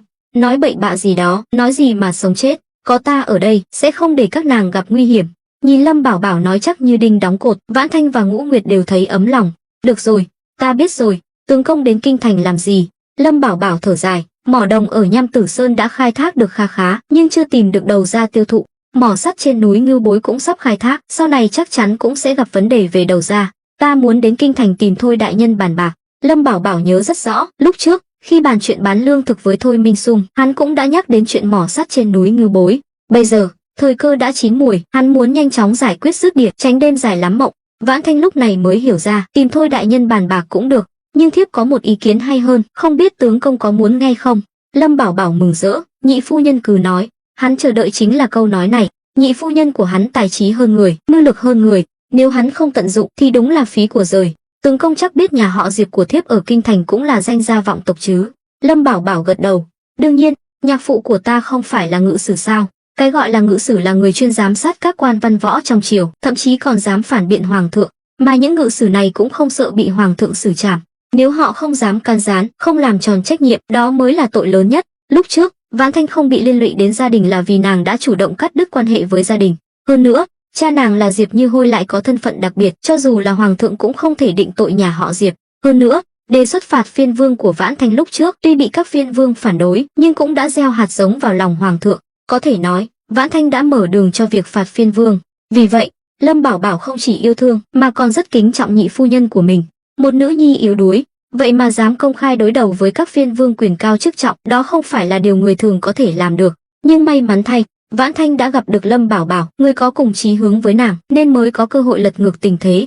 Vãn Thanh mỉm cười, tướng công quả nhiên lợi hại. Thiếp chưa từng nhắc đến chuyện nhà họ Diệp, vậy mà tướng công đều biết rõ. Lâm Bảo Bảo cười ngượng, không phải ta chủ động điều tra, là lần trước Thôi đại nhân có nói với ta một số chuyện về nhị phu nhân, nhất là ngự sử họ Diệp còn nhiều lần khen ngợi nàng. Thôi được rồi, nhị phu nhân đã nhắc đến nhà họ Diệp, chắc là có thể giúp ta bán quặng. Cha thiếp thì thôi khỏi, ông ấy là người bảo thủ, một lòng vì triều đình. Nếu ông ấy biết chúng ta bán quặng, chắc chắn sẽ làm ầm ĩ lên.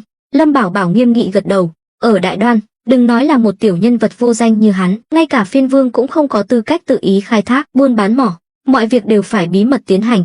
Vãn Thanh nói tiếp, ý thiếp là, đại tỷ phu của thiếp là tam đẳng thị vệ của bộ binh, chuyên quản lý vũ khí, trang bị. Nếu tướng công có thể thuyết phục hắn, để hắn mua vũ khí do tướng công chế tạo, không chỉ giải quyết được vấn đề tiêu thụ quặng sắt, mà còn giúp tướng công kinh doanh vũ khí. Quan trọng nhất là giữ khoảng cách với Thôi Minh Sung. Mắt Lâm Bảo Bảo sáng lên, đây quả là cách hay. Nhưng nhị phu nhân, tại sao phải giữ khoảng cách với Thôi đại nhân? Trong mắt hắn, tuy hắn và Thôi Minh Sung không phải là quan hệ cấp trên, cấp dưới, nhưng nhờ lần bán lương thực trước, quan hệ giữa hai người cũng đã thân thiết hơn. Hơn nữa, Lâm Bảo Bảo sau này muốn đối phó với phiên vương Lâm gia, cũng không thể thiếu sự giúp đỡ của ông ta. Vãn Thanh nói nhỏ, rất đơn giản. Thiếp nghe đại phu nhân nói, 20 vạn cân lương thực của tướng công cuối cùng chỉ nhận được chưa đến 7 vạn lượng bạc. Tính ra, lần này chúng ta bán lương thực đã bị thiệt hại nặng. Tuy thiếp biết vạn sự khởi đầu nan, bị đám quan lại này bòn rút còn hơn là để lương thực bị hỏng, nhưng tướng công có nghĩ đến, lý do chúng ta bị Thôi Minh Sung chặt chém là vì chúng ta không còn lựa chọn nào khác. Nếu tướng công kết giao thêm với một vị quan lớn trong triều, thì sẽ khác. Nghe nàng nói vậy, Lâm Bảo Bảo chợt hiểu ra, nhị phu nhân quả là tri kỷ của ta, chuyện này cũng khiến ta buồn phiền một thời gian. Chúng ta vất vả trồng trọt, cuối cùng lại bị đám quan lại ăn không ngồi rồi này chiếm hết tiện nghi. Vậy nhị phu nhân có muốn cùng ta đến kinh thành làm việc, tiện thể về thăm nhà không?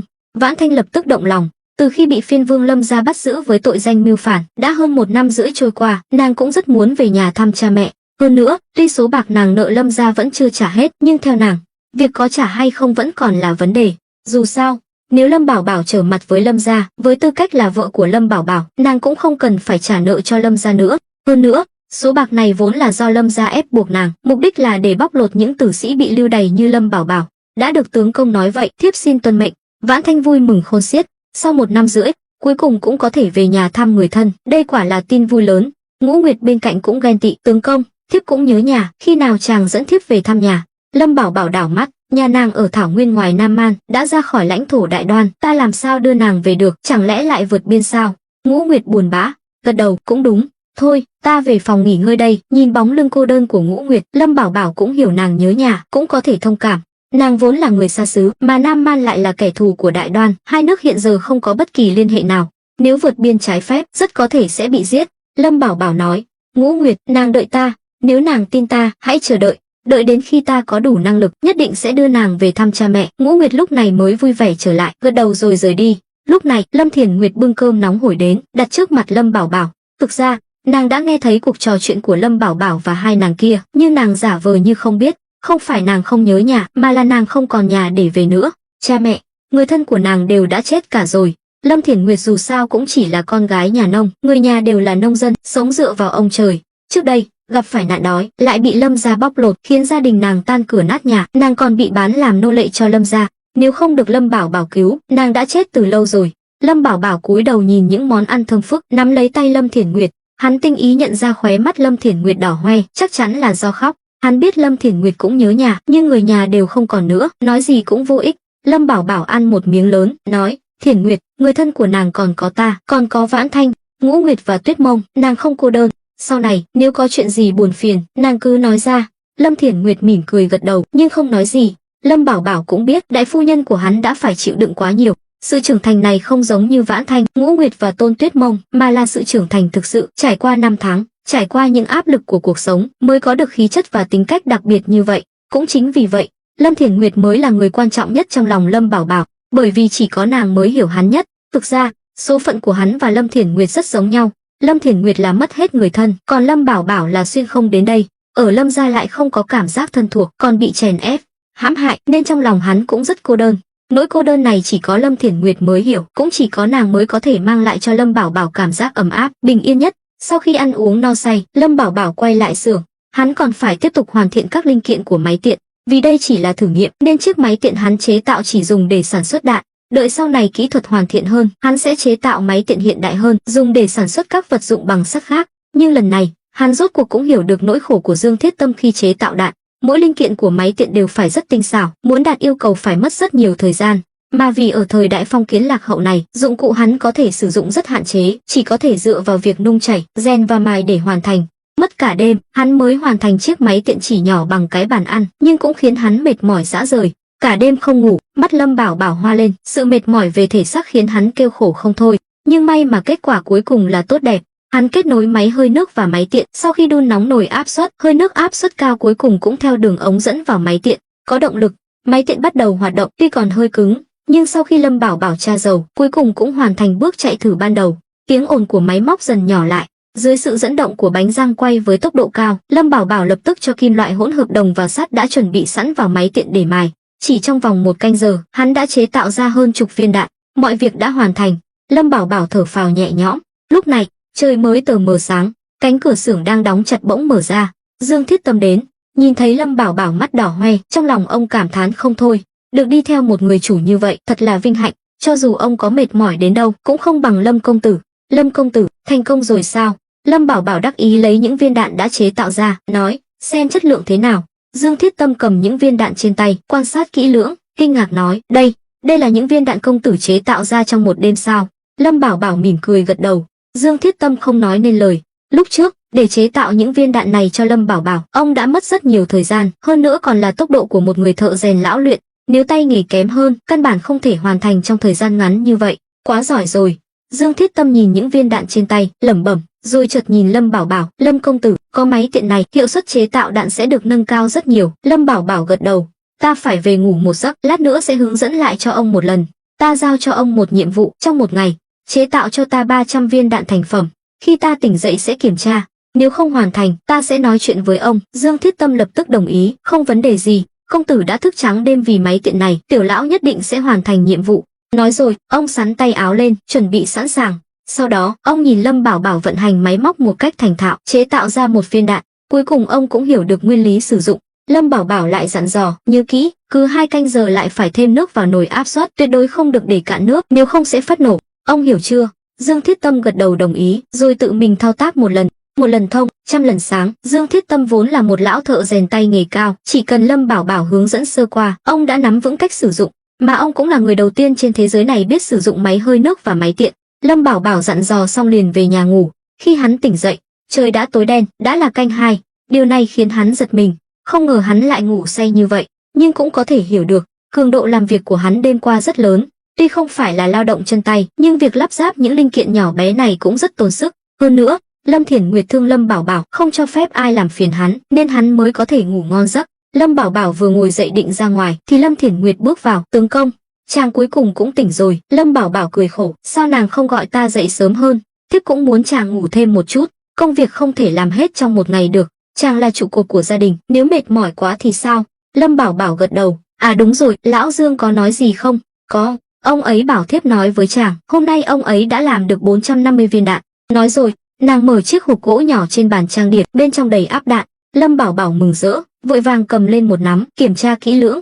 Lâm Thiển Nguyệt tò mò đến gần, hỏi, tướng công, những thứ nhỏ bé này dùng để làm gì vậy? Nhìn thì nhỏ, nhưng lại khá nặng. Lúc lão Dương đưa cho thiếp, suýt nữa thì thiếp làm rơi. Lâm Bảo Bảo cười nói, đây là loại đạn mới nhất ta nghiên cứu ra, uy lực và tầm bắn đều lớn hơn loại đạn phân tán đang dùng cho súng tre. Nhìn Lâm Bảo Bảo hào hứng, Lâm Thiển Nguyệt bĩu môi, không phải chỉ là thứ dùng để giết người sao? Tướng công sao lại coi trọng nó như vậy? Thiển Nguyệt, nàng không hiểu đâu, những viên đạn này là ta mất bao công sức mới chế tạo ra được. Hơn nữa, đây là một bước đột phá mang tính lịch sử.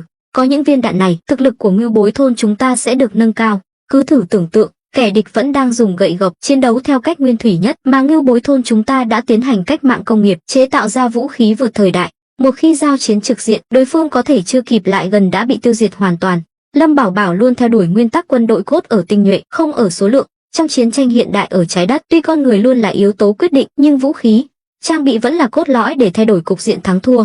Vì vậy, cho dù đối phương có đông đến đâu, dựa vào những vũ khí vượt thời đại này, hắn cũng có thể lấy ít địch nhiều. Mà đây cũng là bảo bối để hắn an cư lập nghiệp sau này.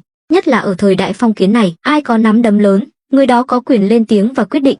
Lâm Bảo Bảo hoàn toàn có thể dựa vào những vũ khí hiện đại này để thăng tiến.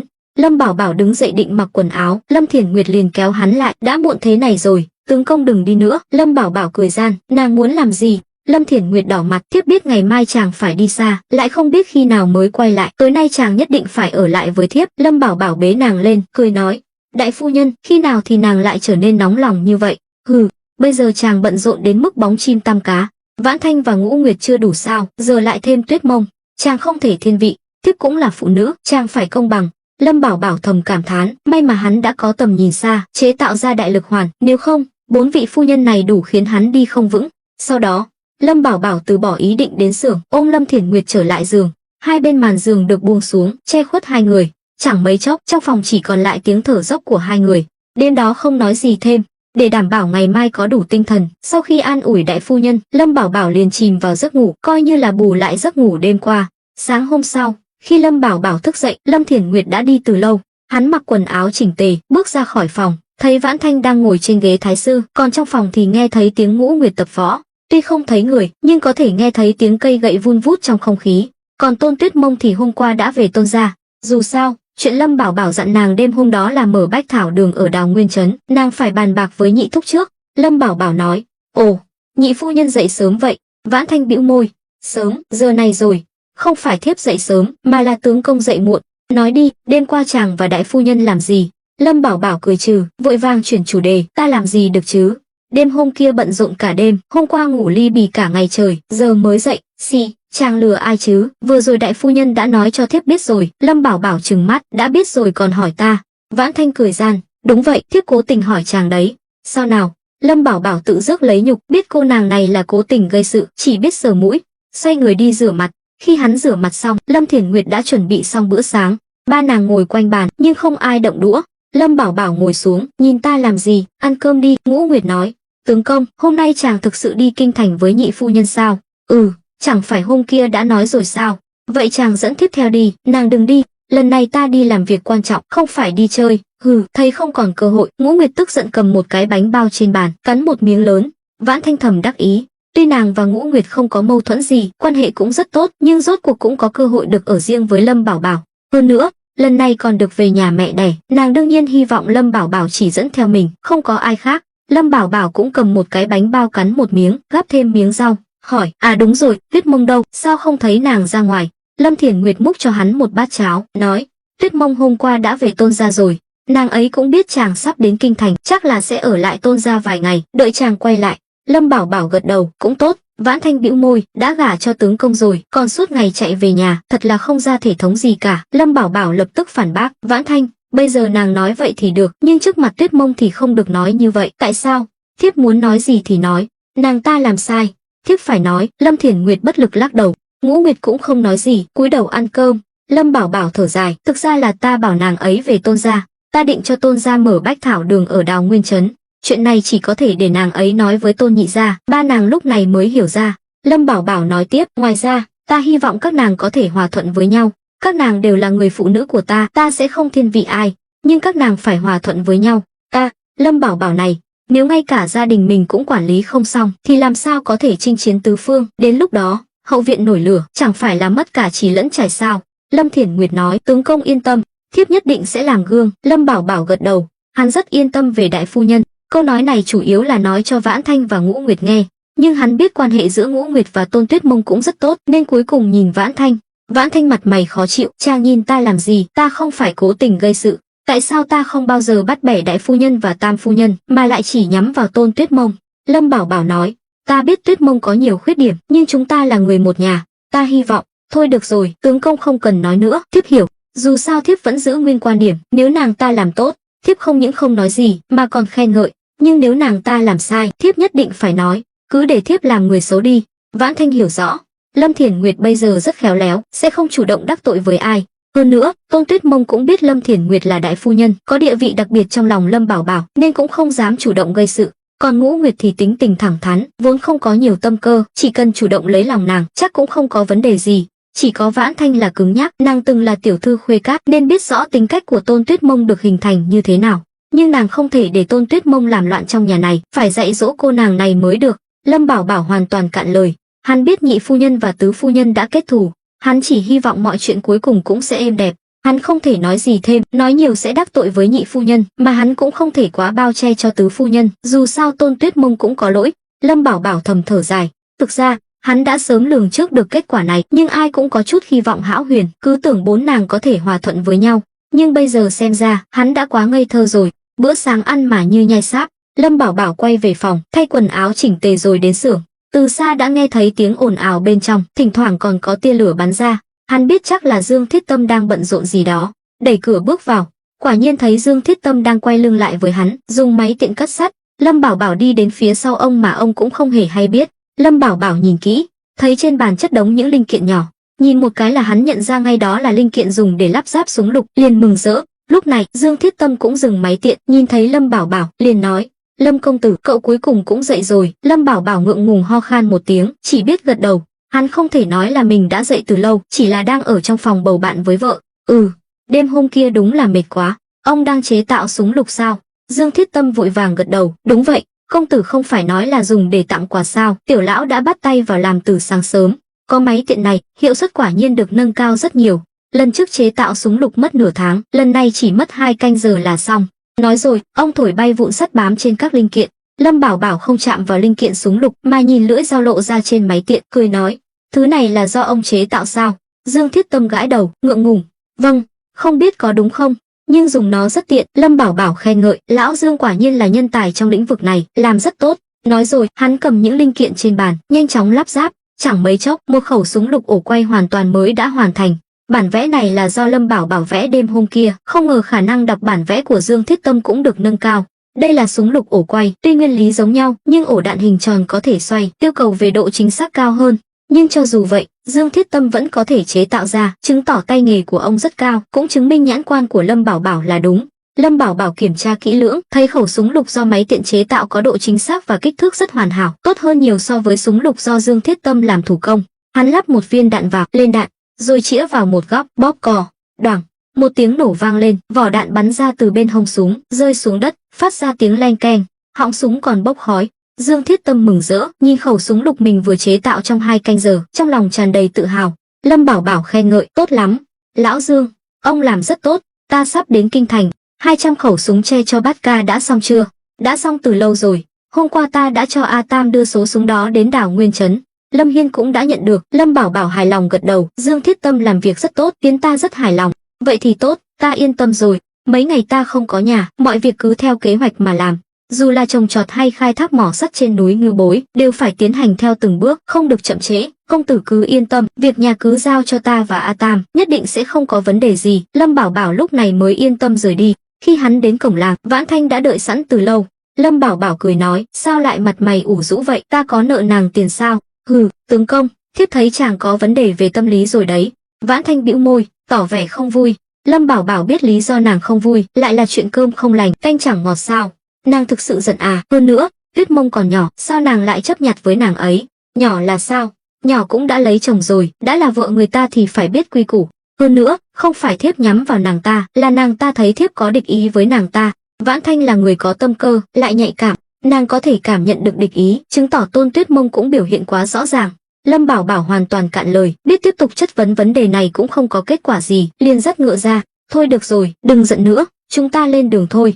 Nói rồi, hắn lên ngựa, Vãn Thanh cũng lập tức lên ngựa, đi theo hắn. Tại doanh trại của Giang Khôn, lúc này, hắn, Lâm Hiên và Trịnh Hữu Lực đang tập hợp binh lính. Trước mặt họ là hơn chục chiếc thùng gỗ dài, được phủ cỏ khô. Binh lính đều tò mò, không biết bên trong những chiếc thùng này là gì. Giang Khôn và Trịnh Hữu Lực đều là người của Lâm Bảo Bảo, nên không có phản ứng gì. Chỉ có Lâm Hiên là trong lòng vô cùng kích động. Hắn không ngờ thập tứ đệ của mình lại hành động nhanh như vậy. Mới 3 ngày trước hắn mở lời xin vũ khí, vậy mà đã được chuyển đến rồi. Lúc này, Giang Khôn cười nói: Bát gia, giờ người cũng đã đủ, có thể mở thùng được chưa? Tuy Giang Khôn là thống lĩnh của doanh trại này, bao gồm cả Nham Tử Sơn, nhưng cũng biết quan hệ giữa công tử nhà mình và Lâm Hiên đã được cải thiện, nên vẫn phải giữ lễ độ. Lâm Hiên hắng giọng, gật đầu: Giang tiên sinh đừng khách sáo, ngươi là thống lĩnh, ngươi quyết định. Giang Khôn gật đầu, nói lớn: Anh em, mở thùng. Mấy tên binh lính lập tức tiến lên, dùng xà beng cậy mở tất cả các thùng gỗ. Bên trong là những khẩu súng tre được xếp ngay ngắn để bảo quản súng. Trên súng còn được bôi một lớp dầu mỡ, mùi rất nồng, nhưng không ảnh hưởng đến tâm trạng của mọi người. Binh lính đã sớm biết đến sự tồn tại của súng tre. Khi nhìn thấy nhiều súng tre như vậy trong thùng, ai nấy đều như được tiêm máu, cuối cùng cũng hiểu được lý do tập hợp bọn họ ở đây, chắc chắn là để phân phát vũ khí mới. Giang Khôn nói lớn: Mọi người chắc đều biết đây là gì rồi chứ?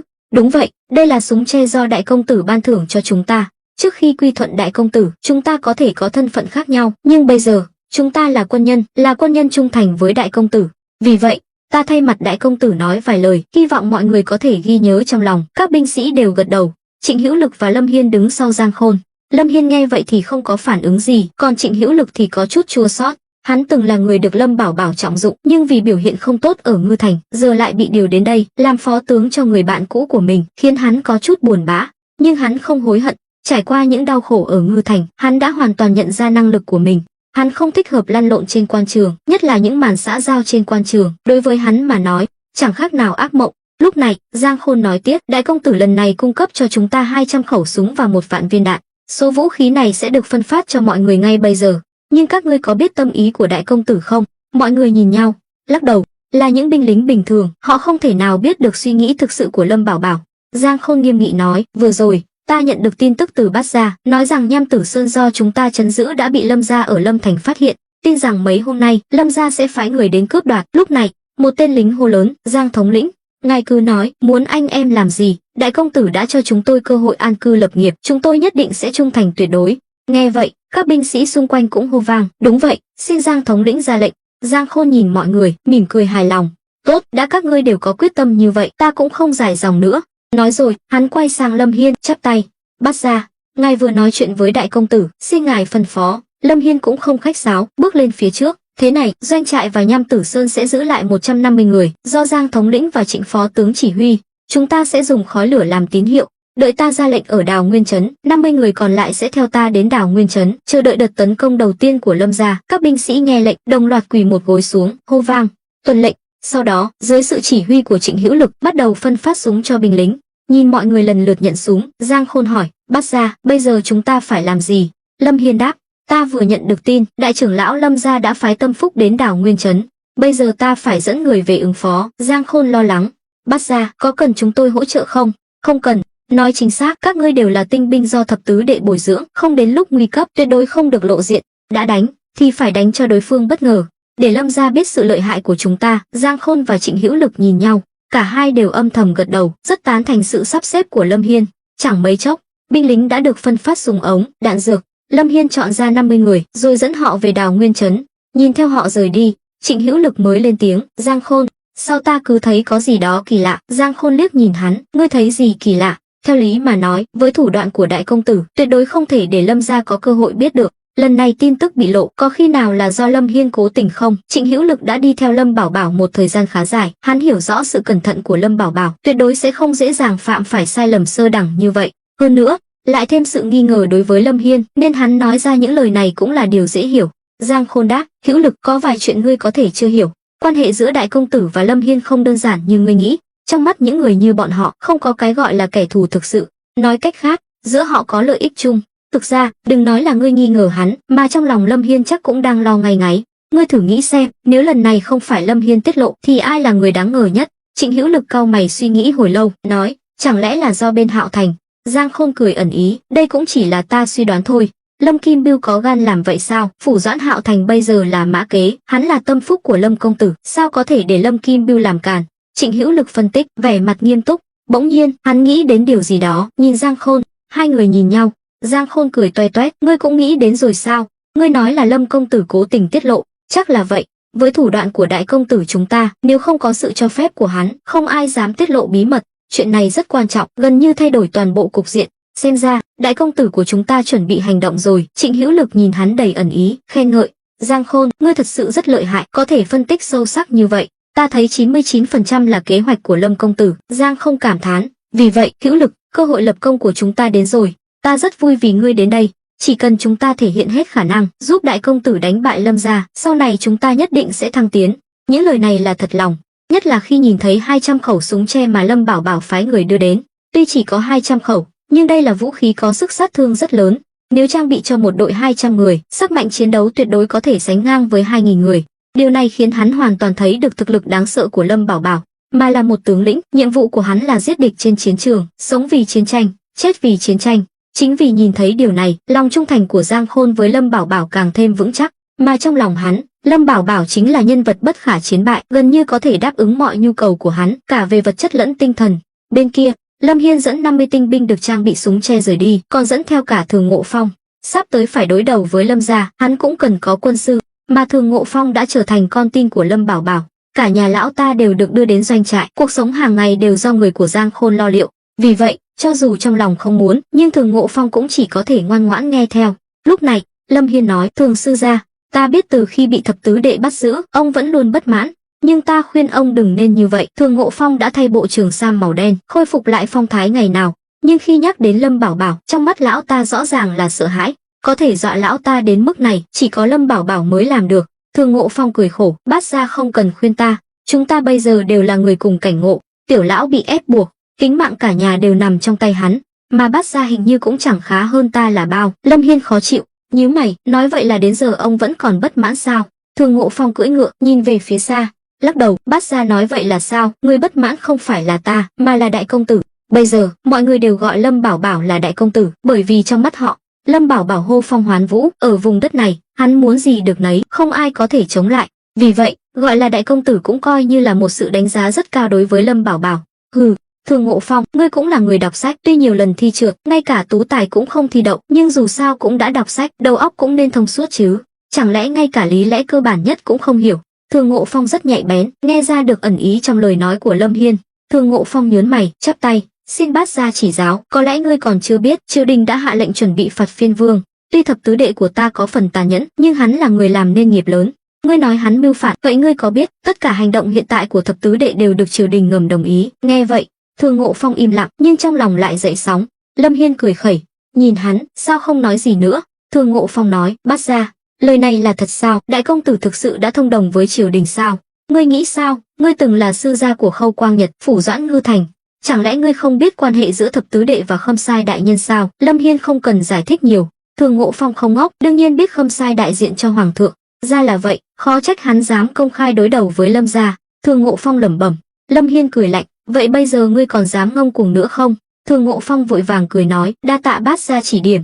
Xem ra tiểu nhân đã hiểu lầm đại công tử. Hừ, Lâm Hiên hừ lạnh một tiếng, không nói gì thêm. Thương Ngộ Phong suy nghĩ nhanh chóng, lại hỏi, trước đây nghe nói quan hệ giữa Bát gia và đại công tử không tốt, không ngờ bây giờ Bát gia cũng trở thành người trung thành nhất bên cạnh đại công tử. Nhắc đến chuyện này, Lâm Hiên cảm khái vạn phần. Hắn biết Thương Ngộ Phong đang cố tình mỉa mai mình, nhưng cũng không quan tâm, vẫn là câu nói đó.